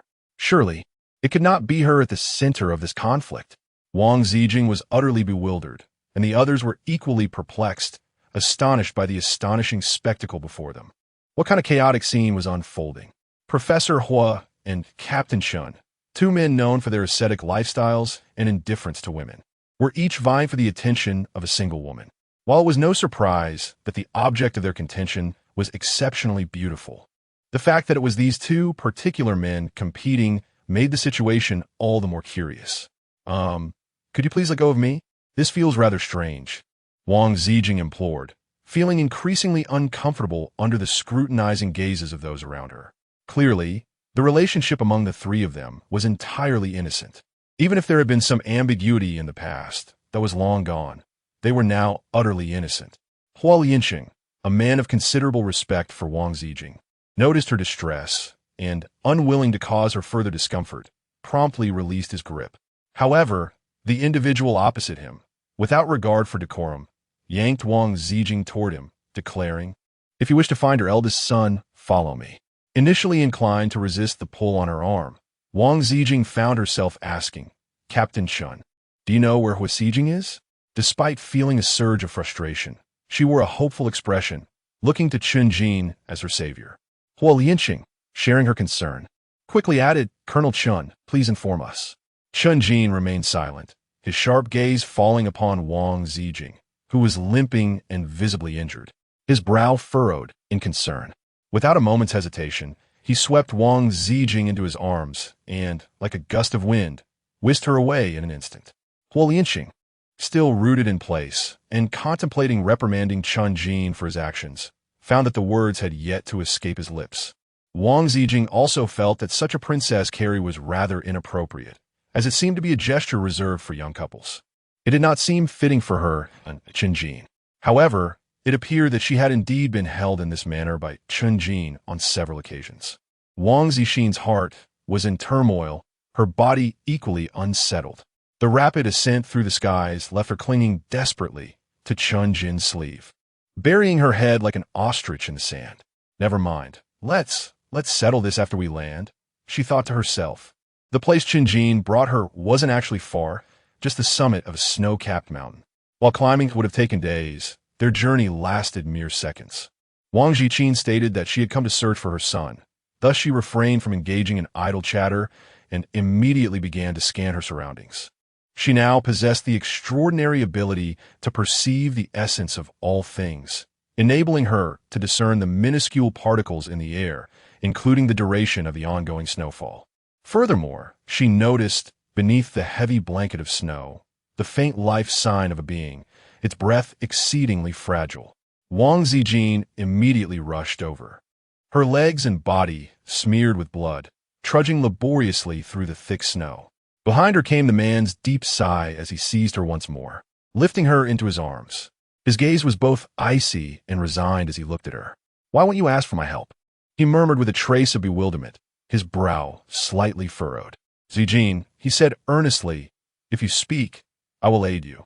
There is no need to keep me at such a distance." Wang Ziqin felt her heart race at his gaze and quickly averted her eyes, murmuring, "I apologize for the inconvenience. Captain Chun, you are so busy I cannot, could you please help deliver this to that side?" "Thank you, Captain Chun." Now is not the time for politeness. She sensed the life force beneath the snow dwindling rapidly. With a firm resolve, she decided to seek Chun Jin's assistance. After all, he had offered to help her, so why should she be reluctant? Friends can assist one another, and they were teammates, after all. Chun Jin noticed her continued distance, furrowing his brow a little deeper. Yet in an instant, he transported himself to the snowy expanse, and with a gentle wave of his hand, a tempest arose, scattering the falling snowflakes in a wild dance. Wang Ziqin was caught off guard as snowflakes suddenly enveloped her face, causing her to shiver momentarily. In the next instant, a man pulled her into his embrace, swiftly turning to shield her from the cold. Prince Jin's soiled cheeks pressed against his firm and frigid chest. Yet she felt an unusual warmth radiating from her ears, particularly as she distinctly heard the rhythmic beating of his heart intertwining with her own. In her mind, an inexplicable image emerged, hazy yet imbued with a profound sense of nostalgia, as if it were a memory etched deep within her soul. It depicted her, like a fledgling bird, flinging herself into a man's embrace, adoring and revering him, her trembling fingers reaching out with utmost caution, her heartbeat appearing far more chaotic than it was at present. However, the man brusquely pushed her away, exhibiting a chilling indifference as he coldly declared, "You are the harbinger of destruction. I hold no interest in you." The vision flickered away, yet Prince Jin felt as though she were ensnared within it, merging seamlessly with her current reality, causing her to instinctively retreat a step, her fingers quivering in trepidation. Chun Jin raised an eyebrow, regarding her with curiosity. "What is the matter?" Prince Jin gazed at Chun Jin with a mixture of terror and confusion, unable to discern whether the hallucination that suddenly materialized in her mind was the result of a deteriorating mental state, perhaps a foreboding sign of impending dementia. She could only press her pale lips together and shake her head despondently, murmuring, "I am losing my mind." Chun Jin responded, "Take a look at your son. Just one last glance." He shifted slightly, revealing the tragic sight that had been obscured, his dark eyes fixed intently on Prince Jin. She beheld the pale visage of her son, stained with blood, growing increasingly ashen, her pupils trembling in horror. The snow-covered ground had been swept bare by the wind, leaving not a single flake behind. Even the snowflakes overhead had paused, exposing the motionless form of a young man lying on the ground. It was her eldest son, Huasijing. He had been parasitized, overtaken by the A-grade mutated creature. In essence, it had usurped Huasijing's body, transforming it into a breeding ground for its metamorphosis. As Hua Xijing grew more translucent, the creature would eventually hatch and emerge anew. This A-grade mutated creature had meticulously prepared its escape route. Did it foresee the impending carnage it would face today? Strangely, it appeared that not only could it be reborn, but could also undergo a transformation into a butterfly, evolving from an A-grade anomaly into something of even higher caliber. Prince Jean felt an overwhelming chill enveloping her entire being. She was acutely aware that she now faced two stark choices. The first was to obliterate Hua Xijing's corporeal form instantaneously, reducing both the aberration and Hua Xijing to mere ashes, thereby eradicating any future threats. The second option was to allow the aberration to utilize Hua Xijing's body for its rebirth and transformation, turning him into a host for the monstrous entity, effectively rendering Hua Xijing a puppet of this vile creature, capable of committing heinous acts against humanity with an aberration surpassing even the A-grade. Though this appeared to be a dilemma, it was, in truth, a singular choice. Regardless of her decision, Hua Xijing would inevitably lose his life. It was merely a matter of whether she could bear to part with his physical form, the very son she had yearned for over 2 decades, day and night. Yet, to meet him only to say an eternal farewell filled Prince Jean with profound sorrow and despair. Wang Ziqin collapsed onto the snow with a thud, watching as Hua Xijing's skin grew increasingly translucent, the veins of those insects pulsing ever more vividly, on the verge of completely overtaking his body. Yet, Hua Xijing clung to the last vestiges of consciousness. After the icy shroud covering him was torn away, he beheld the light that had been denied to him for what felt like an eternity. Agony racked his entire being, his awareness fading like embers in the wind. But the return of sight, however fleeting, brought a faint glimmer to his dull, despairing blue eyes. And through the hazy veil of frozen mist, he saw her, Wang Ziqin, crumpled before him, her eyes brimming with crimson tears. This was the first time Hua Xijing had laid eyes on Wang Ziqin since being torn from her arms at birth. He did not recognize her, nor had his father ever spoken of his mother. Each time he dared to ask, Hua Lianqing would fall into a heavy, sorrowful silence, a silence so profound that Hua Xijing could never bring himself to press further. He had long resigned himself to the belief that his mother was no longer among the living. Yet now, faced with this woman, her expression a tempest of anguish, pity, remorse, and regret, tears spilled unbidden from his own eyes. A man does not weep lightly. Through the endless night of his torment, as the snow and the creatures within devoured him, not a single tear had fallen. But before Wang Ziqin, they came like shattered pearls, unrelenting. You. His voice was a ragged whisper, frail and bewildered. Are you crying for me? Don't kill me. Please, kill me. Hua Xijing knew he was becoming a monster. He knew his mind was slipping away. He knew he had to die, but death eluded him, his body no longer his to command. Now, with someone before him, someone who could end this, his first and only plea was for mercy in the form of death. Prince Jean gazed sorrowfully at his son, who had not been led astray, but rather nurtured exceptionally well by Hua Lianqing. He was remarkably handsome and exceptionally capable, having joined a special operations team and accomplished numerous feats of military valor, ultimately rising to the position of captain of the 3rd Squad.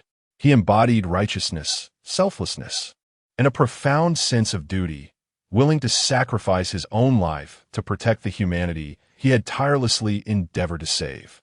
Tears of scalding heat rolled from Wang Ziqin's eyes as her trembling fingers gently wiped away the icy tears on Hua Xijing's face. As a mother, this was the first time she had ever wiped away her own son's tears. How laughable, and yet how utterly tragic. Xijing, I am your mother. Wang Ziqin struggled to force a smile, but the tears refused to cease, her face a portrait of despair.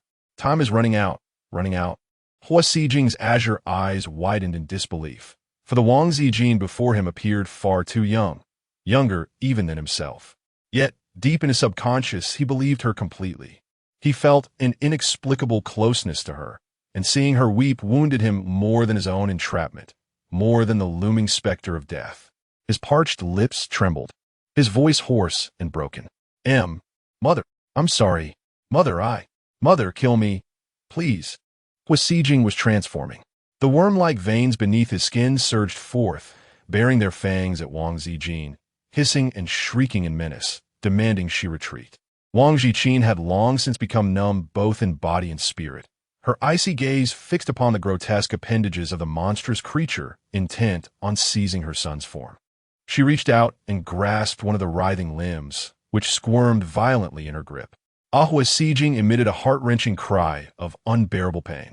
Prince Jin did not release his grip, coldly stating, "These repugnant entities shall not be permitted to perish within my son's body, even in death." Huasijing, racked with pain, nonetheless nodded in agreement, her voice trembling as she replied, "Very well." Wang Ziqin felt an unbearable pain within her heart. Though she clutched the wretched creature, she did not forcibly extract it. Instead, her fingers hovered over the center of its head. However, her wrist was restrained as Chun Jin swiftly moved in, seizing her hand and halting her actions. His fingers were cold and exerted a slight pressure, causing Wang Ziqin to wince in pain at her wrist. "Captain Chun?" She gazed at him with confusion, aware that he forbade her from employing this peculiar ability, yet she felt compelled to do so. With a defiant averting of her gaze, she declared, "Even if it cost me my life, I refuse to let these revolting things taint my son. Captain Chun, this is the only thing I can do for him." She was an extraordinarily inadequate mother under her misguided guidance. Xiao Shui and Xiao Lei had developed a loathing for her, harboring a desire to kill their own mother. Although Huasijing had not strayed down a dark path, their first meeting had demanded she take her own son's life, a request that pierced her heart more deeply than any blade could. She could not save her son, but she would not allow the aberrant creature to usurp his body. If she must die, she would do so with purity. Her son, a paragon of righteousness and kindness, deserved to remain untainted and sacred, free from any foul corruption. Wang Ziqin struggled against his grip, but to her surprise, Chun Jin released her effortlessly. His dark eyes bore into hers with profound intensity. "To save your son, you'd willingly sacrifice your own life. Yet tell me," his voice emerged hoarse as he closed his eyes briefly, "was there even a fleeting moment when you hesitated? To leave me?" Wang Ziqin's heart raced uncontrollably as she gazed at Chun Jin in disbelief. What do you mean?" she stammered, struggling to suppress the remnants of her former romantic naivety, which led her to believe that everyone harbored affections for her. Thus, she had consistently emphasized their kindness towards her as merely genuine goodwill, dismissing her own fanciful notions as mere flights of fancy driven by a romantic disposition. This infatuation had caused her considerable distress, and she resolved never to succumb to such folly again, especially as she was merely a 40-year-old woman. Yet, was Chun Jin's statement a confession of love, or merely a comment on her willingness to part ways with her companions? Wang Ziqin compelled herself to believe the latter, deeming any wandering thoughts as sacrilege towards Captain Chun, that aloof, ascetic man who stood so loftily above others. She had always gazed up at Chun Jin with reverence, even though she sensed he treated her with a peculiar kindness.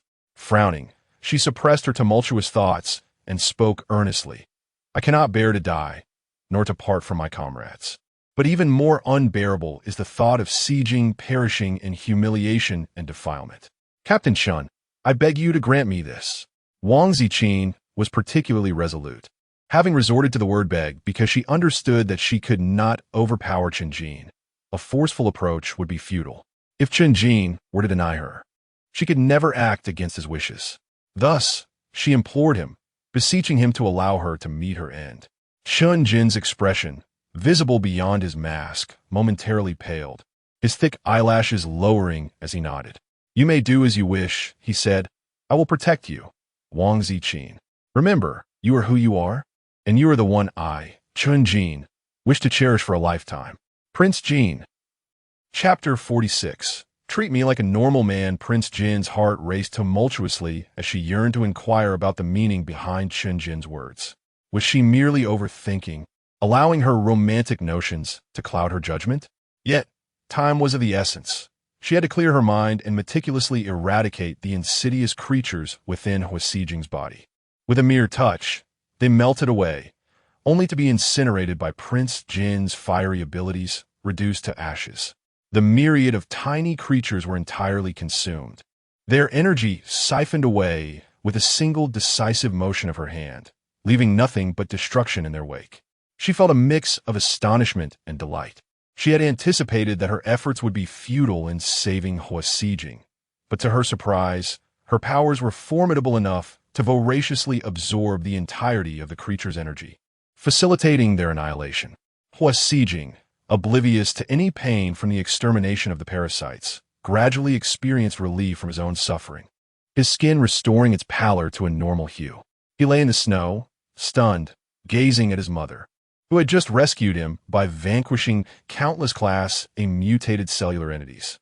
These proliferating cells were far more challenging to eliminate than class A mutated organisms. Yet they were obliterated in an instant. Was his mother truly this powerful? Prince Jin found herself lacking the time to elucidate the formidable nature of her abilities. Having just absorbed a surge of energy, her mind was enveloped in a haze of confusion and fatigue, while her palms connected to the myriad of meridians pulsated with an excruciating, fiery pain. This ordeal proved to be even more challenging to assimilate than when she had absorbed the energy from a B-class mutated fish. The suffering was so intense that she felt as though she might suffocate at any moment. Suddenly, a cool hand, possessing a jade-like touch, pressed against her forehead. It was familiar, Chunjin. Her thoughts were a whirlwind, yet the rhythm of her heart raced even more chaotically. In a daze, she recalled the last time she had fainted, clinging to this very hand, unwilling to let go. It was Chunjin, always Chunjin. Wang Ziqin did not faint this time, yet the pain was more acute and unbearable. Chunjin's touch felt like a refreshing and soothing spring, alleviating the burning sensation within her. She found herself relying heavily on this warmth, yearning to grasp Chunjin's hand once more, an overwhelming desire consuming her. However, she restrained herself, trembling at the corners of her mouth. As she spoke, hot blood trickled down, yet she did not cease her words. Captain Chun, if I were to die, could you kindly look after my father? He is alone. Zhu Moli and Xiao Zhenxiong are still around. They will torment him. Also, there are Xiao Juzi, Xiao Jia, Li Fei, Captain Liu, and Professor Hua. Wang Ziqin continued, even as Chunjin observed her, blood spilling from her lips, her frail body persistently struggling to articulate her thoughts. The veins on his temple throbbed in response, and he commanded silence. Wang Ziqin coughed up another mouthful of blood, her words fragmented and weak, and, Captain Chun, I can't bear to, you all. Another torrent of crimson spilled from her lips, sizzling as it met the snow, melting grotesque craters into the frozen ground with its scalding intensity. Huasijing watched in horror. What state must his mother's internal organs be in to produce such blood? Why was she hemorrhaging like this? It made no sense. This Class A insect was a creature of the frozen mountains, its entire body icy cold. How could it have reduced his mother to this state? As though she'd been boiled alive in volcanic fury? As Wang Ziqin continued vomiting blood, her eyelids fluttering shut, panic clawed at Huasijing's throat. Mother, what's happening? How can I save you? Captain Chun, his hands trembled uselessly, his desperate gaze shifting to Chunjin, who still maintained gentle contact with Wang Ziqin's forehead. Chunjin, the enigmatic powerhouse who topped their combat team's rankings, the living legend Huasijing idolized and aspired to emulate. In this moment of crisis, Chunjin's composed demeanor and genuine concern for his mother transformed him into a divine effigy, Huasijing's sole beacon of hope. True to form, Chunjin didn't disappoint. She'll be fine while I'm here, he stated calmly, his voice carrying the weight of absolute certainty. I promise to protect her. His elegant fingers brushed away the blood staining Wang Ziqin's face, his obsidian eyes churning with restrained emotion before he exhaled a quiet, resigned sigh. Raising his hand, Chunjin's black long sword hummed in response, its tip lightly kissing his fingertip. Instantly, golden radiance, pure and dazzling, erupted from the self-inflicted wound. Huasijing gaped. The divine image he'd projected onto Chunjin materialized completely. Here stood no mere man, but a veritable deity. With that luminous finger, Chun-Jin touched Wang Ziqin's forehead. Like divine needlework mending torn fabric, Wang Ziqin's body, which had been hemorrhaging from every orifice, her skin blistering and sloughing from unbearable heat, knitted itself back together instantaneously. Simultaneously, multicolored luminescence began emanating from her form, growing from nearly imperceptible glimmers to an intense brilliance that painted the snowy landscape with a colossal rainbow. This celestial display, spanning half the horizon like some heavenly omen, bathed everything in its ethereal glow. No sooner had the miracle occurred than Chun-Jin took to the skies, vanishing into the mountain vastness with impossible speed. Hua Xijing stood bewildered. Wind manipulation could enhance mobility, yes, but this defied all logic. The entire sequence felt surreal, challenging his fundamental understanding of reality. Was it all hallucination? Yet the scarred battlefield remained. Those terrible, blood-melted craters testifying to his mother's near sacrifice.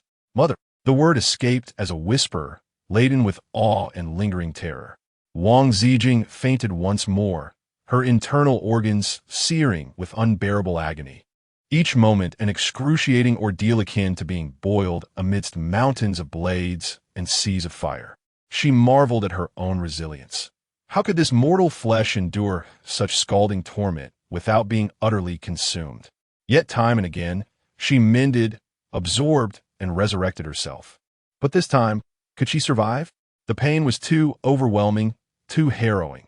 Every vein seemed on the verge of rupture. Her blood boiled within her, forcing her to vomit repeatedly until at last consciousness abandoned her. She drifted into oblivion, as if slipping into a bizarre dream where voices echoed around her, reverently addressing her as the divine maiden. Wang Ziqin believed that she had been ensnared by the A-class mutant insect that called her a goddess, leading her to experience such a bizarre dream. In the dream, she found herself clad in an ethereal gown of pristine white, treading upon a vibrant field of flowers that blanketed the clouds. With each step she took, pure crystalline blossoms, as white as snow, erupted into bloom, embodying a sanctity that was unblemished. Surrounding her were kneeling immortals, each addressing her as the goddess, beseeching her for blessings, imploring her to marry. They proclaimed that the Lord of Eternal Night was willing to cease hostilities, but with a single condition, that the goddess consent to wed him. The goddess, revered by the heavens and worshipped by the masses, was urged to consider the plight of all beings and to save them. The essence of what it meant to be a goddess remained unclear to Wang Ziqin in her dream. Yet the relentless pressure from those individuals undoubtedly left the goddess in a state of utter distress. As an observer, Wang Ziqin felt utterly shattered, for in her dream, tears streamed down her face as she sought out a person to confess her feelings.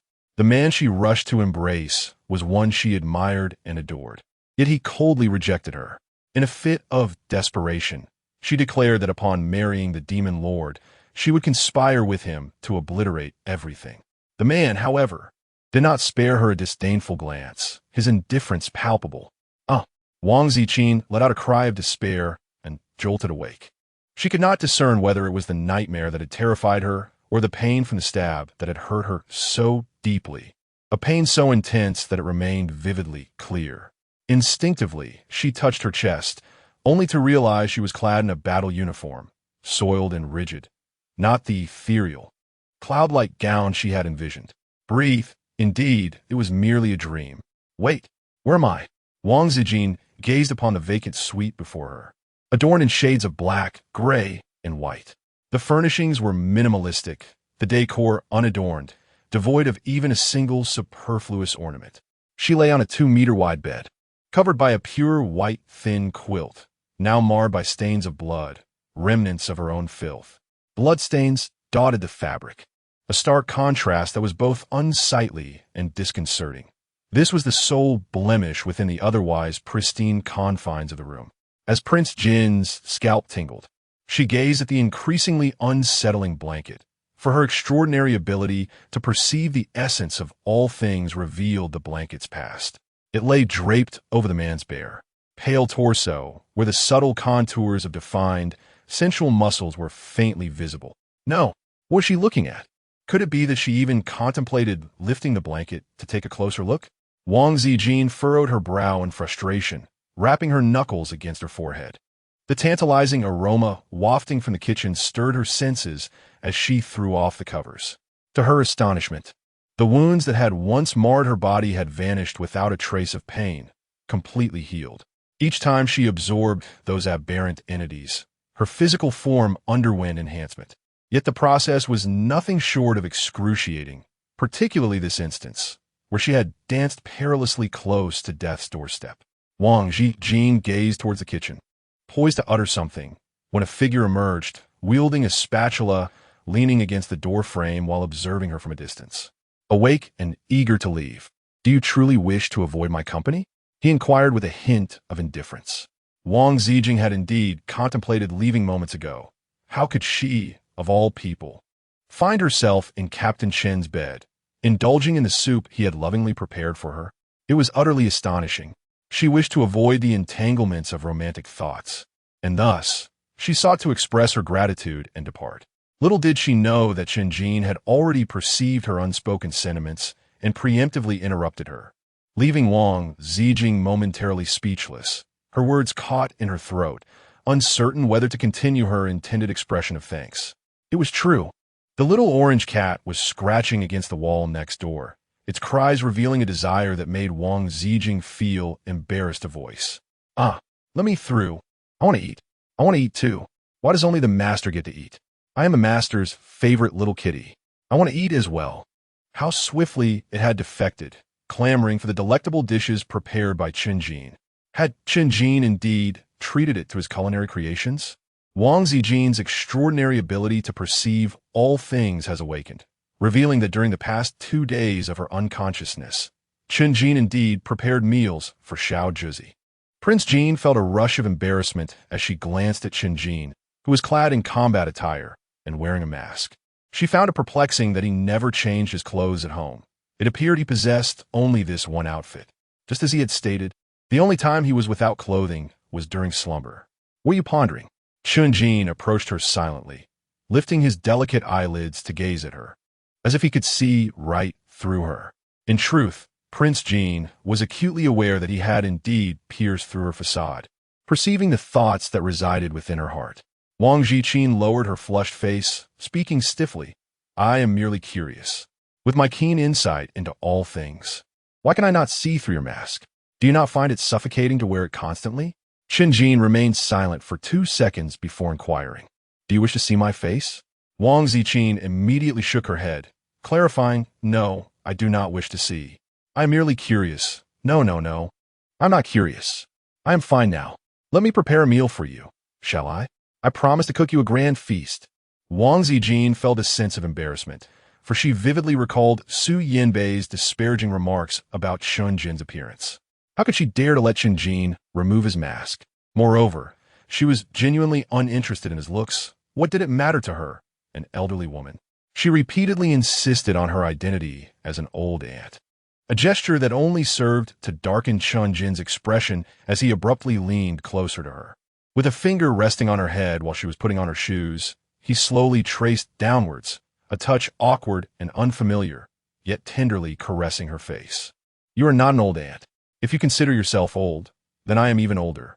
Does that trouble you?" His dark eyes locked onto hers. Wang Ziqin felt his cool fingertips caress her cheek, sending her heart racing in bewilderment. As she lifted her gaze to meet his, she inexplicably perceived the icy depths of his eyes, which concealed an unspoken, fervent flame. Upon a mere glance, Wang Ziqin felt her cheeks flush, her heart race, and her throat dry. Hurriedly, she averted her gaze and turned her face away, which had been awkwardly caressed. "Captain Chen, do not jest. How could you be considered old?" She stammered. I'll check the kitchen." Without properly fastening her boots, she dashed away in haste. Chen Jin's fingers remained rigidly suspended in midair. His brow furrowed deeply as he observed the visibly flustered woman distancing herself from him, and he took a moment to close his eyes in contemplation. Meanwhile, upon reaching the kitchen, Wang Ziqin realized that Chen Jin had not prepared any ingredients for her. The soup was bubbling in the pot. while the frying pan contained only plain noodles. Despite the simplicity of the seasonings, the aroma was intoxicating. So much so that even the little orange next door was clamoring incessantly for a taste. Wang Ziqin found himself idle, with nothing to occupy his hands. He cast a glance toward the window, contemplating opening it, only to be halted by Chun Jin's firm intervention. "Do not open it," Chun Jin commanded. "I have set up a barrier. You will remain here. Do not venture outside." Noticing Wang Ziqin's hesitation, as if words lingered unspoken on his lips, Chun Jin added with chilling finality, "If you step out, you will die." "Wang Ziqin, huh? Didn't I already come back to life?" She couldn't comprehend. Chun Jin had warned that using her supernatural abilities would kill her, and indeed, each time she used them, she teetered on the brink of death. But now, how could she still perish without employing them? And what was this barrier he mentioned? The kind from cultivation novels? Wasn't that a divine technique only immortals could wield? Speaking of immortals, Wang Ziqin cast a bewildered glance at Chun Jin, then another, and yet another. An uncanny resemblance lingered between him and the figure from her dreams. "Just listen to me." Cutting short the conversation, Chun Jin brusquely reinforced the doors and windows with additional barriers before grabbing his sword and striding out. "I'm heading out. Eat by yourself and get some rest." His departure was swift, almost as if he were fleeing something. Wang Ziqin wore an expression of utter bewilderment, contemplating that Chun Jin's mention of a barrier was likely a specialized term, perhaps even a manifestation of some extraordinary ability. She mused that it might not be capable of restraining her. Intrigued, she decided to test it immediately. However, as her hand reached halfway, a flash of golden light emanated from the door, forcefully repelling her. Wang Ziqin fell to the ground, gazing in astonishment at the door that had returned to its normal state in an instant. Confounded, she pondered, had Chun Jin not just walked through it? What kind of barrier is this, and why did it not repel Chun Jin? Why is her profound insight into all things unable to penetrate this barrier? Wang Ziqin is beset by countless doubts, and she has numerous tasks awaiting her attention, including her recently acknowledged eldest son. How could he possibly remain confined here indefinitely? She can only retrieve the linens and thin blankets that she has soiled, meticulously scrubbing them clean and thoroughly tidying the room, despite it being hardly dirty at all. Wang Ziqin gazed at the pristine cloth, letting out a sigh. Chun Jin had claimed he was not obsessive about cleanliness. Yet the cloth was undeniably cleaner than her own visage. Previously, little Orange had been making a ruckus next door, yearning to find Wang Ziqin, yet unable to enter, just as she was confined within. Separated by a wall, human and cat lamented their longing for one another, and now, at long last, they were reunited.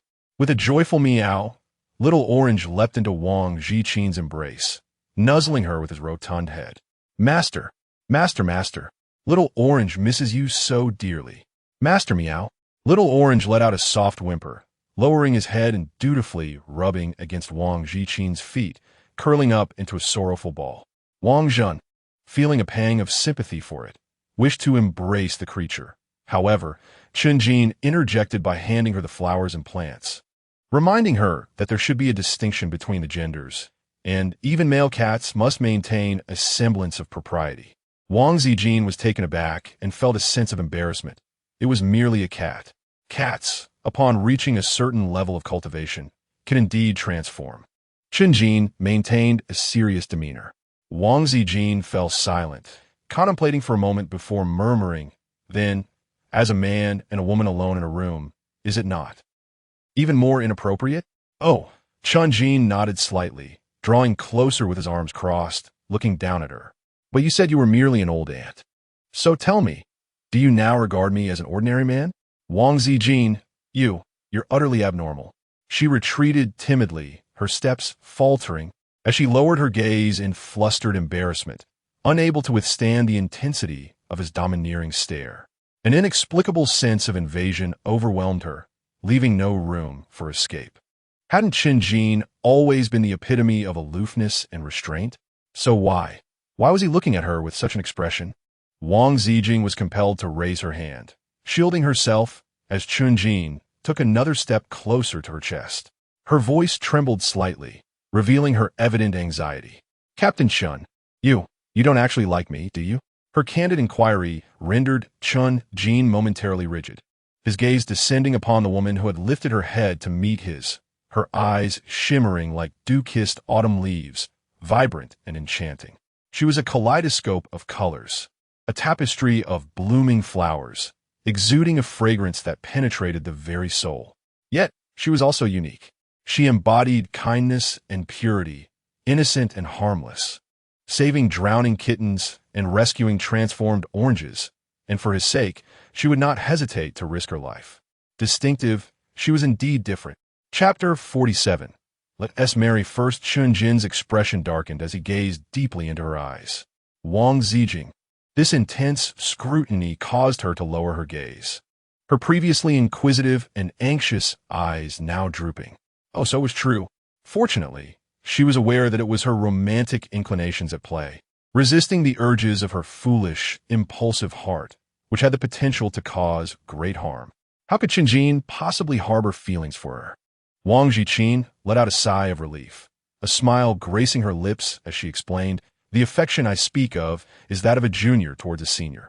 Please do not misunderstand or overthink it." Wang Ziqin, have I not expressed myself clearly enough? Chun Jin interjected, furrowing his brow in confusion, coupled with a hint of dissatisfaction regarding her previous statement. Affection from a senior to a junior? Would a senior blush and feel their heart race at my approach? He stepped closer, focusing intently on Wang Ziqin's subtly flushed, sensitive earlobe, and remarked, "Wang Ziqin, you do have feelings for me. If not." In a sudden motion, he placed his elongated fingers at the edge of her mask, swiftly pulling it down, revealing the lower half of his face that had long been concealed. Wang Ziqin was startled by the sudden scene and instinctively covered her eyes. In an attempt to spare Chun Jin's dignity, she even contemplated fleeing immediately. However, Chun Jin firmly grasped her wrist and gradually pried her fingers apart with an air of dominance. Amused, he remarked, "Are you trying to deceive yourself by covering your eyes? With your extraordinary ability to perceive all things, I refuse to believe that shielding your vision would render you blind to reality." Wang Ziqin indeed had the ability to see, yet out of respect for Chun Jin's privacy, she compelled herself to refrain from looking. In truth, she did not glance at all. She yearned to retort. But Chun Jin's face drew closer, his warm and pure breath softly caressing her ear. "Wang Ziqin, open your eyes. I believe I am not unattractive, am I?" He articulated the very thoughts that lingered in her mind. Prince Jin let out a helpless sigh. He no longer cared, so why should she? Moreover, he seemed to be too close for comfort, compelling her to open her eyes. "Captain Chun." She reluctantly parted her lips, but as she opened her eyes, she was met with the visage of the man magnified before her. His pale complexion accentuated the elegant contours of his jawline, sculpted as if by the hand of God. Each line, each curve was executed with an impeccable precision that rendered it both profound and sharp, his thin lips delicate yet divine. At that moment, he gently parted those seemingly unattainable lips and slowly uttered, "And now, do you still not like it?" "Prince Jin." Prince Jin. Wang Ziqin stood utterly rigid, her eyes wide with astonishment, overshadowing the breathtaking beauty of the flawless visage before her. "You." Her gaze trembled intensely, her lips quivered as she stammered, "How? How is this possible?" A wave of dizziness washed over her, and the striking figure of the man before her appeared to shimmer, manifesting an uncountable number of overlapping images, all woven from her long-held fantasies. From an instant infatuation to a debilitating longing. Every face she encountered seemed reminiscent of her dreamlike beloved, yet paradoxically, none truly resembled him. She was acutely aware that Xiao Zhenxiong was not that person. He was merely the man she had endeavored to mold into her ideal through sheer will. Now, as the layers of overlapping images converged, she gradually pieced together the once blurred visage, aligning it with the man standing before her. It was him, it was Chun Jin. Indeed, it was Chun Jin, unchanged after 2 decades. Even his attire remained the same, though he had not worn a mask back then. It dawned on her that his masked visage was not a means to conceal imperfection, nor a compulsive aversion to exposure. She pondered the reason behind his constant masking now. Prince Jin had an answer on the tip of his tongue, yet it seemed utterly implausible. Moreover, Why did he appear exactly the same as he did 2 decades ago, showing not the slightest sign of aging? And how could he claim to be older than her? Wang Ziqin's mind was a tumultuous storm of emotions, shock, confusion, and an ineffable sense of melancholy. If only she had pursued him, encountered him, and confessed her feelings. If only she had never crossed paths with him, never experienced that instant infatuation that penetrated her very soul. Alas, there are no ifs in life. Chen Jin was the origin of her romantic fixation, the source of her 2 decades of suffering. She did not blame him. Rather, she reproached herself for her own romantic delusions, inexplicably falling for a man with whom she had only a fleeting acquaintance. It was utterly absurd. Her complexion was ashen, reflecting a myriad of emotions, yet devoid of joy or the admiration she had felt 20 years prior, which cast a shadow over Chen Jin's expression as well. Wang Ziqin, he said, pressing his thin lips together, struggling to articulate, I never anticipated that I would wish to spend a lifetime with you as I do now. To his astonishment, she deftly shifted the conversation. The lingering affection that had entwined her heart for 2 decades, filled with anguish and sorrow. She brazenly declared she would no longer mention, she would no longer harbor love for him, nor resentment. Chen Jin's throat constricted as he spoke. I passed by and heard the cries of a mother cat in distress. Prince Jin nodded, yet felt a sense of unease. At that time, did you already possess supernatural abilities? However, radiation mutations had not yet occurred. How could you? Wang Ziqin. No, it should not be so. Why is he still so fixated on this issue? If he truly cared for her, he would not have turned away 20 years ago, would he? Wang Ziqin clutched her head in pain and solemnly declared, it's no use. I have stated before that I shall not remarry or indulge in romantic entanglements. Furthermore, I'm already 40 years of age and have 3 children. I'm no longer youthful. I am aware that my appearance may be deceiving.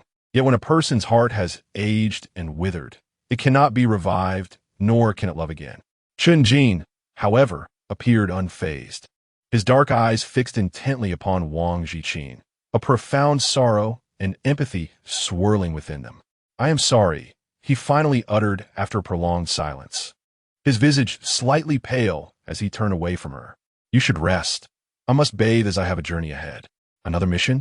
Wang Ziqin felt a shiver run down her spine, sensing that Chen Jin's pallor was indicative of exhaustion. In this apocalyptic world, where time equates to life, Chen Jin was indeed engaged in saving lives, yet he ought not to be so incessantly busy, functioning like a relentless machine. Wang Ziqin hesitated for a moment, feeling a pang of reluctance, yet she ultimately proceeded to the kitchen. She retrieved the beef soup that she had previously prepared for Chen Jin, intending for him to partake in its warmth after his bath. In truth, this soup was originally meant for him, but after he uttered those words that shattered their tranquility, she refrained from mentioning it again. Nevertheless, unable to suppress her compassion, she presented it to him while stubbornly asserting, it's what I couldn't finish. If you don't mind, do have some.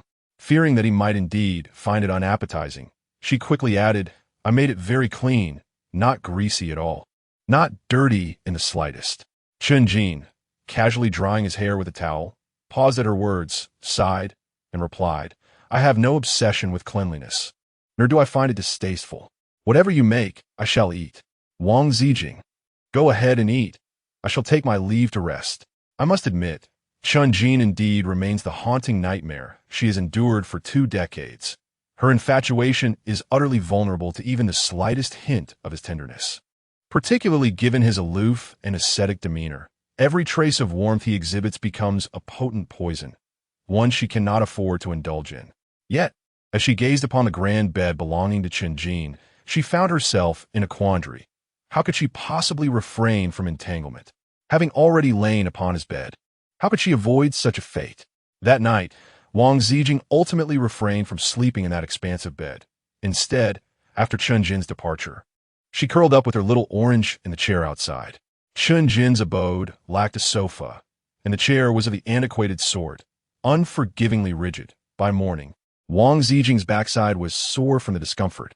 Chen Jin had warned her that venturing outside would lead to her demise, insisting she remain there. providing her with flora and fauna to pass the time. Yet he never divulged the reason behind her impending peril. Wang Ziqin, fearful of death, obediently refrained from causing a ruckus to leave. Within the confines of the barrier, there was no phone signal, leaving her to nurture flowers and plants day after day. Had she not endured 2 decades of such seclusion, she might have succumbed to madness from confinement. Shenjin, well aware of this, often sought her out for conversation during his idle moments. However, both were not particularly eloquent, resulting in a dearth of topics to discuss. Their exchanges consisted almost entirely of mundane inquiries. Have you eaten? What did you have? Have you slept? Did you sleep well? And so forth. Prince Jean sat alone on a chair, gazing vacantly at the flowers and grasses, contemplating the essence of life, a life that felt like an escape from one cage to another. Little Orange, driven to madness by confinement, leaped on her lap, nuzzling affectionately. Master, Little Orange wishes to play outside. My beloved is in danger of being whisked away by other cats. Disparaged for her culinary skills, Prince Jean sighed. Very well, with nothing else to occupy my time, I shall refine my cooking abilities. After all, when will I be able to fulfill the promise of preparing a grand feast for Qinjin? As she earnestly pursued her culinary endeavors with a spirit of optimism and sunshine, she was suddenly interrupted by a laugh from outside the window. Sweetly calling her name, Sister Ziqin, Wang Ziqin was momentarily taken aback, for Qinjin's barrier exhibited an isolation effect comparable to that of an A-class anomaly. She found herself unable to escape or discern the sound from the outside world. However, she heard one particular phrase quite clearly. The voice was familiar and evoked a strong sense of aversion within her. It was Su Yanbei. She was aware of Su Yanbei's enigmatic nature and formidable strength, but she had not anticipated that he seemed to surpass even A-class anomalies, capable of breaching Qinjin's barrier. Wang Ziqin's fingers instinctively tightened around the spatula, feigning ignorance as she lowered her head and continued to fry the small yellow fish for Xiao Juzi. Wang Ziqin remained unperturbed, diligently plating the small yellow fish before presenting it to the eagerly waiting little orange cat at her feet, which meowed in anticipation. Unfazed by Su Yanbei's absence, the little orange cat savored the dish with delight, continuing to shower its owner with compliments. Delicious, delicious. Master, your cooking has reached new heights. Yet, dear master, Little Orange still yearns for Captain Chen's delectable clear broth noodles. Wang Ziqin gently stroked her cat's head and was about to leave the kitchen when Su Yanbei spoke up once more. Sister Ziqin, could you please open the door for me? I have a fear of heights, and it frightens me, he said playfully, using a delightful repetition of words. Wang Ziqin abruptly halted, her disbelief in Su Yanbei evident. Yet this matter concerned her father. Drawing a deep breath, she composed herself and asserted, You have no access to my father. Captain Chen has assured me he will look after him. I place my trust in Captain Chen, and not in you at all. Su Yanbei, taken aback, replied, Do you hold Captain Chen in such high regard? Why? Is it because of his handsome appearance? I presumed he wore a mask to conceal his flaws, but it seems he does so to project an air of superiority. Her tone grew increasingly acerbic as she continued. Are you aware of how many women he has captivated? My former friends have all fallen under his spell, including my beloved Anna. It pains me to think that Anna, whom I cherished, is now sharing a bed with Captain Chen. While tasks are one thing, why must he involve himself with my ex-girlfriend? Does he not mind that Anna has been with me? Is she not sullied in his eyes? I suspect he is unfazed. His claims of cleanliness must be mere pretense. Otherwise, how could he possibly keep you hidden away? He has Anna in his sights, yet clings to you. Ziqin, dear sister, Captain Chen does not hold your past against you, does he? He must not mind that you have been with 2 men before, which is why he is now with Anna. A derisive laugh escaped her lips. Ah, Captain Chen, what a hypocrite, such a master of disguise. And yet he is still entangled with Anna. Su Yanbei's mockery left Wang Ziqin expressionless. The more she ridiculed, the more stoic Ziqin became. Once Su Yanbei concluded her tirade, Ziqin coldly responded, This is irrelevant to me. My relationship with Captain Chen is entirely innocent. My past has no bearing on him. Nor does his choice of companions concern me. She exited the kitchen, eager to distance herself from Su Yanbei's words. Yet her heart raced as she attempted to reach Chunjin regarding her father. Su Yanbei chuckled. You should recognize this, shouldn't you? This is your father. I have been instructed to deliver this to you. Wang Ziqin halted once more, yet she could not perceive the world beyond the window, nor discern what objects Su Yanbei held. Nevertheless, she approached. A barrier was present. Su Yanbei could not enter, and she could not exit. Within the confines of the barrier, she observed, reassured that nothing would transpire. She consciously contemplated the stakes involved, truly not desiring to breach the barrier, despite her inability to ascertain the nature of the object. Suddenly, it was as if an unseen force ensnared her, compelling her to press her palm against the barrier, which instantly radiated with resplendent golden light. The last time, Wang Ziqin had been repelled at the mere touch of the barrier, and this time there were indeed signs of her being pushed back. Yet, astonishingly, the barrier split open, forming a delicate fissure. It was a crack, seemingly shattered by a single strand of her hair, transparent and gossamer-like, shooting forth directly into Su Yanbei's hand outside. Wang Ziqin felt as though her very organs were being shattered by the impact, yet miraculously, that single strand of spider silk held fast with astonishing resilience. It endured the brutal battering, ultimately tearing open a gap large enough to violently yank her through. Wang Ziqin was taken aback. The last time she could not even approach the barrier, yet this time she managed to break through. Although she was in great pain, with blood streaming from the corner of her mouth, she had indeed penetrated the barrier. Had she grown stronger? Prince Jean had no time to ponder these matters. Ever since she had been ensnared by that silken thread, she had exhibited signs of profound weakness, a terrifying sensation that stemmed from being subdued by Su Yanbei's peculiar abilities. However, this time, her recovery was remarkably swift, perhaps spurred by the agonizing pain gnawing at her innards. As she broke free from the barrier, she no longer felt so feeble. Without hesitation, she drew a dagger she always carried with her and attempted to sever the vine that constricted her head. Yet, to her dismay, the vine was composed of an indeterminate material, impervious to her efforts. Swiftly redirecting her aim, she hurled the dagger towards Su Yanbei. Su Yanbei lounged casually on the eaves outside the window of the barrier, his legs dangling in the air, fingers grasping the vine with a malicious grin as he tugged at Prince Jean. Observing her resurgence and her attempts to resist with the dagger, he clicked his tongue in surprise. Raising his hand, he employed his ice powers to freeze the dagger that had nearly reached his brow, teasingly remarking, Sister Ziqing has grown stronger. How impressive. If this continues, you might just conquer the planet. As Wang Ziqin was being pulled by the vines, she was on the verge of being yanked to his side. With a flick of her finger, a small flame suddenly erupted on the ice-covered dagger. This power was one she had replicated from the 3 rescue team members on the snowy mountain, which included the fire element. During her days of tedious confinement at home, she had elevated these abilities, transforming her initial fire element from a novice to an advanced level. Her progress was remarkably swift and potent, leaving her herself astonished, a feat she attributed to her absorption of the A-grade monstrous creature. Su Yanbei possessed advanced ice skills, while her fire abilities had also reached an advanced stage.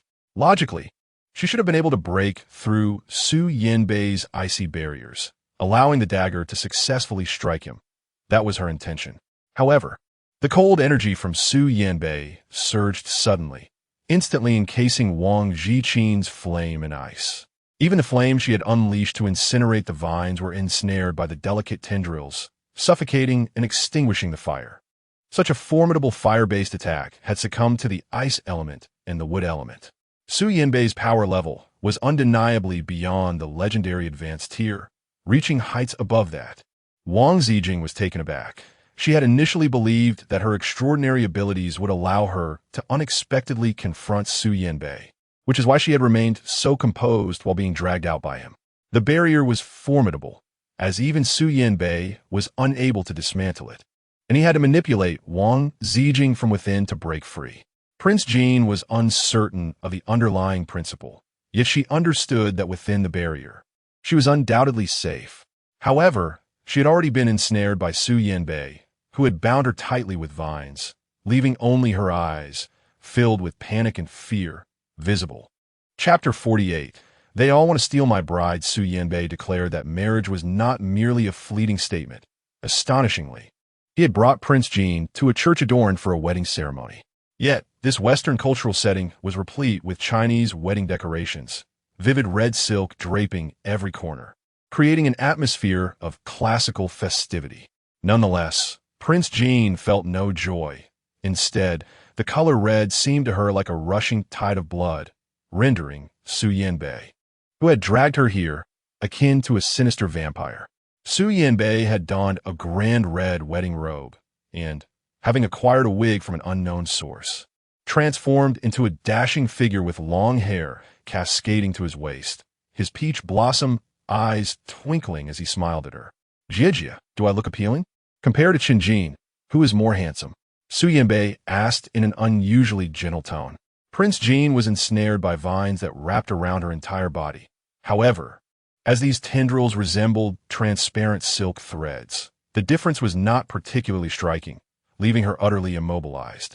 Thus, she was adorned with a matching festive garment and embellished with a resplendent crown, accentuating the vermilion flower mark upon her brow.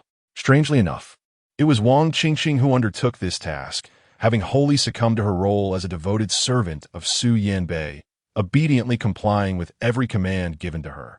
Wang Ziqin gazed in astonishment at the two individuals before him. In the entire wedding venue, these were the only two present, while outside, the atmosphere was lively, as if a multitude of guests had yet to arrive.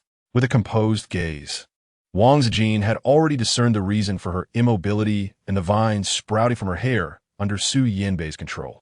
It was the price of their bargain, her own proposal in exchange for information on Hua Xijing's whereabouts. Yet she had been so cautious.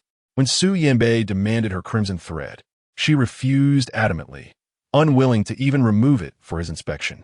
She knew that thread was the key, the reason he dared not touch her, though its exact significance remained unclear. Only when negotiations nearly collapsed did she relent, agreeing to sever a single lock of her hair. Su Yanbei claimed it as a keepsake. Little did she know, this so-called memento was a curse to enslave her. Such sorcery, controlling another through strands of hair, was something Wang Ziqin had never even heard of. Wang Ziqin was only aware of the soul exchange, which required her consent. She remained vigilant, carefully guarding her words, yet unexpectedly still fell into the trap. Truth be told, had it not been an unavoidable transaction with no time for hesitation, she would never have agreed to Su Yanbei's demand. She would have refused any request from him. Su Yanbei clearly harbored ulterior motives. Yet Wang Ziqin couldn't comprehend why Su Yanbei was so fixated on exploiting her. What exactly had he set his sights upon? And now, there was Wang Ziqin, ostensibly combing her hair while surreptitiously tugging at her scalp, inflicting pain, staring at her reflection in the mirror. Wang Ziqin's eyes brimmed with barely concealed resentment and envy. Wang Ziqin is presently consumed by jealousy towards Wang Ziqin, tormenting her without realizing that Wang Ziqin can distinctly perceive the swirling black mist within her, as her blood runs as dark and viscous as ink, nurturing a sapling rooted in her heart. It turns out that Wang Ziqin's wood-based abilities stem from this sapling, which is voraciously draining her blood and vitality, causing her to wither away gradually. Yet, oblivious to this reality, Wang Ziqin revels in her possession of wood-related powers, convinced that she can easily overpower Wang Ziqin, delighting in the covert torment of the immobilized and mute Wang Ziqin. Prince Jin is incapable of movement or speech, yet her gaze towards Wang Ziqin is both pitiful and amusing, resembling that of one observing a farcical jest.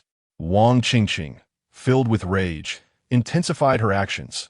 However, before she could grasp a handful of Wang Ziqin's hair, she was abruptly repelled by an object around Wang Ziqin's neck. Wang Ziqin finally understood that the object around her neck was a passive-aggressive, active defense mechanism. It would activate whenever she was attacked. Moreover, its offensive power was formidable. Wang Ziqin was flung violently out the door, collapsing to the ground, where she vomited copious amounts of blood before losing consciousness entirely. Wang Ziqin was taken aback.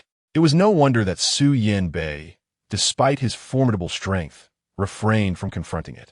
The entity attached to her red string was indeed extraordinary, Meanwhile, Su Yanbei, engrossed in his phone and seemingly oblivious to the unfolding scene, suddenly wore a dark expression and muttered, "Fool, a waste who can't even manage her appearance." Yet, he had no intention of rescuing Wang Ziqin. With a disdainful expression, he unceremoniously kicked her into the corner. But when he turned his gaze to Wang Ziqin, his demeanor instantly transformed into one of feigned gentleness. "Sister Ziqin, did she hurt you? I avenged you. Do not be angry. A wedding day should be filled with joy. Just smile." He lifted the prince's chin with a folding fan, his peach blossom eyes twinkling mischievously. In truth, Su Yanbei was quite handsome, especially in his red attire and long hair, resembling a refined nobleman. He naturally exuded the charm of a gentle, approachable neighbor, often misleading many young women into believing he was the epitome of a perfect suitor, hence the numerous ex-girlfriends he had accumulated. Wang Ziqin gazed at him with a cold, expressionless demeanor. If only she could move, she would promptly shave her head. Entangled in her own predicament, the items bound by the red string would cease their assault. Alas! "All right, Sister Ziqin, the auspicious moment for the wedding is fast approaching. We must invite the guests to witness the ceremony. After this wedding, you will be my rightful wife, and I shall finally have married you." Su Yanbei seemed genuinely exhilarated, laughing heartily for a while before tugging the large red satin flower tied around Wang Ziqin's waist, dragging her along like a marionette. Wang Ziqin, compelled by circumstance, stepped outside and beheld a scene filled with an abundance of guests, a multitude of patrons already seated. 20 years ago, when Wang Ziqin married, a considerable number of guests attended due to her father's connections, overwhelming the banquet spread across 3 floors of the hotel. Although her father expressed his disapproval of the union, declaring that Xiao Zhenxiong was not a worthy man and that she would come to regret her choice, he nonetheless arranged a grand celebration for her. At that time, she felt there were many guests, but now the number has almost tripled, leaving her uncertain about the identities of these individuals. Among them were familiar faces, including many from their special operations team, such as those from Team 33, Team 1, Team 2, and even Team 3. Huo Yinxing and Hui Sijing were also present. Seated in the front rows, their expressions clouded with confusion and disappointment as they glanced towards Wang Ziqin. They must have assumed that Wang Ziqin willingly married Su Yanbei. And now, even as Su Yanbei held her hand, she appeared to offer no resistance. Little did they know, she was utterly powerless, unable to move or speak. Wang Ziqin did not linger her gaze upon them for long. Continuing to peer through the crimson veil draped over her head, she searched for her father's figure. Su Yanbei had used Wang Jianfeng's name to approach Wang Ziqin, yet she saw neither Wang Jianfeng nor Xiao Shui and Xiao Lei. Instead, her eyes fell upon Zhu Moli, her face marred with scars, and Xiao Zhenxiong, emaciated to the point of being skin and bones. If she looked closer, her supernatural ability would surely reveal the reason. But Wang Ziqin had no desire to waste time on him, nor did she acknowledge Xiao Zhenxiong's frantic waves of excitement. She was still searching for her father, scanning through the dense crowd with great difficulty, unable to summon her powers. Yet Su Yanbei seemed to have discerned her thoughts. Gently squeezing her fingers, lightly, likely wary of the threat posed by the red strings coiled around her, he smiled and said, "Don't bother searching, Ziqin. Your father is under my care, safe and sound. Be good, and after our wedding night, I'll take you to see him, along with our son and daughter." But she couldn't use her abilities. Nothing responded. The vines entangling her were of an unknown level, completely severing her connection to the outside world. Helpless, she could only allow Su Yanbei to lead her onto the stage, where under the guidance of a red-robed officiant, they recited their wedding vows and bowed to each other as husband and wife. Wang Ziqin naturally resisted with every fiber of her being, yet the relentless vines pressed mercilessly against her spine. Though she struggled until her body was drenched in cold sweat and blood trickled from the corner of her lips, she was ultimately forced into submission, her back cruelly bent. "No, this cannot be." Captain Chun, in a state of utter disarray, Wang Ziqin found herself instinctively thinking of Chun Jin, who could hear her innermost thoughts, despite her dwindling hopes, as he had not contacted her for an extended period. Perhaps it was the vines that had severed her connection with Chen Jin, leaving her feeling isolated and helpless. Yet, it was not entirely accurate to say she was without support. Feng Xiaojia had been incessantly causing a ruckus, her face a mask of sorrow as she questioned Wang Ziqin's decision to marry Su Yanbei. Feng Xiaojia had persistently opposed the relationship between Wang Ziqin and Su Yanbei, declaring him a scoundrel unworthy of Wang Ziqin. Even now, she sought to persuade Wang Ziqin, hoping to intervene at the last moment. Xiaojia, please stop this. Aunt Wang and Su Gu are already married. Your antics now only serve to embarrass Aunt Wang, Li Fei gently reprimanded. Li Fei siga da epli, Xiaojia. How childish can you be? Who gets married and resorts to kidnapping? True, Aunt Wang is indeed a stunning beauty, but Su Gu is not lacking. He adores Aunt Wang, and we all see it.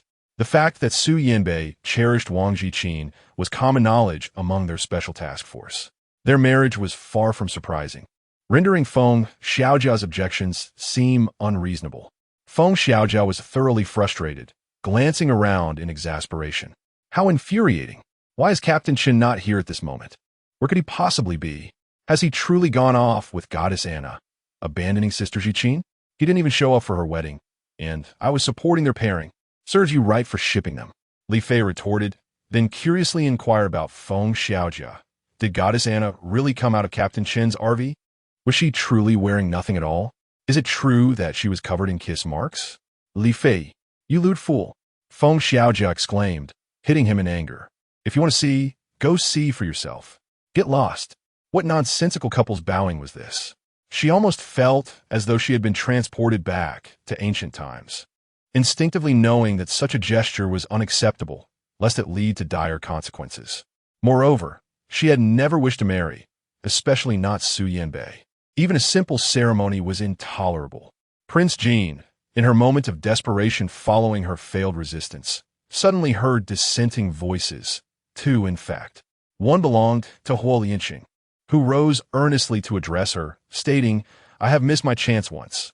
This time, I cannot afford to falter again. He cast a glance at Lu Qingchuan, who had also stood in opposition, his blue eyes reflecting surprise before nodding in a friendly manner. He then continued to speak to Wang Ziqin. Ziqin, I do not intend to disrupt your wedding. I merely seek one answer. You once expressed your disdain for Su Yanbei, yet you are now marrying him. I must ask, do you truly wish to wed Su Yanbei? Do you genuinely harbor feelings for him? At that moment, Su Yanbei scoffed disdainfully. What is Professor Huo insinuating? Sister Ziqin is already performing the rites of marriage with me. How can you claim she is unwilling? Isn't that so, Sister Ziqin? Wang Ziqin, of course, could neither affirm nor deny. Not a single word escaped her lips. Yet, inexplicably, a sound emerged from her, a voice uniquely hers. I adopt Suambi. I willingly choose to marry him, and I wish to bear his children. I harbor no affection for Professor Hua, nor for Captain Liu. This declaration left Wang Ziqin in a state of utter bewilderment, her gaze fixed upon the transparent vines, ensnaring her, her eyes widening in terror. It was the vines that were responsible. The vines were speaking. They were mimicking her words. How outrageous! However, the others were unaware that this utterance had originated from the vines, believing instead that it was Wang Ziqin herself who had spoken. Both Huo Lianqing and Lu Qingchuan wore expressions of discontent. Huo Lianqing, ever the epitome of grace and decorum, nodded in acknowledgement, offering an apology. I apologize for the interruption. Esteemed guests, please continue. Miss Wang, I wish you happiness in a joyful marriage. Wang Ziqin, I am utterly unhappy. She no longer expects Captain Liu to assist her, for everyone believes that this statement was uttered by her own lips. Even Huo Lianqing's extraordinary perceptiveness could not unveil the truth, let alone the straightforward Lu Qingchuan. Indeed, Lu Qingchuan's expression was far from pleasant, yet after a brief silence, as he saw Wang Ziqin was about to be compelled to bow once more, he intervened once again. Wait a moment. Although, Aunt Wang, I uttered that inadvertently, it would be awkward to suddenly change my words, so I shall continue with my inquiry. While Aunt Wang claims it was a voluntary marriage, she has also stated that she would never remarry in this lifetime. I wish to ask Aunt Wang, which statement holds the truth? Just as the vines entwined around Wang Ziqin were about to speak, Lu Qingchuan interrupted. Reveal your face and speak. What if you're being coerced? As Xiao Jia suggested. If you're being held against your will, simply blink. Lu Qingchuan remarked shrewdly. Wang Ziqin could not help but marvel. The seemingly careless Captain Lu, whom she had often overlooked, was indeed quite astute, for it was he who had successfully established the elite Special Forces team. The flickering ember of hope within her reignited. Yet she heard Su Yanbei beside her scoff softly, whispering, Captain Lu is quite bothersome. Shall I simply eliminate him? What do you think, Sister Ziqin? Wang Ziqin. Su Yanbei was threatening her, implying that if she dared to blink, he would immediately take the life of Lu Qingchuan, for he possessed the capability to do so. Prince Jin stared at Su Yanbei with a tingling sensation on her scalp. Yet Su Yanbei smiled gently and reached into the veil of Prince Jin, softly caressing the contours of her eyes and brows. Sister Ziqin, you need not look. I can feel it. Your eyes are truly beautiful, Su Yanbei openly praised, sweetly declaring. I know Captain Lu merely wishes to behold your eyes. Who could resist such beauty as yours, Sister Ziqin? Everyone wants to claim my bride, haha. The onlookers erupted in laughter, many echoing, indeed. Your Special Forces team has declared the bride to be exceptionally beautiful, even more so than Miss Lu Anna. We are all eager to catch a glimpse. Captain Lu truly understands us. Indeed, what a second-hand old woman. If it were me, I'd undergo surgery to appear younger and more beautiful, but I could never bring myself to pursue her. They pitted Su Yanbei, bewildered by the commotion. I heard the bride's ex-husband is present. Look over there. Have you seen him? With that ghastly appearance, how could his wife be anything but ordinary? It's all a facade. Many outside the Special Forces, mere spectators, gossiped fervently, mocking incessantly. Feng Xiaojia and her companions became indignant and began to argue, while the targeted Xiao Zhenxiong, enraged, stood up and smashed his cup. Who dares to call me old and ugly? I was merely pecked by a bird, marring my looks. If I weren't handsome, would Ziqin marry me? Would she refuse a second marriage after our divorce? Ziqin cannot forget me. Her love for me is so profound that she would forsake her life for it. What do you all know? After venting his frustration, he gazed intensely at Prince Jin. My dear, you still cannot bear to part with me. Can you? I was wrong. I truly have realized my mistakes. It was Zhu Moli who incessantly clung to me. Captivated by my charm. I had no choice, my love. Forgive me. Let's remarry. Zhu Moli, infuriated, stood up to confront him. Xiao Zhenxiong, what did you say when you came here? You swore you loved only me, never casting a glance at that wretched Ziqin. If not for our daughter's invitation, would I have brought you along? Where is our daughter? Where is Qingqing? Why has she vanished? Zhu Moli began searching for their daughter. Xiao Zhenxiong, covering his already disfigured face, kicked her in fury. What do you mean our daughter? That ungrateful Wang Qingqing does not acknowledge me as her father. That's your well-taught daughter. I have no claim to her. What are you saying, Xiao Zhenxiong? If you refuse to recognize our daughter, are you even a man? You are inferior to Wang Jianfeng. Zhu Moli retorted angrily, grabbing at him again. The onlookers were astounded, commenting, what a peculiar situation, with such an ex-husband, and being taken by another. This bride must surely be lacking in worth. Surely, those who claim beauty are blind. Lu Anna is the true beauty. My sister Ziqin is truly beautiful, more so than Lu Anna. Feng Xiaojia, unable to compete with the crowd, decided to showcase a photo from her phone. It was a striking image of Prince Jin in a stunning gown, adorned with a red ribbon, a private treasure now thrust before them. Open your eyes. If you dare to insult my sister Ziqin again, you are truly blind. Go get your eyes checked. Feng Xiaojia, driven by her competitive spirit, had initially refrained from letting Prince Jin be criticized, but now her determination surged, unwilling to let the slander continue. The photo was indeed beautiful, though the gown was quite revealing, exposing an expanse of flawless back, captivating the attention of the guests, who gasped in astonishment. However, before the excitement could escalate, Lu Qingchuan snatched the phone. His face darkened as he tucked it into his own pocket. Captain, that is my phone. Feng Xiaojia muttered, bewildered. Chapter 49. Will you die with me? Put it down for now. Lu Qingchuan pinched his deeply furrowed brow, feeling a bit warm in the hand that grasped the phone. even his ears flushed with heat. The photograph of Wang Ziqin is exceedingly beautiful and alluring, evoking an instinctive desire within him to conceal it from the gaze of others. Yet, Wang Ziqin is on the verge of marrying another man, destined to blossom in various ways before him, a thought that leaves him breathless. At this moment, Su Yanbei's hand, long and luminous, caresses Wang Ziqin's face, while Lu Qingchuan, noticeably darker in demeanor, coldly fixes his gaze upon Su Yanbei. Su Yanbei, the wedding has yet to be completed. Aunt Wang is not your wife yet. Remove your hand. Lu Qingchuan asserts his authority as captain, squinting suspiciously. Are you still preventing Aunt Wang from making an appearance? Are you feeling guilty? Su Yanbei chuckles softly, his eyes glinting with coldness as he observes Lu Qingchuan's reddened ears. Leaning closer to Wang Ziqin, he whispers with a smile, Captain Lu is truly bothersome, isn't he? Sister Ziqin, if you do not perform well, I might find myself unable to restrain the urge to eliminate him. Wang Ziqin's face contorted in disgust, resembling a steamed bun. Had she been able to move, she would have surely bitten him. His incessant, unwelcome touches were utterly revolting.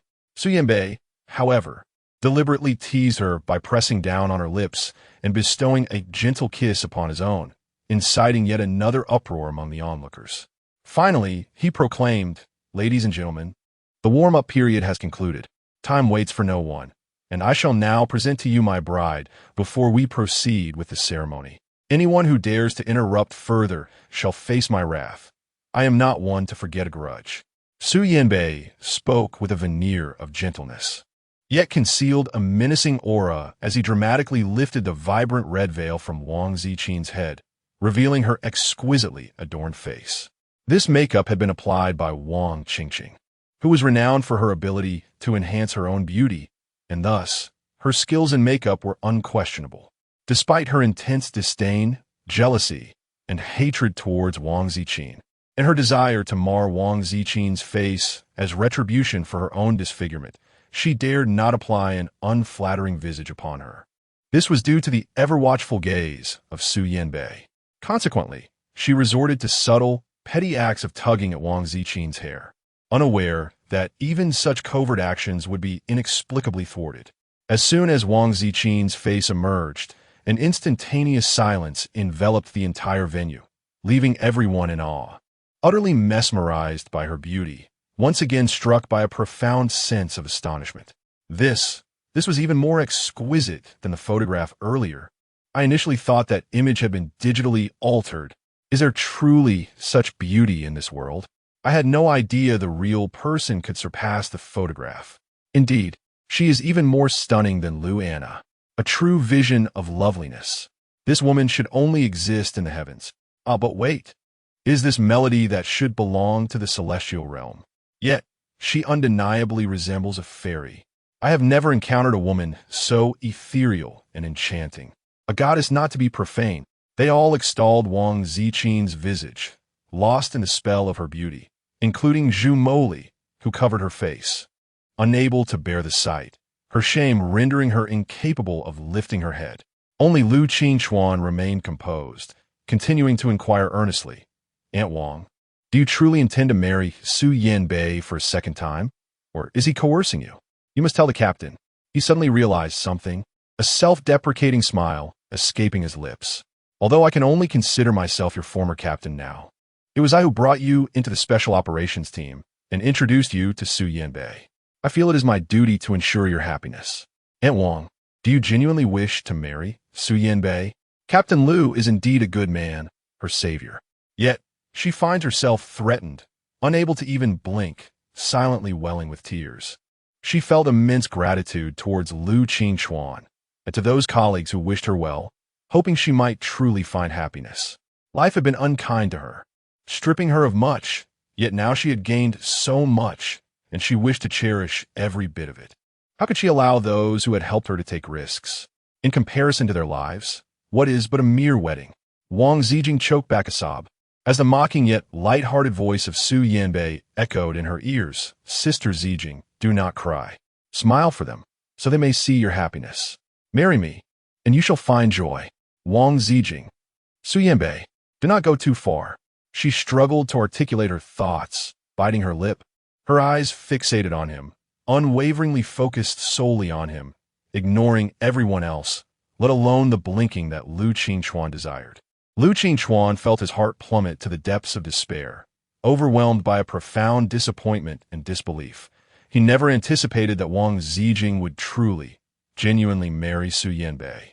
While some praised the couple as a match made in heaven, others, like Lu Qingchuan, languished in dismay, including Hu Lianqing. Of course, there were those who continually stirred up trouble, such as Xiao Zhenxiong. Upon encountering the stunning Wang Ziqin, Xiao Zhenxiong was consumed by regret, wishing he could turn back time, especially in contrast to the ruggedly unattractive Zhu Moli, who clung to him fiercely. The more he protested, the angrier Zhu Moli became, gripping him tighter as they exchanged insults, each attempting to undermine the other. What nonsense! Is your first son truly yours? She has long since lost her purity. Did you not claim to despise her for her filth? You said Wang Ziqin was a worthless harlot. Wang Ziqin, did you hear that? Your eldest son is not Xiao Zhenxiong's child.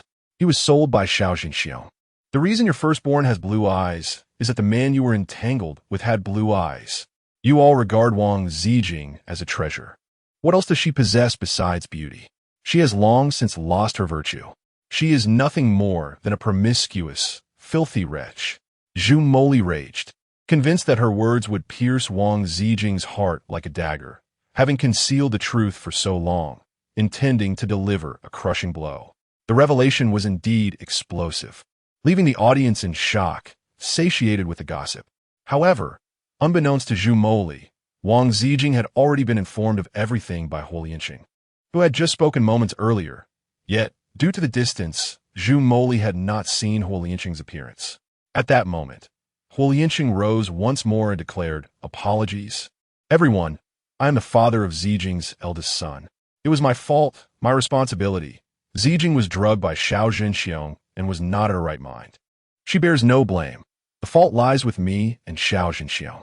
Furthermore, my child with Ziqing has always been by my side. Ziqing, please greet everyone."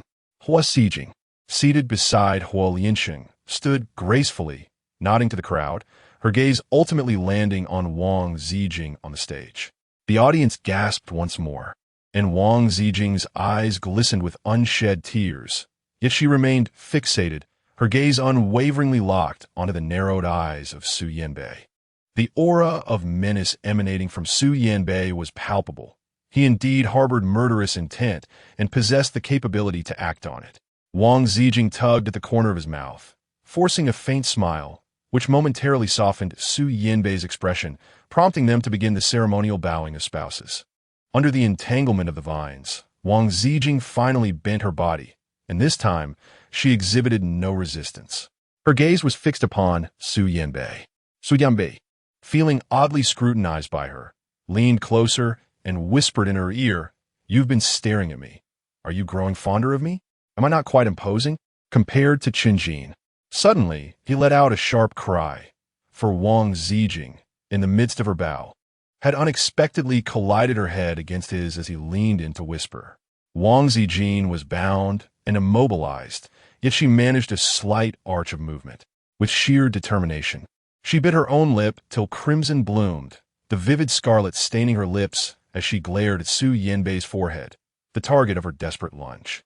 Though the impact hadn't broken skin, the resounding thud echoed sharply. The banquet hall erupted in stunned silence, guests gaping at the unfolding chaos.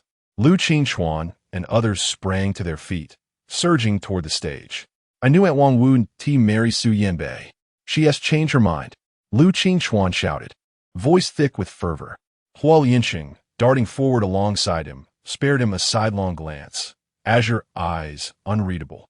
"Colonel Lu, your concern for your comrade is touching. Ziqin thanks you." Lu Qingchuan choked on his retort. Hu Lianqing's towering son, undeniable proof of his and Ziqin's past, loomed like an unspoken rebuke. Damn it! Below, pandemonium reigned. On stage, Su Yanbei clutched his forehead, collapsing bonelessly to the floor as if felled by some invisible blow, though the impact had left no mark beyond faint redness. Neither noticed the true unraveling around them. Wang Ziqin inhaled deeply, striving to calm herself amidst the tumultuous flames that surged like a roaring river. The fiery blaze dazzled her mind, leaving her in a state of bewilderment. She had indeed absorbed Su Yanbei's power, fully and completely. Aware of her entrapment by the vines, she realized that her salvation lay solely within her own grasp. She contemplated various methods to channel Su Yanbei's strength, yet her hands could not reach him. Among her myriad of plans, the only point of contact she could muster was her forehead against Su Yanbei. However, she harbored no certainty that she could truly absorb his power.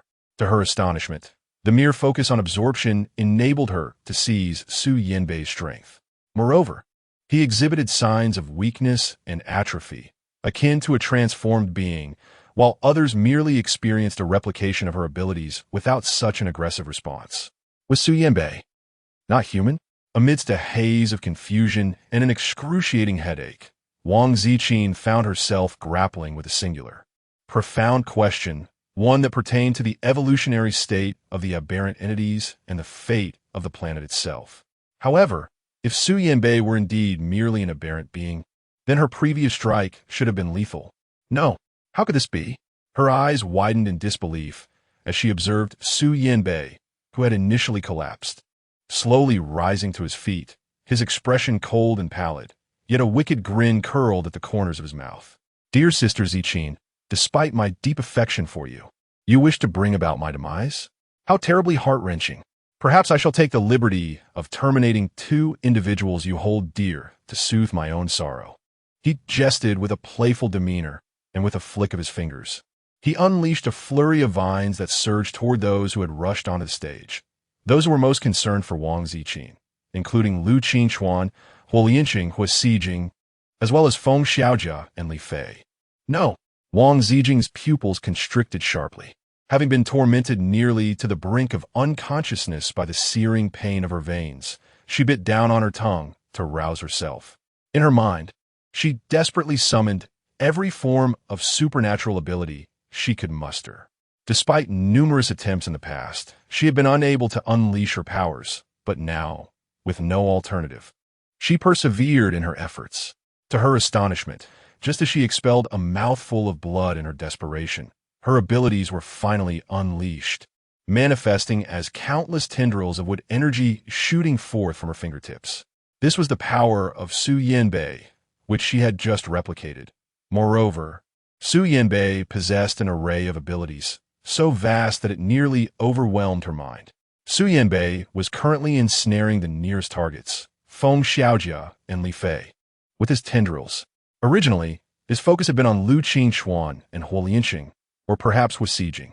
However, those 3 were formidable adversaries, quick to react and adept at evasion, leaving only the weaker Feng Xiaojia and Li Fei vulnerable. Initially, Su Yanbei had intended to bypass the 2, but Wang Zijing's tendrils surged forth. Wang Ziqin charged towards him, simultaneously conjuring a colossal ice blade with her cryomantic abilities, poised to cleave down upon Su Yanbei's head.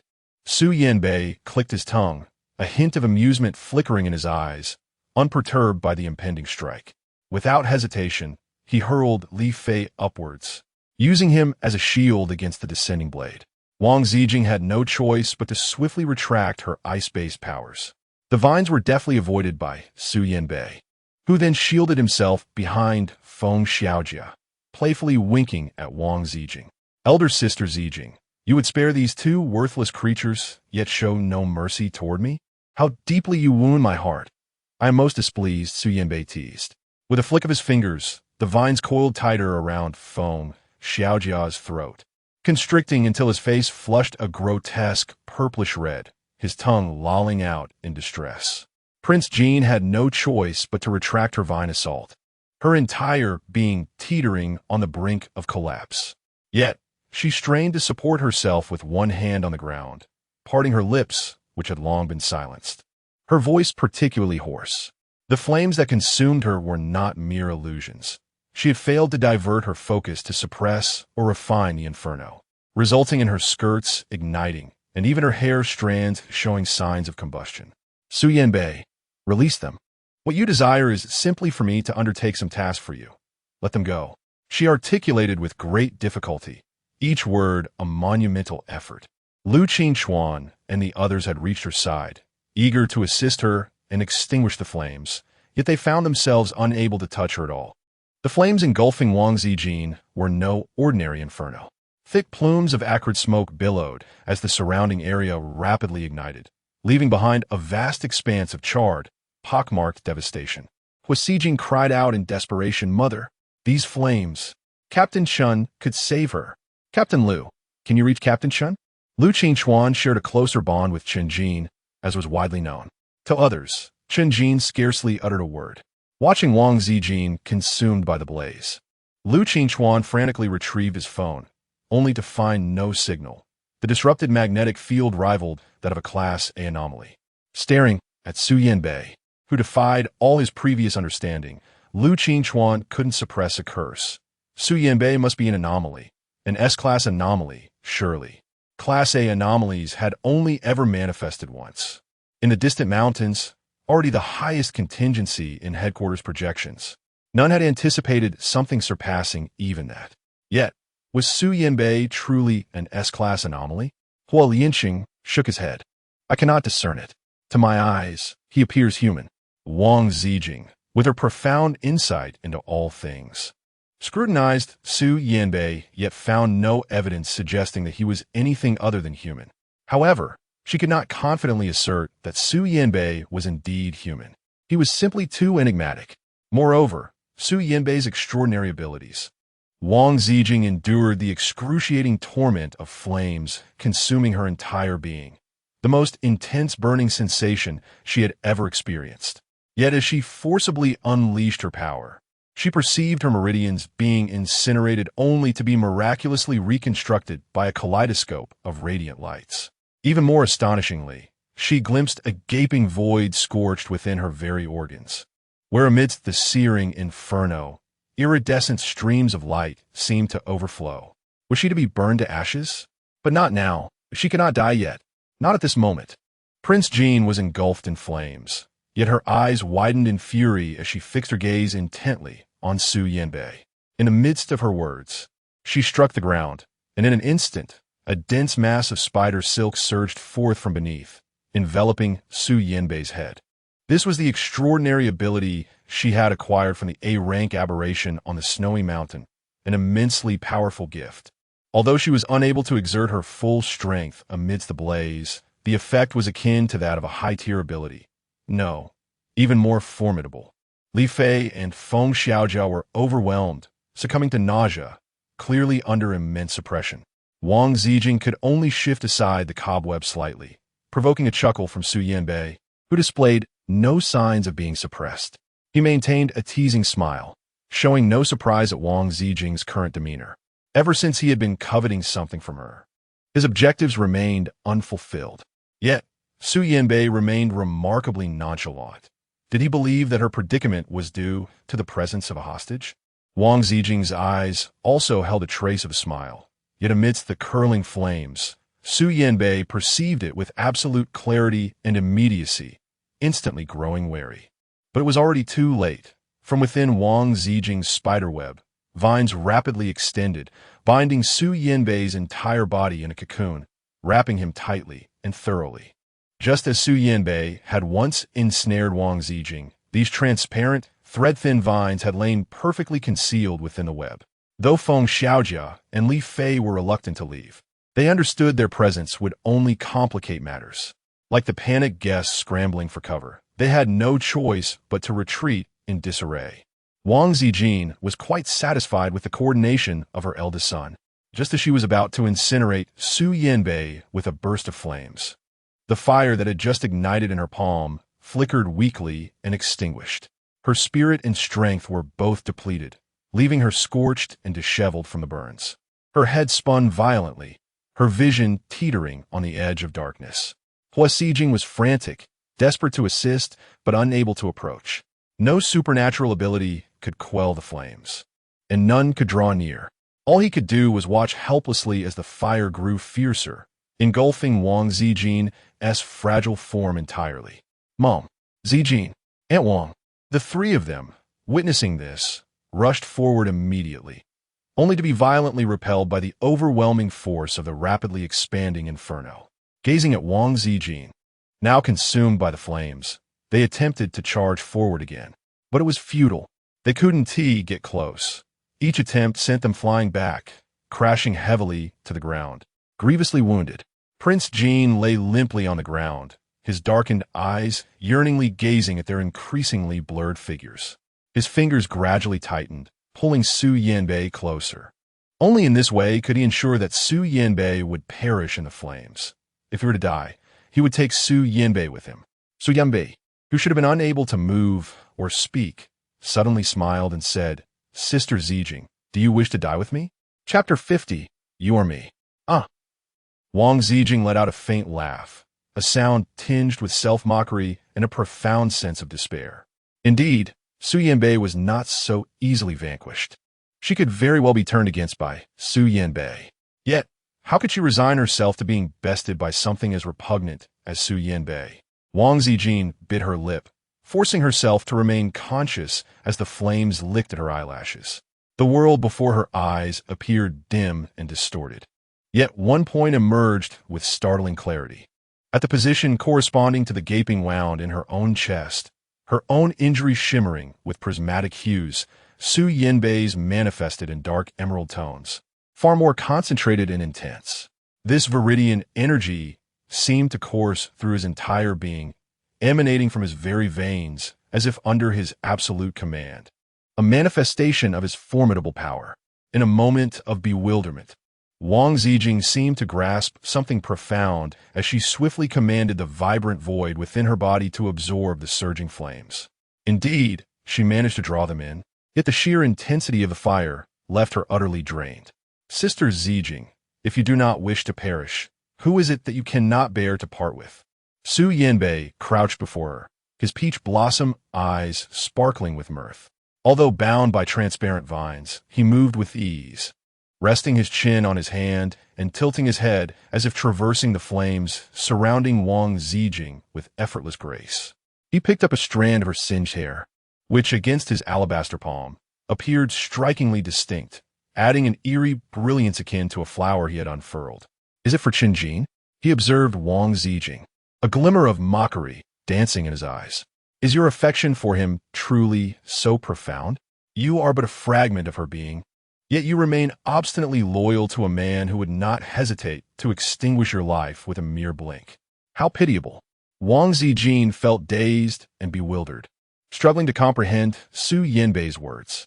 What did he mean by a part of his body? And why did he say he could kill her without batting an eye? Wang Ziqin, without a moment's hesitation, was solely focused on her own salvation and sought to retaliate against Su Yanbei. As Su Yanbei approached her, she raised her hand, aiming for his forehead. Previously targeting his brow had yielded insufficient results. She believed that the palm of her hand would prove far more effective and could surely bring about his demise. With the remnants of her consciousness, she summoned all her strength and brought her hand down. Su Yanbei, however, did not obstruct her. He merely gazed at her with an unwavering smile. As Wang Ziqin's palm made contact with his forehead, his laughter deepened, and he remarked, "Sister Ziqin, you cannot kill me. How could you bear to do so?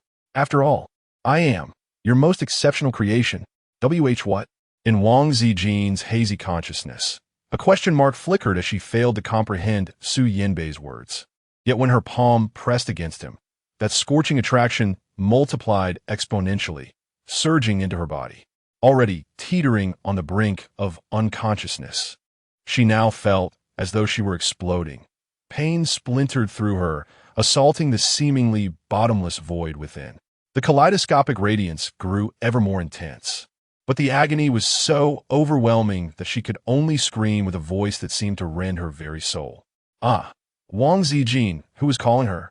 The voice was so familiar, but before she could ponder it, another voice overlapped with the first, accompanied by the searing thrust of a flaming sword piercing through the hollow space where her heart should have been. Dazed, she lowered her head, listening to that merciless voice. "Hua Wuxia, as a divine maiden, how dare you conspire with the Lord of Eternal Night for your own selfish ends, creating abominations that bring calamity upon the mortal realm? Prince Jean gazed in confusion at the figure wielding a sword, softly whispering, "Captain Shun." "No, you're not Captain Shun. Who am I? I am not Hua Wuxia. Who am I? You are my heart."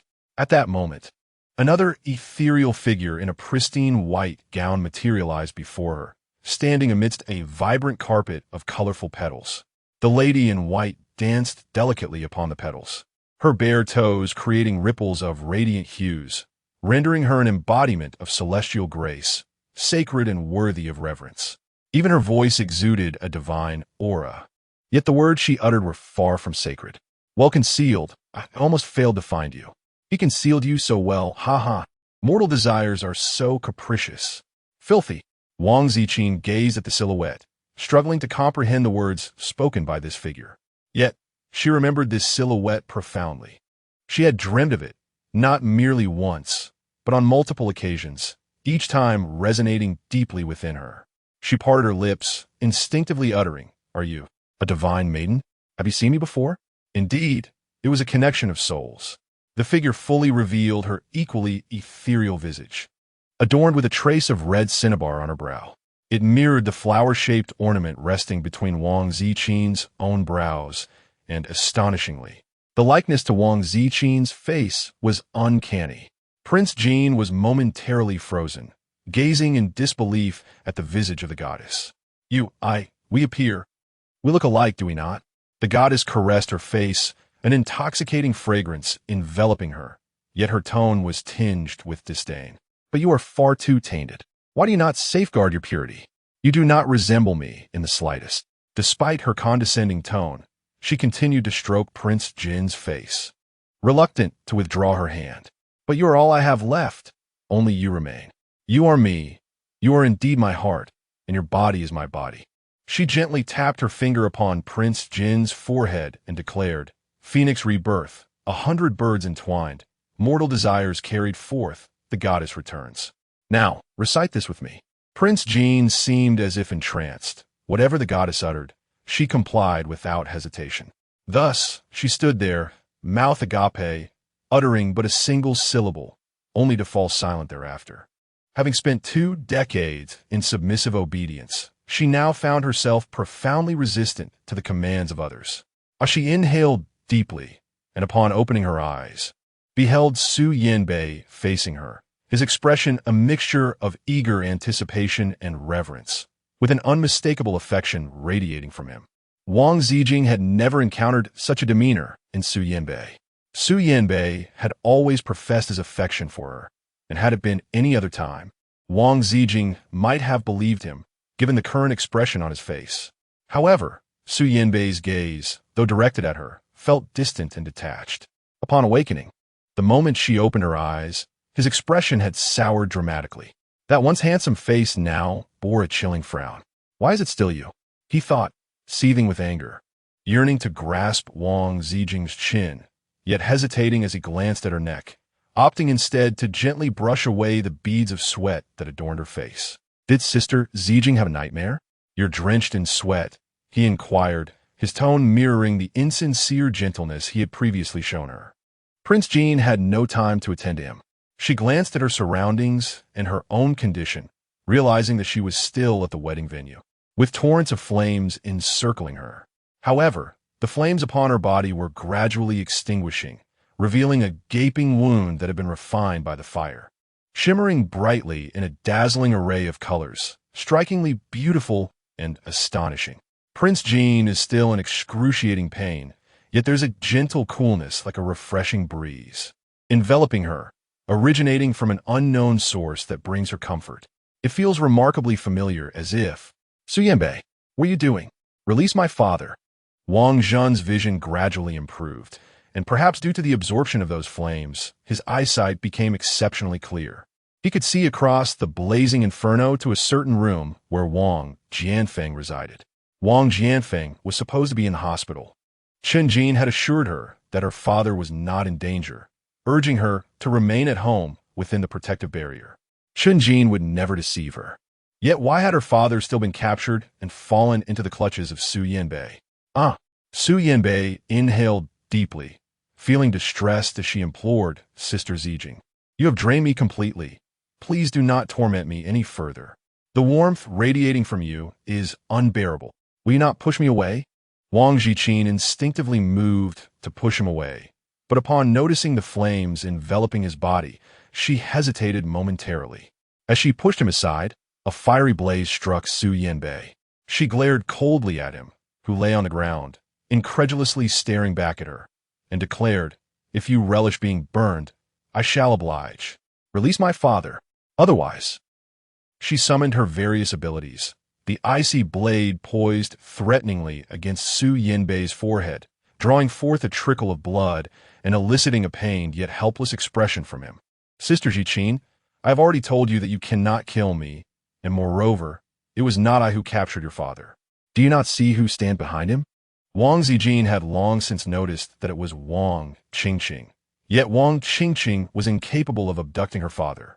Behind Wang Qingqing stood Xiao Shui and Xiao Lei, both of whom were hiding in her shadow. The two children wore pale expressions, their faces betraying a sense of guilt as they hesitantly met Wang Ziqin's gaze, resembling those who had committed a wrongdoing. Wang Qingqing entwined the vine from her finger around Wang Jianfeng's neck, her gaze fixed on Wang Ziqin with a chilling envy. Laughing like a madwoman, tears streaming down her face. "Wang Ziqin, it is all your fault. If it weren't for you speaking ill of me to father, he would not have disowned me, nor would he have cast me away. It is all your doing.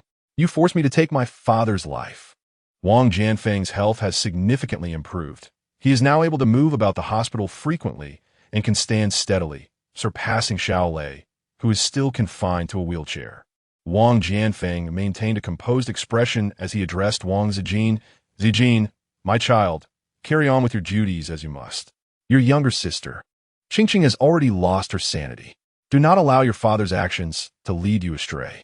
The fate of our planet still rests upon your shoulders." His voice trailed off with a pained hiss.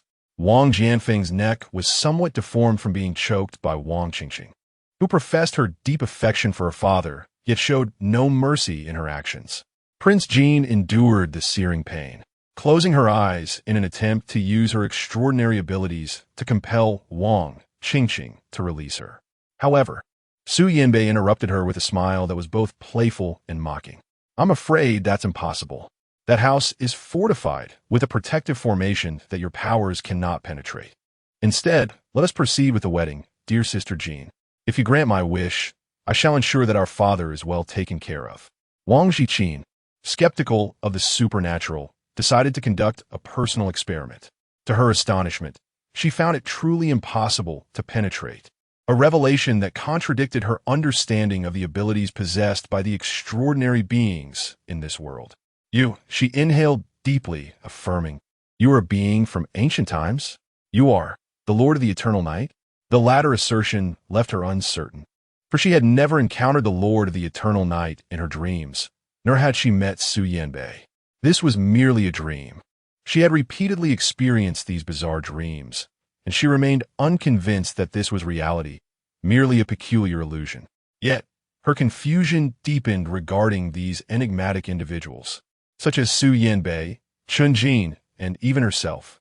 Wang Ziqin remained skeptical, her inquiry to Su Yanbei laced with probing intent. Fear? Undoubtedly. She had long been terrified of him. Yet now, as he stood before her issuing threats, that primal terror dissipated, replaced by a singular murderous impulse to slay this demon who had tormented her relentlessly. Wang Ziqin lowered her eyes with a faint smile. "Is that so? If I truly were the so-called goddess, how could I fail to vanquish even the likes of you? Even a demon lord would fall before me." She raised her fingers, wreathed in flickering flames, and touched Su Yanbei's forehead. Perhaps because Su Yanbei had indeed been drained of his strength, there was no reaction this time. "Su Yanbei is knitted coldly. I told you." Wang Ziqin, he called her by her full name, startled, for Wang Ziqin had just pressed her own fingertip to her brow, slashing along. Crimson wound across her own skin. With unwavering fingers, Wang Ziqin continued her actions, her voice laced with a hint of detachment as she remarked, "You need me alive for the time being, do you not?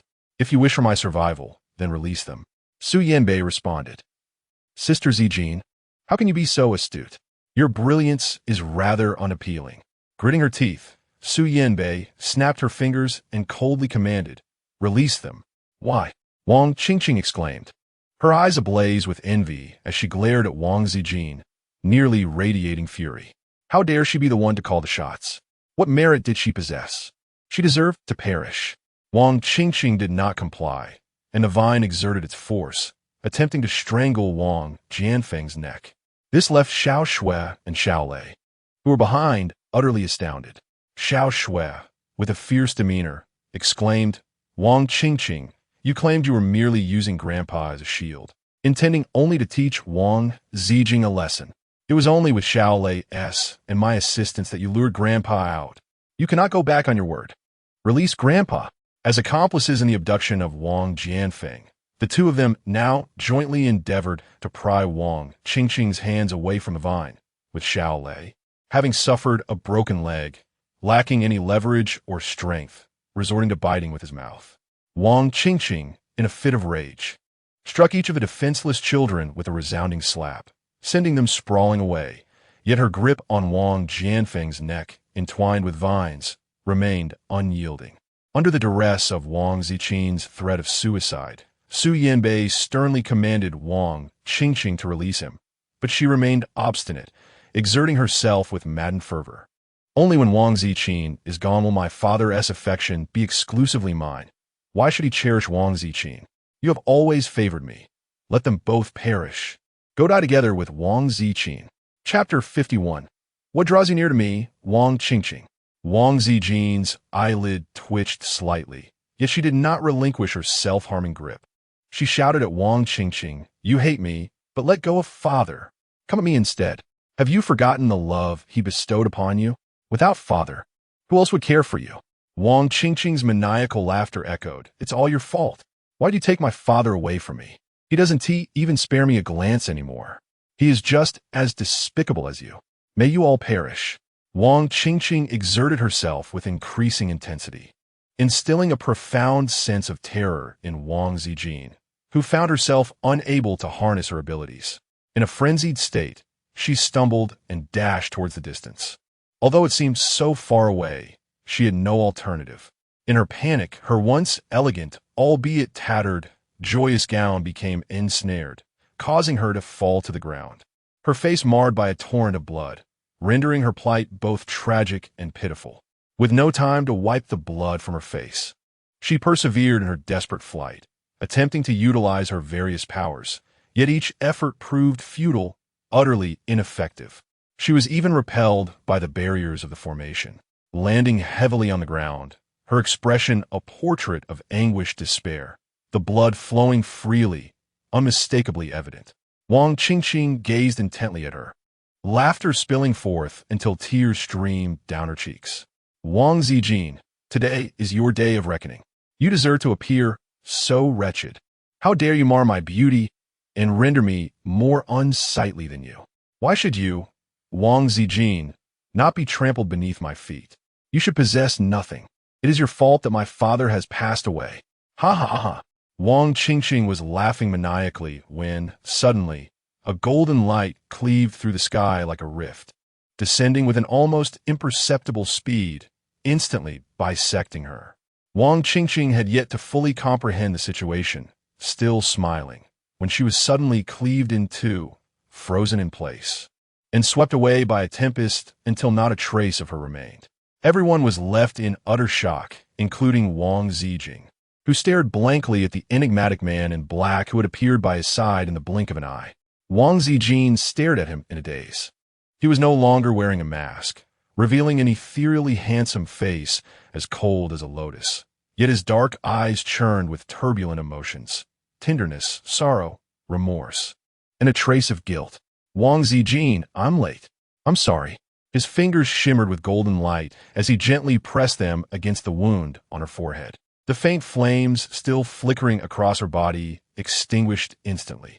His brows furrowed tightly as he took in her scorched skin and tattered wedding dress.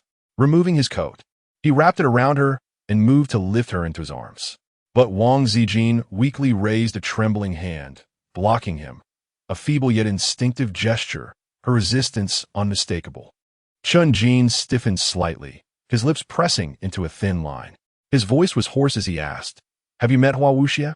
Do you hate me?" With downcast eyes, Prince Jean struggled to her feet, supporting herself against the ground. Glancing towards Su Yanbei's former position and finding it vacant, she made her way towards her father. Her father had already been assisted to his feet by Xiao Lei and Xiao Shui. The two children clung to Wang Jianfeng, weeping uncontrollably, clearly terrified as they stared with frightened eyes at Prince Jean and the figure behind her. Wang Ziqin was aware that Chun Jin was following her, and with a hint of resignation, she halted and said to him, "That was merely a dream. For me, it is nothing more than a dream. The events within that dream hold no relevance to my reality. The goddess has no connection to me, and the one who killed the goddess is equally unrelated to my existence." As she uttered the words, "the one who killed the goddess," Chun Jin's complexion turned pale for a fleeting moment as he grasped Wang Ziqin's wrist tightly. "I am the one who has slain the goddess. However, you are not the goddess. You are Wang Ziqin, the one I cherish, the one I care for, and you are indeed Wang Ziqin." Wang Ziqin's long lashes fluttered suddenly, and after a few seconds, a bitter voice emerged. "So, Captain Chun, what is it that draws you near to me?" At this juncture, Wang Ziqin finally comprehended why. 2 decades ago, she encountered Chun Jin by the lake, nearly drowning, and why she beheld a trapped kitten at the lake's bottom. In this world, such coincidences are scarce. Everything was a calculated scheme on his part. He desired her demise, for she was the heart of the goddess. Her death would signify the true death of the divine being. The reason her heart transformed into the present Wang Ziqin was due to the goddess's affection for Chun Jin, who, however, did not reciprocate. In a fit of rage, the goddess extracted her heart and cast it into the mortal realm. This also elucidated why Chun Jin remained ageless, why his abilities were so formidable, and why he encountered her so frequently by mere chance, and why she was instantly captivated by him. For she was, in essence, the heart that the goddess had devotedly loved. She was a romantic at heart, solely enamored with Chun Jin. It was no wonder that after her divorce from Xiao Jinxiang, she felt an overwhelming sense of liberation, as if she had broken free from a cage, shattering the constraints of her romantic mind. Yet, was she still the pure Wang Ziqin, merely a piece of the goddess's heart? Why could that bizarre dream not simply remain a dream? Why must reality entangle her, dragging her into a nightmare?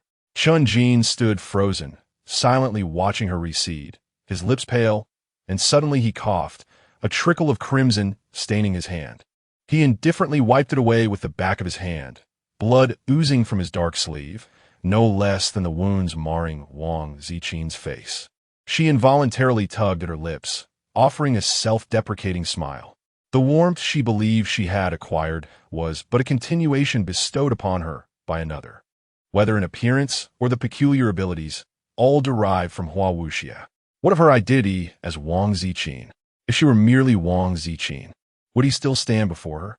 Fortunately, she was inherently a romantic at heart. All complexities stemmed from this romantic disposition, and she, Wang Ziqin, resolutely refused to be defined by it. Wang Ziqin took a deep breath, abruptly tossing aside his coat and opting to hold it in his hand. He crouched down to inquire whether Wang Jianfeng was injured and where he might be feeling discomfort. Wang Jianfeng, lost in despair and anguish, extended his hand towards the place where Wang Qingqing had been reduced to ashes, still unwilling to let go of the very person he had nearly choked to death. Wang Ziqin understood him well, for Wang Jianfeng's greatest affection was reserved for his beloved daughter, Wang Qingqing. Even after discovering that Wang Qingqing was not his biological child, he continued to cherish her. After all, she had been the apple of his eye for 2 decades, which is why Wang Ziqin persistently offered her opportunities for redemption. Yet, Wang Qingqing failed to reform. Instead, she grew increasingly treacherous, even harboring murderous intentions towards the very man who had doted on her. How utterly absurd! What is even more ludicrous is that Wang Jianfeng, instead of harboring resentment towards Wang Qingqing, was consumed by profound sorrow, as if he had lost his own daughter. "Qingqing is gone. Qingqing is gone," he lamented, shaking his head in despair. "I am but an old man. If I must perish, so be it. Why must my daughter be the victim? What have I done wrong? Why, in my twilight years, must I face the shattering of family bonds. The white-haired sending off the black-haired. Wang Jianfeng wept bitterly within his heart. He would rather have been slain by Wang Qingqing than to witness her demise at the hands of another. Prince Jin's already somber heart has grown even colder. Yet she does not cast blame.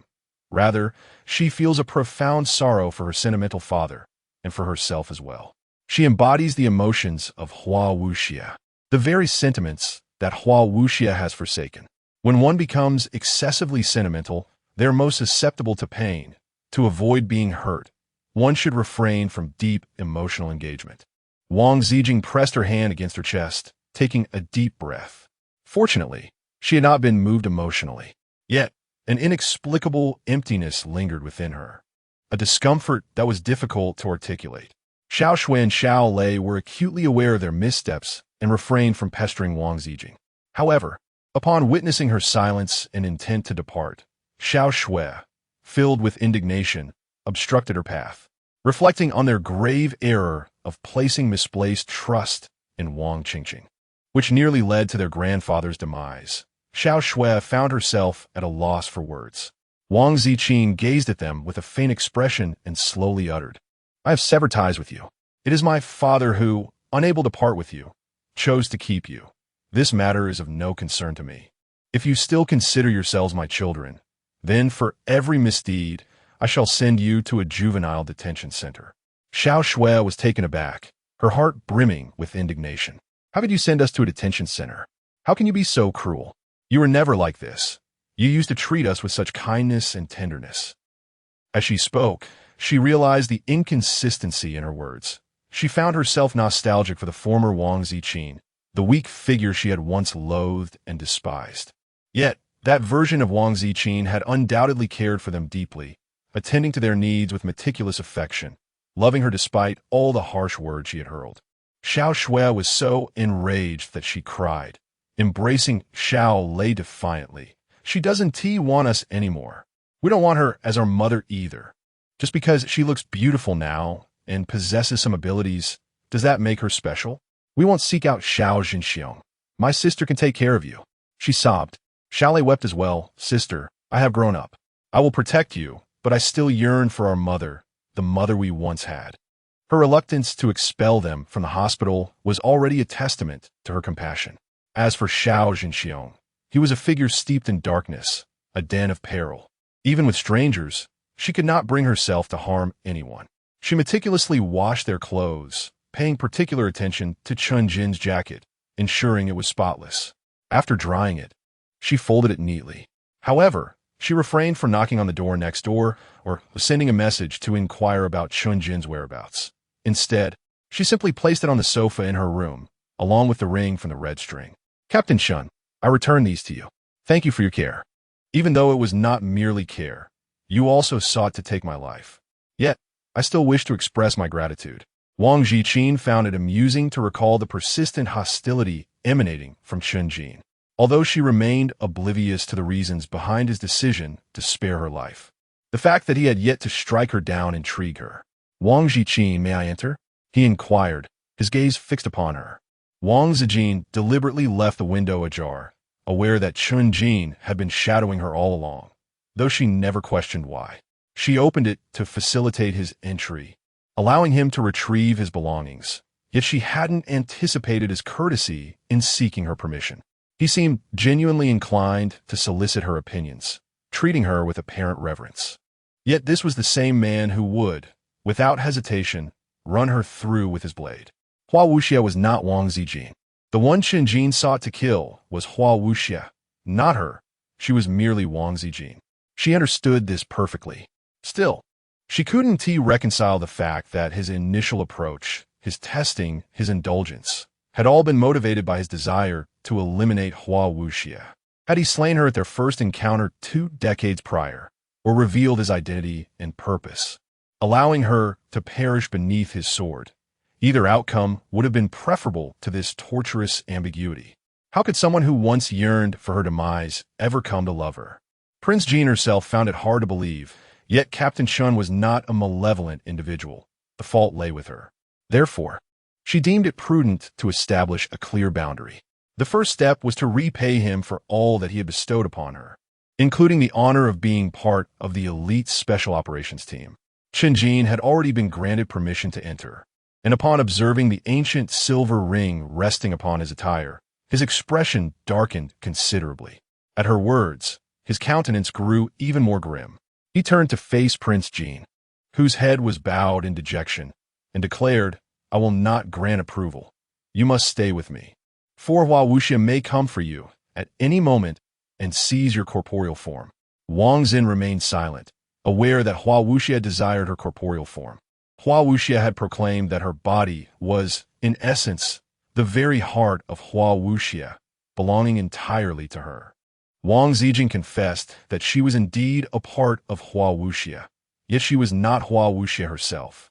She possessed her own consciousness, distinct from that of Hua Wuxia, and harbored no intention of relinquishing her body to Hua Wuxia's control or allowing Hua Wuxia to dominate her existence. Prince Jin fell silent for a few moments before resolutely raising his head and declaring, "I will not relinquish my body. This is my own. I do not know Hua Wuxia, so, Captain Chun, do you still intend to kill me? If you do, I cannot match your strength. Yet I shall still resist.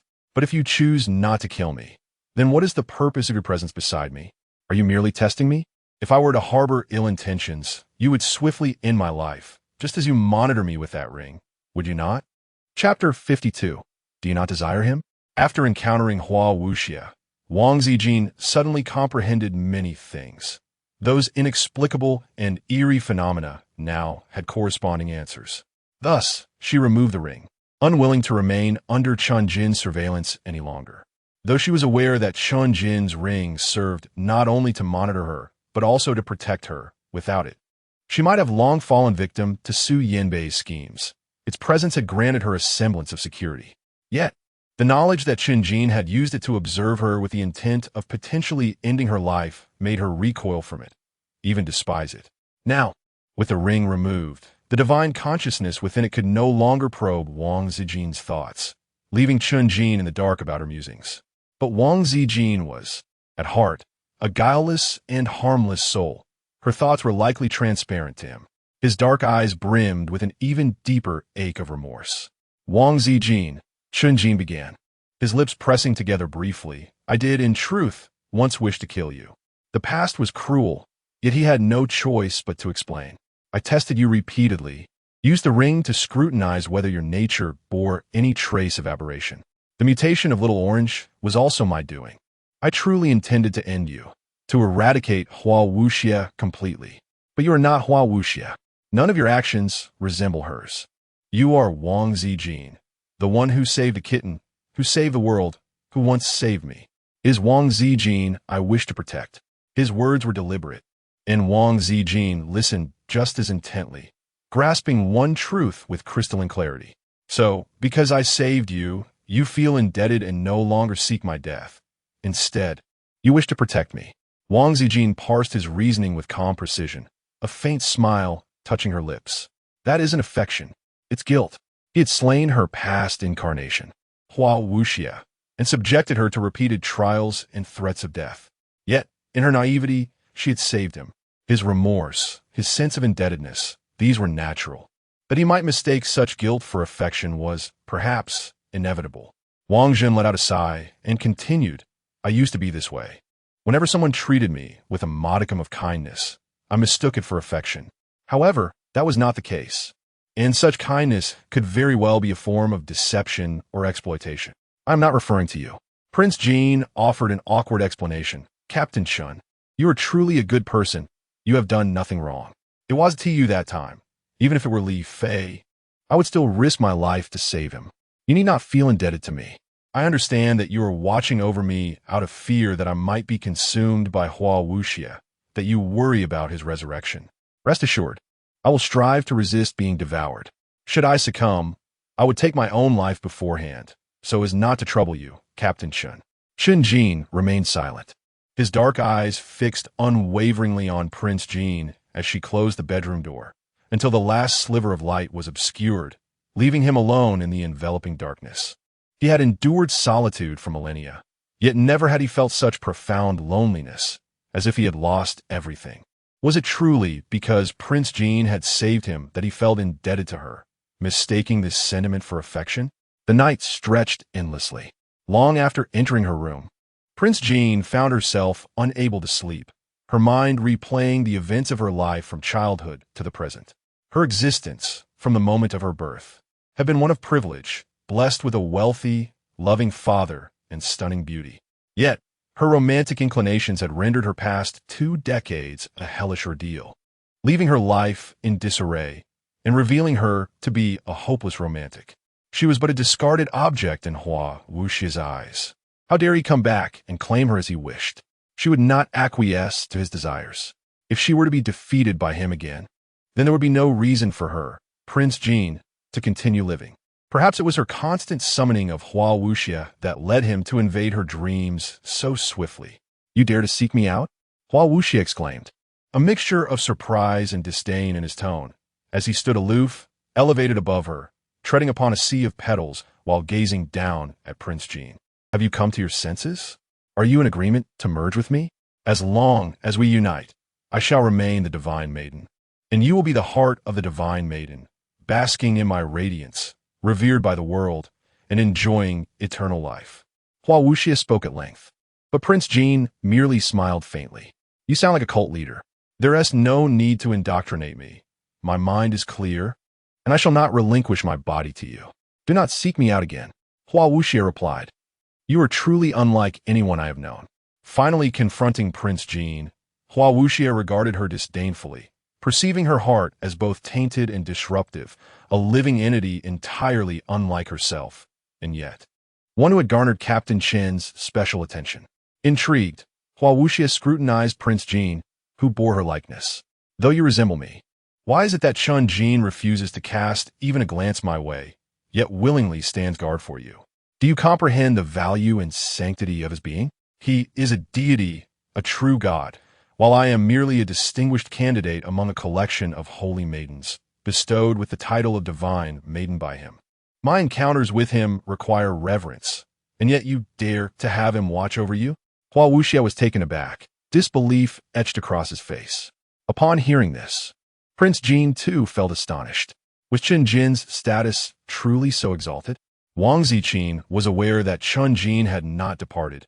He was reclining on the sofa outside, perhaps still harboring concerns for her well-being, or perhaps a lingering mistrust. Indeed, how could she, discarded heart of a divine maiden, ever hope to rival the divine maiden herself? His distrust was not entirely unfounded. Chun Jin was, after all, a person of remarkable prudence, having spent decades cautiously maneuvering around the heart of Hua Wuxia, all while remaining ever so careful. A man of such elevated standing could have effortlessly extinguished her existence. Yet he chose to test her for such an extended period that in itself speaks to his intrinsic decency. In her dream, Wang Ziqin sighed and remarked, "Captain Chun is indeed a good person, unlike you. Just because of a heartbreak, you have chosen to descend into depravity and become an accomplice to the demon lord. Who do you consider a good person?" Hua Wuxia, with her enchanting mist-colored eyes, blinked in disbelief and scoffed. "Indeed, Chun Jin is a deity, and he ought to be virtuous. Yet, during the celestial and demonic war, he remained indifferent. I was compelled to marry the demon lord, forced into malevolence, and he remained unmoved. If only he had consented, all this suffering could have been averted, and this planet would not have succumbed to radiation and mutation. Yet, he did not acquiesce.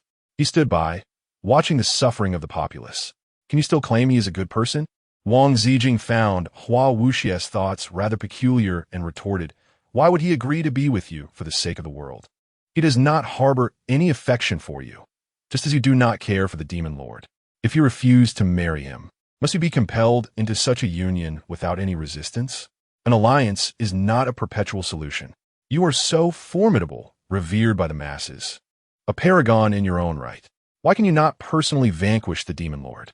If you cannot, then perhaps you are not as powerful as a divine maiden ought to be." Hua Wuxia replied, "Do you think the demon lord is so easily defeated?" Feeling somewhat chastened by Wang Ziqin's words, Hua Wuxia retorted in anger, "I was merely acting out of spite. I wished to see the lengths to which Qin would go for me.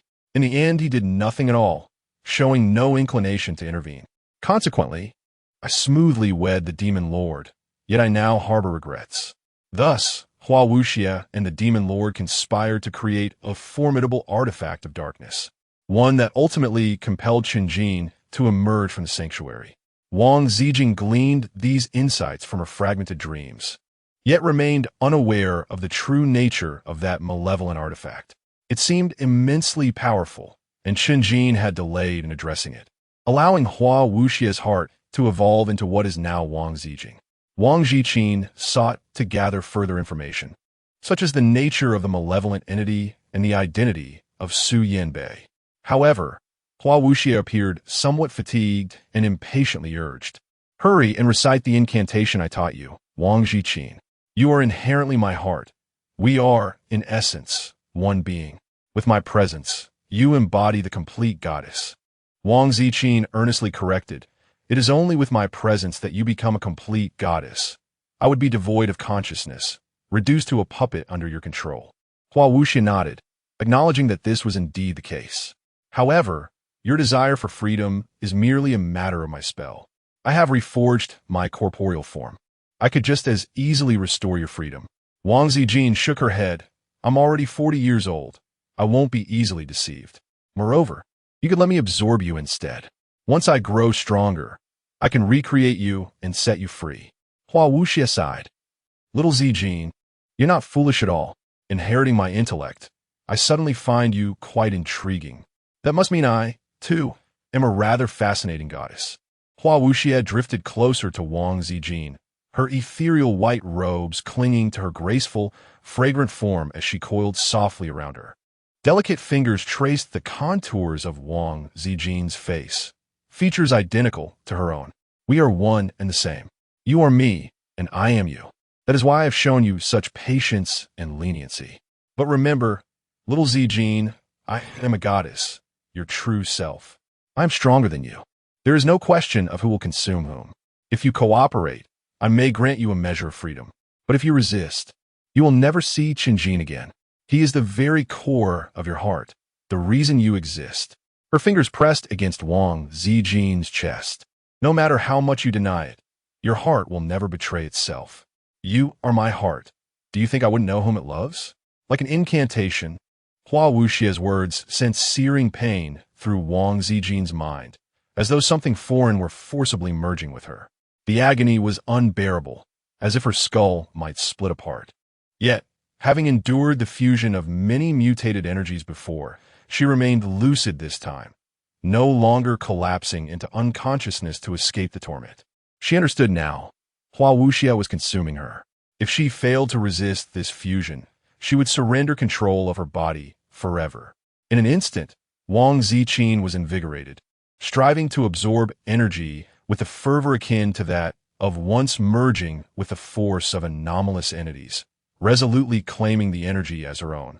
In the realm beyond her dreams, she harbored a profound fear of unforeseen events transpiring within her slumber, thus imploring Little Orange to remain awake and guard her. Should anything seem amiss, she would rouse her. If unsuccessful, she would resort to drastic measures. This was a solemn vow Wang Ziqin had made to Little Orange upon discovering her extraordinary abilities. It was not mere rhetoric. She harbored grand aspirations of saving the world, yet those ambitions felt distant. Instead, she clung to a smaller dream. At the very least, she did not wish to be cast as the villain, nor to bring harm to the world in which she had grown up. Initially, Little Orange was reluctant to comply, but Wang Ziqin, resolute in her convictions, articulated the various stakes involved, ultimately persuading Little Orange. Even if Little Orange chose not to acquiesce, Wang Ziqin possessed the capability to exert control over it, employing her ability to communicate with flora and fauna to command Little Orange should it come to that. Wang Ziqin had meticulously prepared before summoning Hua Wuxia into her dreams. For taking the initiative is far superior to being caught off guard without any preparation. Hua Wuxia was taken aback by the unexpected astuteness of Wang Ziqin, who, despite being consumed by romantic notions, possessed remarkable intelligence and an impressive amalgamation of various anomalous energies within her being. These energies posed a formidable challenge against Hua Wuxia's ethereal essence of a mere remnant soul, compelling the once confident Hua Wuxia to experience difficulty in the encounter. She could only reiterate, "Ziqin, relinquish your struggle. Even if you evade this time, you shall not escape next. Moreover, it is solely I who can subdue the malevolent entity. The dark force has already taken hold of the demon lord's corporeal form. It is immensely powerful, and the radiation it emits is overwhelming. Even Chunjin cannot vanquish it. Only I possess the ability to control it. Surely, you do not wish for Chunjin to perish at its hands, do you? Ziqin, your affection for Chunjin means that upon our fusion, he shall belong to us. Do you not desire him?" For Hua Wuxia, this was the Achilles heel of the lovesick Wang Ziqin. Yet, what Hua Wuxia remained oblivious to was that Wang Ziqin had transcended her former romantic fixation. Prince Jin was drenched in perspiration, struggling to absorb the knowledge, yet persevering with great determination. With difficulty, he asserted, "If you cannot even vanquish the demon lord, how can you hope to defeat the wicked entities? I harbor no faith in you. I place my trust solely in myself." Moreover, Wang Ziqin suddenly smiled and said with a dignified demeanor, "Chunjin has his own choices. It is not enough to merely desire him. Your lack of respect for emotions disqualifies you from deserving them. If you wish to have him, you must first pass my test." Wang Ziqin exerted greater effort to suppress the chaotic energy coursing through her veins, a divine essence belonging to Hua Wuxia, pure and powerful. This essence was being gradually extracted from the remnants of Hua Wuxia's soul. Ever since her fall, only her consciousness had lain dormant within Wang Ziqin's heart. Had it not been for Wang Ziqin's absorption of the energy from the mutated entity, awakening her, Hua Wuxia would have remained in eternal slumber. Moreover, had Wang Ziqin not absorbed an increasing amount of this extraordinary energy, Hua Wuxia would have been unable to awaken or locate Wang Ziqin, the vessel through which she could be reborn. The more extraordinary powers Wang Ziqin absorbed, the quicker Hua Wuxia awakened, until Wang Ziqin had absorbed the formidable abilities of Su Yanbei, at which point Hua Wuxia fully regained consciousness. She could only manifest in Wang Ziqin's dreams. If she could seize Wang Ziqin's body within that realm, she would attain rebirth through this heart. Wang Ziqin was aware of this. It was no wonder that Chunjin firmly forbade her from absorbing mutated substances, for such actions could lead to her demise. This was indeed a matter of life and death. It was far more severe than the lifespan-reducing abilities of Lu Qingchuan. Chapter 53. Without you, life would be a living death. Hua Wuxia, from the moment you created that malevolent entity, you forfeited your right to exist. Even if it meant our mutual destruction, I shall not permit your rebirth. Wang Ziqin gritted her teeth, pushing her limits as she struggled to suppress the immortal energy Hua Wuxia was using to invade her, those ethereal strands attempting to dominate every meridian within her. The already radiant meridians, now a battlefield between the two, pulsed violently with the fusion and devouring of their energies, expanding and contracting as if on the verge of explosion. Flames and frost intertwined, surging through the pathways in an unending cycle. This was Wang Ziqin's power, her abilities manifesting in relentless succession. Though none dealt significant damage to Hua Wuxia, they hindered her advance, draining her immortal essence. Hua Wuxia, after all, was but a wisp of a remnant soul. Her energy already feeble, possessing a mere mortal should have been effortless. Yet now, Hua Wuxia retreated step by step, no longer daring to press forward. Infuriated by Wang Ziqin's defiance. What use is this stubborn resistance? If you refuse to merge with me now, next time will not be so lenient. You will suffer torment beyond endurance. Since you insist on clinging to this agony, so be it. We shall meet again. Hua Wuxia's voice faded, receding from Wang Ziqin's dreamscape. Wang Ziqin knew that once she departed, this battle would end in stalemate. But she refused to settle for a draw. Next time, Hua Wuxia would strike with even greater peril. So, Wang Ziqin summoned her wood element ability, binding her own shimmering, swollen meridians to prevent Hua Wuxia from withdrawing her immortal energy, preventing her escape. Her arsenal of powers was vast. Caught off guard, Hua Wuxia found herself entangled once more. Realizing Wang Ziqin's intent to annihilate her in one decisive strike. Enraged, Hua Wuxia snarled, "Wang Ziqin, if I perish, you will be trapped forever on this wretched planet, never to reunite with Chun-Jin." Wang Ziqin coldly remarked, "There is no need to constantly use Captain Chun as a threat against me. It is you who desires to be with Captain Chun for eternity, not I. I am not your infatuated lover."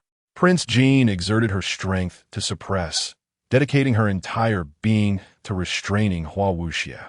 Although it was within a dream, in reality, she was already drenched in sweat, her body fluctuating between chills and warmth, sometimes emitting wisps of smoke and at other times freezing rigidly, which frightened the little orange cat beside her into mewing anxiously.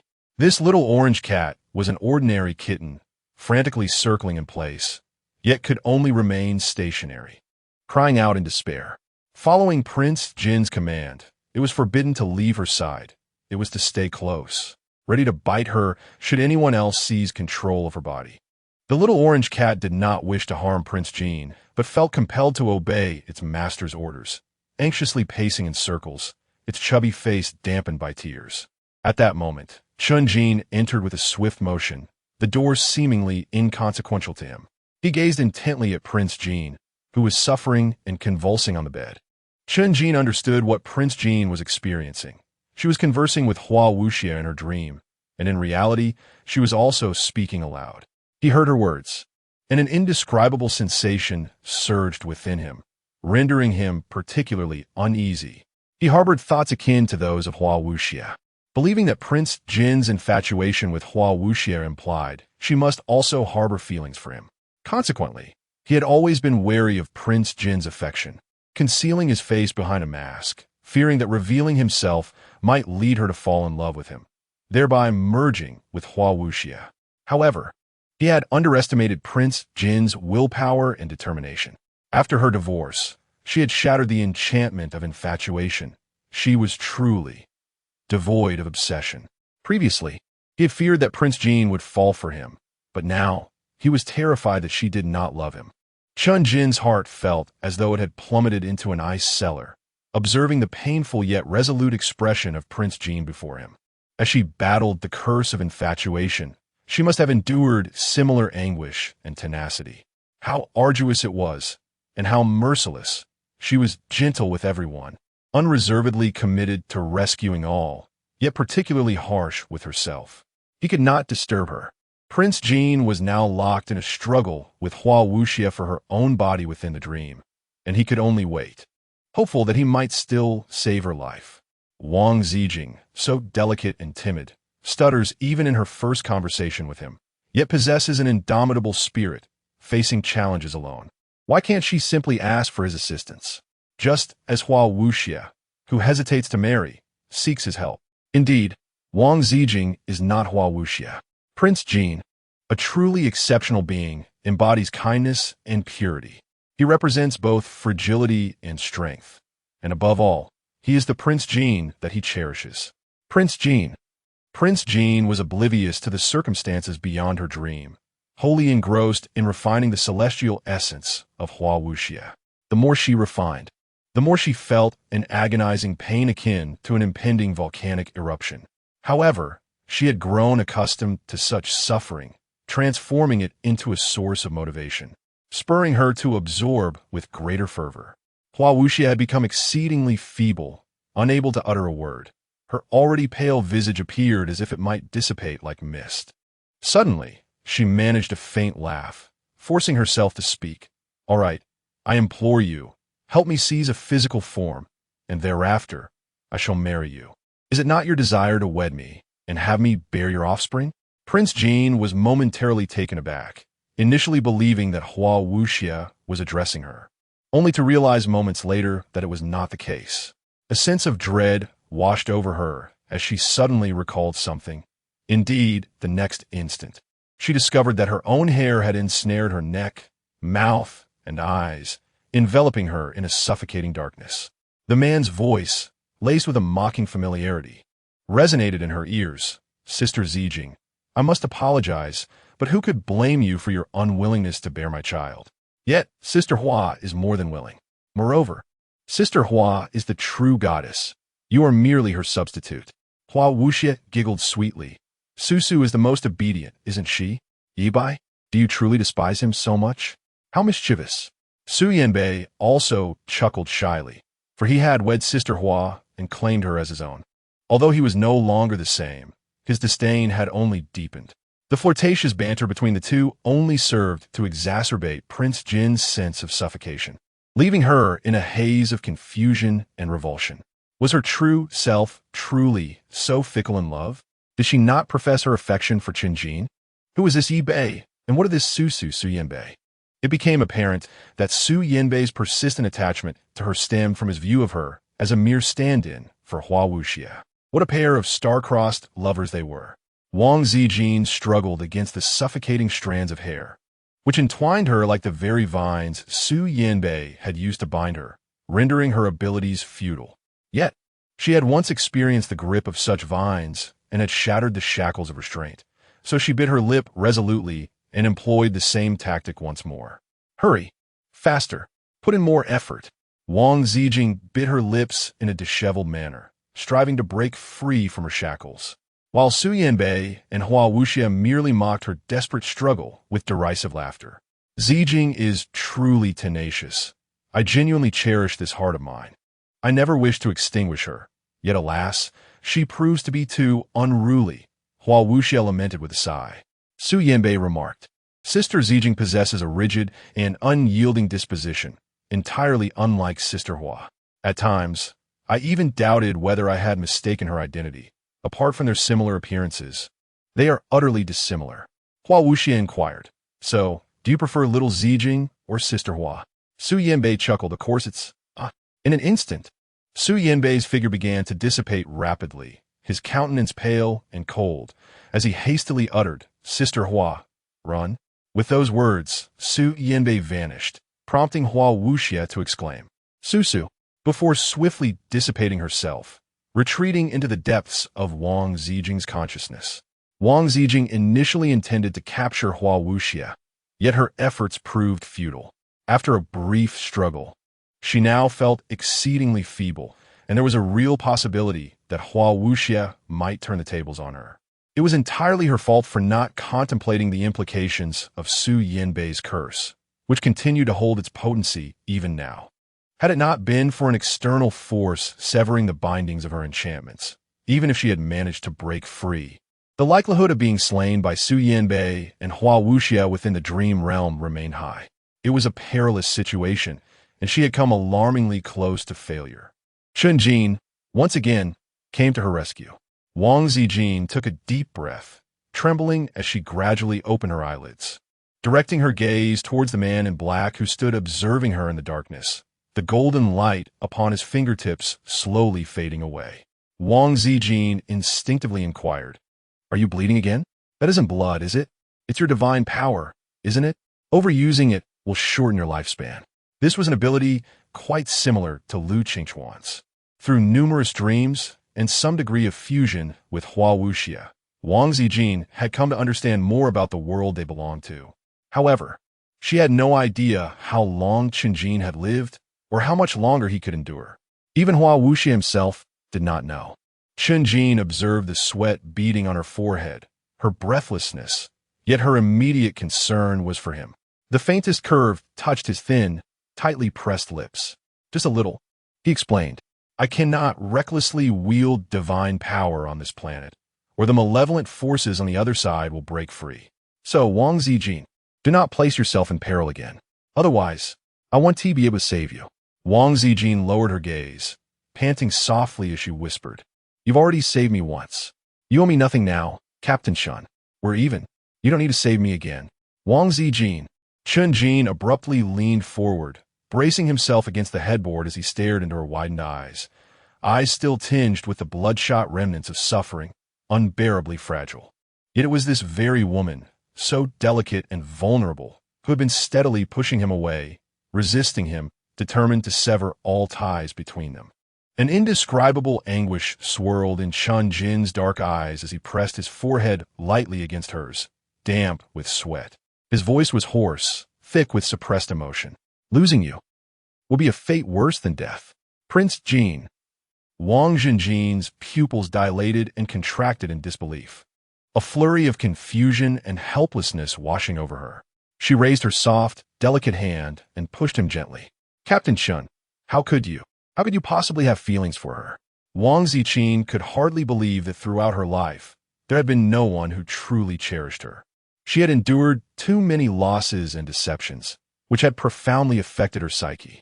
When some people later professed their affection for her, she found it difficult to discern the authenticity of their sentiments. It seemed that their attraction stemmed merely from her newfound youth and beauty, leading them to perceive it as love. Yet what of Chun Jin? How could someone as extraordinarily handsome and ethereal as Hua Wuxia remain indifferent, yet still harbor feelings for her?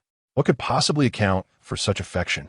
Wang Ziqin's heart pounded chaotically within her chest, a turbulent rhythm that disgusted her with its love-struck flutter.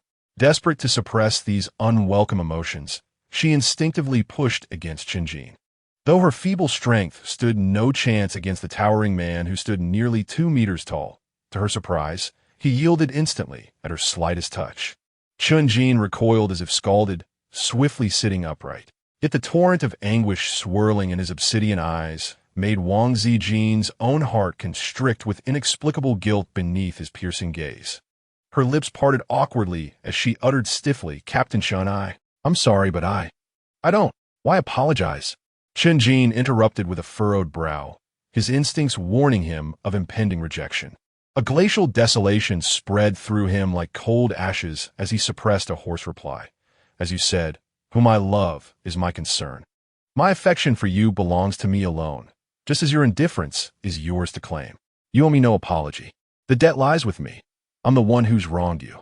His conscience burned with remorse for his past presumption. How arrogantly he'd assumed her thoughts would mirror Hua Wuxia's simply because she carried the other woman's heart.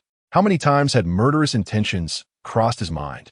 This was his true transgression against her. Her rejection now was justified, yet an arctic despair gripped Chun Jin's heart as if submerged in eternal frost. With ragged vulnerability, he confessed, Wang Ziqin, I love you. My deepest desire is to spend my lifetime by your side. I merely wished you to know this truth, nothing more. Wang Ziqin felt an overwhelming constriction in her heart, which ached as if it were shattering into 1,000 pieces for Chun Jin. Fear enveloped her. She dreaded confronting the turmoil within her. Yet, the memories of Chun Jin's myriad kindnesses only intensified her anguish. It was an unbearable torment. Wang Ziqin choked back a sob, her head nearly burrowing into the covers as she mumbled, I'm sorry. I have always been a love-stricken fool, as you know. Thus, I do not wish to be that way anymore.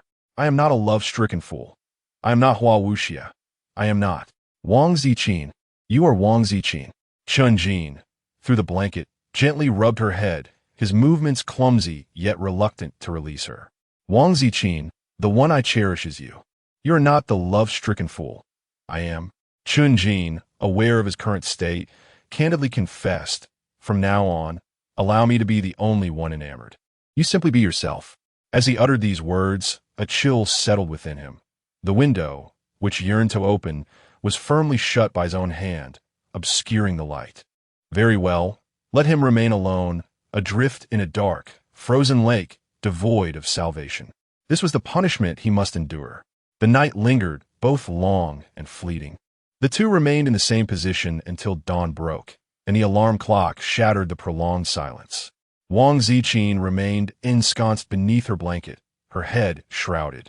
For had it not been for her veins now transformed into spiritual roots, enabling her to survive without sustenance or even breath, she might have suffocated in despair. Yet, what could she possibly do? She dared not reveal herself, nor did she wish to, although she was reluctant to admit it. She found herself yearning for the fleeting tenderness of Chun Jin as he caressed her head. Despite her efforts to suppress the tumultuous beating of her heart, she felt weary and pained. Nevertheless, she could not bring herself to shatter this moment. Every additional second was a treasure to be cherished. Wang Ziqin was unaware that Chun Jin harbored similar thoughts. However, as the workday commenced, they were both compelled to report to the special operations team. Chun Jin gently ruffled her hair and, in a soft voice, inquired, "Would you like some noodles?" The little orange said it craved some, and I could prepare it for you. Would you like to eat? Prince Jin. Chun Jin has truly thought of everything for her. Aware of her desire to avoid suspicion, he even involved Xiao Juzi, although it is true that Xiao Juzi was indeed clamoring for food. Prince Jin pressed her lips together and nodded, "Thank you. I will go take a shower first." Chun Jin let out a low chuckle, his voice now even more husky. "In the future, please refrain from uttering those two words in my presence. It makes me quite uncomfortable." Prince Jin. Wang Ziqin. Undoubtedly, the instigators behind this are none other than the lively duo, Li Fei and Feng Xiaojia, with others enthusiastically joining in. However, Sister Ziqin, why have you cut your hair? Nonetheless, it looks beautiful and quite stylish. Stunning. Feng Xiaojia wrapped her arms around Wang Ziqin, showering her with flattery. Wang Ziqin merely smiled, yet she felt a strong aversion to the petals clinging to her. After brushing them away, she remarked that she was merely changing her hairstyle in her mood. In truth, she longed to shave her head, but after being repeatedly tormented by Su Yanbei, she had grown thoroughly weary of her long locks. Throughout her life, she had always been associated with long hair, and, subconsciously, she had never entertained the thought of a shorter hairstyle. It was only now that she realized this inclination stemmed from Hua Wuxia's influence. Wang Ziqin chose to defy the norm and insisted on shaving her head, despite Chun Jin's assurance that Su Yanbei's spell had been completely erased. In the end, she stopped herself. A bald head would be too conspicuous, like a glaring light bulb, and her social anxiety couldn't handle that. So, she settled for a shoulder-length cut. It didn't turn out well, and Chun Jin had to tidy it up, though it still looked uneven. Feng Xiaojia then took the scissors to refine Wang Ziqin's hairstyle, clicking her tongue in disapproval. "My skills are clearly superior.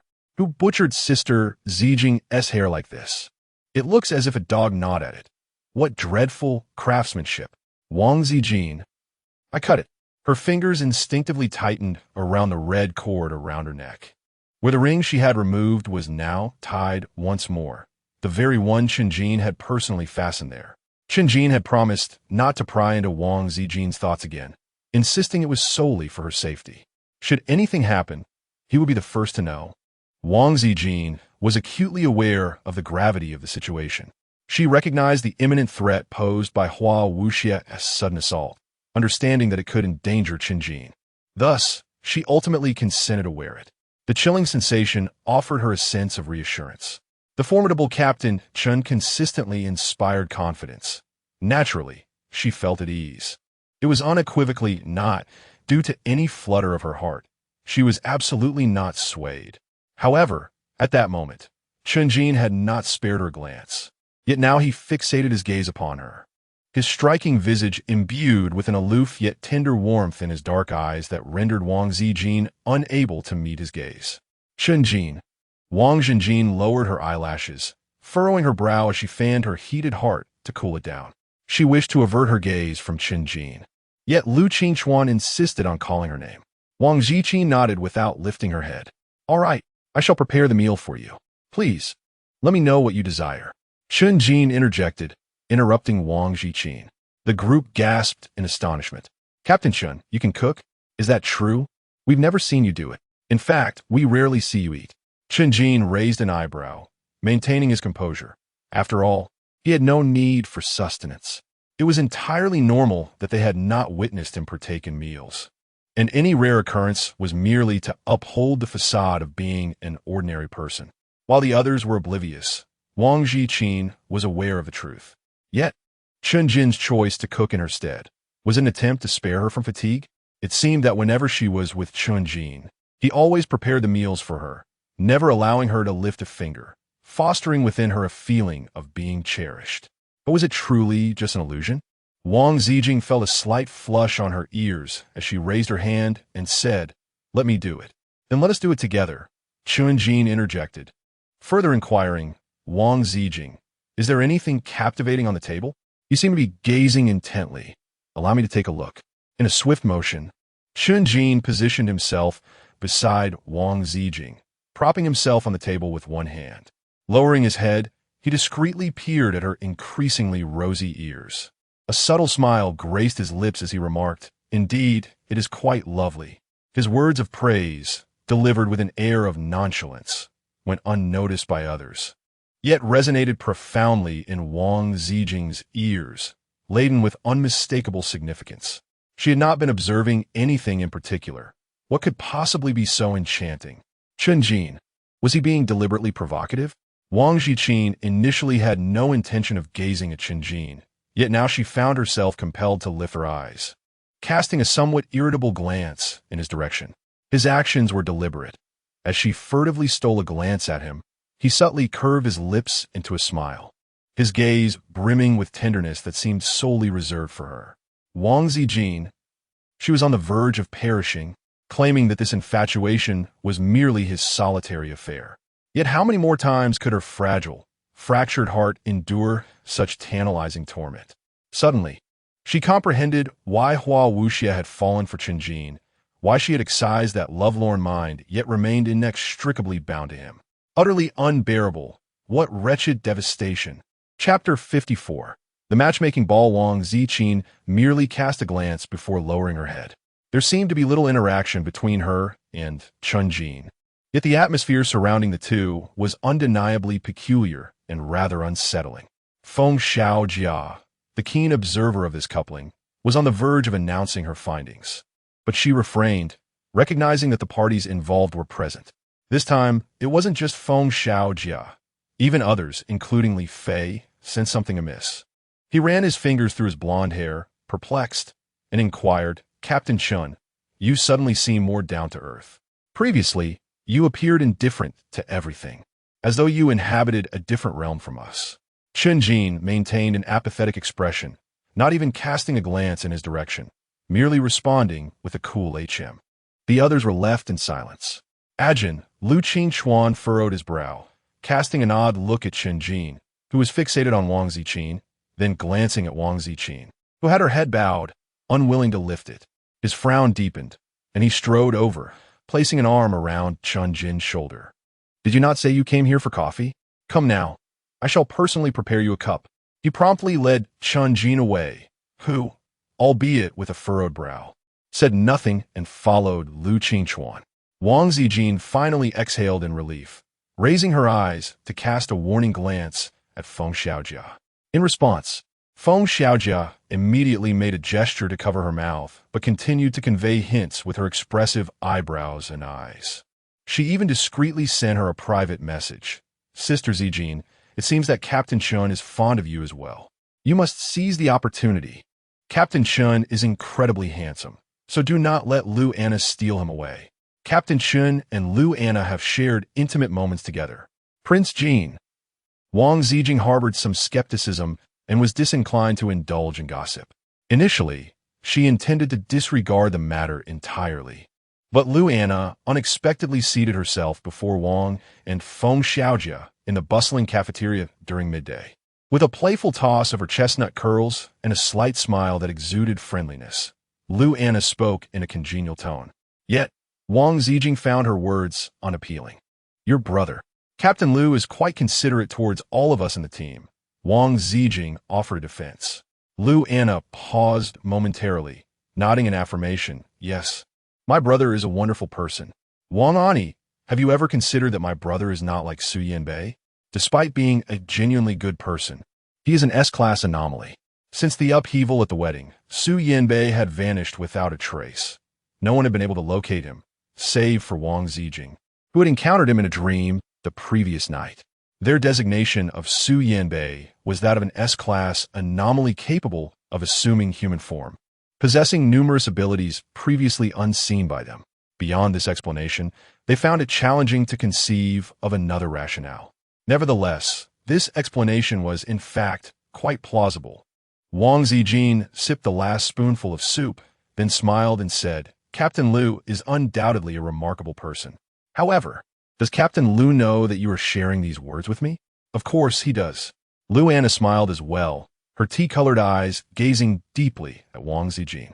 He told me personally that he likes you, but my brother is rather straightforward and not adept at expressing himself. As his sister, I merely wish to assist him. This statement was indeed reasonable, leaving Wang Ziqin unable to find any fault in Luana's words. Yet, did Captain Lu truly express to his sister that he harbored feelings for her? Wasn't Captain Lu supposed to have affections for his sister instead? Wang Ziqin turned to Feng Xiaojia, who, with an expression of amusement, shrugged her shoulders and poked at the broccoli on her plate. It seems that the captain has a rather peculiar fondness for Sister Ziqin, she remarked.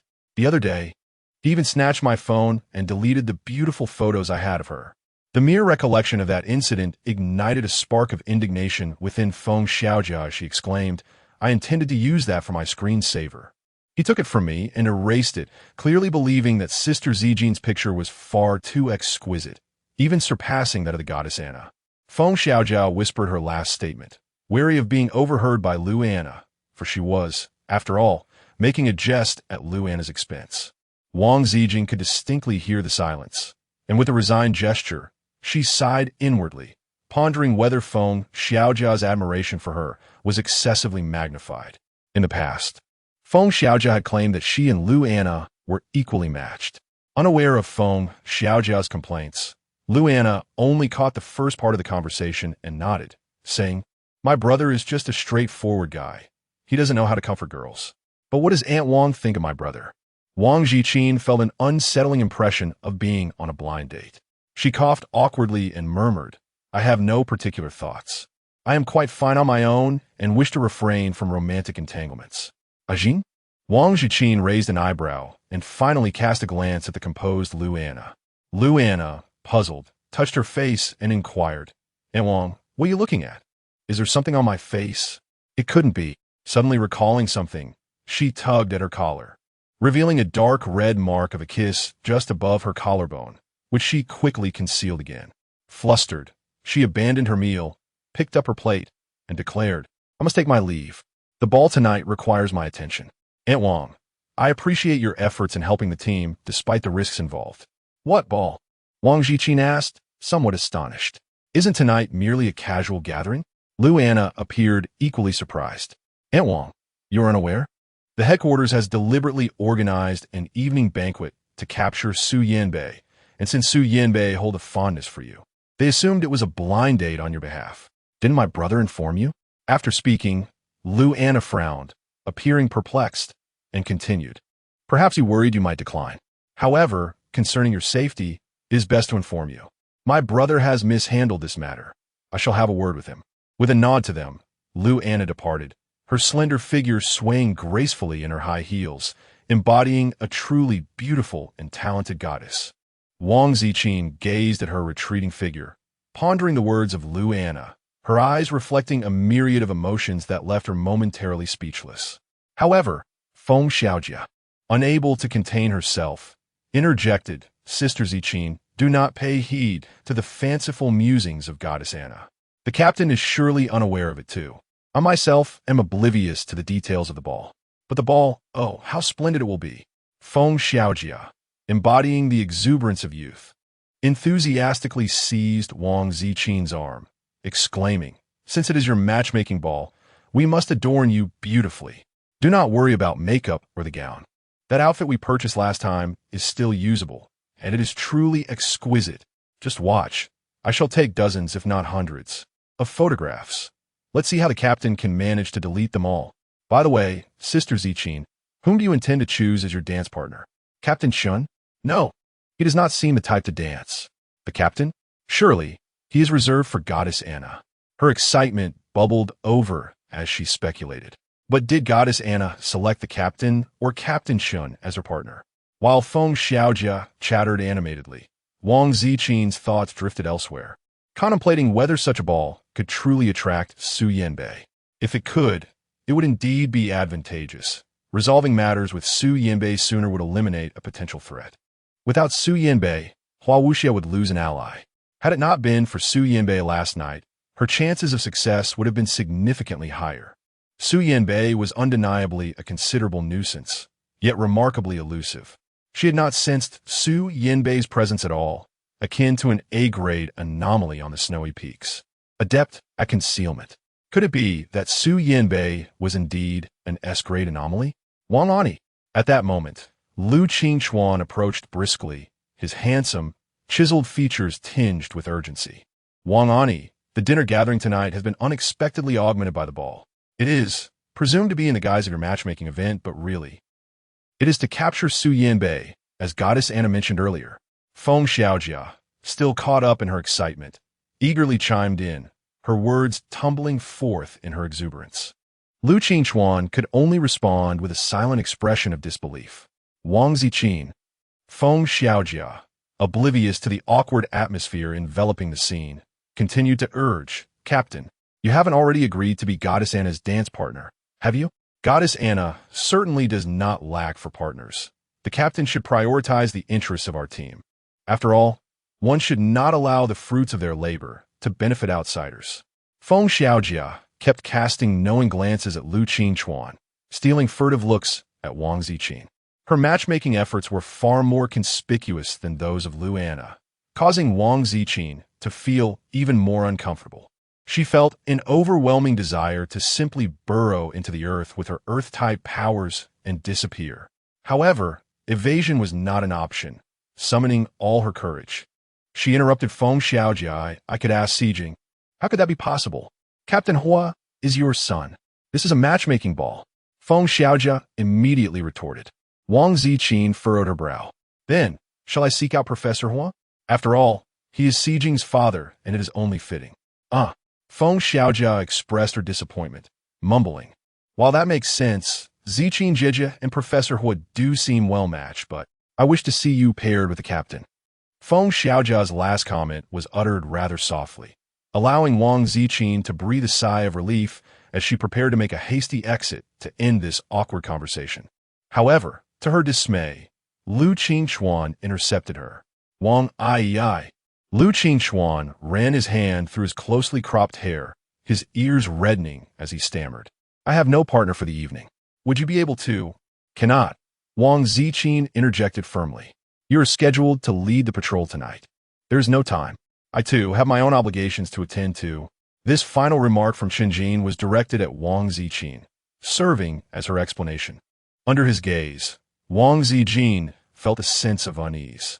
She hurriedly nodded and said, I understand. I shall take my leave now. Please enjoy your meal at your leisure.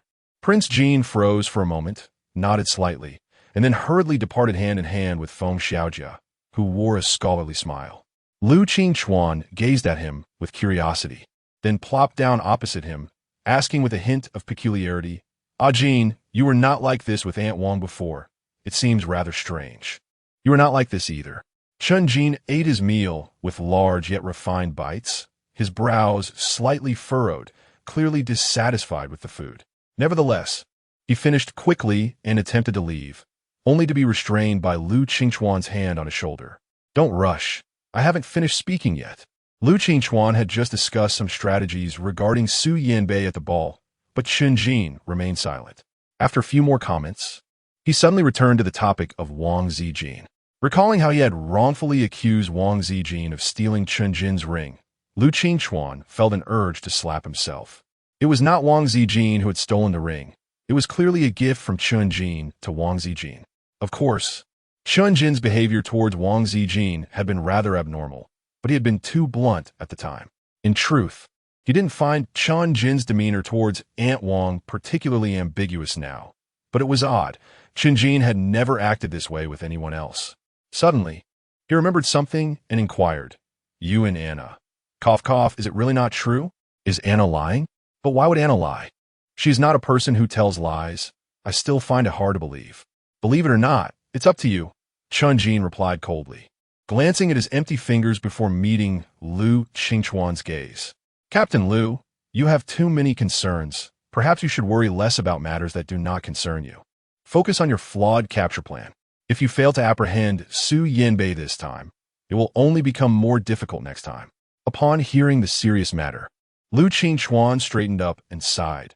How was I to know Su Yanbei was so cunning, slippery as an eel? Could he be a mutated eel? I just cannot comprehend why he is so enamored with Aunt Wang. He fixates on her shamelessly.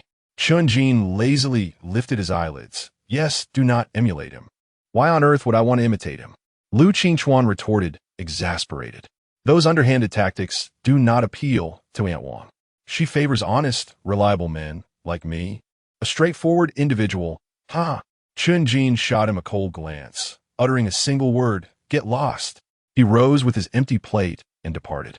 His handsome face tinged with a hint of darkness, troubled by the suitors vying for Wang Ziqin's affection. He could certainly perceive Lu Qingchuan's improper intentions toward Wang Ziqin, as well as those of Huo Lianqing and Su Yanbei, who sought to exploit Wang Ziqin's physicality. Moreover, there were countless others, often seen professing their love for Wang Ziqin in group chats on his phone. None of them were a source of comfort for him. Initially, he was concerned about Wang Ziqin's romantic inclinations and whom she might favor.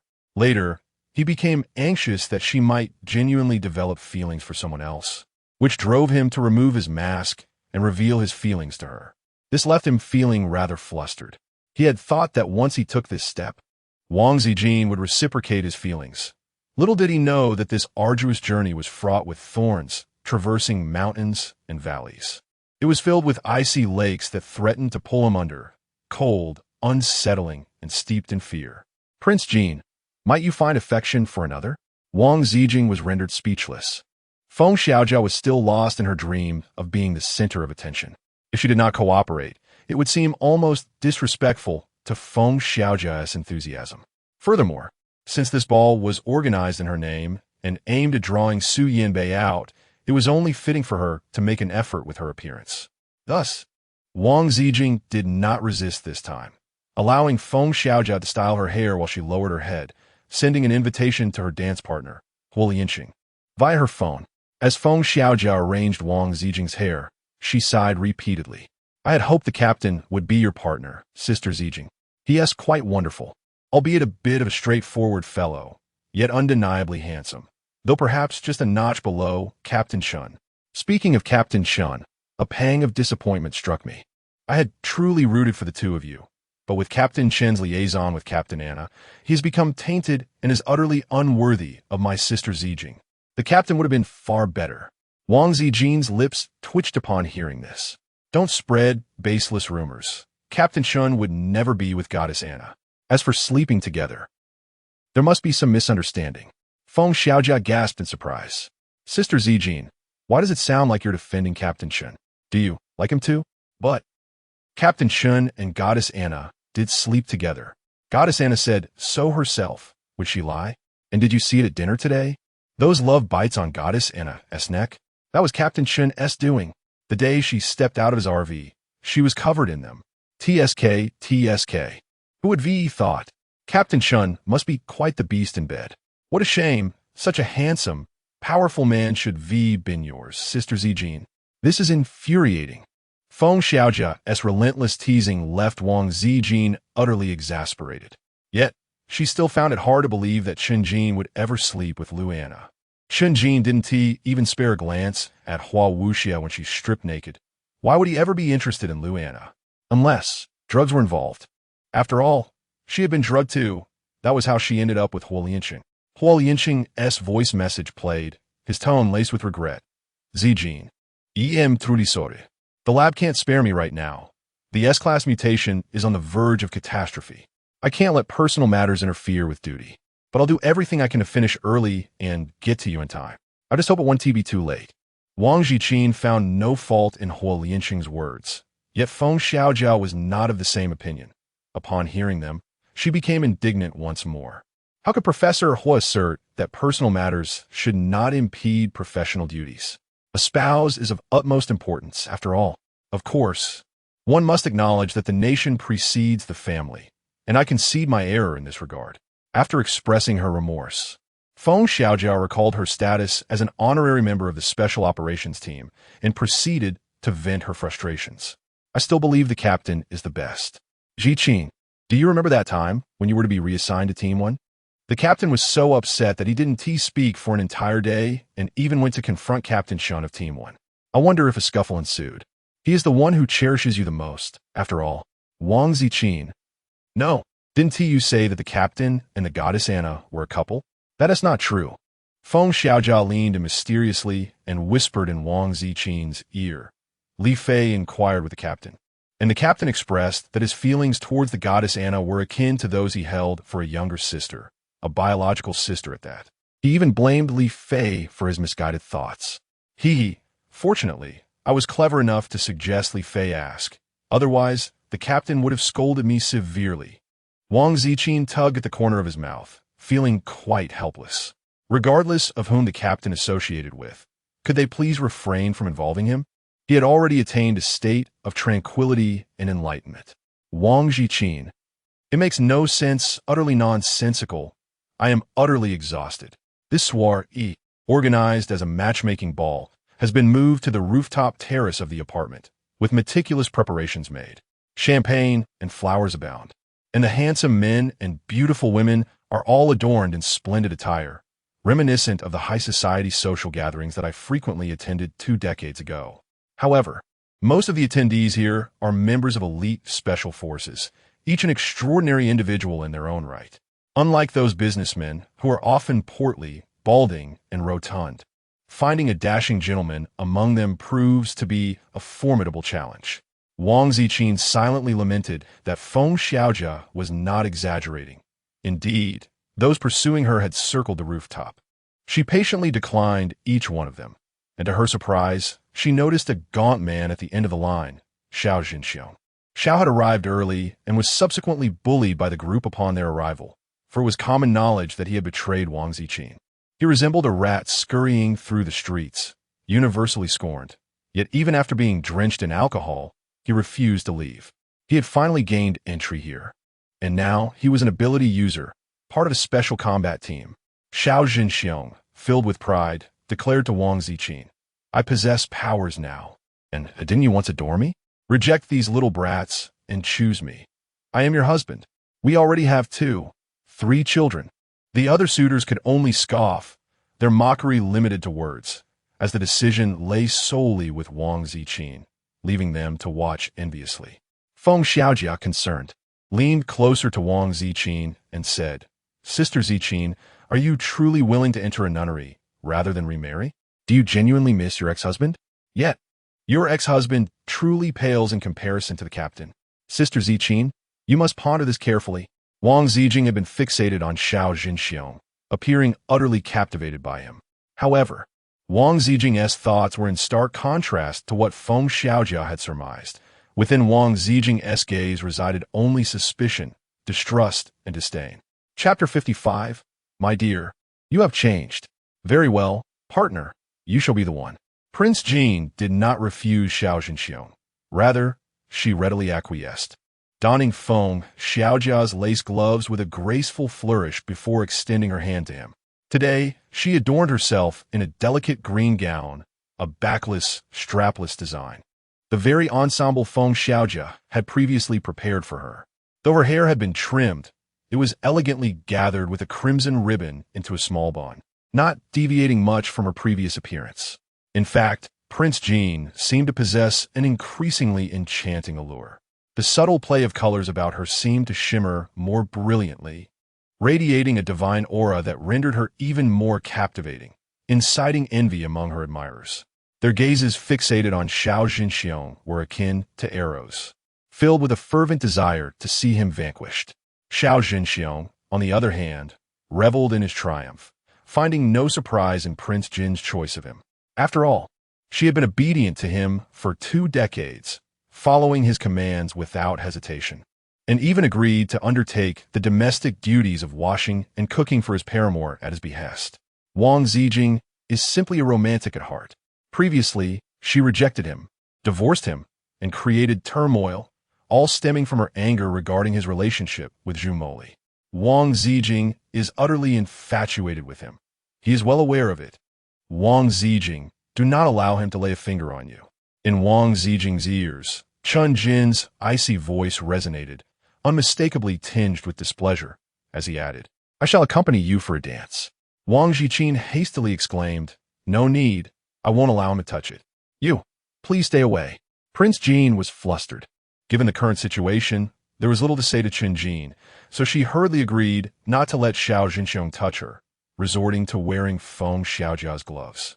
Fortunately, Feng Xiaojia's extravagant gown, paired with a peculiar set of cartoon duck gloves in a pale yellow hue, provided a quirky ensemble.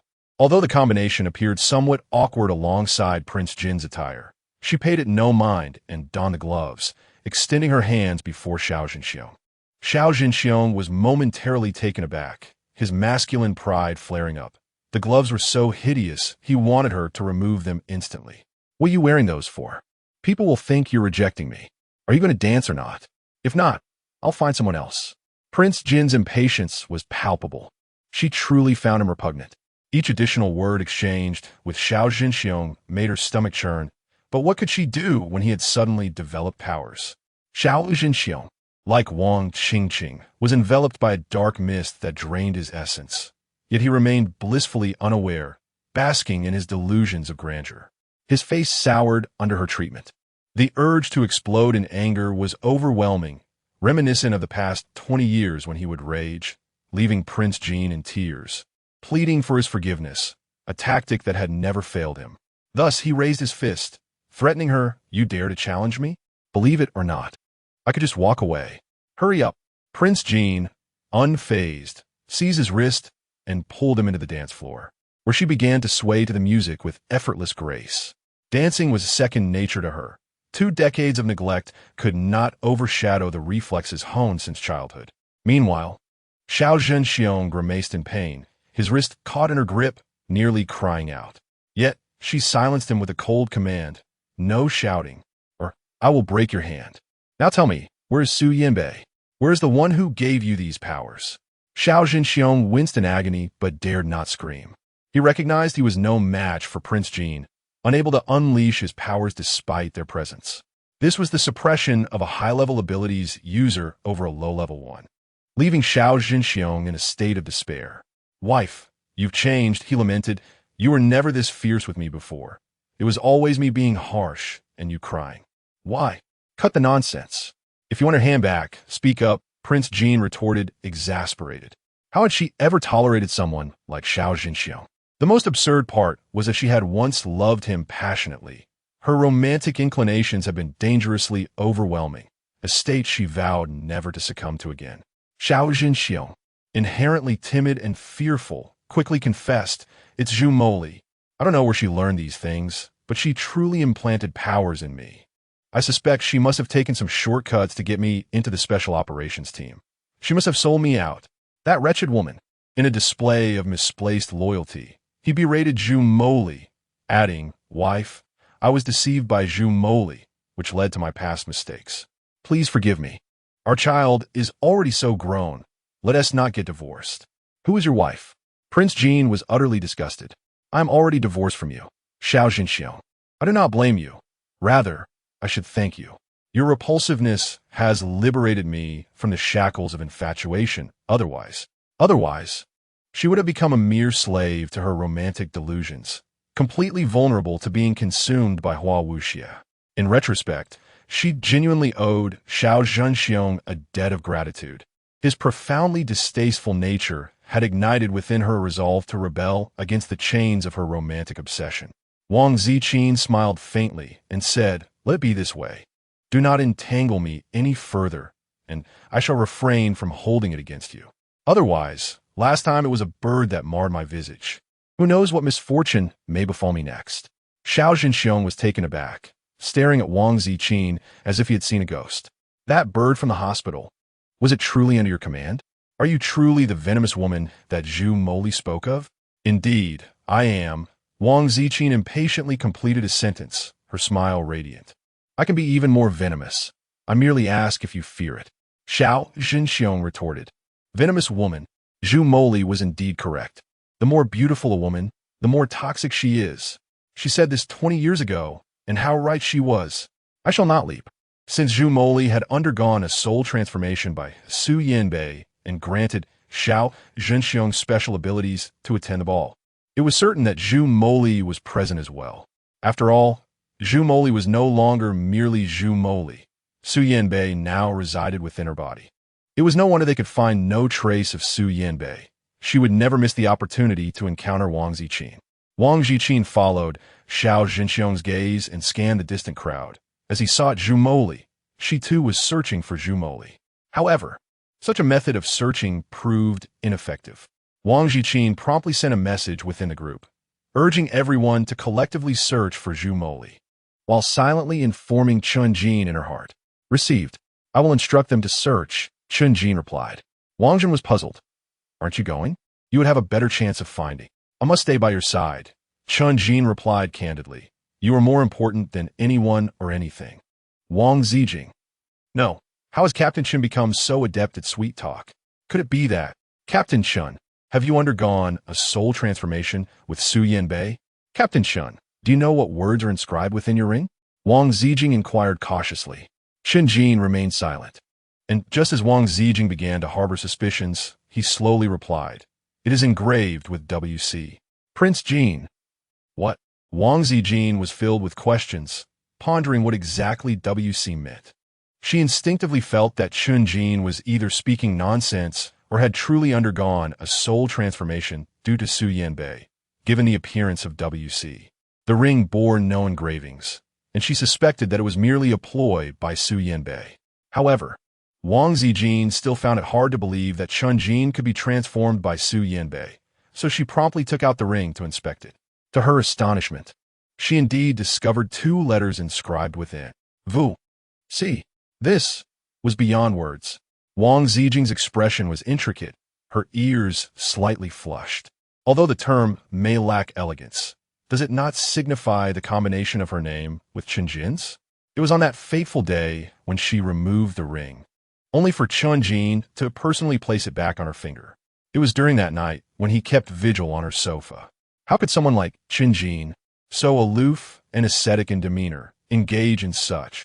As Wang Ziqin's mind was in a tumultuous state, Chun Jin suddenly whispered in her ear, Wang Ziqin, have you developed feelings for me? Prince Jin was taken aback, hurriedly shaking her head and waving her hands, exclaiming, No, there is nothing, truly nothing. She felt a pang of guilt, as if she were a thief caught in the act, regretting having revealed her innermost thoughts to Chun Jin. She quickly admonished herself to cultivate a serene and desire-free mind, urging herself to cease her errant thoughts, Ziqin, I am here. At that moment, Huolianqing rushed in, clad in a pristine white suit. His gentle, soulful blue eyes, framed by golden-rimmed glasses, were solely fixed on Wang Ziqin. The onlookers were taken aback, marveling at the apparent compatibility between Professor Hua and Aunt Wang, deeming it far more fitting than the pairing of Wang Ziqin and Xiao Zhenxiong. Wang Ziqin still clutched Xiao Zhenxiong's wrist, determined to find Zhu Moli before releasing him. Meanwhile, Huolianqing furrowed his brow, fixating on the point where Wang Ziqin held Xiao Zhenxiong. A flicker of chilling menace glinted in Hua Lianqing's azure eyes, yet when he lifted his gaze again, his expression transformed into one of warm springtime cheer as he took Wang Ziqing's other hand, still gloved. I apologize for my tardiness, he said gently. It was my fault to have you dance with someone you dislike. Shall I take you for another dance? Would that be agreeable? He inquired with thoughtful tenderness. Wang Ziqin gazed at him, nodding after a few seconds, releasing Xiao Zhenxiong and following Huolianqing into the dance floor. Inside the vibrant space, many were already dancing, with Luana being the most conspicuous, though her partners changed one after another. Upon noticing Wang Ziqin and Huolianqing's arrival, Luana smiled and said, Aunt Wang, what a stroke of bad luck. My brother is too busy with work to dance with you, and Captain Chen also cannot make it. Professor Hua, on the other hand, is much sought after. Though Huolianqing was slightly older and had a touch of gray in his hair, he remained strikingly handsome and mature, exuding an allure that captivated the gaze of many women present. Yet, with such a stunning beauty as Wang Ziqin by his side, they could only watch longingly. However, Luana did not share their sentiment. She extended her delicate, fair hand towards Huolianqing, smiling gracefully. May I have the honor of inviting Professor Hua for a dance? Aunt Wang, might I borrow your dance partner for just one song to enliven the atmosphere? Wang Ziqin gazed in astonishment at Luana, then turned her attention to Huolianqing, who was seeking her response. After a moment of silence, a gentle smile graced her lips. There is no need to seek my permission. Professor Hua is merely the father of my eldest son. Please feel free, Professor Hua, she said graciously. Hua Lianqing clicked his tongue, firmly grasping Wang Ziqin's hand, which she attempted to withdraw. With a warm smile, he replied, "My apologies, Goddess Anna, but I shall only dance with Ziqin. Tonight is her matchmaking ball, and I must make a splendid impression to win her heart." Prince Jean furrowed his brow slightly, glancing at Lu Anna, whose complexion had taken a turn for the worse. He nodded and said, "I apologize, Goddess Anna, but Professor Hua insists on sticking with me. You shall have to seek another dance partner." Lu Anna. Wang Ziqin also smiled, yet felt a peculiar unease within. She was perplexed by Lu Anna's intentions and her inexplicable fondness for intertwining their fates. However, when she acquiesced to the red thread, Lu Anna appeared to be somewhat discontented. Nevertheless, despite Lu Anna's dissatisfaction, Wang Ziqin found herself quite elated, lifting her skirt slightly as she nodded at Hua Lianqing and commenced a graceful duet dance.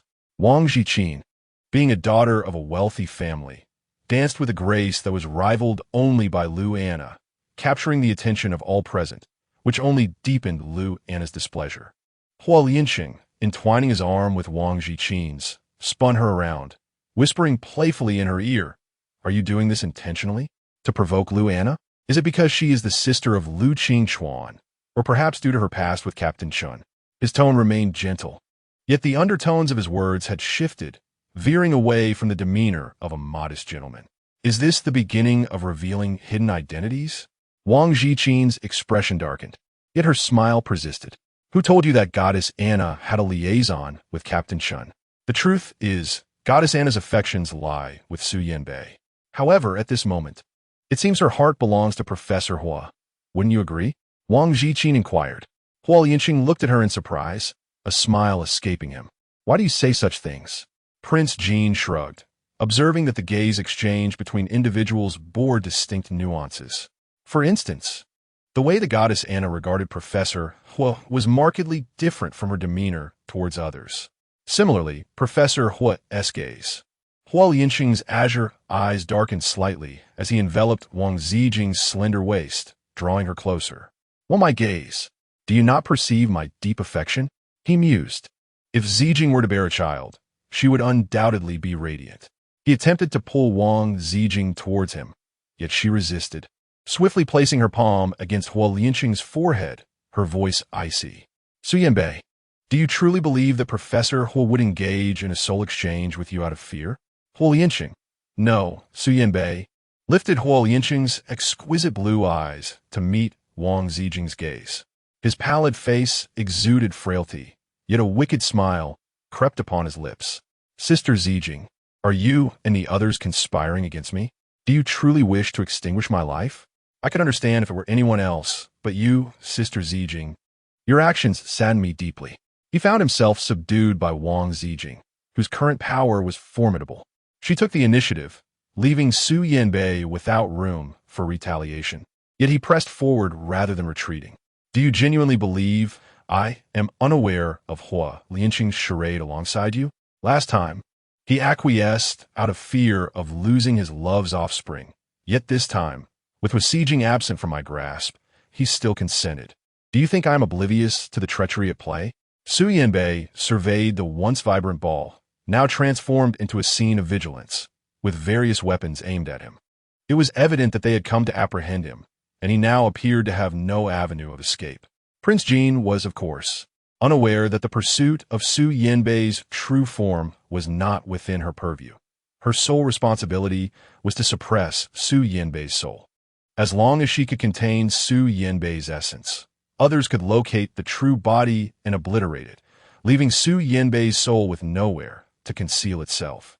Wang Ziqin pressed her full lips, adorned with lip gloss, and coldly regarded him, biding her time, for it would not be long. "Aunt Wang, this is something Captain Chen asked me to deliver to you. Please have a look." At that moment, Lu Anna hurriedly approached in her high heels, extending her phone towards Wang Ziqin. Prince Jean did not respond. She merely gazed at her coldly, causing Lu Anna to furrow her brows in confusion. "What is the matter? Hurry and look. Captain Chun said it is of great importance to you." Wang Ziqin remained unmoved and remarked calmly, Captain Chun does not require you to relay messages on my behalf. Are you attempting to rescue Su Yanbei? What merits does Su Yanbei possess? Rather than pursuing a righteous path, you choose to act as an accomplice in his misdeeds. Luana paused, perplexed, and inquired, And Wang, what are you talking about? Please, look at this. It is of utmost importance. Without hesitation, Luana swiftly opened her phone, and instantly, a series of blurry images materialized on the screen, accompanied by the sounds of small video. Although the visuals were somewhat unclear, the audio was crystal clear, an intimate exchange between Chun Jin and Luana. Jin, be gentle. Jin, do you like me? Will you marry me? Most of these words were spoken by Luana. The only indication of Chun Jin's voice was the occasional including when Luana asked him to marry her. The onlookers murmured in astonishment, recognizing Chun Jin's voice and yearning to witness the flirtatious video that was accessible only to Wang Ziqin at that moment. Wang Ziqin had both seen and heard, yet her expression remained unchanged, merely raising an eyebrow in bewilderment as she regarded Luana. Captain Chun instructed you to present something of significance to me. Is this it? Is this truly important? In what way is it significant? She inquired. Indeed, this was not an item of great importance. What was the purpose of revealing it at this moment? A wave of confusion swept over everyone, and Luana, her face flushed with embarrassment, shyly tucked her phone away. Perhaps it was a mistake. How could he have sent this out? It was utterly mortifying. The crowd stood in silence. Wang Ziqin, if there is nothing else, you may leave. I am quite occupied. Luana's previously bashful expression swiftly transformed into one of displeasure. Aunt Wang, I too am engaged in important matters. I was unaware that Captain Chun would send erroneous messages. I am equally busy. Wang Ziqin, disinterested in further banter, firmly restrained Su Yanbei. Su Yanbei had been regarding Wang Ziqin with a half-smile, which now blossomed into a broader grin. Sister Ziqin, are you truly not the slightest bit envious? That is your beloved Captain Chun, and he has been with Anna. He is tainted now. Do you believe I am in a position to comment on others' purity? Wang Ziqin replied, her tone devoid of emotion, yet strikingly candid. I have long since lost my own purity. What right do I possess to judge others? Moreover, Captain Chen's purity has no bearing on me. Because you are fond of him, Su Yanbei retorted, her teeth clenched in frustration. Sister Ziqin, you have truly changed. I refuse to believe you feel no pang of heartache at all. Wang Ziqin cast a fleeting glance at him, offering no reply. Su Yanbei, clearly skeptical, was about to say something when his expression suddenly shifted, disbelief washing over him as he looked at Wang Ziqin. My true form. You? Soul transmutation? Wang Ziqin, I must admit, I have underestimated you. Wang Ziqin also received a message from Lu Qingchuan in the group on his phone, along with a photograph of Su Yanbei, who was bound tightly. He exclaimed with excitement, We've found him. Aunt Wang's powers are formidable. Locating Su Yanbei was effortless. But now, how shall we proceed with his demise? Chun Jin Wang Ziqin gazed at the information, finally releasing a sigh of relief. He had successfully captured the essence of Su Yanbei, and the latter's soul was now firmly in his grasp. Su Yanbei overlooked a crucial detail. It could also be said that he was merely aware of Wang Ziqin's ability to absorb energy, yet he remained oblivious to the true extent of Wang Ziqin's extraordinary powers.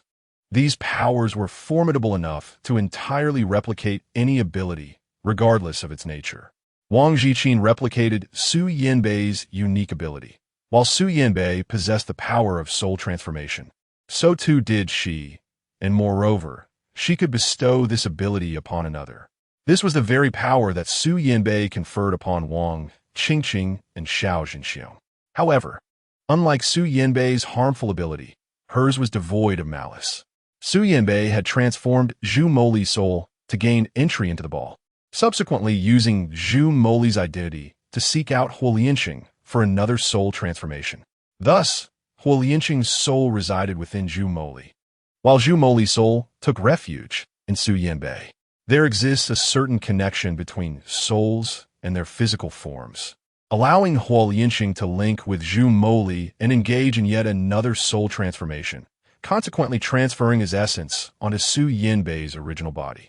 This intricate plan was orchestrated by Wang Ziqin, who had clandestinely established contact with Huo Lianxing, leading to the unfolding events that ultimately drew Su Yanbei into the fray. Little did Su Yanbei realize that Wang Ziqin had thoroughly outmaneuvered her, leaving her feeling utterly defeated and immensely frustrated. Yet, a manic smile broke through her pale and malevolent facade. Wang Ziqin, do you truly believe you have triumphed? Huh, as long as I am here, I shall ensure that Sister Hua does not lose. Chapter 56. Why doesn't he love me? Lu Anna. Act now. Su Yanbei Kemandi Luana. Ever since Su Yanbei's capture, Lu Anna's countenance had grown pale and ghastly, yet she remained rooted in place, paralyzed into inaction. Upon hearing Su Yanbei's order, she momentarily stiffened, but eventually drew her weapon and launched a fierce assault towards Wang Ziqin. Wang Ziqin was currently suppressing Su Yanbei, needing to divert her attention to deal with the imminent threat posed by Lu Anna and Feng Xiaojia, who were still some distance away. The bullet had already approached dangerously close to Wang Ziqin's forehead, yet she remained unmoved, prompting Feng Xiaojia to shout in alarm for her to be cautious. Her voice strained with urgency. Just when everyone believed Wang Ziqin had succumbed to misfortune and would be struck by the bullet, suddenly, a shadow darted in like lightning, positioning itself behind Wang Ziqin and intercepting the projectile. It was Qinjin. Wang Ziqin had always been able to communicate telepathically with Qinjin. When Qinjin instructed her to remain still so he could handle the situation, she complied without hesitation, trusting him to deal with the bullet threat. Previously, when Lu Anna spread rumors about having slept with Qinjin, he had also clarified the matter to Wang Ziqin, explaining that he had never stayed in the RV and that the person in the video wasn't him. Qinjin was not one to offer explanations lightly, which was why Lu Anna seized the opportunity to slander him relentlessly. Only when confronted by Lu Qianquan did Qinjin offer a calm and indifferent response to dismiss the accusations. Despite having already discerned through Wang Ziqin's thoughts that she didn't believe the absurd rumors, Qinjin still felt compelled to explain himself to her. Wang Ziqin was rendered speechless, yet her fondness for Qinjin grew ever so slightly. Thus, when Qinjin instructed her not to move, she remained utterly still. Best heed Qinjin's words, she thought. Su Yanbei is indeed treacherous. One must remain vigilant. Suddenly, she let out a startled cry. For in the very moment Qinjin deflected the bullet and swung his blade toward Lu Anna, Su Yanbei collided violently with Wang Ziqin's head. Prince Jin had always suppressed Su Yanbei, unaware that Su Yanbei would choose to end his life in a desperate act, allowing his soul to leave his body and surge toward Prince Jin's forehead, penetrating the depths of his consciousness. However, the situation with Hua Wuxia was markedly different. Prince Jin was the very heart of Hua Wuxia, and Su Yanbei's entrance would spell his own demise. Yet, Su Yanbei's intentions were far from simple. He sought out Hua Wuxia, channeling all the energy of his soul into her, embracing her as he gradually faded away into nothingness. Hua Wuxia, too, held Su Yanbei in a sorrowful embrace, her expression more bewildered than anything else. Su, I merely created you. You are but an imperfect creation, repeatedly cast aside. Why do you continue to show me such kindness? Su Yanbei tenderly caressed the vermilion mark on Hua Wuxia's brow, his voice a fragile whisper laced with deep affection. Because you were the first I ever laid eyes upon. As he reminisced about their first encounter, Su Yanbei's once translucent visage radiated enchantment. He had fallen for the ethereal beauty of Hua Wuxia at first sight. Yet, Hua Wuxia found him lacking in perfection, leaving him to languish while she tirelessly crafted another masterpiece, increasingly neglecting him, the flawed creation. His heart harbored resentment towards Hua Wuxia, but the more he despised her, the deeper his love grew. The longing to surpass her perfect creation and become her most cherished, beloved obsession intensified. Alas, he was unable to attain Hua Wuxia's love, condemned to a ceaseless cycle of hate and love until her eventual demise. Initially, he had intended to confront Qinjin, seeking vengeance for Hua Wuxia. But he inadvertently learned that Chun Jin had ventured to another realm, pursuing the heart of Hua Wuxia. Before marrying the demon lord, Hua Wuxia had callously removed her own heart, a testament to her infatuation with Chun Jin. Hua Wuxia truly possessed no heart, thus incapable of love and, consequently, unable to love him. He wandered from one planet to another aimlessly, leading a disoriented and frivolous existence, frequently changing companions as a mere distraction. His search for Chun Jin was futile. On these smaller celestial bodies, Chun Jin could not wield his divine power and wore a mask, rendering him unrecognizable as the renowned deity feared by both gods and demons alike. It was only upon encountering Prince Jin that hope emerged, prompting him to cling to her.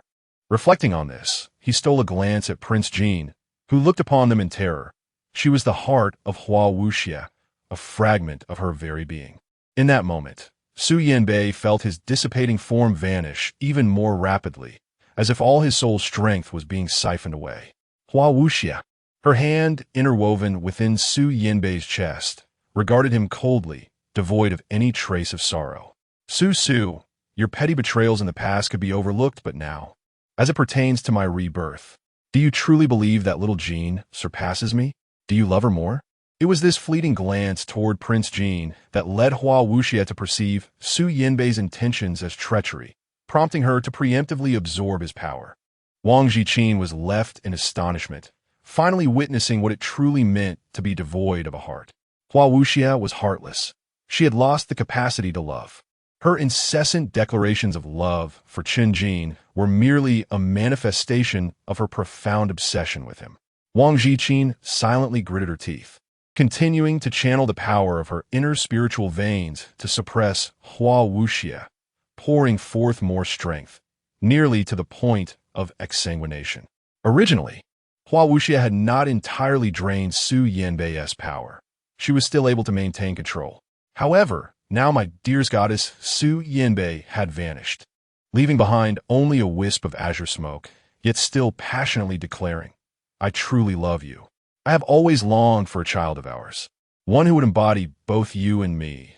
Forever united, in Su Yanbei's words were left unspoken, dissipating into nothingness, disappearing without a trace. Right in Hua Wuxia's embrace. Yet, Hua Wuxia's face remained cold and indifferent. Instead, she disdainfully cast a cleansing spell upon herself, rendering the bloodstains pristine once more. How filthy! She furrowed her brows, expressing her disgust.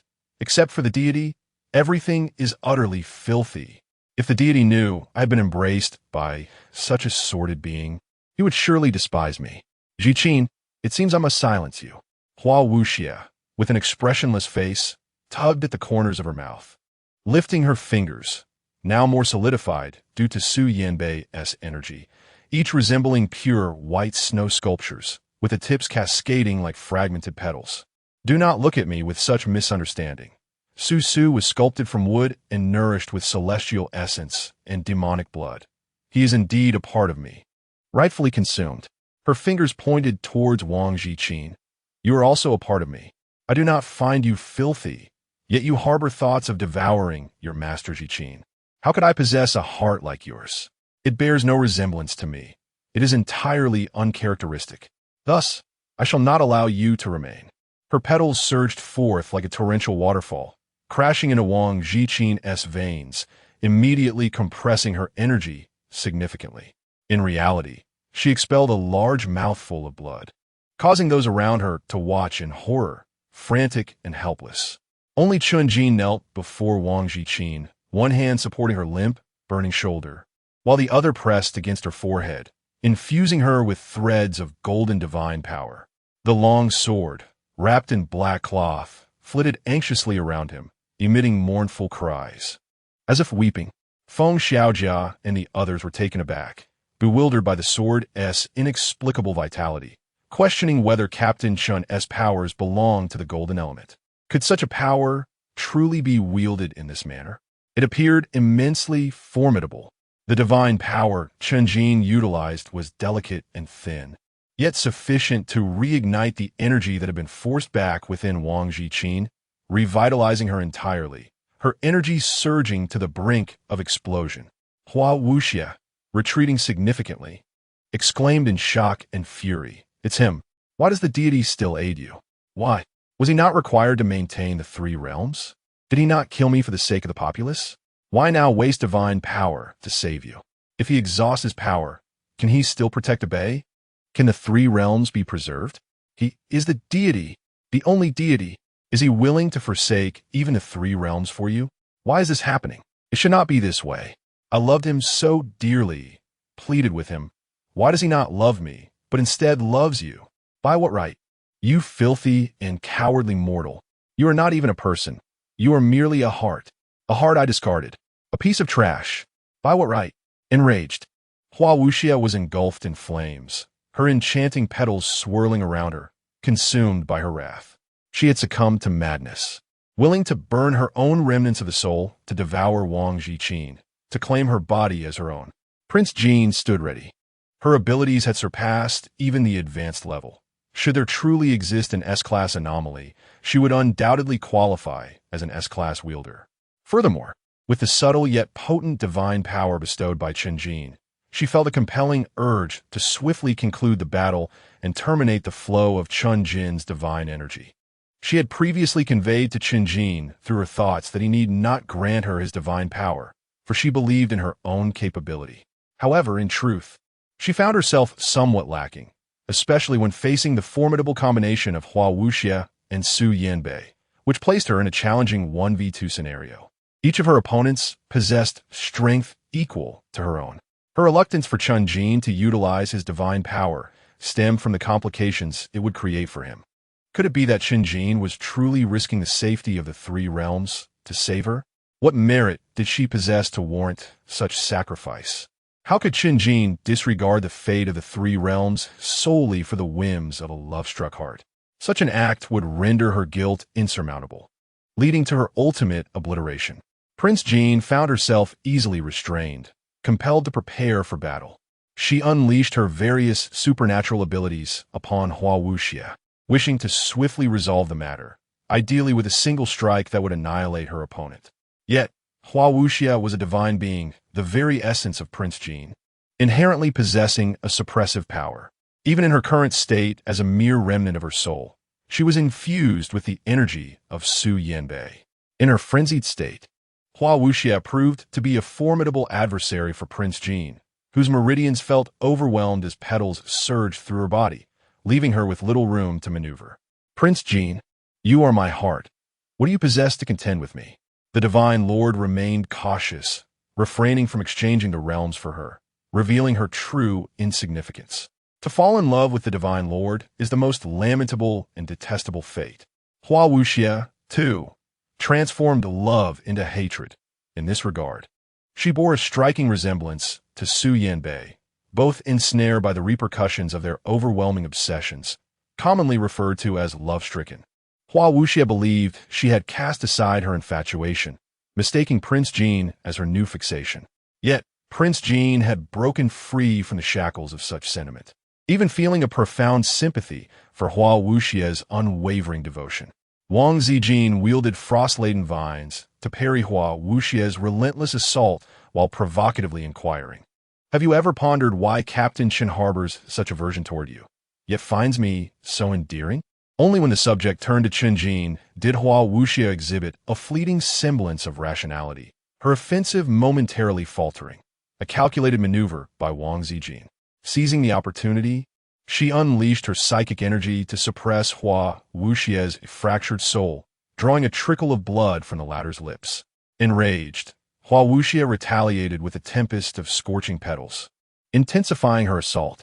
"Resorting to Chen Jin to ambush me? Do you truly believe he would still cherish you if he knew?" Hua Wuxia sneered, her voice dripping with venom. "Now I see. You never loved him at all. No wonder Su's ploy to provoke you with that so-called goddess Anna failed to elicit even a flicker of jealousy. You gave nothing away. Having absorbed Su Yanbei's essence, Hua Wuxia had inherited his memories, yet remained oblivious to the silent communion between Chen Jin and Wang Ziqin. The true reason for her unshaken composure. Not even a trace of surprise, let alone jealousy. Wang Ziqin mused inwardly. secure in her faith that Chun Jin was not the man Hua Wuxia painted him to be. But Hua Wuxia, consumed by bitterness, twirled a petal between her fingers and hissed, "Goddess Anna, you say? Once I break free, I shall make her realize she is but dust beneath the feet of a true divine maiden. How dare such a wretch claim divinity? How dare she lay hands on the sacred sovereign?" Her wrath then turned toward Wang Ziqin. "You squander this vessel, letting others trample over you. What purpose drives your desperate struggle to survive, if not for Chun Jin? Surely not those abominable offspring of yours?" Her voice darkened. "Those children deserve death. And that burdensome father of yours, those worthless friends. Once I escape, I shall slaughter them all." A sudden, piercing shriek cut her tirade short. Despite being overwhelmingly suppressed, Wang Ziqin mustered a devastating counterstrike, leaving Hua Wuxia grievously wounded. Wang Zi's eyes, ears, mouth, and nose were all bleeding, yet her faintly golden irises shimmered with a brilliant light, glaring with seething anger at Hua Wuxia. "You possess no heart and lack understanding of emotions, which I can comprehend. However, you must not harbor murderous intentions towards them. I shall not permit your escape. Absolutely not." Prince Jin bit through the tip of her tongue, and as she spat out another mouthful of heart's blood, she ignited the meridians within her body. Various supernatural abilities intertwined within, their radiant energies unexpectedly overpowering Hua Wuxia's kaleidoscopic blossoms, incinerating those intricate flowers along her meridians. Hua Wuxia shrieked in agony. Those blossoms were her immortal essence, her soul's vitality. And as Prince Jin burned them away bit by bit, her spirit weakened further. She had already absorbed Su Yinbei's power, her soul's immortal energy surging. Yet she found herself suppressed and drained by Prince Jin's ever-strengthening abilities. The ashes of those withered blossoms transformed into energy, mending Prince Jin's meridians and amplifying her strength. The fiercer the flames burned, the more power she gained, but her body could not endure it. Blood gushed from her lips in great spurts, yet she refused to relent. Hua Wuxia watched in horror, frantically pleading, "Prince Jin, do you truly seek mutual destruction? Have you gone mad? I am you. This is suicide. Do you not care for those mortals? Do you not wish to see them again?" Prince Jin coldly stated, "I have made it clear that I will never allow you to leave. This is my utmost priority at present." She possessed few virtues, yet her unwavering dedication to her passions was remarkable. Despite her prolonged torment, enduring pain for so long, she steadfastly refused to divorce Xiao Jinxiong, convinced of her affection for him, who, I wonder, could rival her tenacity. Wang Ziqin ignited the fiery veins coursing through her body, exerting every ounce of strength to extinguish Hua Wuxia. In the realm of reality, her physical form was left in a state of disarray, a sight too harrowing to behold. Blood oozed from her 7 orifices, her entire being ablaze, the flames rapidly escalating to engulf dozens of meters around her, transforming the rooftop into a vast sea of inferno. Those present possessed formidable skills, hastily retreating in an attempt to contain the spreading flames, yet they found themselves utterly powerless. Was Wang Zi's ability truly that formidable? What type of fire-related power was this? Could it possibly be of S rank? We barely have a handful of high-level abilities among us, and even the elite like Hua Sijing and his companions could not subdue it. What shall we do?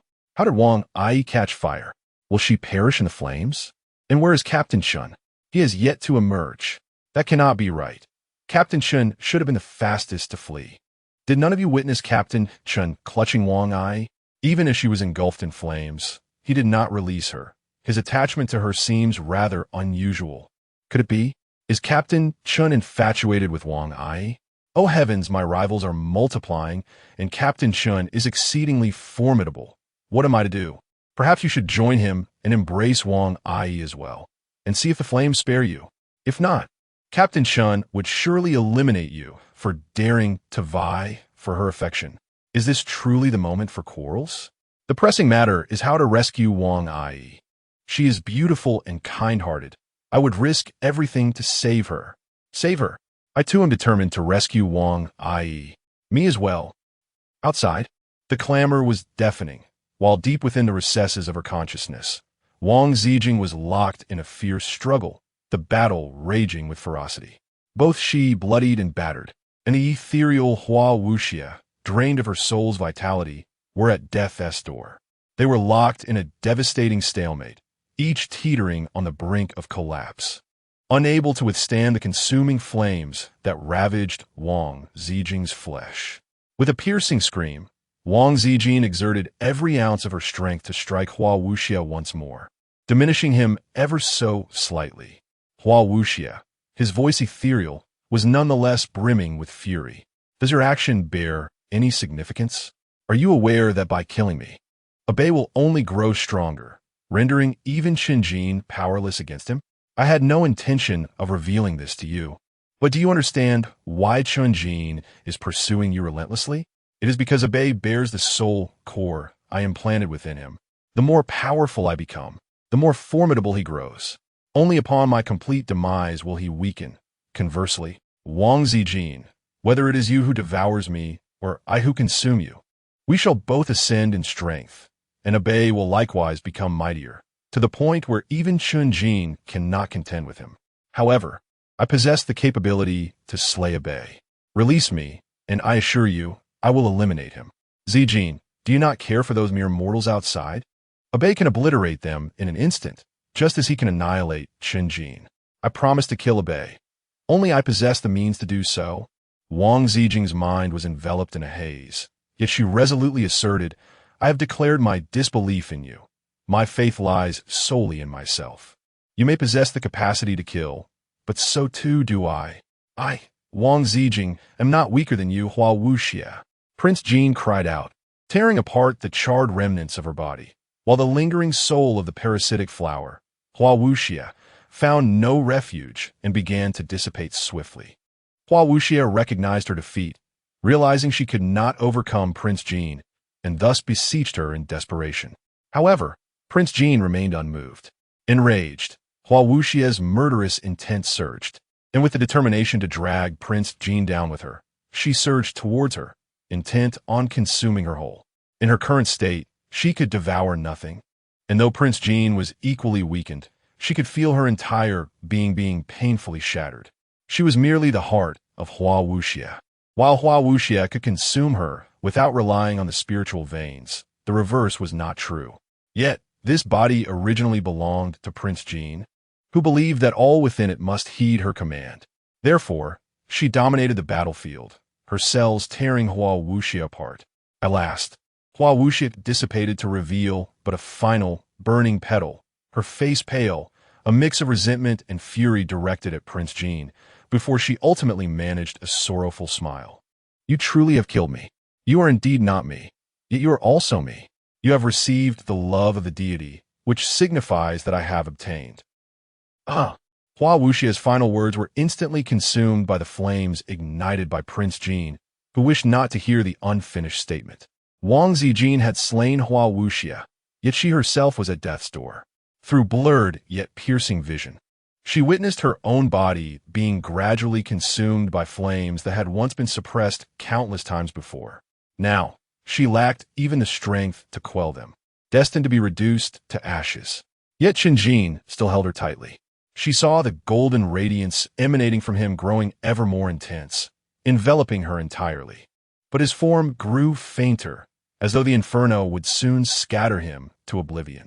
The thought that even Qinjin could be annihilated flickered through her mind, sending her already frantic heart into a wild, uncontrollable rhythm. She despised this erratic pounding, something she had always suppressed, but now she could no longer restrain it. Weakly, she extended her hand, now bathed in golden light, and with feeble yet stubborn defiance, she cried out, Captain Shun, don't.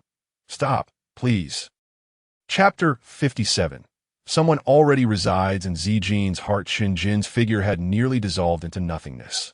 His perpetually pressed lips curved into a tender smile, his gaze burning brighter than the surrounding flames. From now on, without me, you must protect yourself. Protecting yourself is protecting me. Wang Ziqin, henceforth, I shall live for you. Live well, and wait for me. No.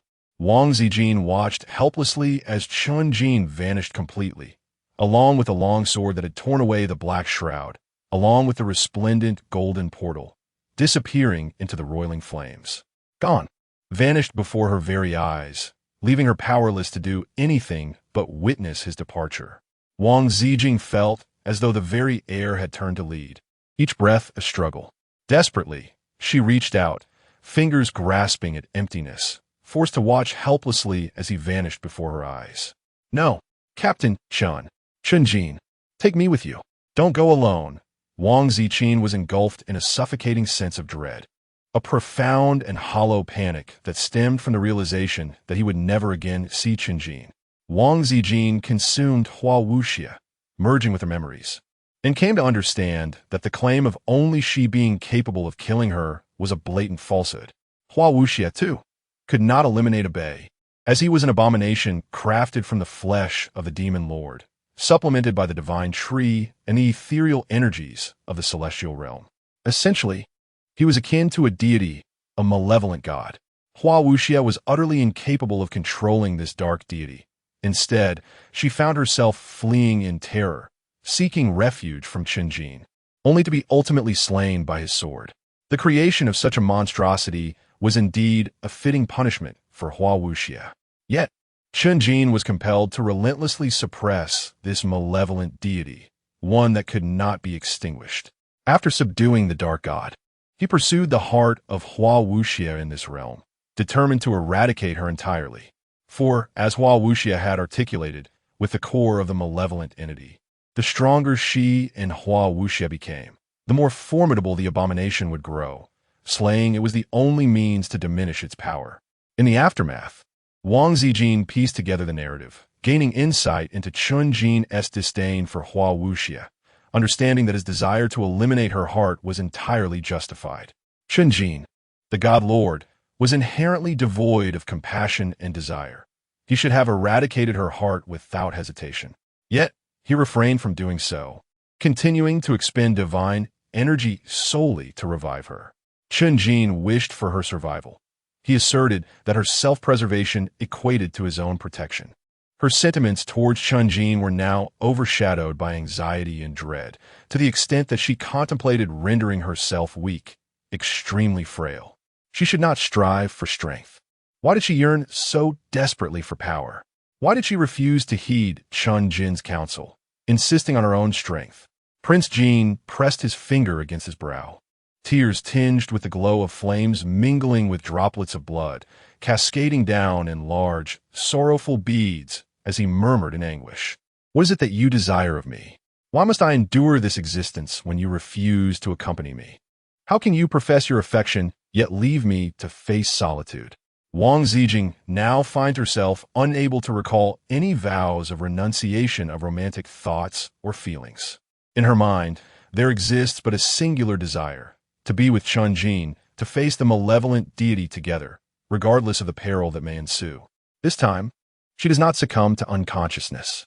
Perhaps it is the weight of a lingering thought that compels her to resist slumber, to hasten her recovery, to swiftly discover the path to another realm. Yet, what laws of cultivation exist in this world? How can she possibly cultivate an immortal body? Nevertheless, endowed with spiritual veins, she possesses the ability to absorb aberrant substances, growing stronger with each intake. This, indeed, constitutes her cultivation. However, the more potent she becomes, the mightier the malevolent forces grow. She cannot allow herself to gain strength, nor can she engage with these aberrant substances. But how can she refrain? If she does not confront these anomalies, how can she safeguard? Wang Ziqin compelled herself to recover swiftly, for within her body resided Chunjin's divine power, enabling her to heal more rapidly than ever before. The charred flesh, once deemed irreparable even by the finest medical practitioners, astonishingly regenerated in its entirety overnight, restoring its delicate and tender texture. Wang Ziqin, at the tender age of 18, radiated youthful beauty, transforming overnight into a delicate blossom, akin to a flower freshly unfurling its petals. Feng Xiaojia, who had vigilantly watched over Wang Ziqin throughout the night, marveled. Sister Ziqin's powers are astonishing, and her beauty is unparalleled.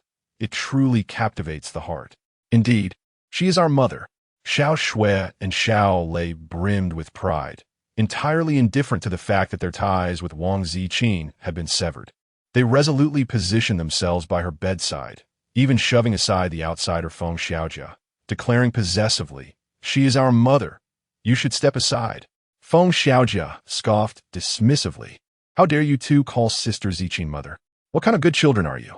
If she were to awaken and see you, she would surely faint again from anger. Now, be gone." With that, Feng Xiaojia unleashed her fire-based powers, conjuring a small flame that sent the two children screaming, fleeing to their grandfather Wang Jianfeng for protection, exclaiming, "Grandpa, save us. Sister Xiaojia is chasing us away with fire." Xiao Shui and Xiao Lei clung to Wang Jianfeng, who had brought them into this world, for he was one of their few remaining family members. Wang Jianfeng bore no resentment towards them for their misdeeds, yet he no longer lavished them with affection. Instead, he felt a profound satisfaction towards his great-grandson, Ziqin, who diligently dipped a cotton swab into water to moisten the lips of Wang Ziqin, lying on the sickbed. "What a good grandson you are," he thought. "You have endured much hardship over the years, as has your father. It brings me great comfort to see how you continue to care for Ziqin." Ziqin possessed a visage that bore a hint of mixed heritage, apart from his eyes. He shared a striking resemblance with Wang Ziqin, exuding the handsome charm characteristic of a young scion from a prestigious family. He was a true gentleman, well-mannered and gracious, his gentle smile conveying a heartfelt sentiment. "We have caused our mother undue suffering over the years. She has endured so much. I promise to take good care of her henceforth. Rest assured, grandfather." Hua Lianqing, standing nearby, was peeling fruit and handed it to Wang Jianfeng, adding, "Father-in-law, you need not worry. Sijing and I will ensure that Ziqin no longer suffers. She deserves a life filled with happiness, sweetness, and tranquility to soothe her pains." Yet, he lamented, "Alas, Ziqin may be unwilling to accept the happiness I wish to offer her." As he spoke, Hua Lianqing's voice grew heavy with melancholy, remembering the words Wang Ziqin had murmured in her delirium. Each of her 10 utterances was entwined with the name Chunjin, a stark contrast to the woman she once was. With a sigh, he bitterly remarked, "In her heart, Ziqin already belongs to someone else." Wang Ziqin was acutely aware of their conversation. Though her consciousness was somewhat hazy, she was not in a state of oblivion, merely reluctant to engage in dialogue. Upon hearing Hua Lianqing's words, her heart skipped a beat as realization washed over her, awakening the dormant thoughts of romance within her mind. This time, however, she did not resist. Rather, she pressed her hand against her heart, feeling its vigorous rhythm, a testament to her vitality. "Live well and wait for me. You must also live well and wait for me." Wang Ziqin did not delay. The next morning, upon waking and feeling largely recovered, she immediately reported to the Special Task Force. With Chunjin of Team 1 having perished in the Great Fire, the leadership had been temporarily handed over to Lu Qingchuan as an emergency replacement. Anomalous entities were now appearing in great numbers across various regions. Previously, Chunjin had allowed them to handle such threats with relative ease, but with their ace gone, Lu Qingchuan had no choice but to employ his own abilities. Though Lu Qingchuan was a key figure under strict protection, circumstances left no alternative, and headquarters ultimately approved his voluntary request to serve as acting captain of Team 1. However, headquarters also reassigned Wang Ziqin to Team 1. Given the extraordinary strength of her abilities, undeniable to all, this transfer silenced any whispers of favoritism or backdoor dealings. Upon realizing this, Wang Ziqin no longer hesitated. She was in urgent need of the anomalous substances to replenish her spiritual veins and chose to reveal all her extraordinary abilities without reservation. Upon joining the team, Wang Ziqin swiftly assumed a dominant position. Her combat prowess was extraordinary, leading Squad 1 to overwhelming victories wherever they went. In no time, her reputation spread across the planet. The Special Forces had acquired an exceptionally formidable leader, even surpassing the legendary former Captain Chunjin in brilliance. She effortlessly eradicated every mutated creature encountered, reducing others to mere supporting roles. Nearly all anomalies were absorbed by Wang Ziqin herself, including numerous well-hidden class mutations. 7 days later, as she reviewed the world map marked with destinations already visited, Wang Ziqin prepared to set off immediately for the next location. Lu Qingchuan, observing her relentless haste, couldn't help but restrain her by placing a hand on her shoulder, offering bread and bottled water. Steel is tempered by fire, but a warrior is sustained by food, he urged. You haven't had a proper meal in days. You're becoming more like Chun Jin by the minute. On the night of the great fire that consumed Wang Ziqin, he was not present. Instead, he was occupied with sealing the true form of Su Yanbei. Even upon learning of the calamity, he could not rush to the scene. He had to remain vigilant over Su Yanbei's essence, waiting until Chun Jin spoke of the candle's extinguishment, marking the definitive end of Su Yanbei's existence, before he could depart. His fervent desire to visit Wang Ziqin was significantly dampened by Chun Jin's sacrifice. Chun Jin cherished Aunt Wang, a fact he had come to realize. He had initially believed he could compete with Chun Jin on equal footing, yet before the contest even commenced, it had already concluded. Ultimately, the victor was not he, who still drew breath, but rather Chun Jin. Even as Wang Ziqin lay on the sickbed, her body marred with wounds, lost in a haze of delirium. The name she uttered was still Chun Jin. Yet, Chun Jin was no longer present, and it seemed cruel to allow Wang Ziqin to remain in a state of solitude and despair because of someone who had departed. Lu Qingchuan engaged in this mental rationale, assuring himself that had their positions been reversed that fateful day, he would have rushed forth to protect Aunt Wang, even at the peril of his own life. But if that were truly the case, would the person Aunt Wang longed for become him, Lu Qingchuan? A pang of sorrow gripped Lu Qingchuan as he observed Wang Ziqin. In recent days, operating like a machine, relentlessly exterminating the mutated creatures, increasingly embodying Chun Jin's essence. He felt a deep discomfort within, questioning whether he was truly incapable of stepping into Chun Jin's shoes. All he wished was to care for her, nothing more. Watching Wang Ziqin hastily shove bread into her mouth, striving to reassure him, he noted her disregard for appearances. Indeed, it was evident that she held no affection for him. However, Chun Jin was gone. After much contemplation, Lu Qingchuan waited until Wang Ziqin finished her meal and attempted to rise before gently pressing her back down. Aunt Wang, he began, his ears flushing with embarrassment as he struggled to articulate his thoughts. Chun Jin is no longer here. Your life stretches long ahead. If you ever need companionship, you may seek me out. I am always at your service. His words stumbled forth, an unusual display for someone typically so forthright, revealing his lack of confidence and a profound sense of shame, as though he were encroaching upon a brother's territory. Yet, all he desired was to care for Wang Ziqin. It seemed unbearably cruel for her to face the remainder of her life in isolation. Wang Ziqin gazed at him intently, refraining from interrupting until he had finished speaking. Then, she offered a faint smile and said, "Thank you, Captain Lu. Is Anna's condition improving?" Anna had not perished. Chun Jin had refrained from taking her life due to her ties with Lu Qingchuan. However, she had suffered the loss of her limbs, rendering her immobile. This was the punishment Anna willingly accepted for her allegiance to Su Yanbei. Chun Jin's mercy in sparing her life was already an act of considerable compassion. Upon learning the full account of events, Lu Qingchuan did not reproach Chun Jin. Instead, he expressed gratitude for the preservation of Anna's life, recognizing the favor Chun Jin had extended to him. Now, as Wang Ziqin broached the subject, it served as a reminder to Chun Jin of the bond of brotherhood he had extended on behalf of Lu Qingchuan. Lu Qingchuan's ears grew even warmer, yet he was not embarrassed enough to flee. Instead, he regarded Wang Ziqin with earnestness. "I apologize, Aunt Wang. I am rather unrefined and failed to realize that Anna had conspired with Su Yanbei against you, plotting your demise. Perhaps her infatuation with a Jin led her to commit such a grievous error. Is that not so?" This was intended to provoke Wang Ziqin, inciting jealousy and sorrow, thus allowing Hua Wuxia the opportunity to ensnare her, precisely what Su Yanbei desired. Meanwhile, Lu Anna frequently hovered around Lu Qingchuan, persistently testing his feelings. Though it was a pity that Lu Qingchuan was rather oblivious. Just as he stated, he was indeed rather uncouth, still unaware of Anna's affections for him. Wang Ziqin pursed her lips in contemplation, yet refrained from asserting her opinions.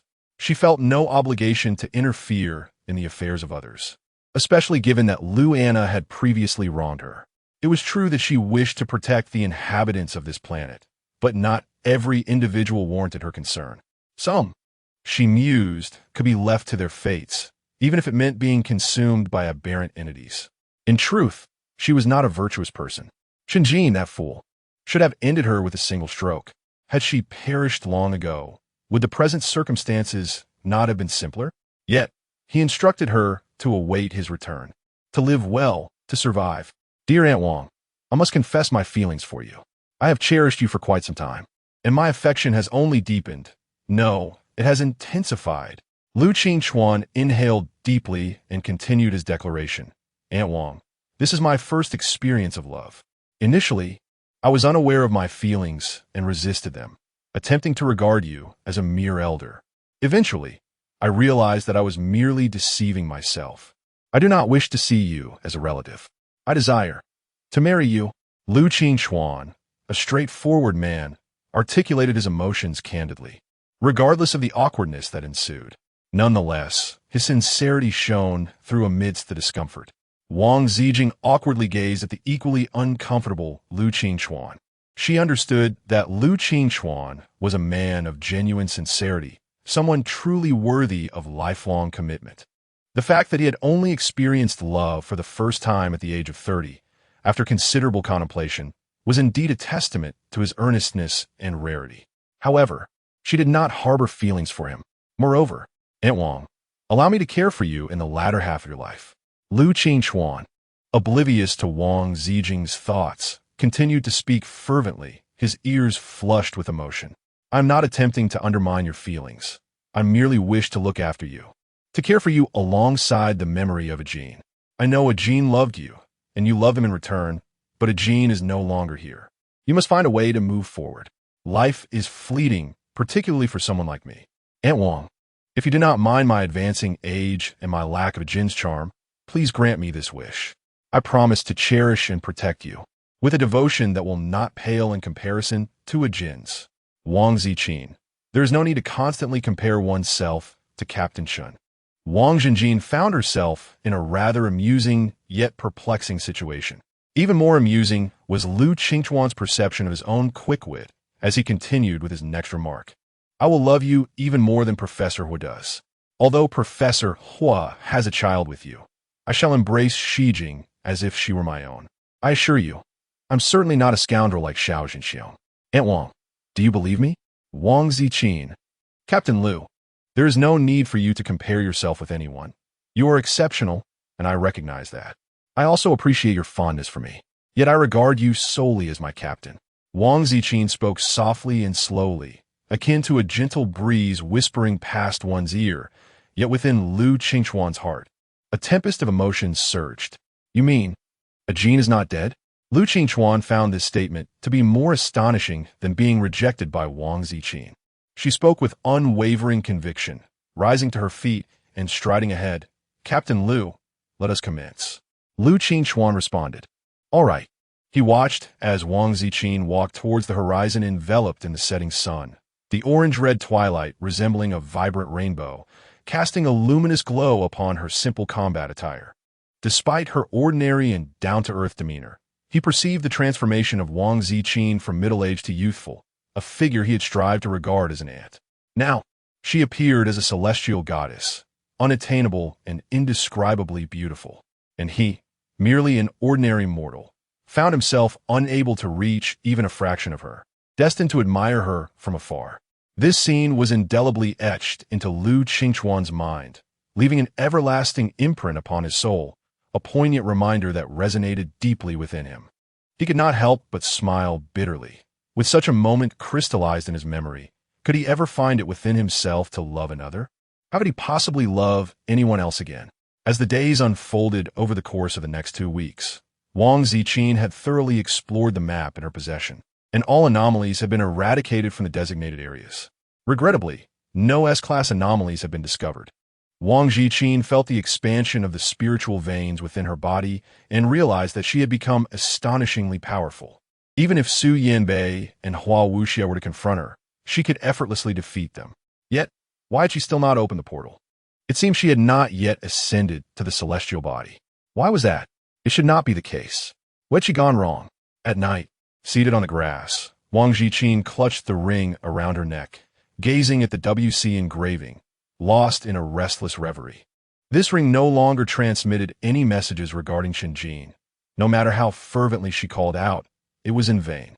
Qinjin truly seemed to have vanished from this world, from her life, as if he were irretrievably lost. Chapter 58. Wang Ziqin has finally died. Ziqin, aren't you cold here? Hua Yinqing approached from the training base, draping a jacket over the seated Wang Ziqin, his weathered face betraying an unmistakable excitement. Your suggestion was brilliant.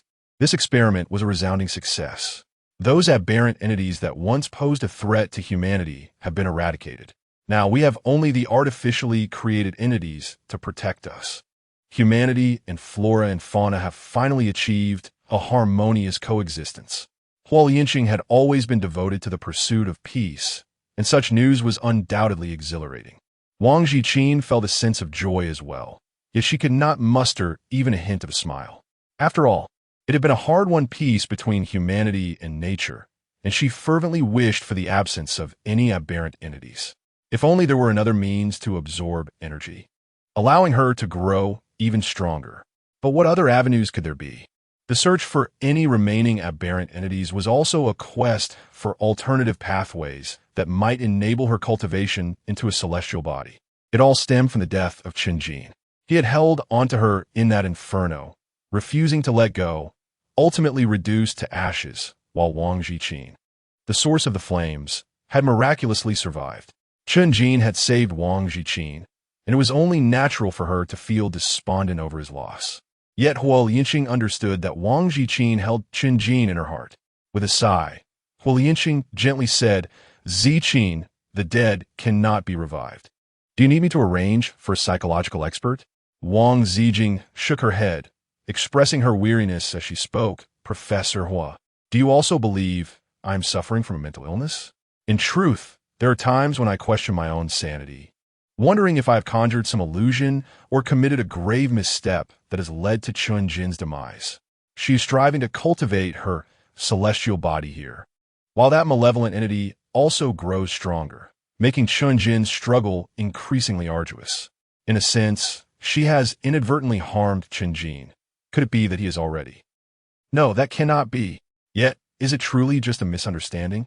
Clearly, it was she who, in her misguided confidence of achieving a harmonious balance, prioritized the protection of the planet over him. Why could she not allow herself to be consumed by her romantic inclinations and place him first? She is undeniably a romantic at heart. Why resist that aspect of herself, ultimately leading to the loss of the one who mattered most, the one she loved? Qinjin, a solitary tear fell upon the ring, and through her hazy and bewildered gaze, she distinctly perceived a faint golden glimmer upon it.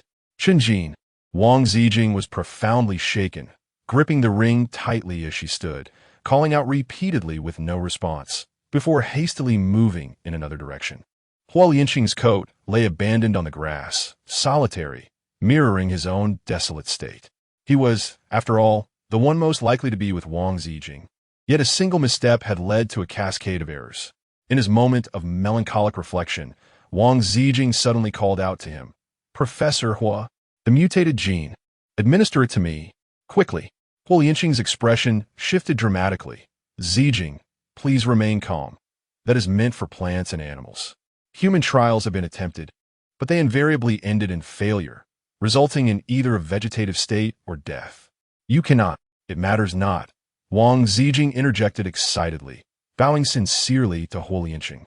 Regardless of life or death, I shall bear it all. I implore you, Professor Hua. Hua Yinqing steadied her, filled with sorrow. Why must you take such a risk? Ziqin, all the mutated entities have been eradicated. Is there nothing left here that you cherish? He was unaware of Wang Ziqing's intentions, but could vaguely surmise that she sought to reunite with her beloved Qinjin. Yet, Qinjin was already deceased, as witnessed by so many. Thus, Wang Ziqin appeared intent on embracing death to accompany him in the afterlife. The thought filled Huo Lianqing with sadness and anger. You disregard your newfound bond with Xijing, but what of your father? Will you forsake him too? Can you bear to leave him all alone? It was precisely because of her attachments that she fought to protect the planet, even knowing it would burden Chunjin further. Now, she felt compelled to atone for her actions. She had to find Chunjin. Moments ago, her ring had flickered, albeit without further reaction. It was the first sign of life it had shown in a long time, undoubtedly linked to her surroundings. And here, around the base, were all artificial mutated entities. Suddenly, she recalled the mutated gene injection she had received. Perhaps it would enhance her as well. Of course, it could lead to death or a vegetative state, just as Huo Lianqing had warned her, but it was the only option available. Moreover, she was not like ordinary individuals. She could even absorb mutated entities. What was a mutated gene to her? This was her sole path forward. Despite Wang Ziqin's persistent pleas, Huo Lianqing, usually so gentle and amicable, resolutely refused to acquiesce at this moment, unwilling to allow Wang Ziqin to march towards certain death. Wang Ziqin gazed into Huo Lianqing's azure eyes, reddened at the corners beneath his glasses, sensing his reluctance. She sighed deeply within her heart, yet steeled herself to force her way in and seize the mutated genes with her own hands. Now, across the entire planet, none could rival Wang Ziqin. The artificially mutated creatures here seemed more like her vassals, even assisting her against those who sought to obstruct.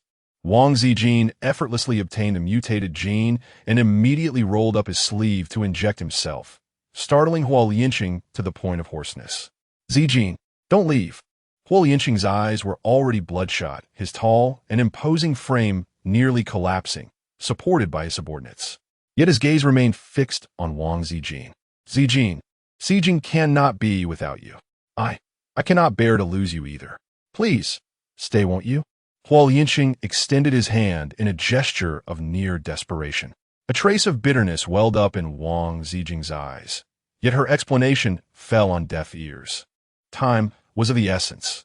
Every second delayed meant an additional second of peril for Chunjin. Thus, with swift determination, Wang Ziqing administered a needle to herself, eliciting a pained yet resigned smile from Huo Lianqing. Ziqing, do you not harbor even a flicker, just a flicker of affection for me? Even if it bears no relation to love, it would suffice. The efficacy of Wang Ziqin's potion is manifesting, with the aberrant gene triggering within a mere 10 minutes. However, Wang Ziqin has administered more than one injection and is further catalyzing the effects to accelerate their manifestation. In just half a minute, she begins to exhibit physical expansion, developing fangs and sharp claws, yet she swiftly suppresses these transformations, returning to her original form. This pertains to the A-level aberrant gene, the highest variant known, which even flora and fauna dare not utilize, as any attempt results in fatality. Wang Ziqin deliberately selected the most potent serum and administered multiple doses in succession, injecting herself repeatedly until she achieved the desired genetic enhancement. The process of genetic differentiation was excruciating, as agonizing as when she absorbed mutated organisms, yet she had grown accustomed to such torment. Now, after nearly 10 injections, the pain surpassed anything she had endured before, so vivid and unbearable that she doubled over, collapsing to her knees. Huo Lianqing watched in horror as Wang Ziqin recklessly plunged needle after needle into herself, her actions bordering on suicidal. His eyes burned with anguish. Upon hearing her explanation, he stood frozen, uncertain whether to feel relief or despair, his emotions tangled beyond words. All he could do was stare as Wang Ziqin, trapped within the containment unit, gradually turned translucent, her form shimmering with iridescent hues as though she might dissolve into nothingness. Shock and dread paralyzed him. How could this be? Is this success or? The word failure lodged in his throat, yet no joy accompanied the thought of success either. Staggering forward, he lunged toward her, desperate to seize her before she vanished, only to be seized himself by a swarm of subordinates restraining him. Professor Hua, you mustn't approach. You are the hope of our future. His slightly long, tousled curls fell over his terrified blue eyes, his pale lips trembling as he cried out, "Ziqin! Ziqin!" Wang Ziqin vanished before his very eyes in a blinding flash of kaleidoscopic brilliance, disappearing completely in that dazzling instant. For the laboratory personnel, this represented the latest discovery regarding mutated genes, providing them with fresh material for research. As the supreme authority, Huolianqing immediately engaged with keen participation, though his focus was not on how to refine the process or administer the next trial. Prince Jean vanished just like that, after utilizing a considerable quantity of mutated genes, disappearing before the eyes of numerous witnesses. Many proclaimed that Prince Jean had perished, reduced to ashes without a trace. Although Huolianqing found this hard to believe, it remained an undeniable truth. Once this news spread, it sent the Special Operations Team into further disarray. Despite the eradication of the mutated beings, the loss of Prince Jean, a figure of immense merit and recently promoted to a high-ranking official, was no trivial matter. Moreover, who among the Special Operations Team did not admire Prince Jean?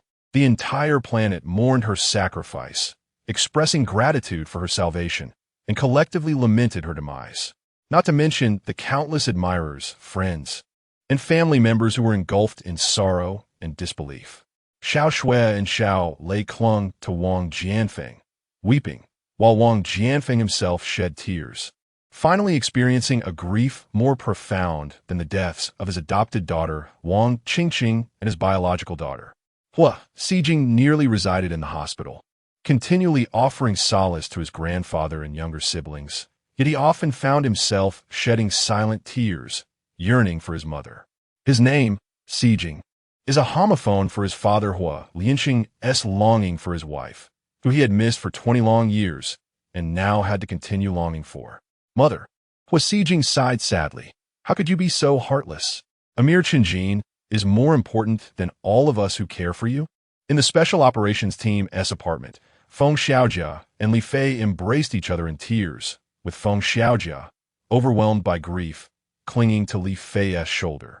Though Li Fei felt a sense of joy, it was overshadowed by the disappearance of Prince Jean, and he found himself crying along with the weeping Feng Xiaojia. As she sobbed, she nodded vigorously, her tears and snot staining Li Fei's shirt, yet he bore it, holding her even tighter. Stop crying, Xiaojia. I was already heartbroken over Aunt Wang's absence. Your tears only deepen my sorrow.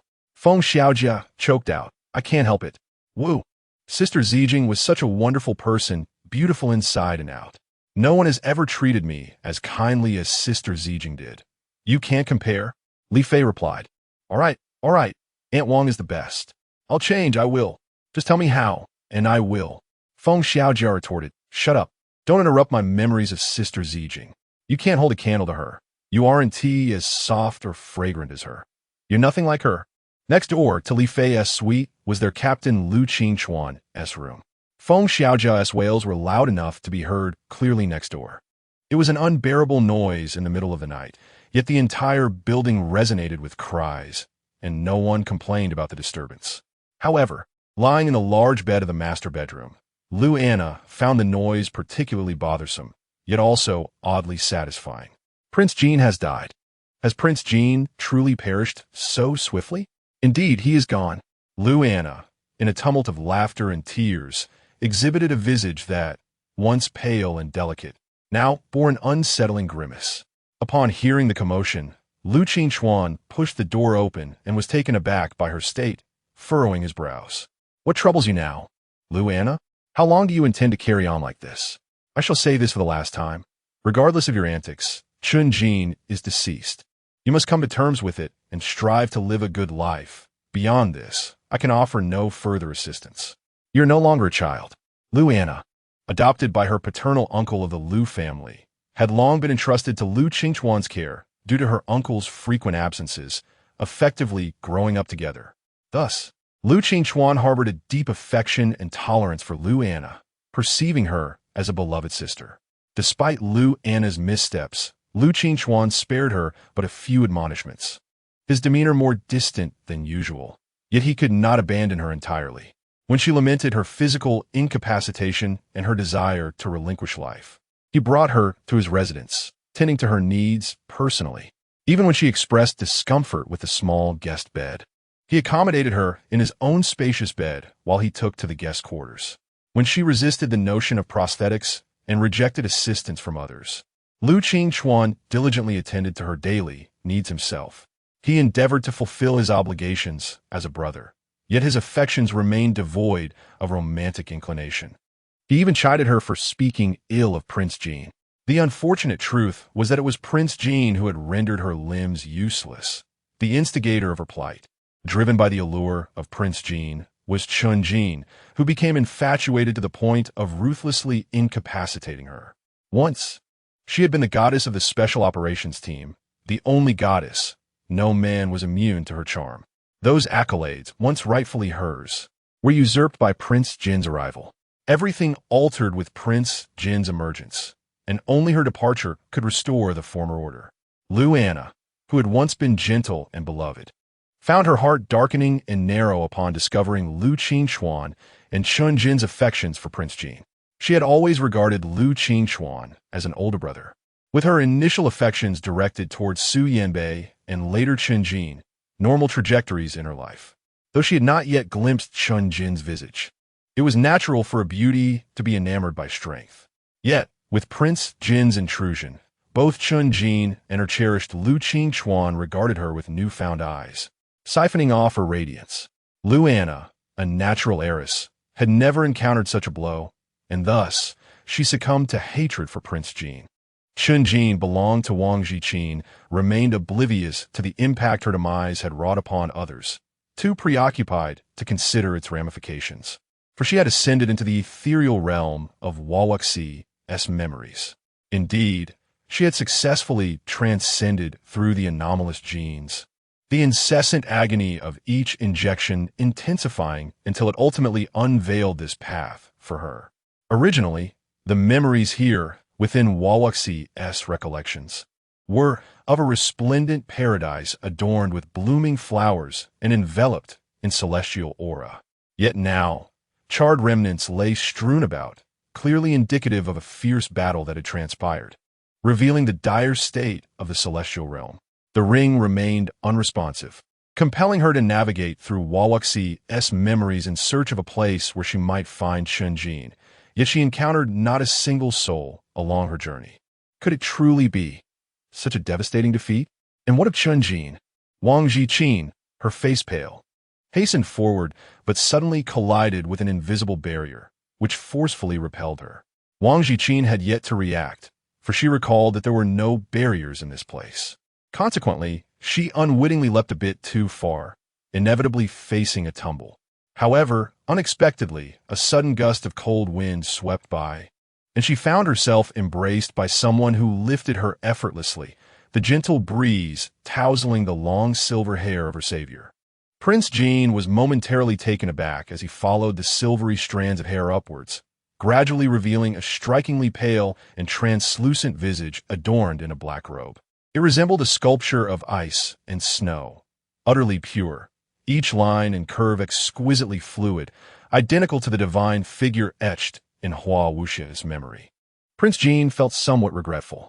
Although the divine lord was extraordinarily handsome, he bore only a 7/10 resemblance to the Chun Jin she was familiar with. Her eyes flickered with emotions as she pursed her lips and gazed at him in silence. Chun Jin endured her scrutiny for quite some time before finally allowing a faint smile to grace his lips, asking, "Haven't you been longing to see me? Is it truly just to meet me once with nothing more?" In an instant, Wang Ziqin's eyes brimmed with tears as she extended her arms to embrace Chun Jin's neck, her cheek resting gently against his heart, which beat resoundingly beneath her. "Chun Jin, are you well? Have you been hurt? Why did you promise to come find me, yet linger so long without doing so? Chun Jin, is it because I have grown stronger that you believe I have brought you harm, leading you to shun my presence? You have heard my words, yet you continue to ignore me. It seems you no longer wish to seek me out. Chun Jin, have you ceased to love me? Do you no longer want me?" Wang Ziqin, fully aware of her transgressions, sincerely extended her apologies to Chun Jin. An apology was imperative, while the decision to forgive rested solely with Chun Jin. She did not impose her wishes upon him.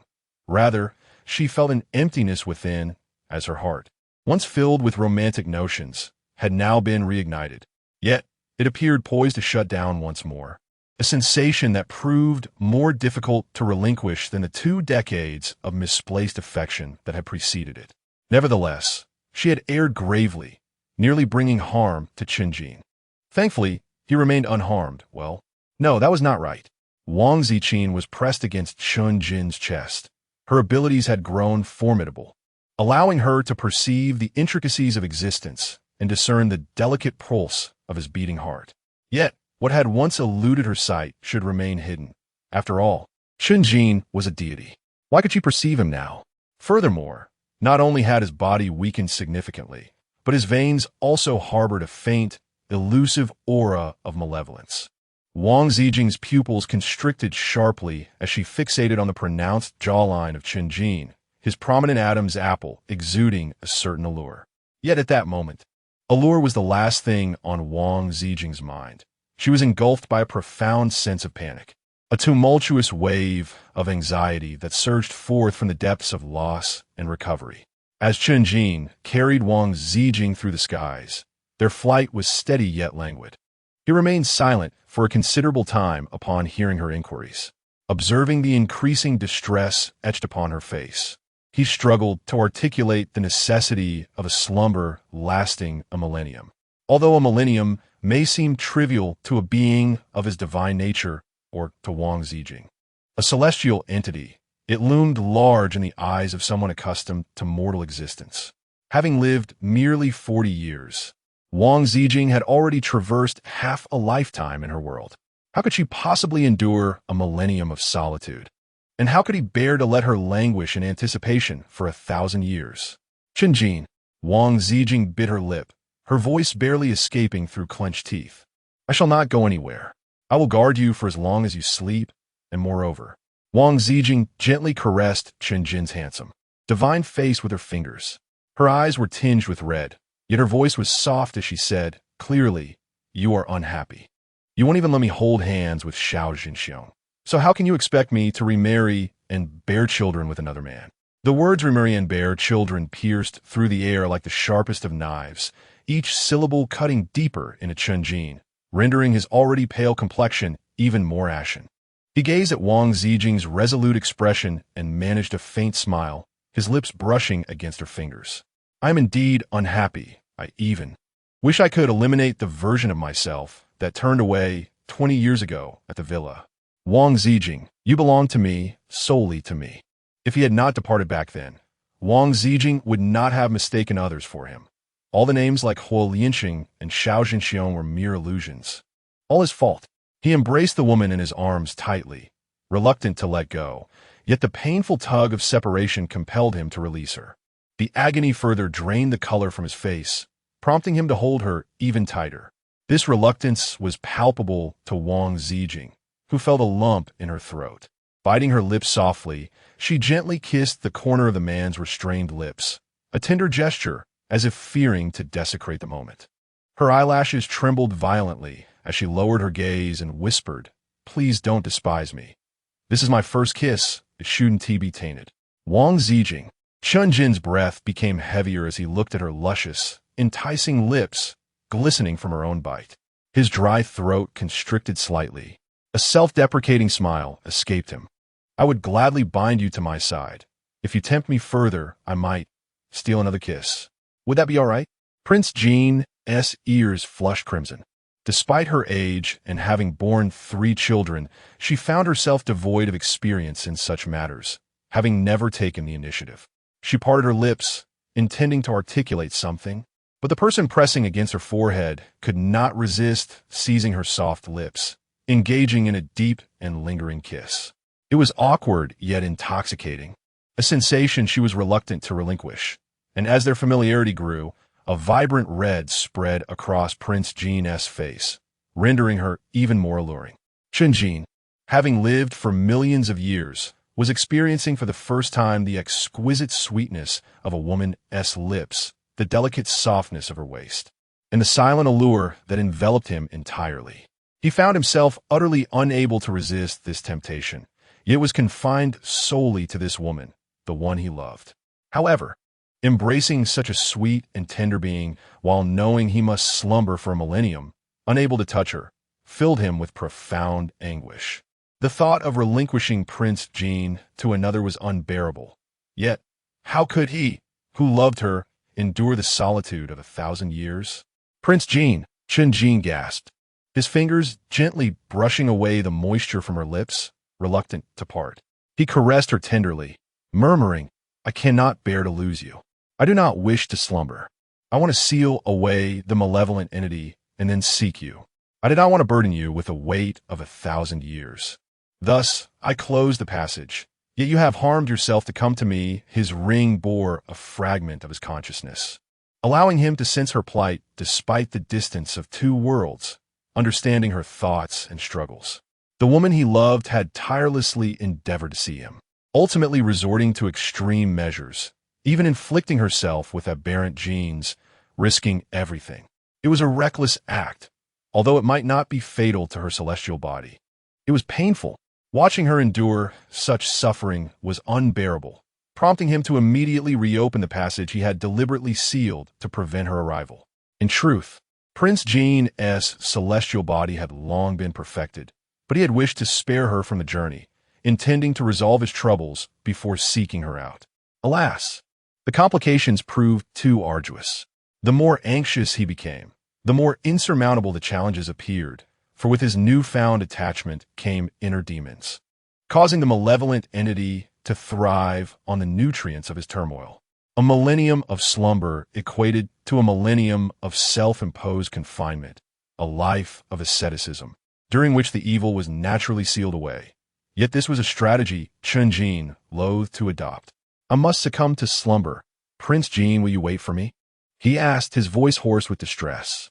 Wang Ziqin bit her lip, her eyes glistening with unshed tears, yet she shook her head, causing Chen Jin's brow to furrow deeply. "Wang Ziqin, wait for me," he asserted, his tone taking on a domineering edge. He did not wish to confine her, but the thought of losing her was unbearable. The mere mention of her remarriage and motherhood had struck him like a thunderbolt. Even the thought was excruciatingly intolerable. "Even if you flee to the ends of the earth, 1,000 years hence, I will find you," he declared fiercely. The divine lord emanated a formidable authority when angered. Yet Wang Ziqin could only feel a pang of sorrow as she gazed at him. In a sudden gesture, she pressed her lips to Chen Jin's forehead, murmuring the remaining words, "We will vanquish the malevolent entity together." Chen Jin jolted, realizing that Wang Ziqin was not merely kissing him.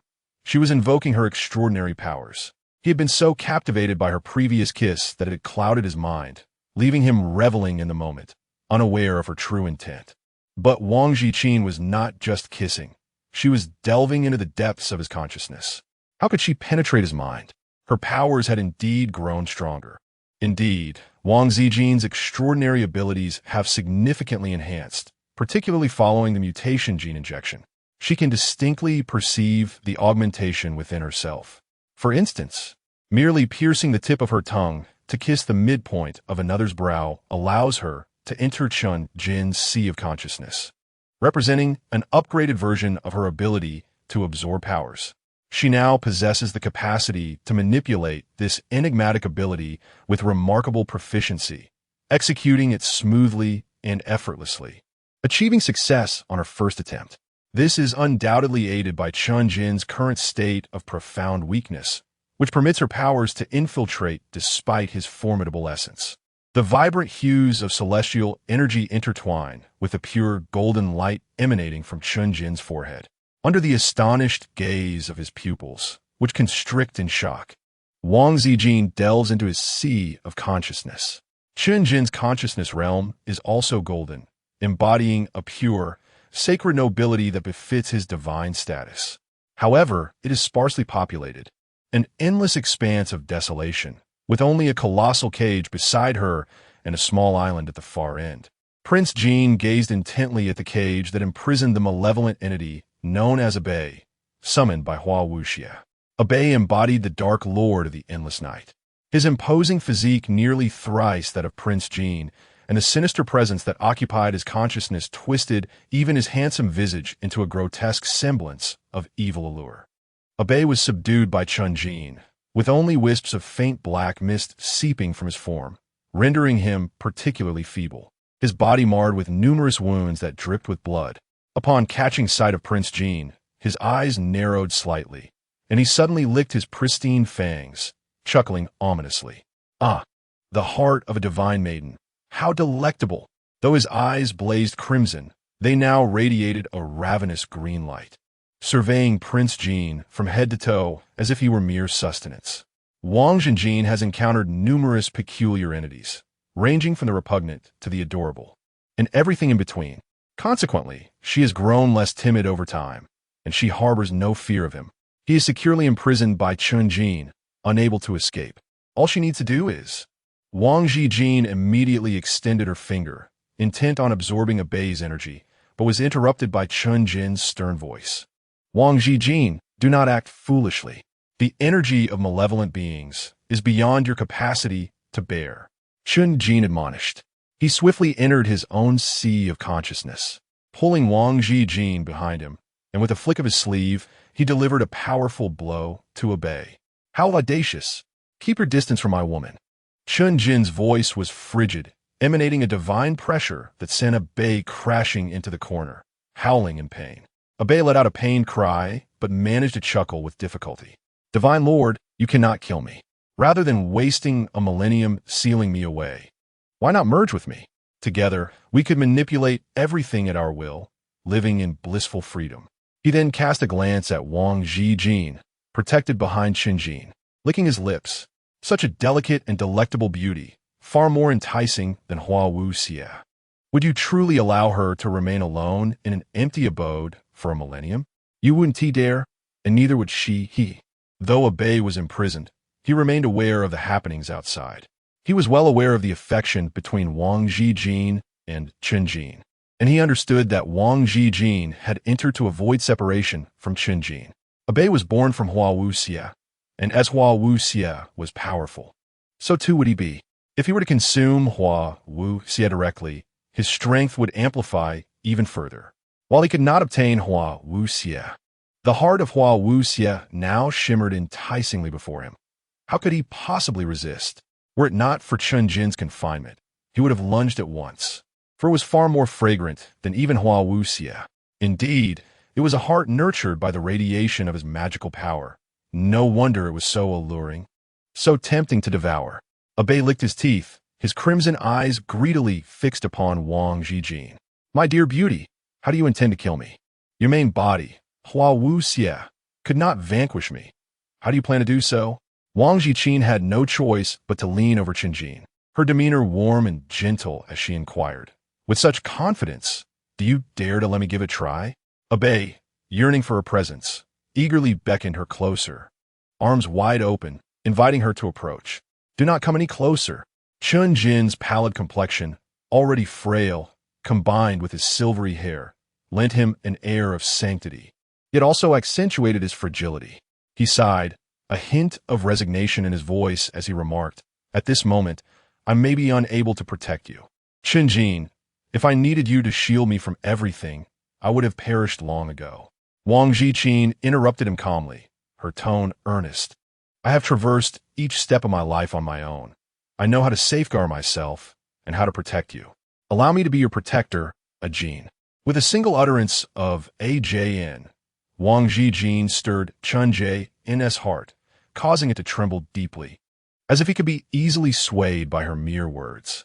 Despite his firm resolve to prevent Wang Ziqin from entering the immortal realm, he ultimately allowed her to come. He had forbidden her from seeking dangerous artifacts, yet she still ventured into the sea of consciousness. This was a result of his consent and her determination, leaving him utterly powerless against her charm. With a sigh, Chun-Jin reluctantly nodded in agreement, all the while calculating the extent of his divine power to suppress malevolent entities, preparing to rescue her at a moment's notice. Although overexerting his divine energy would lead to a longer slumber, he yielded to her desires. Her wish was his command. Chun-Jin's indulgence astonished Abe, who, supporting the cage, incredulously remarked, Your Excellency, you are quite ensnared.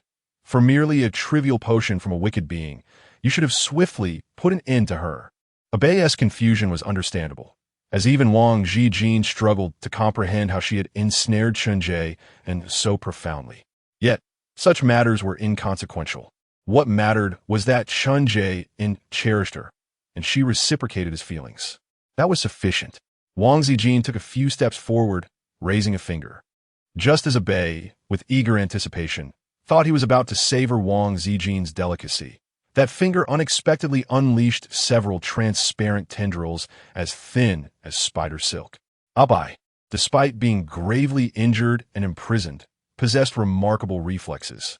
However, Wang Ziqin swiftly abandoned the tendrils, drawing a pistol from his pocket and firing several shots in rapid succession. Abe casually deflected the bullets, scoffing at the display. Quite inventive indeed. Yet, this was merely a manifestation of Wang Ziqin's doppelganger ability. The entity near the cage was but a projection of him. As Abe reached out, he crushed the doppelganger effortlessly. Despite the doppelganger containing a fragment of Wang Ziqin's celestial power, it was astonishingly dispatched with such ease. Abe was indeed formidable, but Wang Ziqin remained unperturbed. Composed as he drew a flaming bow and arrow, shooting towards Abe with the force of 1,000 piercing arrows. Wang Ziqin possesses an abundance of extraordinary abilities, having nearly amassed all the powers available on her planet, including the skills of mutated entities, which she has adeptly replicated. Indeed, she is full of tricks. However, when confronting Abe, she does not solely rely on her myriad of transformations, but rather resorts to the most effective and direct method. Thus, amidst her dazzling array of abilities, she swiftly approached and pressed her fingers against Abe's forehead, immediately beginning to absorb his energy. This was after numerous attempts to disengage and countless illusions had failed, leading to Abe seizing her by the throat and dragging her inward. He sneered coldly, expressing disdain. "You dare to let me draw you in so closely?" Abe was astonished. Even as he pulled Wang Ziqin into the cage, she still wielded such formidable celestial power against him. The cage, wrought from divine energy, suppressed him to the point of kneeling upon nearing its edges. Yet Wang Ziqin still possessed the strength to contend with him. Unbeknownst to Abe, her power did not stem from celestial energy, but rather from her extraordinary abilities. Years prior, in a desperate bid to escape the confines of Chunjin's suppressive prison, Abe had detonated the magic core within him, unleashing a force that resonated through the heavens and earth. This cataclysmic radiation had caused the mutations on Wang Ziqin's planet, allowing her to absorb that mutated energy and attain a celestial form. He remained oblivious to the specific abilities she had acquired and how they diverged from the spells of his celestial and demonic realms. As he observed her, he realized that even under the suppression of divine power, Wang Ziqin could still utilize her potent abilities to siphon his strength. Abe was taken aback. Yet after his initial shock, he scoffed derisively. "Go ahead, absorb my formidable power. If you can take it, what do I care?" His ridicule stemmed from firm belief that Wang Ziqin could not withstand his overwhelming might, prompting him to mock her so casually. It was indeed laughable. She was but a fragile heart of a goddess, incapable of vanquishing him, just as even the mightiest divine lord could not. However, the reason the goddess could not defeat him was due to insufficient power, while the divine lord's inability stemmed from the catastrophic consequences of his demise, an explosion of the magic core that would obliterate the heavens and earth, far more terrifying than his previous self-detonation. The entire universe would crumble, and all life would be reduced to ashes, save for the divine lord, who had transcended death and existed beyond the laws of the celestial and demonic realms. The divine lord's reluctance to kill him was motivated by a desire to avert such devastation, leaving him no choice but to seal Abe instead. So, why should this fragile heart of a goddess presume she could slay him? The divine lord would surely not permit her to do so. Yet, the divine lord, who prioritized the welfare of all, chose to remain in slumber for millennia, never intervening in Wang Ziqin's actions, merely watching their every move with vigilance. While Abe could comprehend the divine lord's decision to conserve divine power by remaining on the sidelines, he could not fathom the blind trust the divine lord placed in Wang Ziqin. Did the Divine Lord truly believe that the heart of a goddess could defeat him? Or was it a matter of indifference to the world, as long as this fragile heart was entertained? Just as Abe's mockery was about to continue, he sensed something amiss. The rate at which Wang Ziqin absorbed his power had not only failed to wane, but had intensified. She had not yet exploded into oblivion. How could this be? He was a vessel of energies from the celestial, demonic, and divine realms, akin to a demigod, who dared to claim his strength. Or was it that an ever-increasing amount of his power was still being siphoned away? Wang Ziqin has become quite adept at absorbing power, capable of swiftly devouring and refining energy within her own body, even as she is engulfed in flames. This reaction is a consequence of her energy absorption. If she fails to refine it, she risks incinerating herself. However, for someone as tempered as Wang Ziqin, this peril has lost much of its terror. She is determined to drain this malevolent entity before her. It is utterly detestable. Not only is it a bomb that could obliterate the entire universe at any moment, but it also has the capacity to plunge Chun-Jin into a deep slumber, a slumber lasting a millennium, making it a truly nefarious villain. How abhorrent! It is even more repugnant than the monstrous entities she has previously vanquished, deserving of death, and must be eradicated. Wang Ziqin, with her obstinate spirit, refused to yield even as her body convulsed in pain. Gritting her teeth, she absorbed and refined the energy with remarkable speed, encasing herself in countless layers of icy armor to alleviate the torment. Not only had she become adept at absorption, but she also mastered the art of self-refinement and self-protection. Yet, Chun-Jin, observing her plight, felt a pang of discomfort in his heart. It was he who urged her to safeguard herself, and indeed, she took meticulous care in doing so. However, the woman he cherished did not need to be this strong and independent. Her naturally timid disposition had transformed into this self-reliant resilience, a change wrought from countless wounds and suffering, blood, and tears. Chun-Jin ached for her, yearning to infuse her with divine power to ease her agony, but Wang Ziqin would not permit it, though racked by the tumultuous energy within her. Threatening to extinguish her very spirit, she maintained an extraordinary clarity of mind, compelling herself to remain lucid. Her gaze, reflecting the fierce flames, sparkled as she declared, "Ajin, I could do this. Believe in me." Chun-Jin replied, "Ziqin, I have always been here." He sighed deeply, for while he believed in her, he was more reluctant to witness her suffering. She was a woman who appeared delicate, yet possessed an indomitable will. In truth, Wang Ziqin was not striving for strength. She simply wished for Chun-Jin to refrain from using his divine power, to remain awake, and to never abandon her, not even for a single day. Thus, she exerted herself with utmost effort, employing her myriad abilities, even transferring her pain to Abe through her puppet mastery. Abe was taken aback. Weakened from the energy absorption, he found himself forced to endure the transference of pain from someone who was even more shameless and wicked than he. Were it not for Chun-Jin's divine power suppressing him, he would have resisted, but he was unable to do so, relegated to the status of a mere puppet. How could a demigod like him be rendered incapable of resisting the heart of a divine maiden? One could only surmise that the divine monarch had spoiled this little heart to the point of irrationality, subtly using divine power to suppress him while he was on the verge of being drained dry.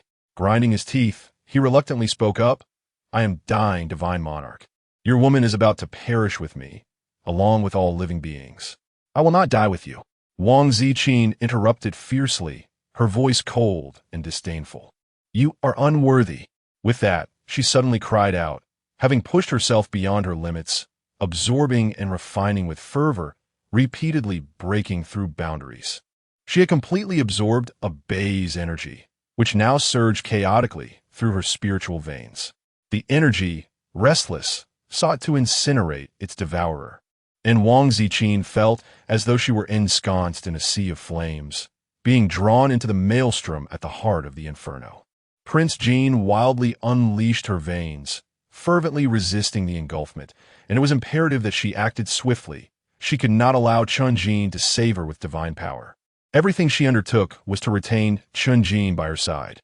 Although he had promised to trust her, fear still gripped her heart, compelling her to frantically refine herself, to break through again and again. Chun Jin indeed could not bear to see Prince Jin in such torment, yet just as his fingers were poised to touch her, she suddenly consumed all the flames into her being. Chun Jin was taken aback, gazing at Prince Jin's face, flushed from the scorching heat, her hair drenched. Yet she offered him a weary yet soothing smile. Jin, I told you I can do this. Finally, I want to have to part from you. Not even for a day. No, I can't. She stubbornly persisted until she completed the phrase, only to faint, collapsing into Chun Jin's awaiting embrace, surrendering to a tranquil slumber. She was utterly exhausted. Every ache in her body demanded the restorative power of sleep. Yet, this fleeting respite was infinitely superior to Chun Jin's millennium of slumber. Chun Jin beheld the serene figure of Prince Jin, her lips curling into a satisfied smile. And within his heart, which had been desolate for eons, a gentle warmth began to circulate. Thank you, he murmured, his fingers tenderly brushing away the fine beads of sweat at her temples. Thank you for not rejecting me, for being willing to share the remainder of my life with me. Thank you, Ziqin. He pressed a soft kiss upon her lips before rising, cradling her in his arms, and turned his gaze toward the motionless figure of Bei, slumped in the corner of the cage. Bei had been drained of all his energy, reduced to a state of utter weakness like all aberrant entities. This condition was sufficient for a swift execution. Previously, Bei had believed that Prince Jin could not siphon all his energy. Even if she did, his demon core would deter Chun Jin from striking him down. However, now he found himself questioning his very existence. Not only had he been completely drained, but his demon core had also been consumed by Prince Jin. His body felt utterly empty. In the truest sense, he was devoid of substance, acutely aware of his essence ebbing away from this vessel that had served as his sustenance. He had been crafted from the energies of the three realms, with his core being that very demon core. Now that it was gone, how could he avoid dissolution? It turned out he could die so easily, his grand ambition of dragging the entire universe down with him utterly unattainable. He chuckled bitterly, a self-deprecating laughter escaping his lips as he weakly spoke. Divine Lord, no wonder you trust this woman so implicitly. She is indeed powerful, far surpassing the divine maidens. She is merely a heart discarded by the divine maidens. Why? Why is she so formidable? This was a riddle Bei could not unravel, a concept he could not comprehend. Logically, this heart was trash, something that ought to be trampled underfoot. What Bei did not realize was that Prince Jin had indeed been trodden upon, yet she had transcended the shackles of her infatuation through sheer force of will. Wang Ziqin is an individual of remarkable diligence, perpetually striving, for effort invariably yields rewards. Chun Jin gazed tenderly at the person in his embrace, offering no explanation to Bei. With a mere flick of his finger, a resplendent sword shot forth from his fingertip. The sword, with a casual sweep, instantly reduced Bei to ashes, thereby vanquishing a peril that threatened the entire universe. The sword, exuberant, quivered and sang with joy, circling around Chun Jin and Wang Ziqin several times before affectionately brushing against Wang Ziqin's flushed cheek. Previously, in his battle against malevolent forces, the evil entities had ruthlessly slain the innocent, prompting him to relocate these celestial beings. Now, the realm flourished once more, imbued with ethereal vitality. Thus, 10 days later, upon awakening, Wang Ziqin beheld the enchanting scenes etched in her memory, left by Hua Wuxia. It was breathtakingly beautiful, a true spectacle of blossoming flowers, with celestial beings gracefully traversing the skies, ribbons swirling amidst an atmosphere thick with divine essence. What astonished Wang Ziqin even more was the environment in which he found himself within this temple. Compared to the opulence of the celestial realm, Wang Ziqin absent-mindedly traced the intricate patterns along the edge of the simple wooden bed belonging to Chun Jin, gazing at the coarse white gauze curtain that enveloped it, feeling a profound sense of bewilderment. Jin, you claim to have lived for millennia, yet how can you still be so impoverished? Do you not earn any money, or have you squandered all your earnings on something else? Prince Jin certainly does not believe that Chun Jin indulges in extravagant pleasures. Such a man, who appears so inexperienced even in a mere kiss and holds disdain for the divine woman, would be unlikely to smoke, drink, or gamble. Therefore, it is highly probable that he is merely acting as a benefactor. However, this seems to contradict Chun Jin's indifferent nature. Ahem. Chun Jin, feeling a bit awkward from the questioning, struggled to explain that he is single, living alone, and akin to an empty nester. Please try to understand. Wang Ziqin. It's all right from now on, the two of us as elderly companions, shall? Perhaps we could have another child? Prince Jin's cheeks were slightly flushed. She had only just awakened the night before, when Chun Jin, unable to contain his excitement, hastily led her to a wedding witnessed by all the beings of the celestial realm.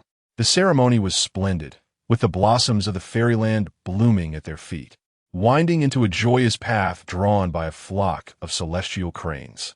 The wedding gown adorning Prince Jin was crafted from clouds and the hues of the evening sky.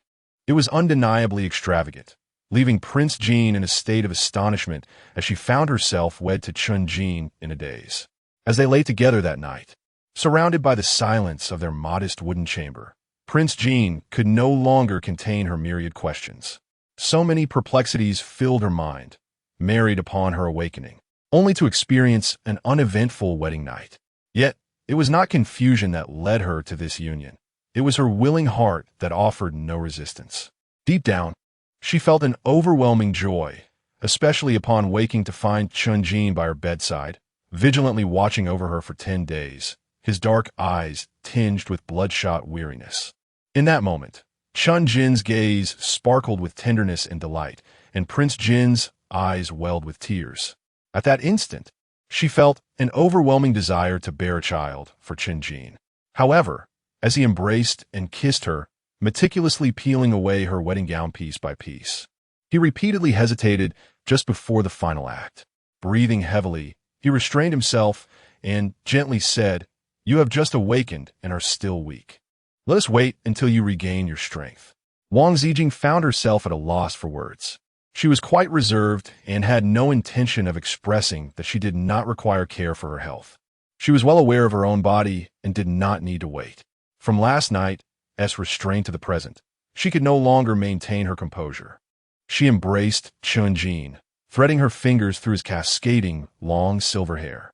"Ah, Jin," she whispered softly, her lips hovering near the corner of his mouth. Teasingly close yet distant, "I truly feel better now. I want you." In that moment, Chun Jin's usually indifferent black eyes ignited with warmth, the movement of his Adam's apple betraying his desire as he lowered his head to capture that enticing hint of soft, rosy sweetness. "Ziqin," he murmured, kissing her deeply, his voice husky and trembling. "This should be said by me. I have promised from now on, let me love you. I love you, Ziqin, deeply and profoundly. To have you by my side in this lifetime is more than enough." Chapter 60. Conclusion in contrast to the divine realm, which she had transformed into a cozy sanctuary. Wang Ziqin preferred the small planet where she had lived for 40 years, her birthplace. The Special Operations Team had not disbanded. These extraordinary individuals had eradicated the aberrant entities and were now embroiled in a conflict among superhumans. Some exploited their powers for nefarious deeds, both domestically and abroad. The Special Operations Team faced challenges that were no less arduous than those they encountered with the aberrant entities, and thus, their days remained filled with busyness. Wang Ziqin took a considerable amount of time to locate Feng Xiaojia on the entire inspection map illuminated in her mind, who was currently engaged in a fierce struggle with a wanted criminal possessing supernatural abilities. In the realm of the divine, a day equates to a year in the mortal world. Thus, after 11 years, Feng Xiaojia is now approaching her 30s. As a mother, she is also expecting another child. Yet she boldly pursues the apprehension of the wanted criminal upon encountering him while shopping, a decision that has sparked considerable controversy. Her daughter, only around 7 or 8 years old, does not weep. Instead, she claps her hands joyfully, exclaiming, "Go, Mommy. You're so cool. That's my mother. My mother is part of the Special Operations Team.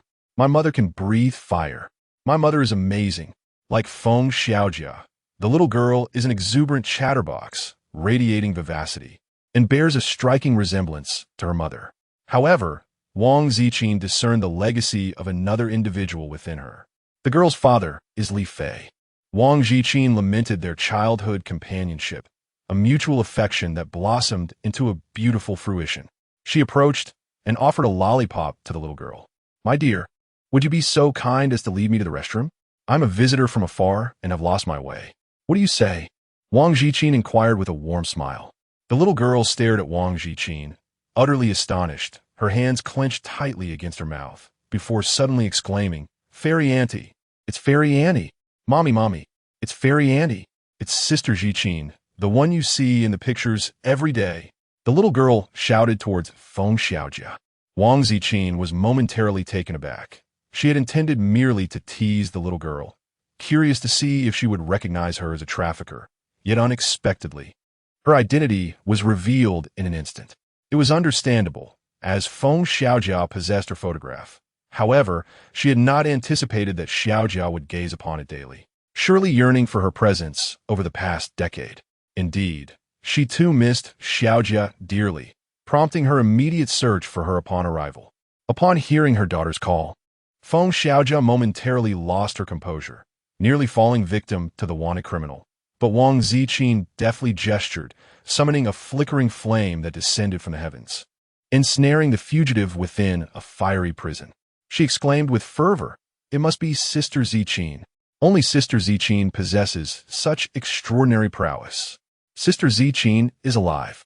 Woo-woo. As Feng Xiaojia wept, she rushed towards the increasingly familiar visage of Wang Ziqin, standing amidst the bustling crowd on the street, becoming the focal point of all eyes.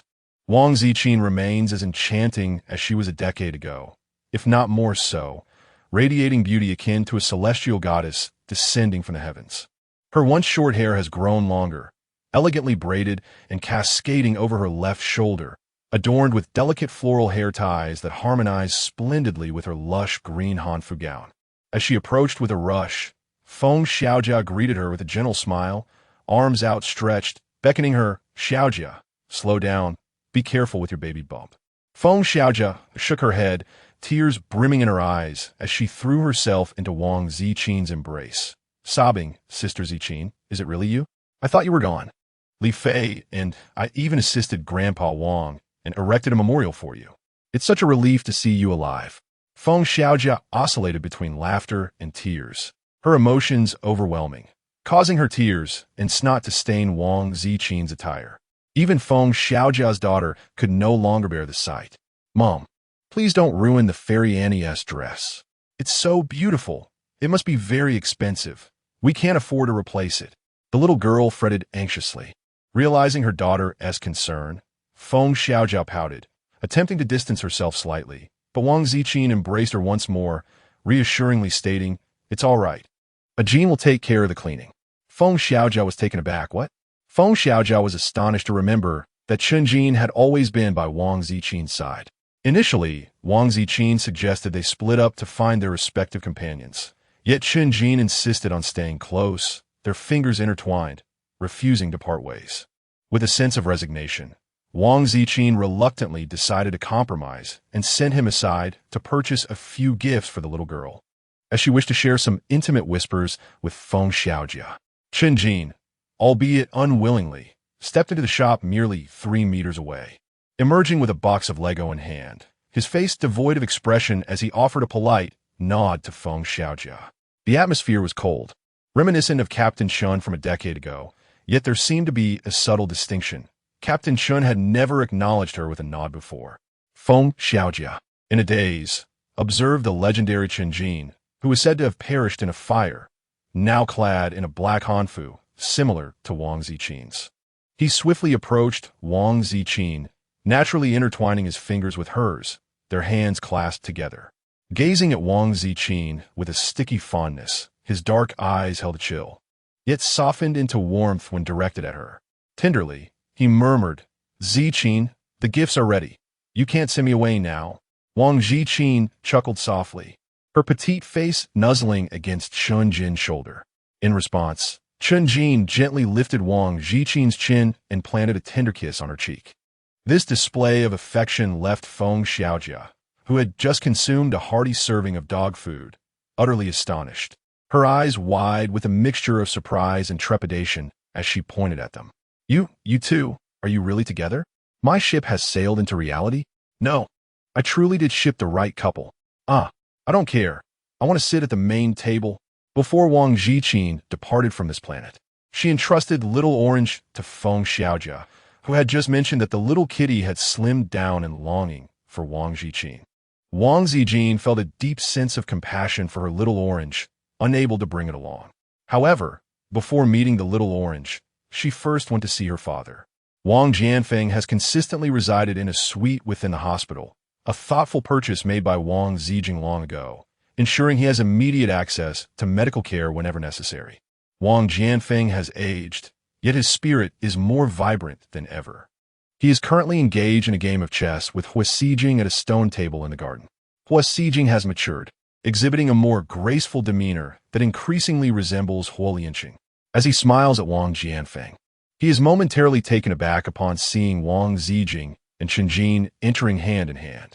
Hua Xijing feels a pang of confusion. Husband? Well, my father.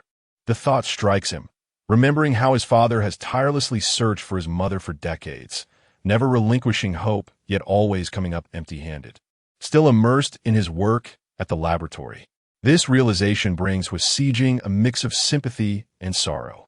Furthermore, Chenjin, as her mother's partner, is not a poor choice. He is, after all, her idol and someone she deeply admires. It is a pity for his father, as well as for Captain Lu Qinchuan, who remains single in devotion to his mother, because they all love her, cherishing her above all else. His mother is truly deserving. The end.